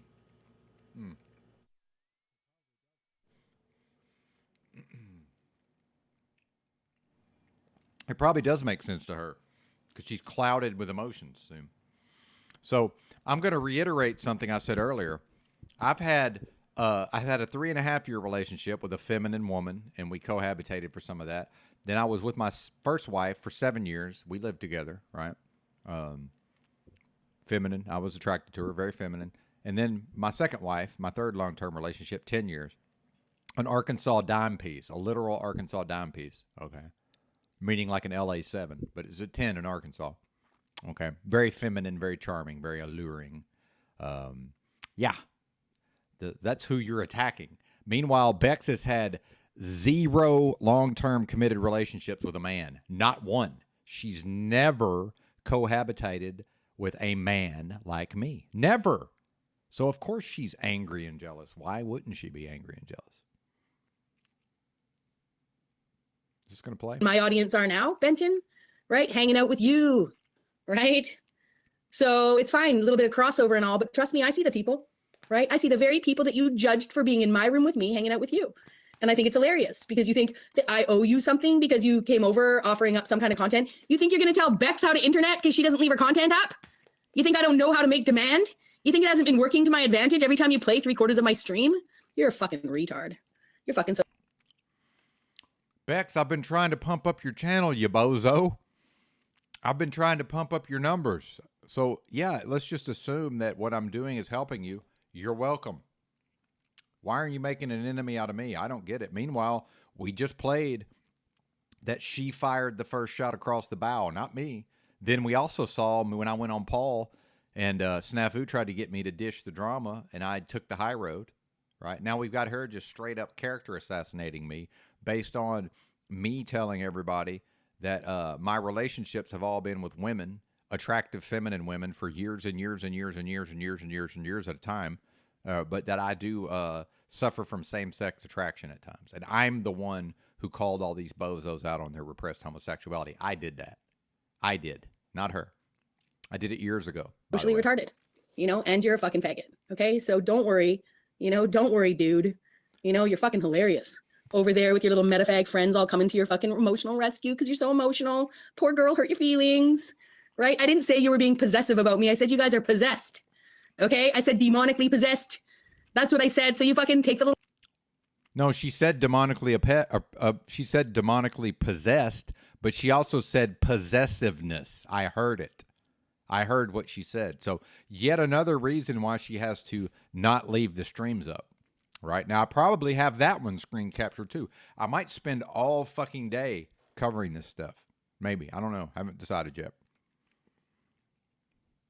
Words and, you know, and the little innuendos and tell me I'm too smart for all of this and play all your gaslighting tactics. You're a goddamn faggot. Okay? Just like your faggot friends. You know, some of them might be straight even, but they fucking hate women except for the one they're banging, the mother of their kids or whatever. You know? And if you could get past your fucking holier than thou faggotry, you might actually be able to have conversations that actually evolve into beneficial relationships with the same sex, opposite sex, whatever. I don't give a shit about your obsession with me, you fucking weird. I've done that in my life, Bex. I've had those relationships, you fucking bozo. That's been a part of my life. You're the one that's never had a long-term committed relationship with a man, okay? I have been with feminine women, attractive feminine women for years, okay? So I don't know what you're talking about. I've had a thing that you've never had, Bex. A series of relationships with the opposite sex. That's what I have had. Weirdo, you know, psychoanalyzing me and my daddy issues, you know? You probably wanted your dad to fuck you. It's probably some sort of psychoanalysis in all you guys and your latent homosexuality and your daddy issues. That's probably why you're saying I have daddy issues. Mine's not latent, lady. Do you know what the word latent means? See, this is what I'm talking about. She's completely emotional. It doesn't even make sense. I don't care. I don't care. I don't care if I have 40 people or 5 people. That's cap. Yeah, you do. You do care. That's cap, lady. And you'll probably find and go back to a point where I was exhausted saying, I don't want to stay up for 6 people anymore. Oh, look at Bex being a fucking hypocrite, talking to room and nobody's, you know? It's hilarious. Oh my God. Oh my God. I'm so grateful. Thank you so much. Right? Thank you so much for all your advisement. Thank you so much for being such a public figure. Right? Get on my level. You're a fucking. Again, doesn't respect me. That's fine. I'm used to interfacing with people that don't respect me. That's completely fine. But she doesn't. Never did, by the way. Joke. Claiming to be a fucking heterosexual man trying to guide anybody into anything but faggotry. You know? When did I claim that? I'm pretty sure I came on here and said I was gay. Don't you all remember that? I mean, it's not my fault she wasn't around. You know why? Because I don't believe in male bisexuality. So I still go on with Paul, he comes over here, and I'm like, yeah, he mentions bisexuality. And I'm like, yeah, that's not a thing. Yeah, what are you talking about, lady? Again, I got no, you know, again, just to be clear here, friends, gay men are not faggots. You know? Lesbians are not faggots. That's right. Faggots. That's right, Bex. And women ain't cunts, but you are. I don't know what to tell you. But yeah, you're right. Women ain't cunts. You are. Are predatorial fuckers thinking they can tell heterosexual people like it is, whether they're acting on their fucking homosexual predilections or not. You know? But we're out here, like you said, we're out here in this social setting, suffering from the same conditions, right? Suffering flickadash. Suffering flickadash. You know, you guys got nothing but me to talk about, you fucking weirdos. And I was fucking singing all the praises I could of you, but you can't sing a single praise of me. Illumitommy's like, I go off the fucking offline for a short time, and you know, Beck's big break. Here's the praise, Bex. I have you on my channel, and I like to talk to you, and I like to make content with you. That's the praise you get. That's all you get, by the way. What do you think I got from Drew? It was basically that. Okay. An occasional compliment. Yeah. Mm-hmm. That's how it works, lady. What, am I going to kiss your ass?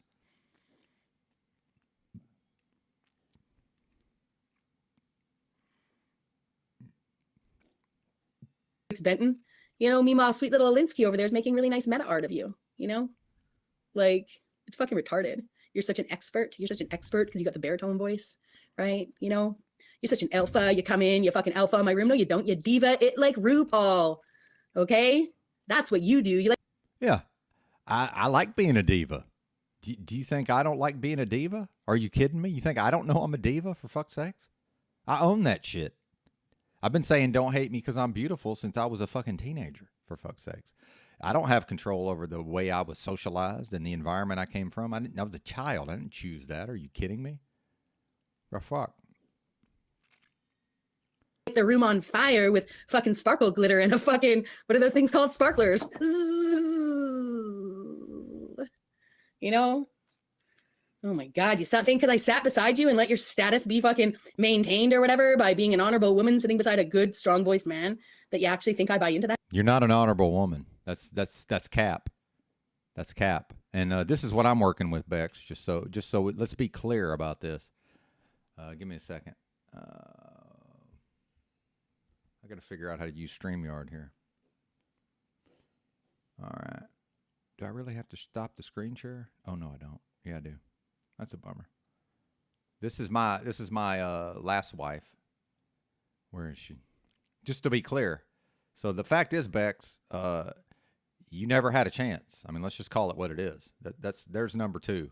Okay. Also known as the Arkansas dime piece, Bex. So you never had a fucking chance. Okay. Now in my older years, right? Maybe I'm not as concerned with looks, but yeah. You see them doe eyes, right? That's because she's looking at me, Bex. That's because she's looking at me who's taking the picture, right? 112 pounds, Bex. 5'7", 112. 10 years with that one. 10 years. You know why it lasted so long? It's called sexual compatibility. You can call me a faggot all you want. That shit don't hurt me because I've had relations with women like that thousands and thousands and thousands of times. And everybody got what they wanted to get every single time. Okay, and let's face the fact that, if old Bex could have a few internal orgasms, that would probably cure whatever this is. But not my problem, lady. Not my job. Okay. Meanwhile, I went on Z's panel and I accused him to his face of not being able to give a woman an internal orgasm. I sure did. I wish I knew where that was. I don't even clip my own content for the most part. Hell, why didn't I keep that? I went on Z's channel with him and called him out on simping and said, hey, man, there's 2 kinds of guys in the world, those that can give a woman an internal orgasm, those who can't. That one's had thousands of them. That one on the screen, I have gotten her off thousands of times with my member only. And I'm trying not to get graphic. I don't want to put the 18 plus on this. Okay. Right. Tongue wasn't involved. Okay. Not my problem that there ain't enough of that to go around, Bex. Meanwhile, if I've got it like that, sorry about your luck. I don't know what to tell you. So you're talking to the wrong one here. You're not wrong about what you're saying. You're just wrong when you're directing it at me. Okay. Because that's what I'm working with. I don't know what to tell you. And meanwhile, I could still have that one if I wanted to. I let her go her own way. And I left her better than I found her, by the way. She now travels around the country living in an RV, living like a gypsy and loves it. She grew up on a chicken farm in Arkansas. She never would have left. She never would have left Arkansas. I went out like Vasco da Gama or fucking Cortez or whoever and discovered the fucking West Coast. And then said, wow, my woman sure would love this, right? And they say, what do you mean? How were you on the West Coast and she was in Arkansas? Because I do whatever the fuck I want. Oh, you mean she didn't get mad? And of course not. Why would she? I do whatever the fuck I want to do. That's why. I'm not one of these bozos that's got mommy issues. If I want to go to the motherfucking West Coast, I go to the motherfucking West Coast. And then I come back. And then eventually it took me years. But eventually, because I'm patient and I know how to make play a long game, I got her to leave Arkansas and travel to the West Coast with me. And I introduced her to an entirely new way of life that she never would have experienced. Think about that. I did that. And we were on the West Coast and she loved it. And I looked at her and I said, I created this. meaning I made that for her and said, here you go. And that's what a man does. And you've never had that, Bex, and you're never going to have it. And that's not my fucking problem.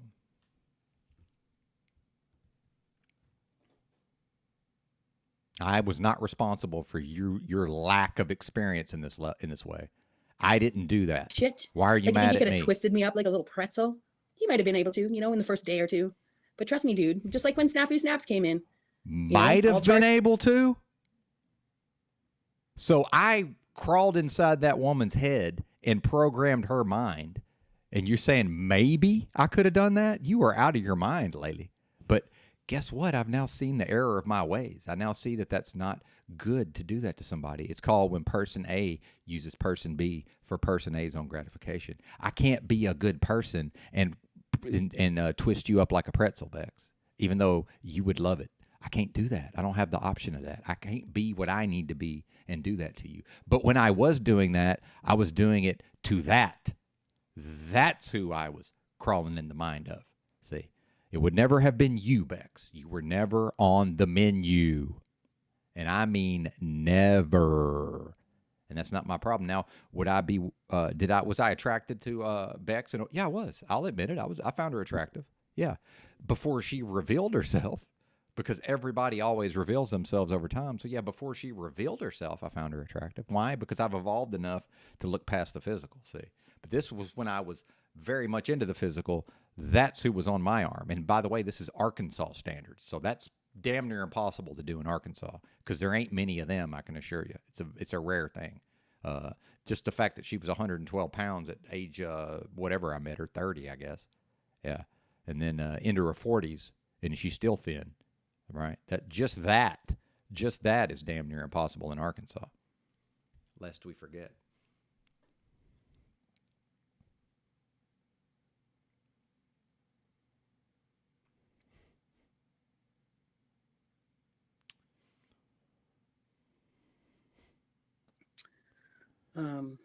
So Adelaide, why are you pretending like she didn't come over here and hit me with both barrels for things I had nothing to do with? You realize that, right?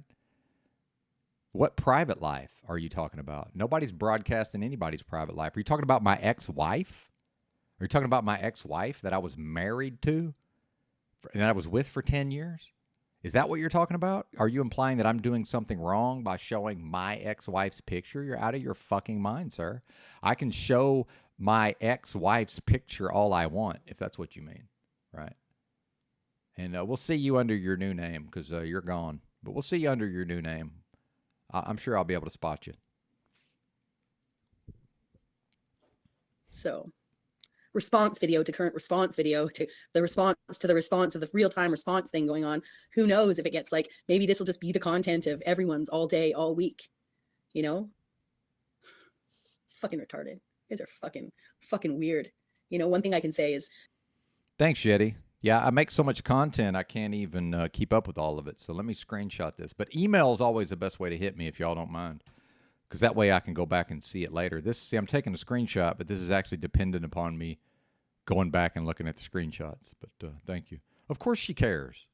Because whether she likes it or not, whether I suffer from a same-sex attraction at times or not, hot women respond to me at times. Now, most of them have the good sense not to have nothing to do with me, right?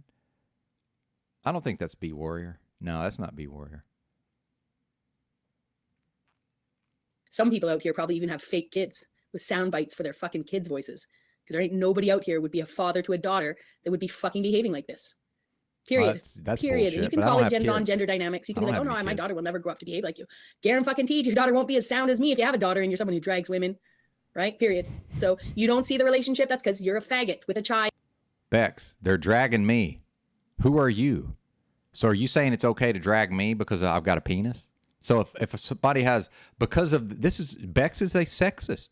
Because of the content of the composition of my genitals, it's okay to treat me poorly. That's the definition of sexism, Bex. Bex, you are a sexist. And that's disgusting to me. I find it disgusting that you are a sexist. Disgusting. That's because you're a fucking guy who likes to have his dick sucked by other fucking men, whether it's real or not. or you're fucking racist and you just assume that, anyways, I'm talking to the dad out there. The dad. I was about to say now who's, I know you're not accusing me of racism. What? What? Out there that got judged by the people for putting his daughter's face online.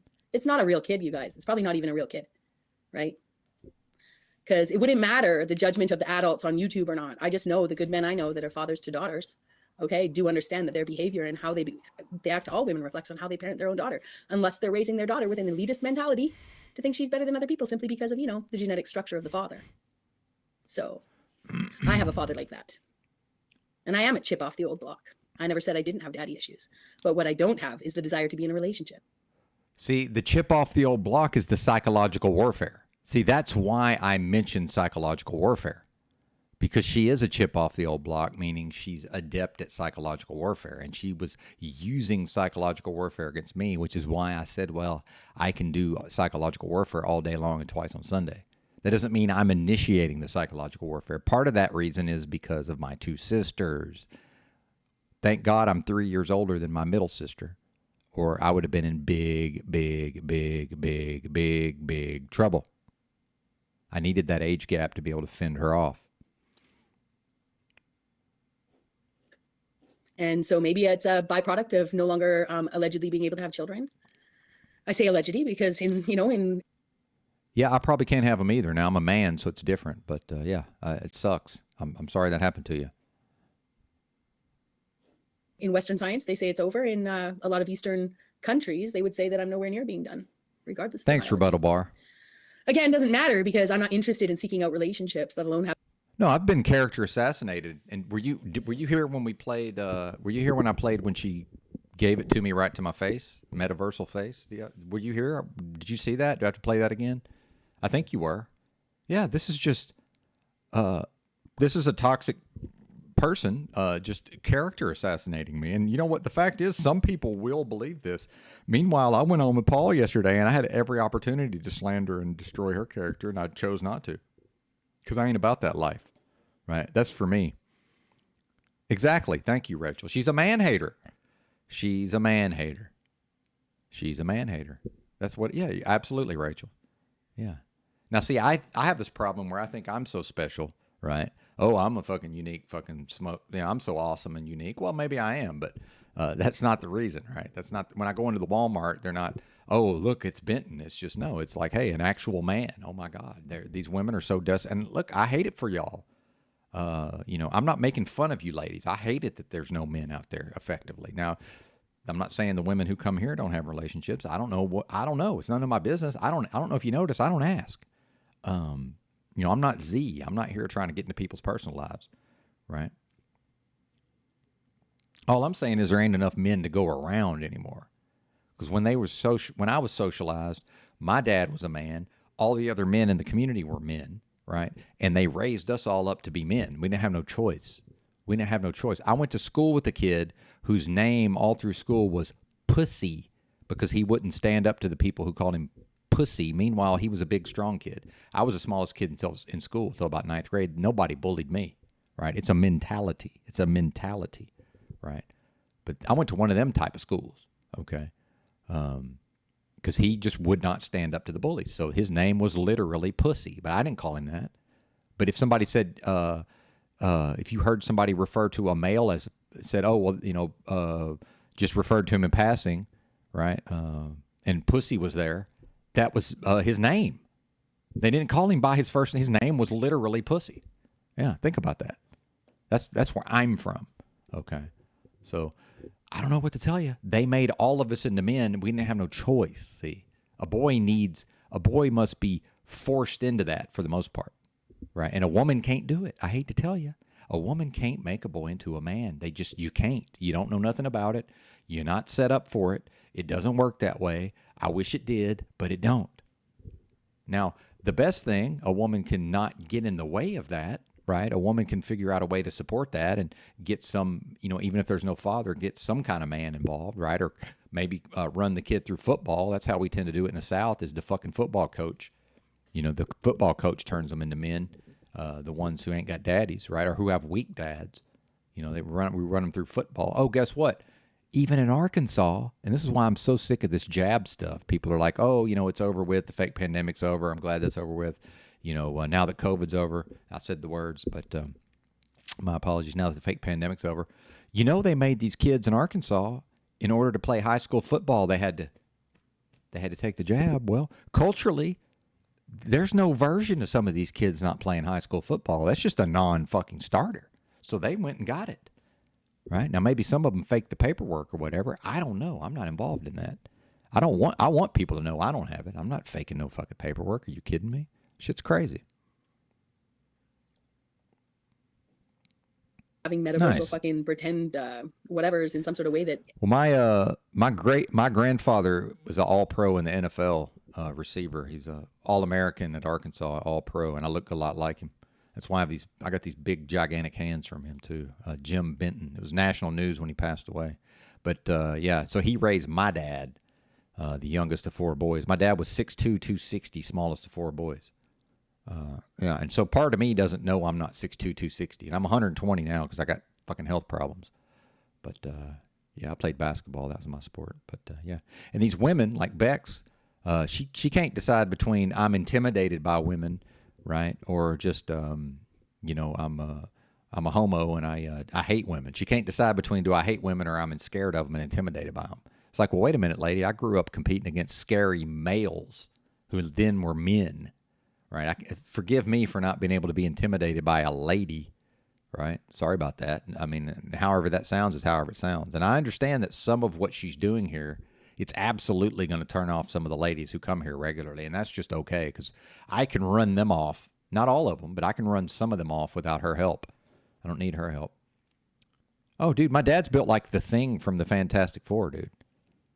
I have an uncle who's a judge, one of my dad's brothers, who's right now the size of an NFL offensive lineman. Not from back then. I mean now. Yeah, he's like 6'2", 340. These people are monsters. Monsters. Yeah. Crazy. So part of me doesn't know that I'm not that size, right? Even though I'm just normal. So I'm 5'10", I'm normal. So I got a sister taller than me, for fuck's sake. Anyway, it's not about that.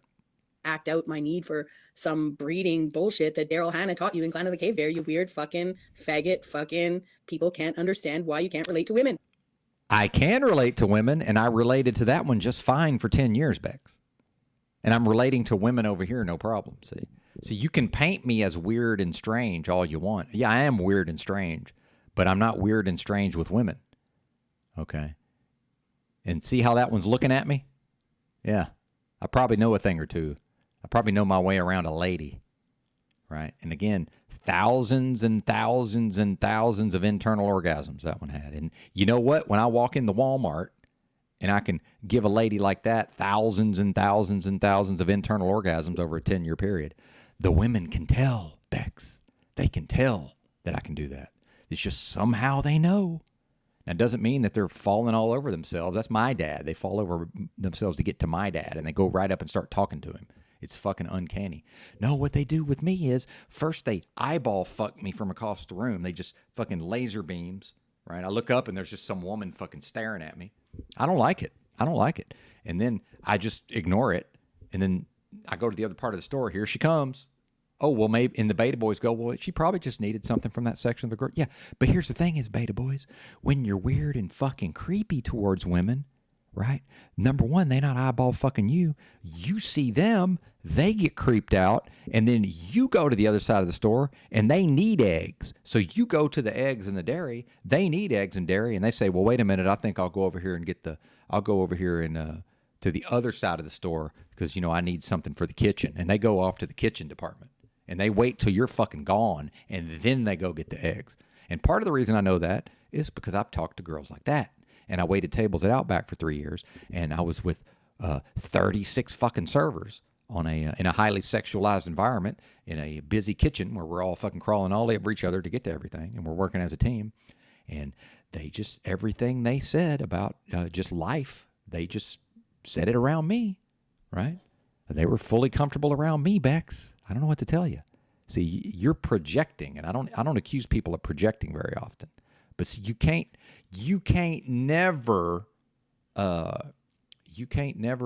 paint me some type of way but then this is who I was with for 10 years. See how it goes?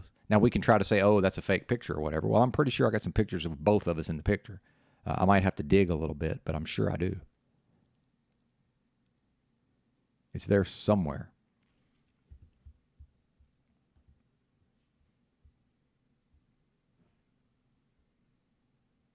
But you see the levels of character assassination and slander happening here. You're putting right? so much on the women, dude. You're saying that you Character understand you can't be around me or Mitch because it's not good for your health, right? You're projecting your own disease onto the people around you, right? Mister, I've diagnosed my own Asperger's. Well, I'll tell you, I've been to psychiatrists. I've been...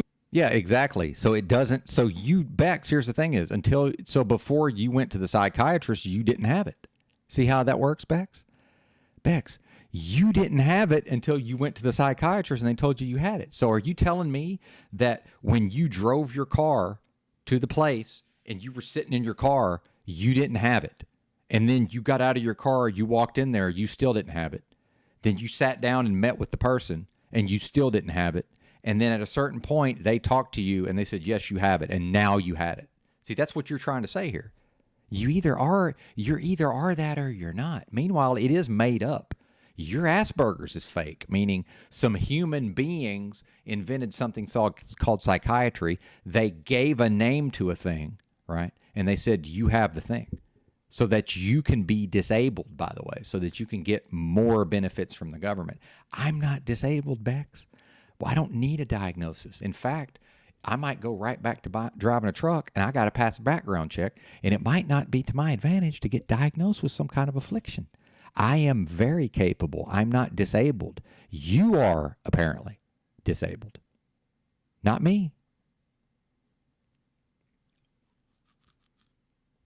Immersed in the Asperger's community here in town under the advisement of the psychiatrist who understand that it would take 8 to 10 years for me to get a diagnosis. So you guys can do whatever you want, thinking that it's some sort of grift on my part when I'm hiding behind what I don't understand, straight up saying I still don't. I'm not saying it's a grift. I'm saying if you don't think I couldn't go to psychiatrists and get diagnosis on the spectrum, you're out of your fucking mind.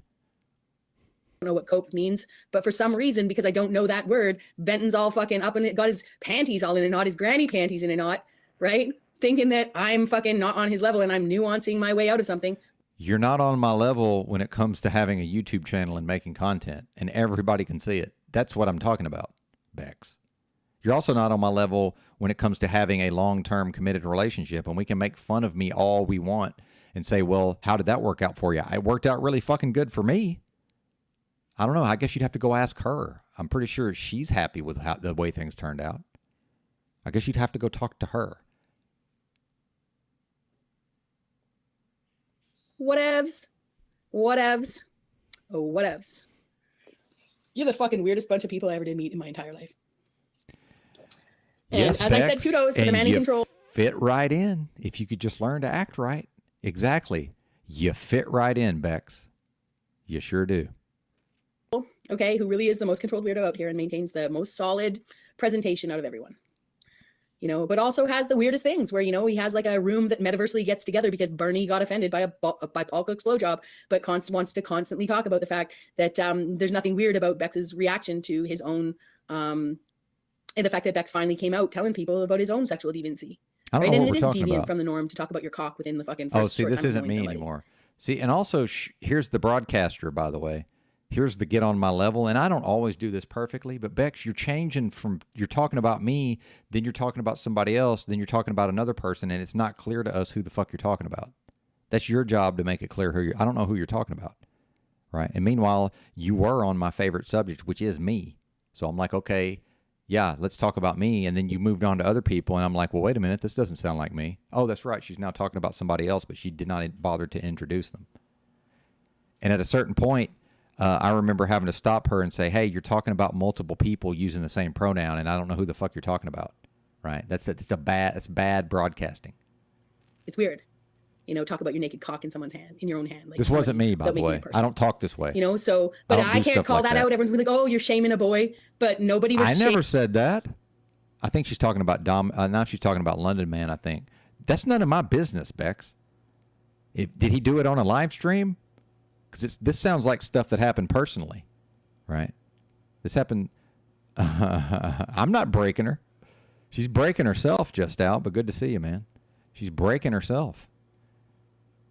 And I'll play it again, Just Out. Were you here whenever, and good to see you, by the way. Were you here whenever she came over here and blasted me with both barrels and got mad at me for things I had nothing to do with? Were you here for that? Good to see you, TBE. Yeah, that's right, huh? No kidding. Shaming Paul Cook for getting a blowjob, or shaming, The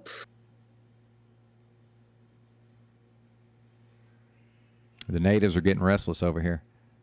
Bernie for maybe growing some, right? And nobody's praising Charles Waz for keeping, the masturbatory scene of fucking London McLovins behind the scene, right?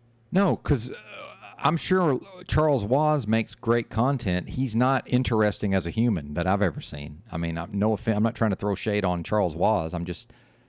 I've never popped into his channel and then been engaged with by his personality or his broadcasting style.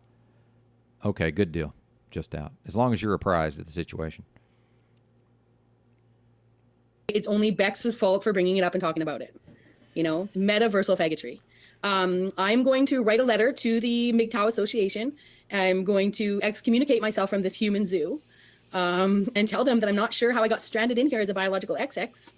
But I'm pretty sure that my service to the Institute of MGTOW is over. And the only thing that has fucking Benton glitch in is because I don't leave my fucking content up because it fucking fucks with his OCD. Because he actually does have neurodivergencies, but he wants to fucking discredit any of the ones I have. You guys want to act like, you guys are just so fucking low. You're just like, it doesn't matter which content creator I pick that chooses to make me their content and then tell me that I don't know how the internet works when I'm actually sitting here giving you the content so that you can fucking make it so that your internet can work the way you want it to. And I can sit here in judgment of you loser fucking faggots who can't actually relate to a woman long enough to have a conversation beyond figuring out how you're going to use the optics to your advantage to metaphorically shove your cocks in the mouths of the beta boys running around fucking asking for your attention. It's beyond comprehension. And you think that, I'm not going to get out of here unscathed, and Bex is going to echo off into forever, ever. You know what? It's you guys that are the echo chamber. It's me that's like 2 months in finally being like, you know what, you stupid faggots who want to suck each other off, right? Go ahead, right? Now you're all bonding with Illumitomy because Bex is the new enemy. Be kinder to Cadence and take it out on Bex, right? Just let people be themselves. Why you got to fucking destroy fucking women because you're fucking faggots? Cadence, don't trust these motherfuckers. They're faggots. I know you want to believe that they're not. Right? But they are. They even fake having girlfriends. They fake other female fucking sock accounts. They fake having children. They fake friendship with real women just to make fucking content. And everyone's like, oh, Bex, you're taking the friend thing too far. I don't care what you guys think, okay? You know what it looks like. You're just too wrapped up in your desire for, metaversal metadrama to escape from the real life of the fact that the answers we got about the lies took us nowhere but spiraling further into some sense of destitution. And I'm going to say us there kindly, right? Because I got wrapped up in it for a while too. And I was trying to bring you guys hope, right? Not that I thought you needed it, but because I thought I needed to share it because I saw the desperation. But I don't know people's shit, right? And I know that you guys don't know me shit. Unsub all you want, and I mean that. I'm not the fucking content creator that's trying to leverage and angle, right? And try and make sure that I keep my Bex subs fucking happy, or the anti-Bex subs fucking happy. It's a fucking joke. It's a fucking joke. It's weird. Nobody's chatting. There's 11 people watching. Christos. No, it's not weird, Bex. Your engagement on your live chat is ass. And you haven't, because you're not on my level, you haven't worked at increasing the engagement. Do you really think I have off the charts engagement over here in the live chat because it just happened that way? Or maybe since day one, I've curated the motherfucking live chat. What do you think, Christos? Into what you're saying, or just just anything. You don't have to agree with me. I'm on I one. think the more that I see of the stuff that I haven't seen from your screen captures, which is great, because I mean, what she was just saying there about taking down her or not leaving her content up, Bex, it was only like weeks or months ago that you were admitting you took down some of those first couple streams because you were embarrassed by how you were acting. So, I mean, not saying that it's what the same situation is here and you're not being honest with yourself, but I don't think, the whole not leaving stuff up in spite of all the recent stuff happening, like, I'm not sure. This is a very bizarre situation. I just want to say that #cortisol speaks, because I know that we say autism speaks. And that was another thing. I think when I came over there, and I was just trying to hear what she was saying while you were restreaming her. I think she had asserted that you're not autistic and you're faking it. I don't know if that was a bit. Well, no, I'm I don't undiagnosed. know. Maybe Yeah, I I'm misheard undiagnosed. her or something, but Well, no, I'm undiagnosed. I think that's where she's coming from on that. okay. I thought she was Yeah. pulling the Illuminati thing of fake autism. Well, I mean, or but whatever. I think autism is fake in a way. I mean, what I mean by Yeah. that. Okay. Word. Well, I'll tell you what I mean by that is what autism is. It's a collection of behaviors that are all within the normal range for humans, and they've all been collected together and called autism. But it's all normal. It's only when a doctor says, well, you have this collection of normal behaviors, now you're on the spectrum.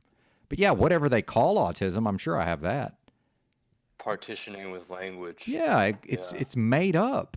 And the fact is it possible that I grew up in one of the most polluted areas in the country? I literally grew up 5 miles as the crow flies from the National Centers for Toxicological Research, and nobody really knows what causes autism except maybe jabs. And of course, I was jabbed as a baby, as many folks were.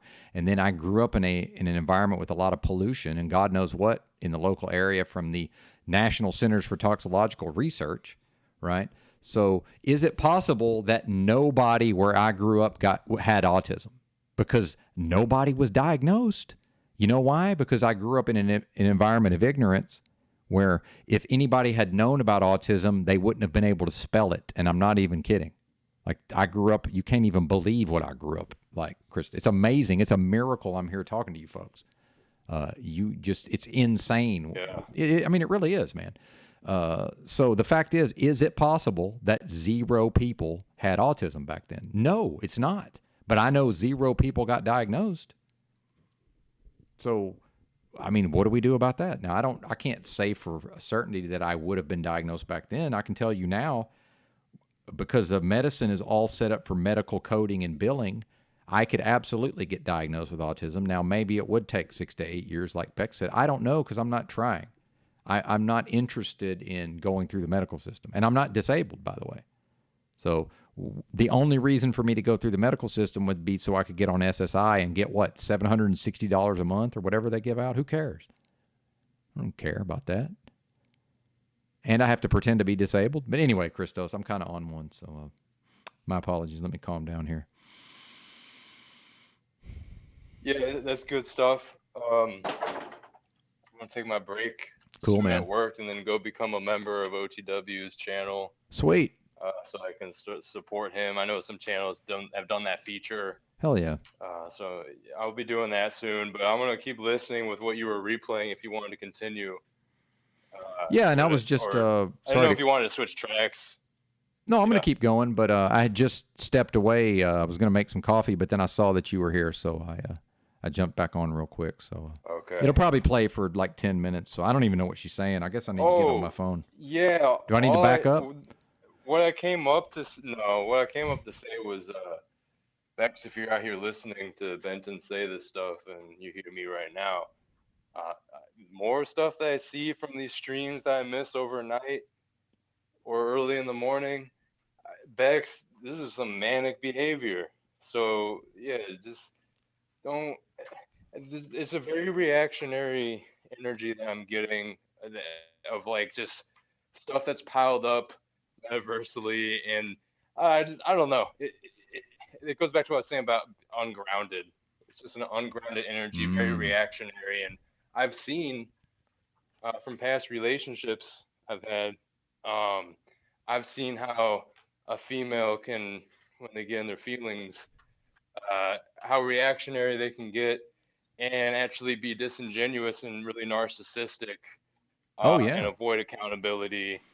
And all of a sudden, like, she's saying people are narcissistic on here. The way I've seen her act from some of these clips, man, like the whole, again, scorched earth energy where she's just like, I'm going to call everyone out. And even Paul is supporting the faggotry or however she put it. Like, I don't know. It's unhinged to a certain degree, and people can have their belief systems about what's healthy.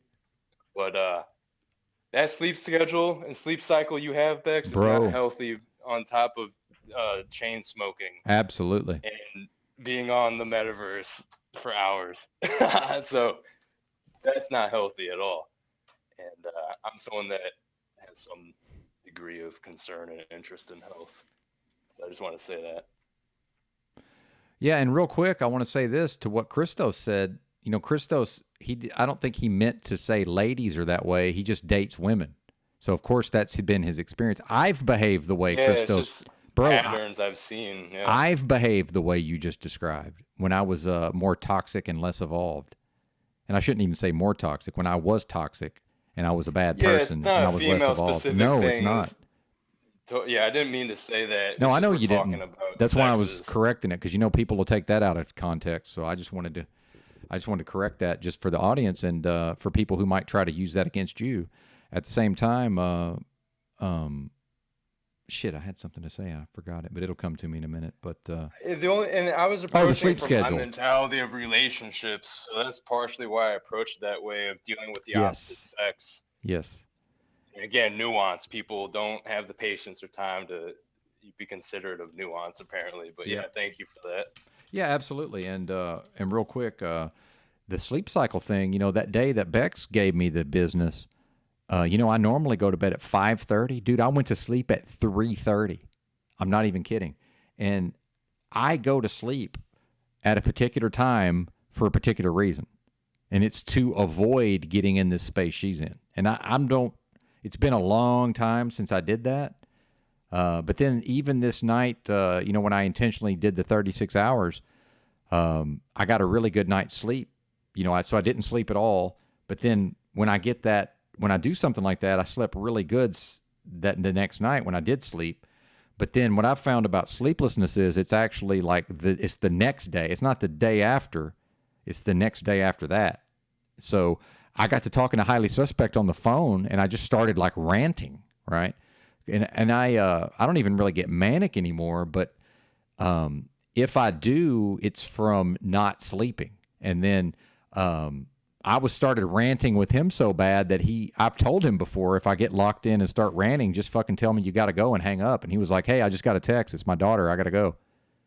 And he's nice, you know, but he's a nice guy. Like, he's going to make it seem like he has an excuse. And then I'm like, oh yeah, you're right. I'm ranting. And all my family, I told him, look, if I ever start ranting, I said, just look at me directly in the face and go, you're ranting, and I'll stop. So this is something I do anyway, right? But so I intentionally structure my life in a way to minimize it, if that makes sense. So if people are not managing their processes, then of course they're more likely, even if they can control it really good some of the time, right? Of course they're more likely to do it. And then me, dude, I enjoy these back and forths on some level. You know, it's like, hey, don't threaten me with a good time. But it is disappointing to see the levels of character assassination that are happening. And then, by the way, if anybody saw me on Paul Enslaved yesterday, Snafu basically invited me to go ahead and assassinate her character, and I'm just too good for that, man. I'm not going to do that. Yeah, that's great. Honorable. And I was just talking about honor and accountability over at OTWs when I was away for a while. And I tuned out from here. I was with Nubs and OTW talking over there with a couple of people in the live chat about that topic. And basically being able to be objective and neutral in different situations and see what's really going on and not getting caught up in different biases. And that's not always the easiest thing to do, but like I forgot exactly how we all tied it together because it was a different conversation than what's going on over here, but I do see how it ties over with some parallels of what we're observing here, the content we're reviewing of Bex, and just these community dynamics in general. Accountability, honorability. It seems that the internet, people would believe it, gives them a pass to try to hide their true characters, but Nubs basically said you put someone in a box for a long enough time and have them come back every day, like they're gonna show who they are. Yep. We're gonna show who we are over time, even if we think we're being slick with it and politicking. So I just want to throw that out there. I'm not even sure what I'm saying now, so you can go ahead and continue with this restream. And I might hop off soon. All right, man. Cool. Yeah, I'm gonna play it. And I'm gonna go make some coffee. So feel free to do whatever while I'm gone. Yeah, I wasn't trying to take a shot at you, Keith. I see you down there. You are transparent, sir. I'm sure that's exactly what happened. You know, since I was fucking ranting and raving, I'm sure that's just how I'm gonna interpret it. So, yeah, I didn't mean to imply you did anything wrong, Keith. And in fact, I'm surprised you put up with my nonsense as long as you did. To be honest with you.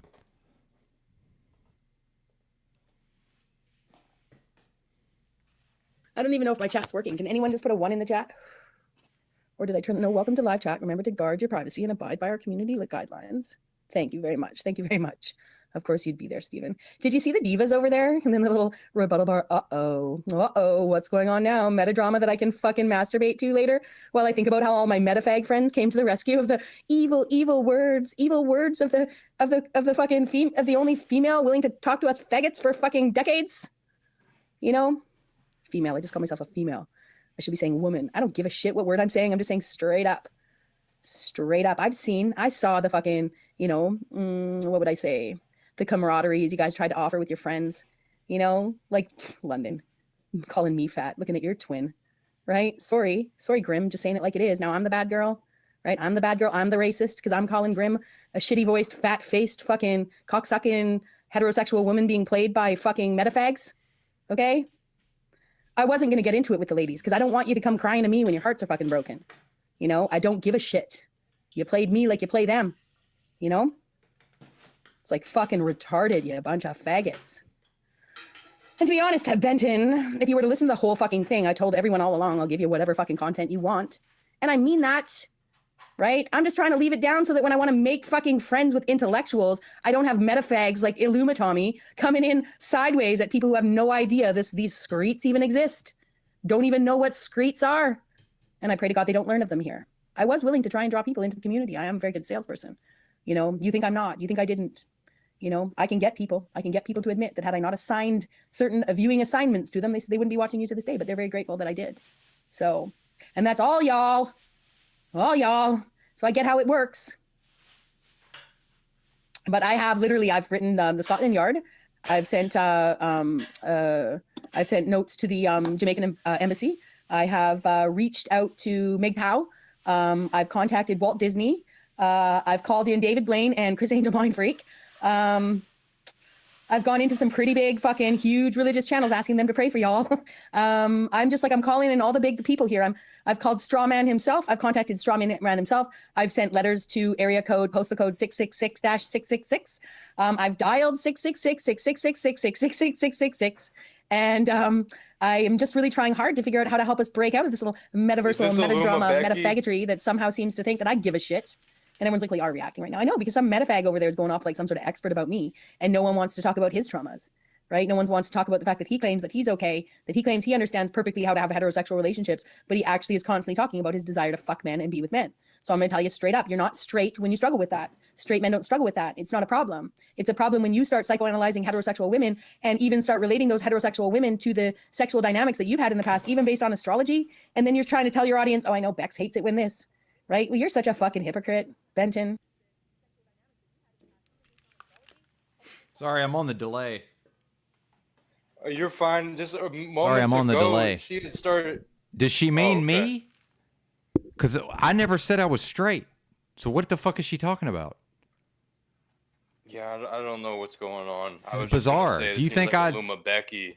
Yeah, do you think I heard that? That was funny. Do you think I took all this fucking abuse, getting called all types of faggots for damn near a year, to be misconstrued as a heterosexual? What? This is just bizarre to me. I don't understand what this is. But anyway, I'm gonna go back to making my coffee. I'll be right back. Jesus.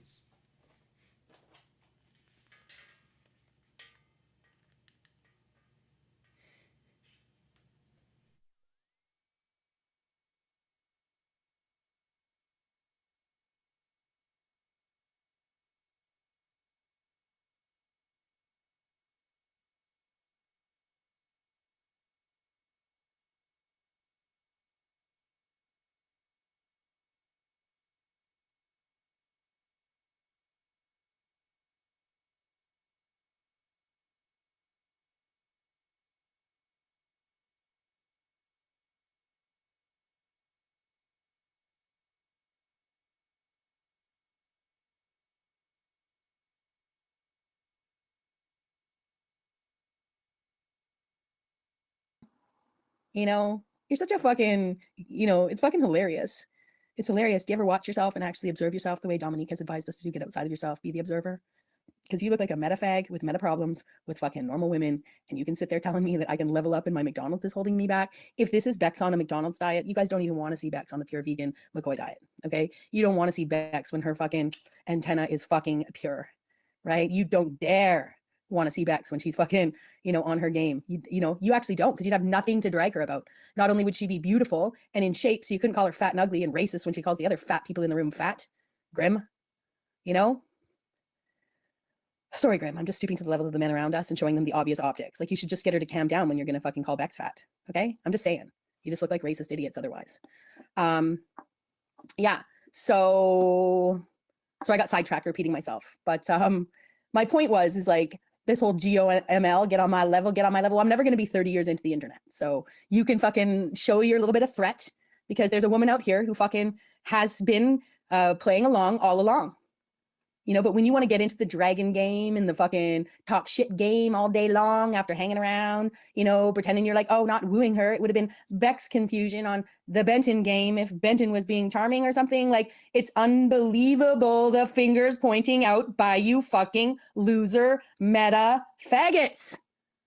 And I'm just going to say straight up, don't worry about it. Don't worry about coming over here playing your little diva games. I heard it. I already fucking wrecked all your major content when I hid your fucking comment. Poor little baby boy.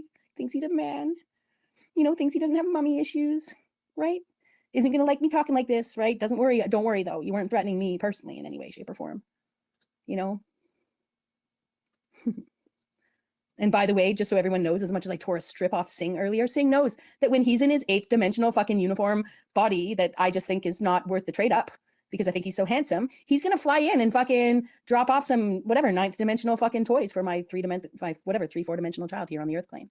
Right? So even if I told fucking Singh earlier that I didn't want to hear his lexicon and blah, blah, blah, blah, blah, because I wanted him to listen to me, I still respect Singh, right?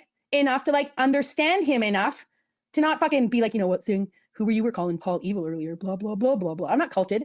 I'm just saying you can go on your own channel and tell yourself you're better than somebody else, you know? That's all I'm saying. You can do it here too, but I can also tell somebody to go to their own channel and do it. And you know what? I can know that Singh is strong enough shoulder to fucking take it away. But I can also know that other people are going to be like, oh, did you see what she did to Singh? Hey, Singh, do you want to do an interview and talk about how Bex hurt your feelings? Are you a faggot like us? Or are you not a faggot like us? Right? Because we just want you to prove that you're a faggot like us, even if you're a straight man. That's what they're trying to do, Singh. Right? Unfucking believable. And it's fine if you are gay. Like, you know, I know you're not, but I know Singh wasn't hurt. These metafags don't know what fucking friendship looks like. Don't know what mutual understanding is, even if I know that Singh has only listened to me 5% for all the 95% I listen to him.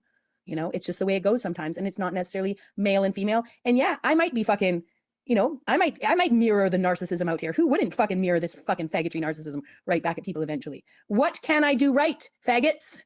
Tell me what would be the right move. Now I'm not even allowed to be over here reading books, right? Well, hopefully this is the content that they were fishing for, right? This is the content they were fishing for. Hi, Sadra. You know, and this will maybe get you, you're up, you know, you're getting your fucking, whatever, what would you get, your little fairy wings for flying up to your next level of MGTOW? I'm a MGTOW general now, right? Sorry, I don't mean to like knock the men who are just going their own way, right? Forgive my miscommunication and over-typification, just like they do in the trans agenda influencer world. There's lots of trans people out there been reading books to kids in libraries for a long time, dressed like a granny, and you didn't even know it. So... But then the dude's all like, well, I got hid once, so I'll never be over there putting my fucking light and my fire in her chat again. Well, good, Benton. Ah, shit. That's one thing about this. Beck's existence causes pancreatic problem. See, they put the God damn it. They put the play pause button right by the slider bar, which is a terrible fucking idea. So sometimes when you try to click pause, you actually stop the fucking whole video, or you actually go back to the start of the video, and there's no way to get back to where I was. So where the fuck was I?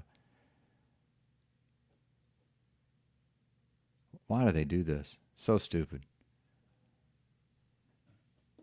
I don't even understand, right? You got disdain for smokers. Don't hang out with smokers. It's that fucking simple, right? Go respond to lighter clicks of like count my lighter clicks on my own fucking things and bitch about it on your own fucking channel. Right? I guess you could have sent me a message saying, hey, I find it really distracting. Can you maybe put your mic on mute when you light your cigarette? In fact, can you put... Lady, I listened to JG's demons in his microphone for fucking I don't even know how many hours. This is just crazy, man. I think I'm actually losing my own energy for this. This is just nuts, man. It must be Aluma Bexy. Yeah, no kidding. Yeah, I think Christos nailed it. She's gone Aluma Bexy. Yeah. Well, by the way, don't judge me.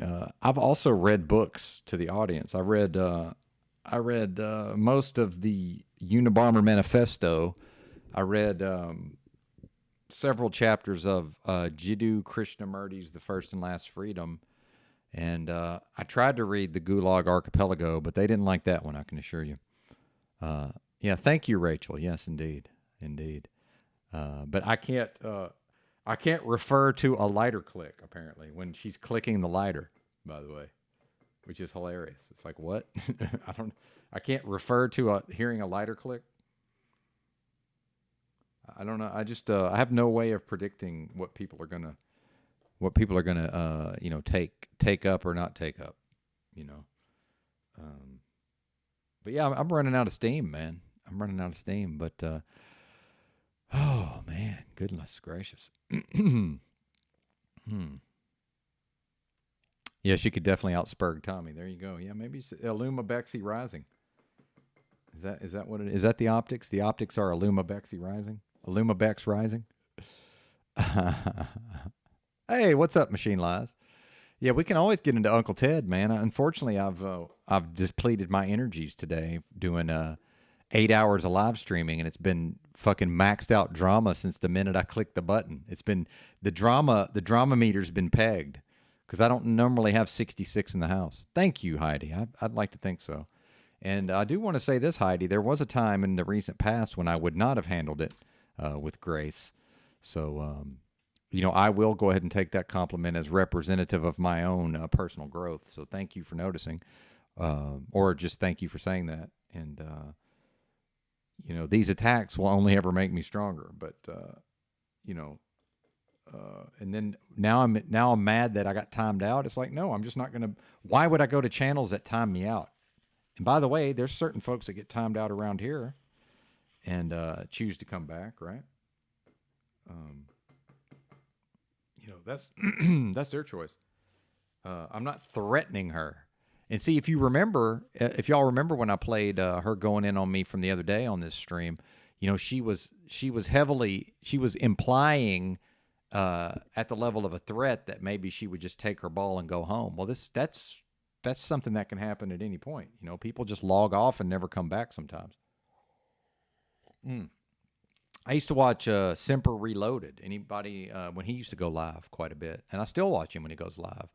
And he had a co-host for a little while. Dude, his co-host just logged off and never came back. Didn't tell nobody. Just moved on with his life. And I don't mean like he went to a different part of the internet. He just left. And I'm pretty sure they confirmed he was still alive, but he was just like gone. So like that can happen at any time, right? I don't know, man. That's a good question, Gary. I don't know, man.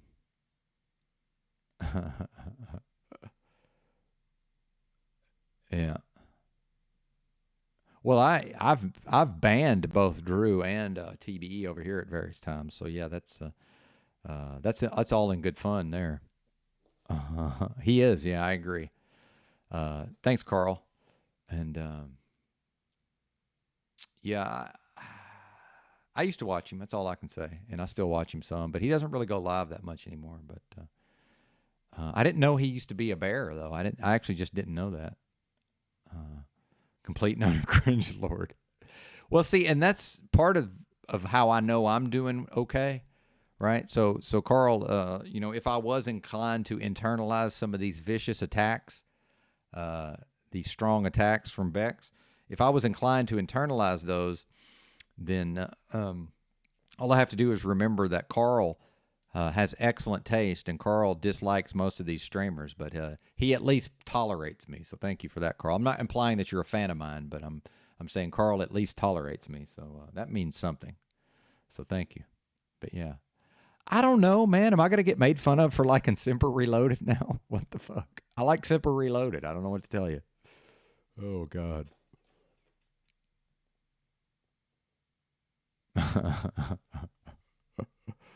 I didn't know y'all knew who he was. I had no idea. I thought I found somebody that was unknown. Hell, he goes live and there's like not that many people in his lives, so I didn't know. Oh well. Bozo mode achieved. Yeah, Semper Fi, motherfucker. That's right. Oh man.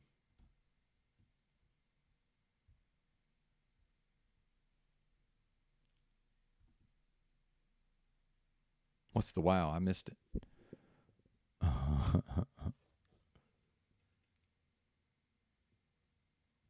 What happened?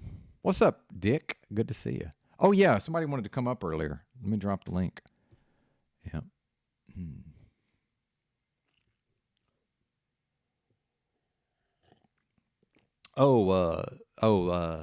talking about Owen?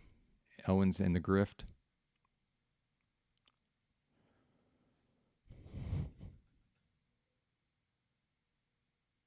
Oh, that'd be cool. Yeah, I'm pretty sure I'm a moderator over there. I don't know if he ever I was wrenched up in his live chat at one point, Carl. So hell yeah, dude, I'd love to have him over here. That'd be dope. Fuck yeah. Yeah, I'm a fan. You know, whether that makes me look foolish or not, I was a fan of his content, so it is what it is. Wasn't aware of the bear angle, but you know, I guess I shouldn't be surprised. Yeah, man, get some rest, MGTOW forever. If you're just now finding the channel for the first time, you know, you might think about subscribing possibly, and I do these just about every day. So, although as Bex noted, I am running out of money, so that may not continue indefinitely. But hang on, somebody's here. Hey, is it the real London? What's up, London? How are you, sir? What's happening, Big B, Big Benton? How you doing, my man? Oh, I'm having an interesting day. How are you? I'm not too bad. I'm dealing with baby girl at the moment, so you got to excuse the background noise. Sure, man. Yeah, She's absolutely. watching something on the TV. Cheers, B. Hey, first of all, I like the way you handle your shit, bro. I like the way you handle your shit. Salute to you. Salute to you. You didn't blow your lid. You didn't blow your top. And you remained humble. So salute to that, bro. I commend you for that. Well, thank Salutes. you. Thank you. I appreciate it, sir. It means a lot. You know, I don't want to get into character assassination, but, you know, she almost had me convinced to start going in on you. Almost. I know. Almost. I know. I know. Hey, listen, this is why I have to shake your hand, bro, over the internet. I have to shake your hand, you know, like a true man, because even the time when you came to my page and you left a comment to say, just to let you know, London, you know, and that was it. From then I said, yeah, you are solid. You are a solid guy, because not too many people will do that, Benton. They won't even come out of their way to let somebody know they just reviewed something and everything's A-okay, and, you know, pick up where we left off. So salutes to you with that, Benton. Salutes to you with that. Thank you. Thank you very much. So appreciate that. yeah, it's crazy because I got told about this particular stream that you're broadcasting, you know, on behalf of Bex. I got told about that, but because people nowadays don't really stand on their shit, what they say, right? They delete stuff and take it down. It's hard to kind of pinpoint stuff and go back to what's been said. But I'm happy that, you know, someone like yourself, you are prepared for these type of events, right? You're prepared for these type of events. So salutes to you, bro. Salutes to you, because I heard enough. I heard enough to make, you know, to make my skin crawl, to be honest with you, to make my skin crawl. And like I said, the way how you handled it, if I had a hat on, it'll be off, mate. I'll take my hat off to you right now, sir, but I haven't got a hat. But yeah, everything's been exposed. Everything will come to the light, you know, especially when I do, you know, recaps of what people said. I don't try to remix anything or edit it up. I just give it to you how it's been said. And this is what people are afraid of, you know, when you give them the truth and you don't remix nothing up, they can't stand on their shit out here, Benton. So salutes to you for staying positive and strong, bro. I see you. Thank you, brother. That means a lot. And hell yeah, dude. Love that. Appreciate you saying that. It's wild. No problem. I mean, I did try to give people the heads up about this one here because the way how she dealt with me, and in some sense, you could say I was her first daddy, right? I was her first daddy. I gave her the inspiration to go and do her own thing. And then she like bit the hand that feeds her, right? But when I saw that, I was trying to give people the heads up, like, yo, if she can do this to me, imagine what she can do to you guys, right? But maybe I didn't convey that message, you know, as much as I should have. But, you know, we live and we learn. We live and we learn. But like I said, I was trying to give people the heads up because I see the way how she bit me, and someone like yourself don't deserve this type of treatment. So yeah, that's what's up right now. Well, thanks, man. And, you know, I'm only ever going to judge for myself. So that's a part of my issue is I'm going to always sort of give the other person the benefit of the doubt and sort of let them, you know, hang themselves, right? That's just kind of my style. But, yeah, it's interesting because of how quickly, and she almost had, she's diabolical, man. She almost had me get into a confusion. Yeah. She almost had me getting into a confusion with OTW just today. It was fascinating to watch her work, you know. And it helps that I'm sitting here in front of 3 screens, you know, 2 computers. I got phones, and so I was reading her chat and reading my chat and doing the broadcast, you know. And without being able to see all of that, it's very difficult to get a clear picture of what's happening, you know. Yeah, that's like I said. I mean, you probably had no intentions to take this route, but where you are an organized man, and you know, mama didn't raise no fool or daddy didn't raise no fool, we are prepared for anything. You understand? We are prepared for most things. We are prepared for most things, and this is what these people are afraid of, you know, or they're not aware, should I say? They probably ain't aware that we are prepared for most things out here. And I just like the way how you took it this morning or this afternoon, wherever suits you, where you are in this world.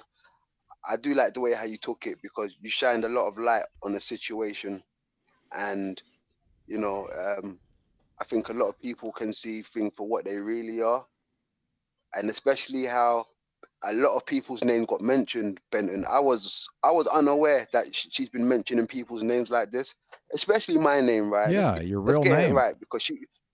There you go. Yeah.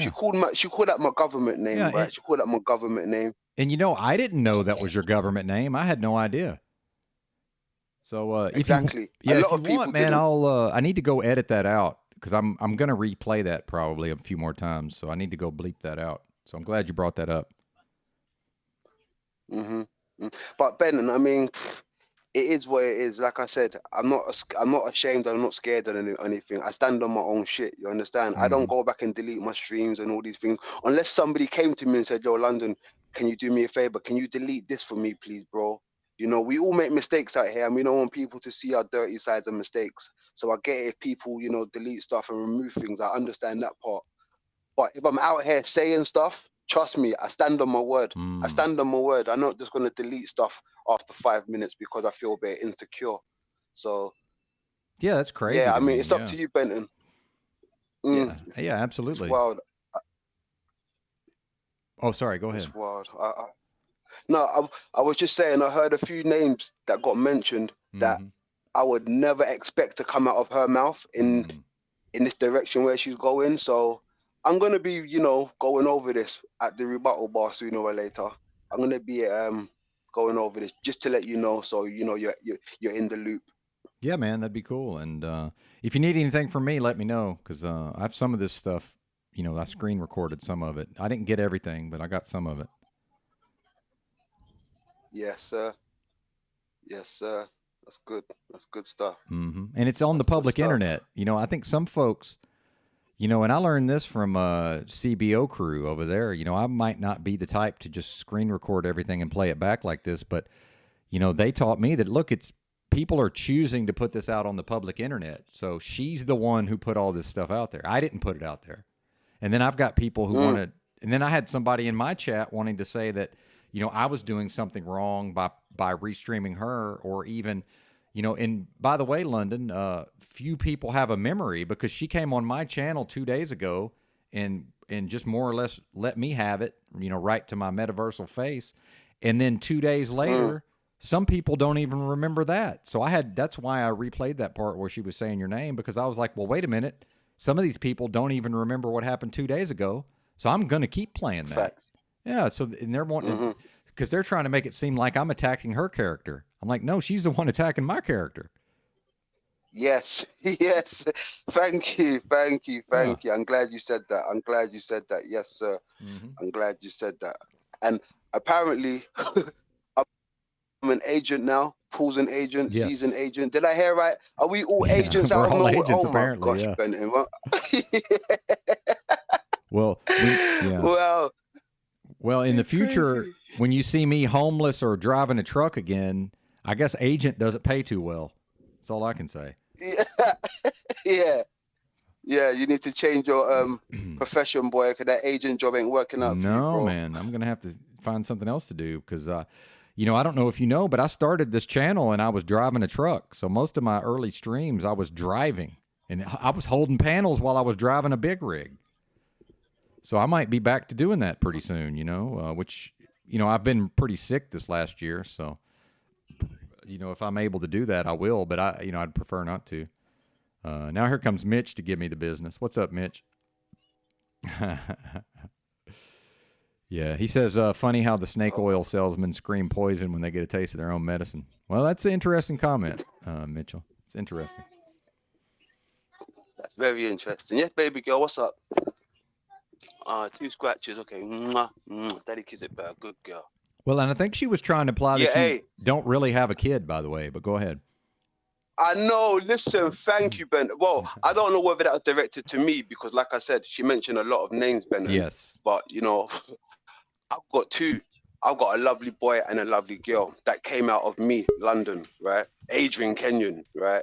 I helped my missus to produce these things out here. So, I don't know. The things people say, Benton, you know, to fucking get a little audience going. The things people say, it's wild. It's wild. I think I had this girl sitting up underneath me, you know, ready to be one of London's angels, right? To think I had this monstrosity sitting underneath me, like a ticking time bomb. It's crazy. It's. I just hope Paul sees it for what it is, right? As much as me and Paul don't, you know, see eye to eye on some things. If he's real enough, he probably would have seen these optics, right? And would have been like, yo, fall back for me, baby girl, because it's not going to work. You know, so it's crazy. Well, and, you know, eventually I'd like to have a co-host, whether that's permanent or just part of the time. So, yeah, part of the reason is I'm trying to develop a co-host if possible. And same thing with me. You know, I was willing to entertain some of this foolishness, but, you know, that's probably not, well, I can go ahead and say it's not going to be the case going forward. But, and, you know, sometimes people have to sort of sabotage themselves because they, you know, for whatever reason, they just have to sabotage themselves. And that's the way that's what I view this as, at least with me, you know, whatever the other dynamics are. And you know, I'm going to lose. I'm just not going to be interested in continuing to cover this. She's trying to make it seem like she's giving me content and I'm just loving the fact that I can talk about her. But like, dude, I'm going to lose my patience with this very quickly and I'm going to move on to something else, you know, and if it keeps going, it keeps going. But, yeah, and Rachel Zinger says, I can never tell which man she's hating on. Yeah, she hates men. I don't hate women. She hates men. I can tell. I mean, look, even what you just said about, you know, her giving you content. Really, Benton, you just gave your time to someone that, you know, wanted a bit of attention. I wouldn't really call that, you know, she giving you content. If that's the case, you got to say everybody that comes up on your panel is really giving you content. Everyone that comes up on my panel, right, they're not really giving me content. They're just giving me a bit of time. You understand? Because they're not adding to my real work that I do, which is the holy you know, the holy AI book, right? That is my real content. Me just kicking it with you folks isn't content. It's just spending time with you lot. I'm a content creator. You know, I produce things. There has been a few times when she's come over and chopped it up with me, right? I give her that. But for her to even say to you that she's giving you content, she's giving you time. That's it. So, yeah, I don't know. That's true. Yep. And, you know, I don't know if you've noticed, I can just talk for hours and hours and hours at times. So it's not like I have to have somebody give me content, but, you know, it helps, obviously. Facts. It helps when people can help out, right? But if I wanted, I could do 3 hours a day just by myself, no problem. But I might not be able to do much more than that. So if I want to do 9 hours or 12 hours, especially on a Saturday or Sunday when nobody else really goes live, well, I do need help. But pretty sure I could do 2 to 3 hours every day, just me talking. So, I mean, I don't really know what I need. And by the way, if I go back to work soon or, however I'm living in the near future, I probably won't have near as much time for this. So I hope folks are enjoying it while they can. And I love doing it, man. I'm doing it for the love. I get a little bit of donos, man, and I'm sure you probably do too. But, that's not the reason why I do it. And I don't want to speak for you, but I'm assuming that's not the main motivation for you either. Correct. Well, no, but you know what, Benton?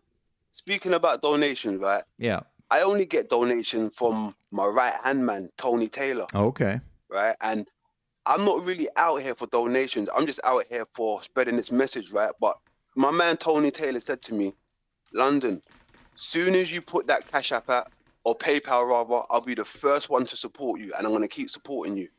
And he's the one that's really supporting me out here. So I'm not out here for other, like, I don't really say, send me this or support me there, because I just can't really say that stuff, to be honest. I can't really, those words can't come out of my mouth at this moment in time. But like I said, my man Tony Taylor's got me all the way, man. He got me all the way. But listen, I'm not going to take up too much of your time up here, Benton. Thanks for having me. And it's been a pleasure, bro. It's been a fucking pleasure. I tell you that much. Yeah, thanks for sit back and listen to you. Yeah, man. Thanks for coming by. I appreciate it very much, and hope to see you again soon. Most definitely. Much love. All right.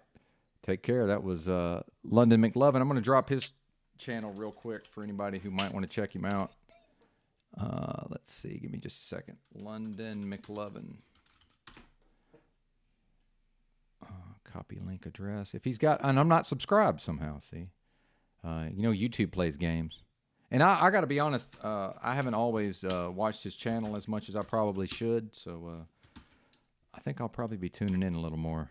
But yeah, there's his channel right there for anybody that wants to check him out.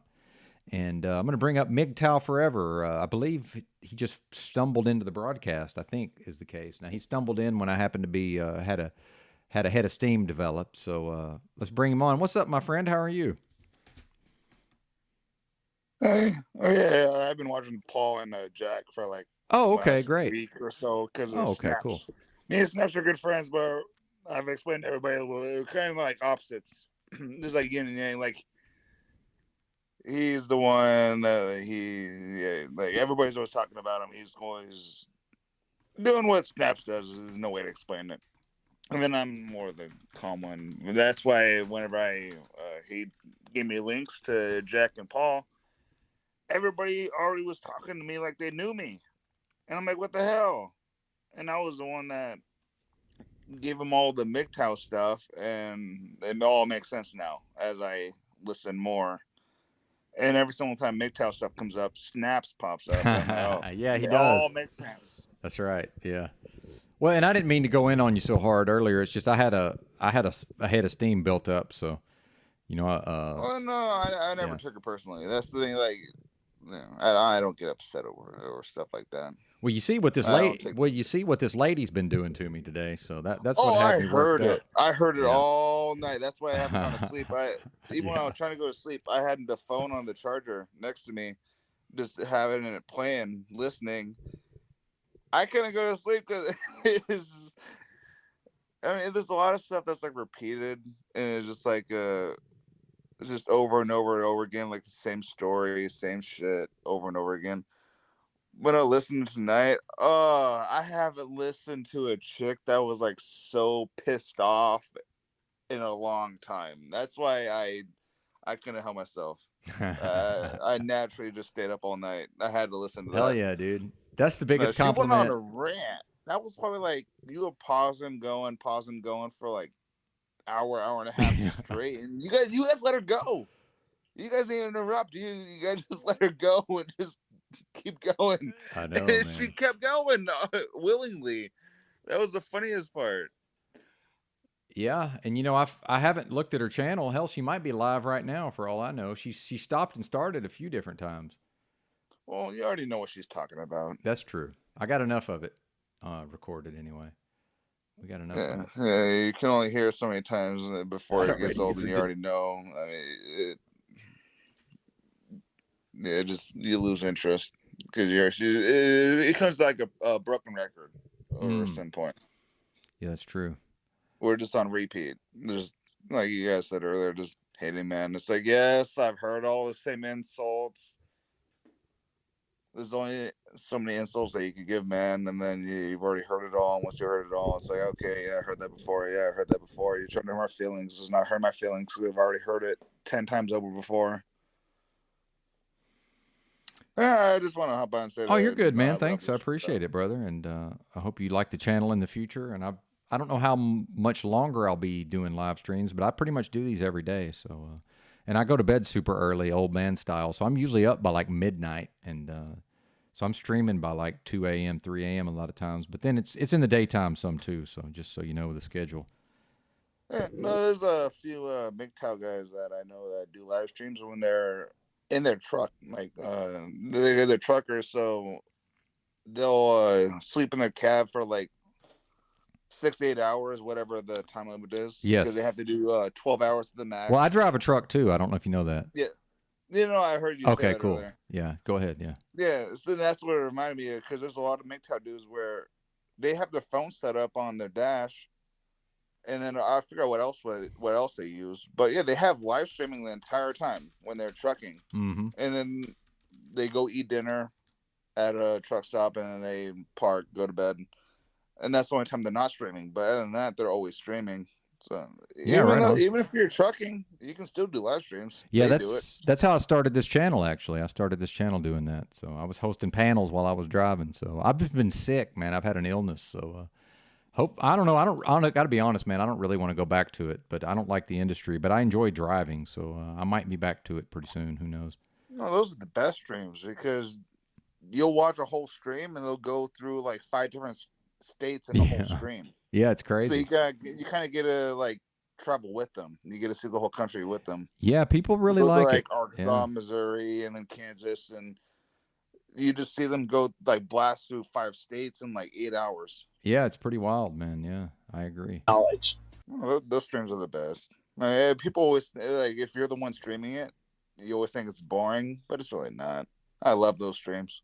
Hell yeah, dude. I appreciate that. I appreciate the kind words there. I might be back to it soon. We'll see. But I got enough money to be here maybe for another month. So, yeah, I like what I'm doing. I got a pretty nice computer set up here. I got decent internet. So it's working out for me in the short term. So we'll see how it goes. And that's the high compliment when you said, you ended up staying up listening instead of going to sleep in radio. Because I like radio. I was a big radio fan in the past. So, that's one of the background compliments. noise, like listening to somebody. Yes. I can't go to sleep if it's dead silent. I have a hard time going to sleep. I like to have something going on in the background, and yeah, I just kept playing it, and I was listening at the same time. I'm like, yeah, there's no way I'm going to sleep. This is I'm too interested in this. This is good. I haven't heard this. No, that's nice to hear something. I've heard similar stuff to this before, but from the same people. Got it. So when it's from like a different group of people, it's different opinions, and I love it. Hell yeah, dude. Yeah, I love that you love it. That's great. I'm trying to decide. I might be getting out of here pretty soon. I haven't decided. There's still like 60 people here, but I probably need to go to the store. Go ahead, sir. What were you going to say? No, that's a sign. You've had 50, 60 people consistently from like 1 a.m. Well, for me, it's 7:30 a.m. right now. From 1 a.m. to now, you've had consistently 50, 60 people watching the entire time. Of course, you've had like 10 in chat. Mm-hmm. But it's pretty much been consistent the entire night. So obviously, it's an entertaining subject that we've been talking about all night. Hell yeah, dude. I love that. Yeah. I don't plan on staying for long, just like 10, 15 minutes. I'm tired, you're tired. And you probably going on for like 8, 9, 10 hours by now. Yeah, I think it's, let's see how many is it? It's 8 hours and 38 minutes. I'm used to doing long streams, but I saw that. Yeah, you've done like 11, 12 hours many times before. Yep. But I like to also do. I think yesterday I only did like 2 hours. I also like that. That can be fun too at times. So, do you have a channel I can promote? Is MGTOW Forever a channel? No.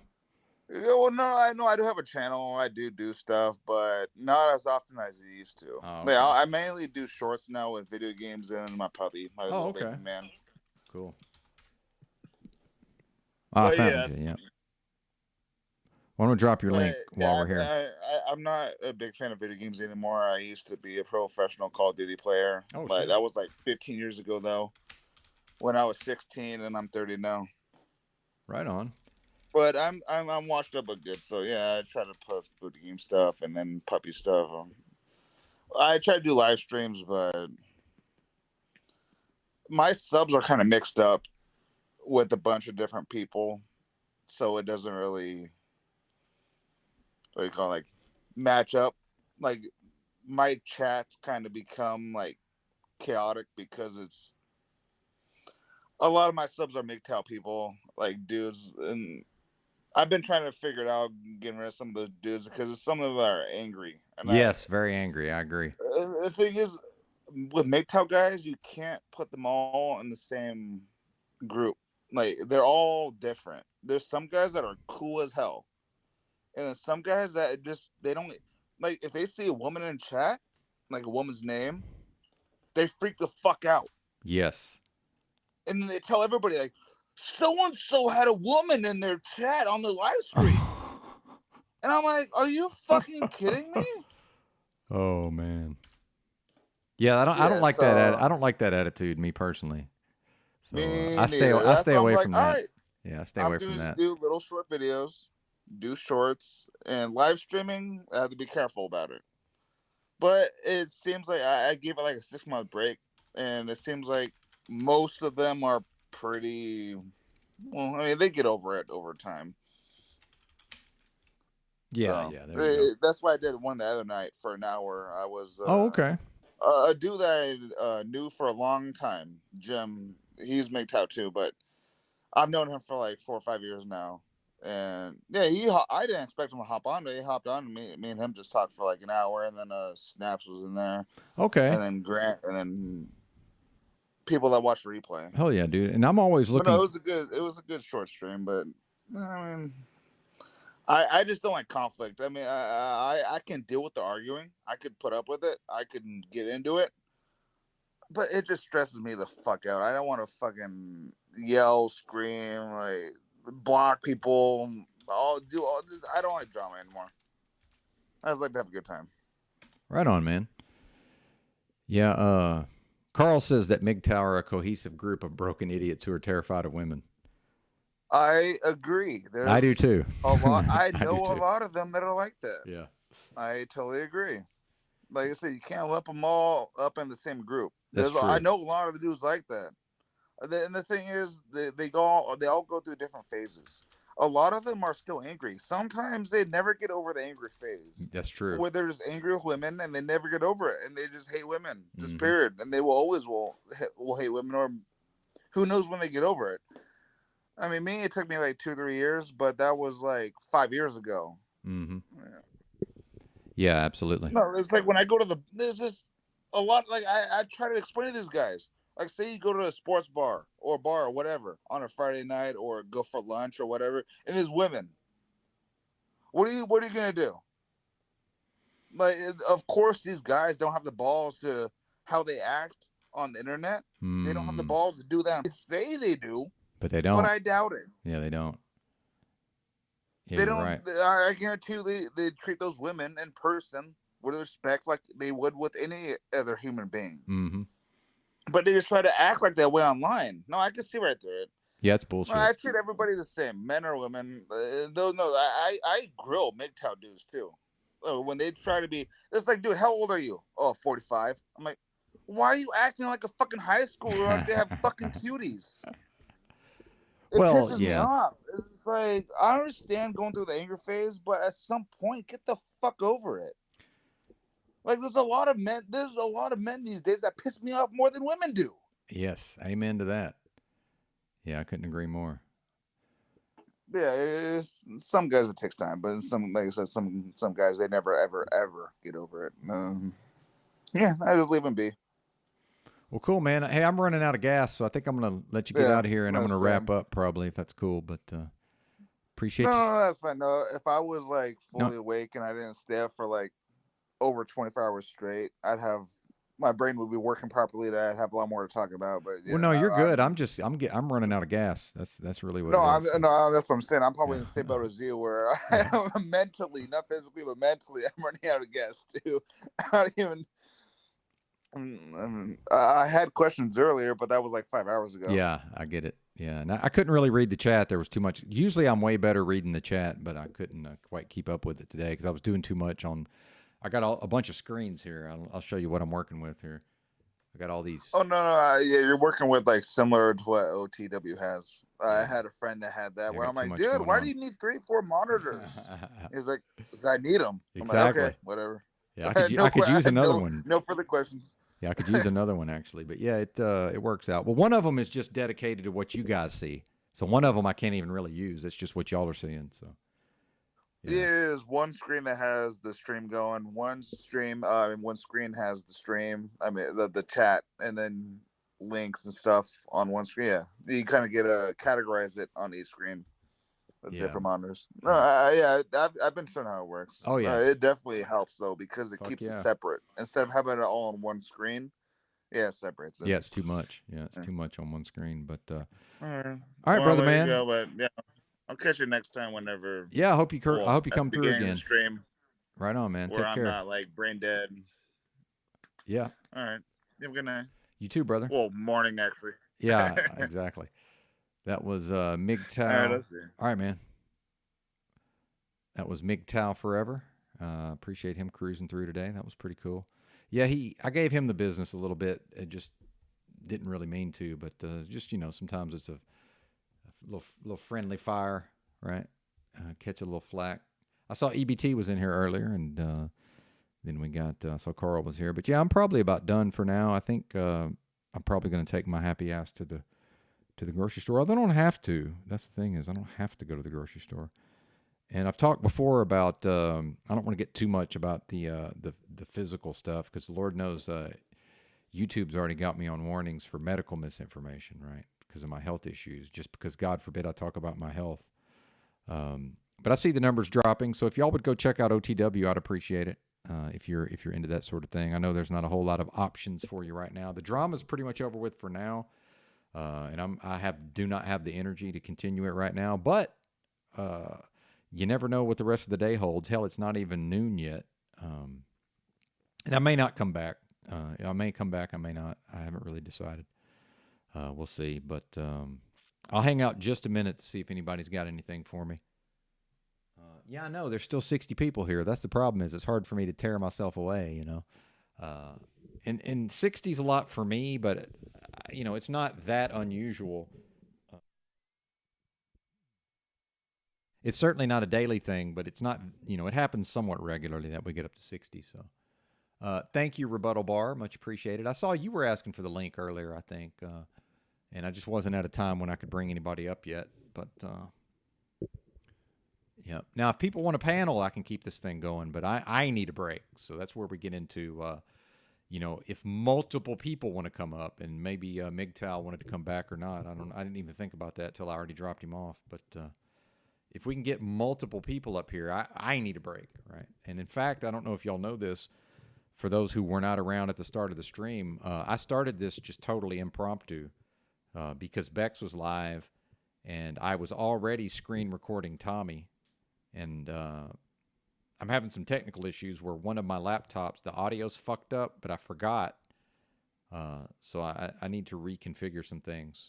In fact, I need time off. I need to make more sound clips. I've been making these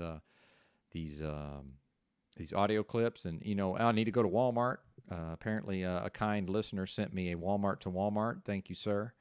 I can't ever remember if that person wants to be recognized individually or not, so I won't say anything. It's a long-time regular listener, and I do appreciate it. And, I don't like to sound like I'm soliciting donos, but let's just call it what it is. I mean, I'm probably going to break out another $1,600 to stay here another month. Now, the thing is, realistically, half of that is going to go for, food. And now that my health is recovering to some extent, well, the problem with that is I'm way hungrier than I was. Although I'm probably going to mitigate that some. I'm about to start some 72-hour fasts, and they say, well, Benton, you're 120 pounds. What are you talking about? I said, yeah, I'm pretty sure. I can't talk about the specifics, but I think that's going to help me in the long run. And I intentionally won't go past 72 hours, but I won't get into the specifics, but I'm experiencing some pretty intense stuff right now. But I'm feeling much better overall, so, what a blessing that is. And I think I'm about to hike my happy ass up to Walmart on foot, get me a little exercise. I haven't even been outside yet, right? I woke up at about, 12:30 a.m., started chatting in Bex's live chat, got timed out, went live over here, and I've been blowing and going the whole time. So as much as I hate to shut it down with this many in the house, I think it's going to come to that. Hey, Provo Planet, what's up, brother? Let's go ahead and drop your link again. Thank you, man. I am having a blessed stream. It's been a good one, man. I think the people seem to be happy, and I'm always happy when I fire up my YouTube and Mr. Provo's live. So that's what I can do before I get out of here. I want to just hit some channels that maybe not everybody knows about in this community. We are a little disorganized at times, so give me just a second. I'm going to drop Provo Planet's link.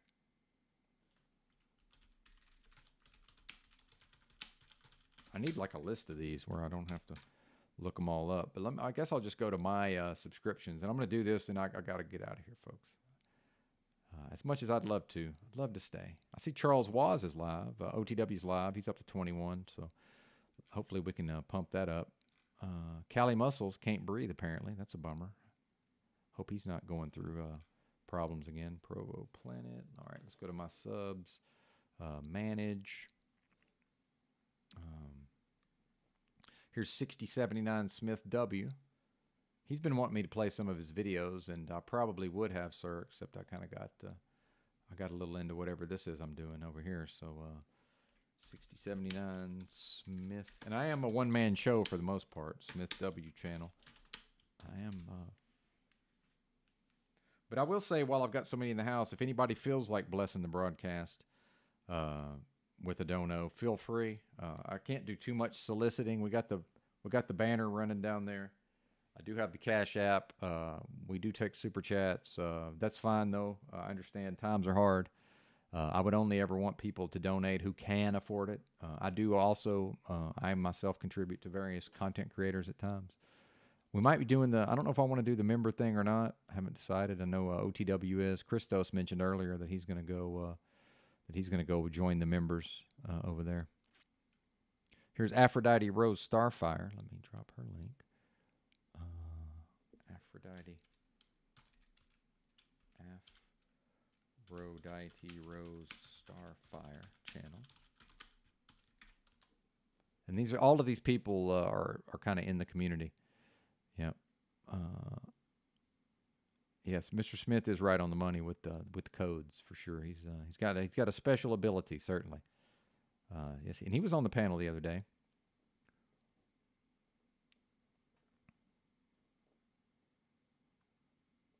I see Jeff out there. Jay Phillips, rather. Big Drink Tea channel.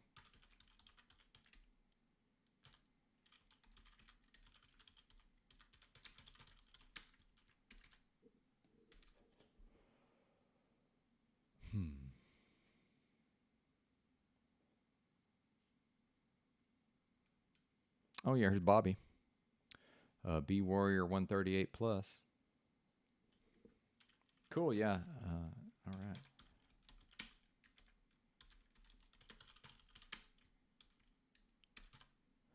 B Warrior Bobby, he's in the chat. His link's down there. Let's see. Brian O'Shea. Don't forget about him.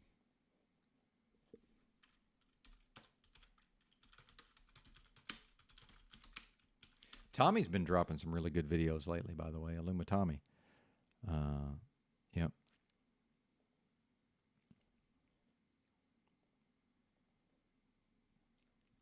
Let's see, where are we at? Maybe, I don't know if I could keep this thing going or not. No, I'm already in the red on the stream. I really need to reboot my PC. We're coming up on 9 hours, so yeah, we're going to be getting out of here pretty soon. Here's Burn Eye. Burn Eye channel. Oh, thank you, Provo. Appreciate that, brother. Burn Eye channel. Provo Planet with the $1.99. Appreciate you, brother. Burn Eye channel. Of course, OTW, we already dropped him, but I'll hit him again. Let's see. And I love doing this stuff, man. I like anything that's promotion or you know, kind of pumping up the broadcasts and all this. I like it. I like to do as much of this as possible. There's OTW. Let's see. Bushwhacking history in Buffalo, a.k.a. Berserker Bear.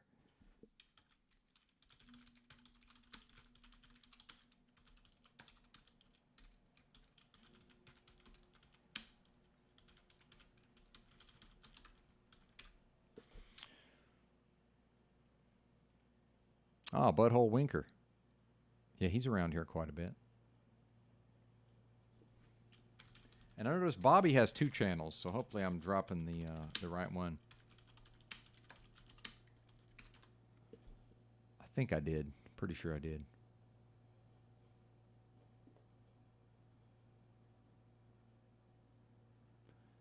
Okay. Here's Cadence, who I think is also, yeah, that's also, what's her name? Quantum Epic.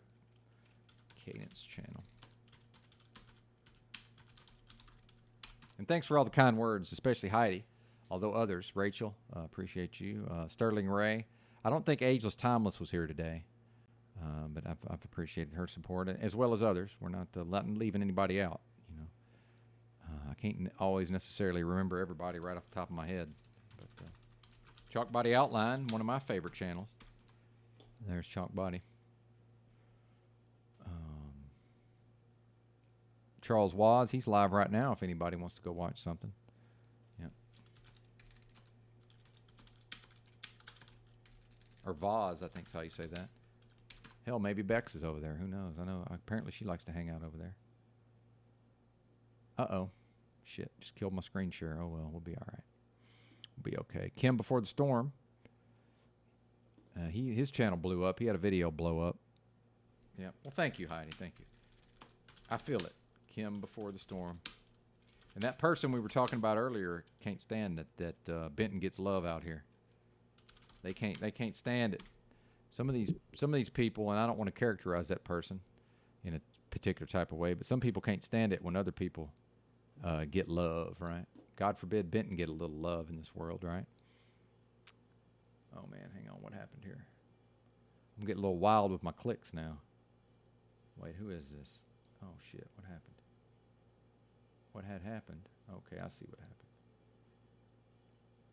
Let's close that, close that. All right. Yeah, Christos. So if anybody ever wants to subscribe to a bunch of channels that they may not know about, here's your chance. Christos, he's in here quite a bit. He was here. He was on the panel today. Who else we got? Content Chaos. This one does. They don't print. This is one to know that you don't. This one flies under the radar, but this one every once in a while a piece of content shows up. Content Chaos. So that's a channel to watch. That's only got 6 videos, but you just never know when a new one's going to get dropped. Here's Burn Eye's other channel, Crypto Alchemist. He's pumped up this broadcast before. So, well, yeah, Crypto Alchemist channel. All right. Dane Calloway channel. That's a big channel, 526K. That's one of my favorites. I haven't watched him so much lately, but that's the We Was Engines channel. We Was Engines channel. Yeah, good stuff there, to be sure. Big fan of that one. Let's see. Croco, rest in peace. May peace be upon him. No reason to drop that one, I suppose. El Perro. L78. She was in Croco. Used to be in. Hey, what's up? Music Called The Secret. Thank you, sir. Dropping TBE's links. I appreciate that. L78 channel. Appreciate you, brother. I might drop yours here in a minute when I can get to it. EBT, of course, Mr. Enslaved by Truth.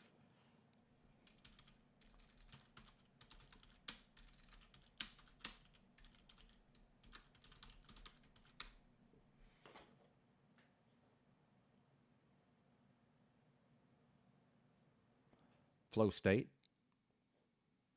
I think most of y'all know about Flow State, but that's all right. We'll link him. Dick Freedom Grower, he was here earlier. I think he said something nice about me. I can't remember, but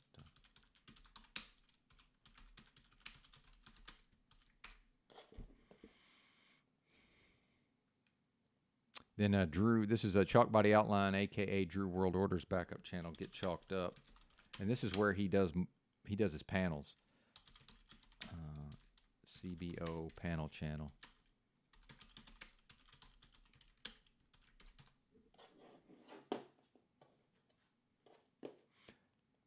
Appreciate your help there. And I don't know if this is one of Truther Cop's channels. I don't know if he posts. I don't really know what he puts on this channel. Can I spell Renaissance? Holy shit, I can. Amazing. I had no idea I could spell before the internet, folks. I could spell before the internet.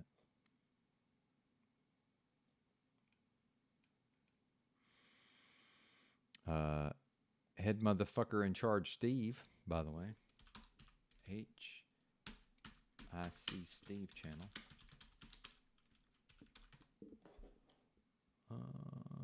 Let's see.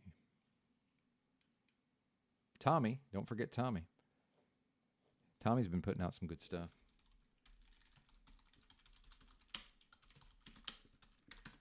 Maybe we'll watch a Tommy video. I don't know. We're down to 38 in the house, so maybe not. In a Thought Experiment, one of my all-time favorites.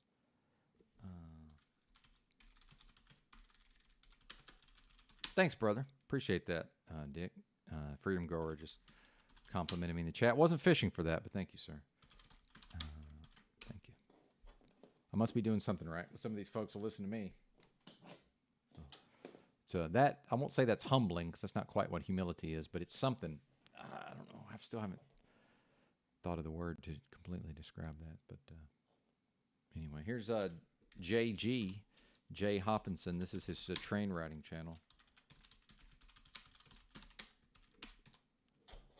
So he posts some. I like the train riding. I've never done it myself, but Jessica Jane, of course.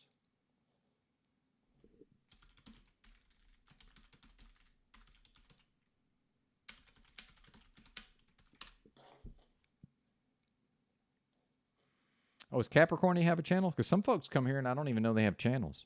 So here, I'm going to subscribe to that one. Hang on. Oh, yeah, she's got some videos. Yeah, we'll subscribe. See, I didn't even know that. She's here pretty much every day. So thank you, sir. Appreciate that. See, I don't even know all the channels. Yeah, JFK Beta. All right.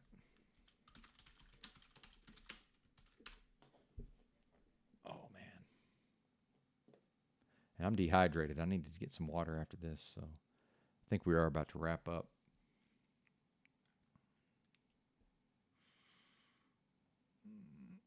I see Carl, but he ain't got no content on his channel.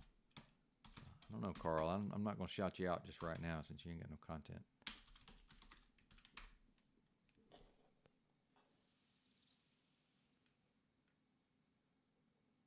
Here's Leslie, Liberator herself.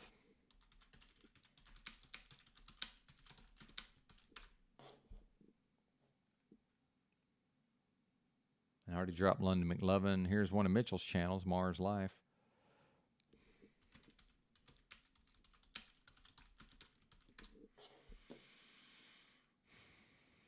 MGTOW Forever, we dropped him. Here's Michael Steven. He's in here pretty much every day. Shout out to you, sir.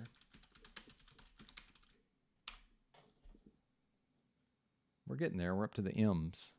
This is Multi Beats. He makes some of the music I play around here sometimes. Multi Beats channel. He's from Arkansas. Makes beats and raps. Music holds a secret, of course. Far too humble to drop his own link, so I'll drop it for him.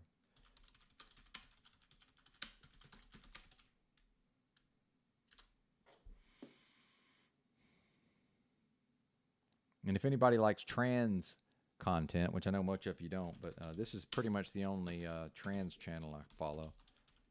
It's a Nikki Starkiller channel, if you're ever into that. Yeah. OTW News. Pamela no longer makes videos. Surely we all know Paul Enslaved by now. People Love Trash channel. Pretty. I think I've offended her. Maybe she'll be back. I don't know. Probably yelled at her and ran her off. Pretty sure that happens sometimes though. Let's just go ahead and do proper instruction motivates people. Paul Enslaved. I'm sure most of you know, but why not?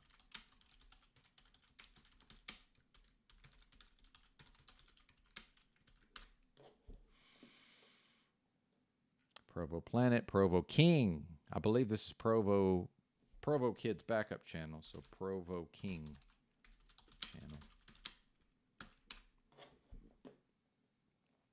Quantum Epic channel.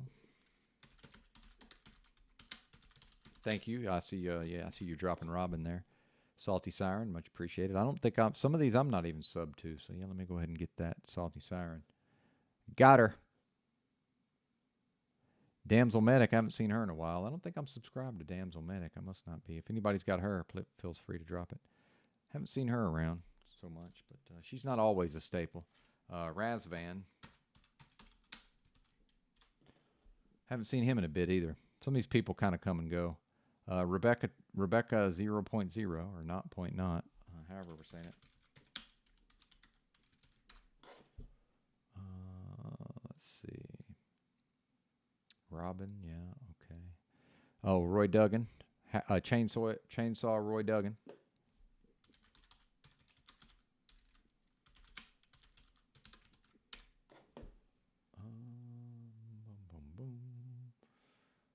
Russ Combs.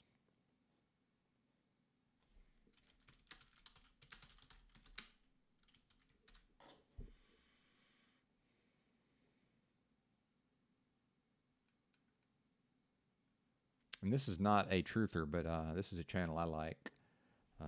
Sarah Jane Bangarang. I play some of her content on here sometimes. Sometimes I play her content. Apologies if I'm not talking into the mic. I've kind of got my head turned. Simper Reloaded. I took a lot of shit for outing myself as a Simper Reloaded fan, so I might as well drop his link. Then here's one of Pineal's channels. Sean of Source. Pineal Power.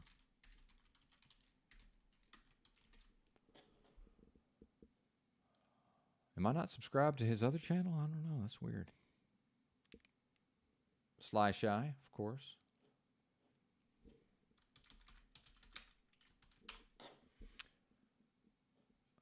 Snafu Snaps 8.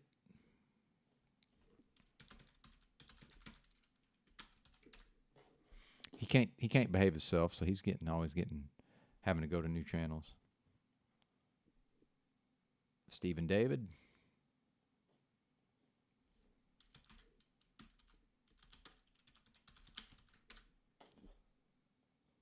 All right, we're getting there. Jay at T4 Lovers, the Englishman in Scotland. Talcott Clip Collection, of course.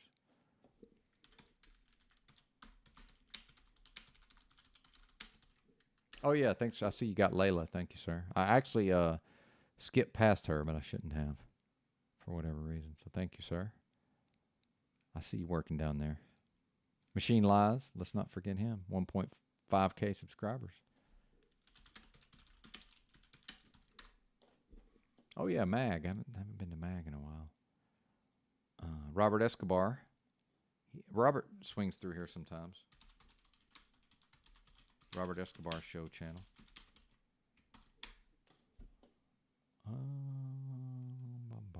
The Willing Few, by the way, this is every once in a while when proper instruction gets Paul Unslaved back up.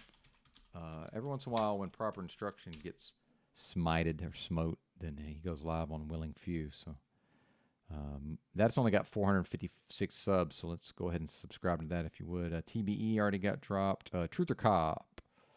Truth or Cop official.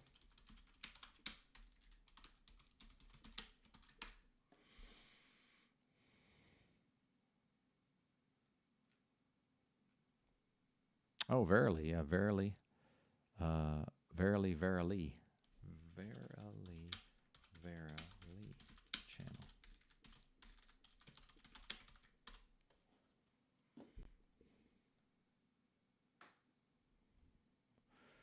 I guess I don't need to drop We Are Awake TV.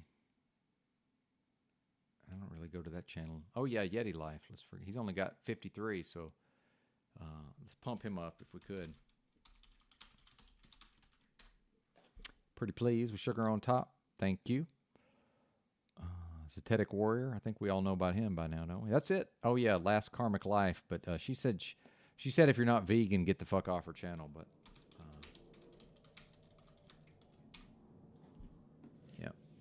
Oh, Thunder Chicken. I don't think I'm even subbed to Thunder Chicken. So, yeah, appreciate you. Yep. Thunder Chicken 333. Indeed. All right, what are we gonna do, folks? I think that's a wrap on old Benton here. I think I don't have no more to give. Yeah, we're 9 hours and 10 minutes. So, all right. Appreciate everybody for being here. Thanks for watching.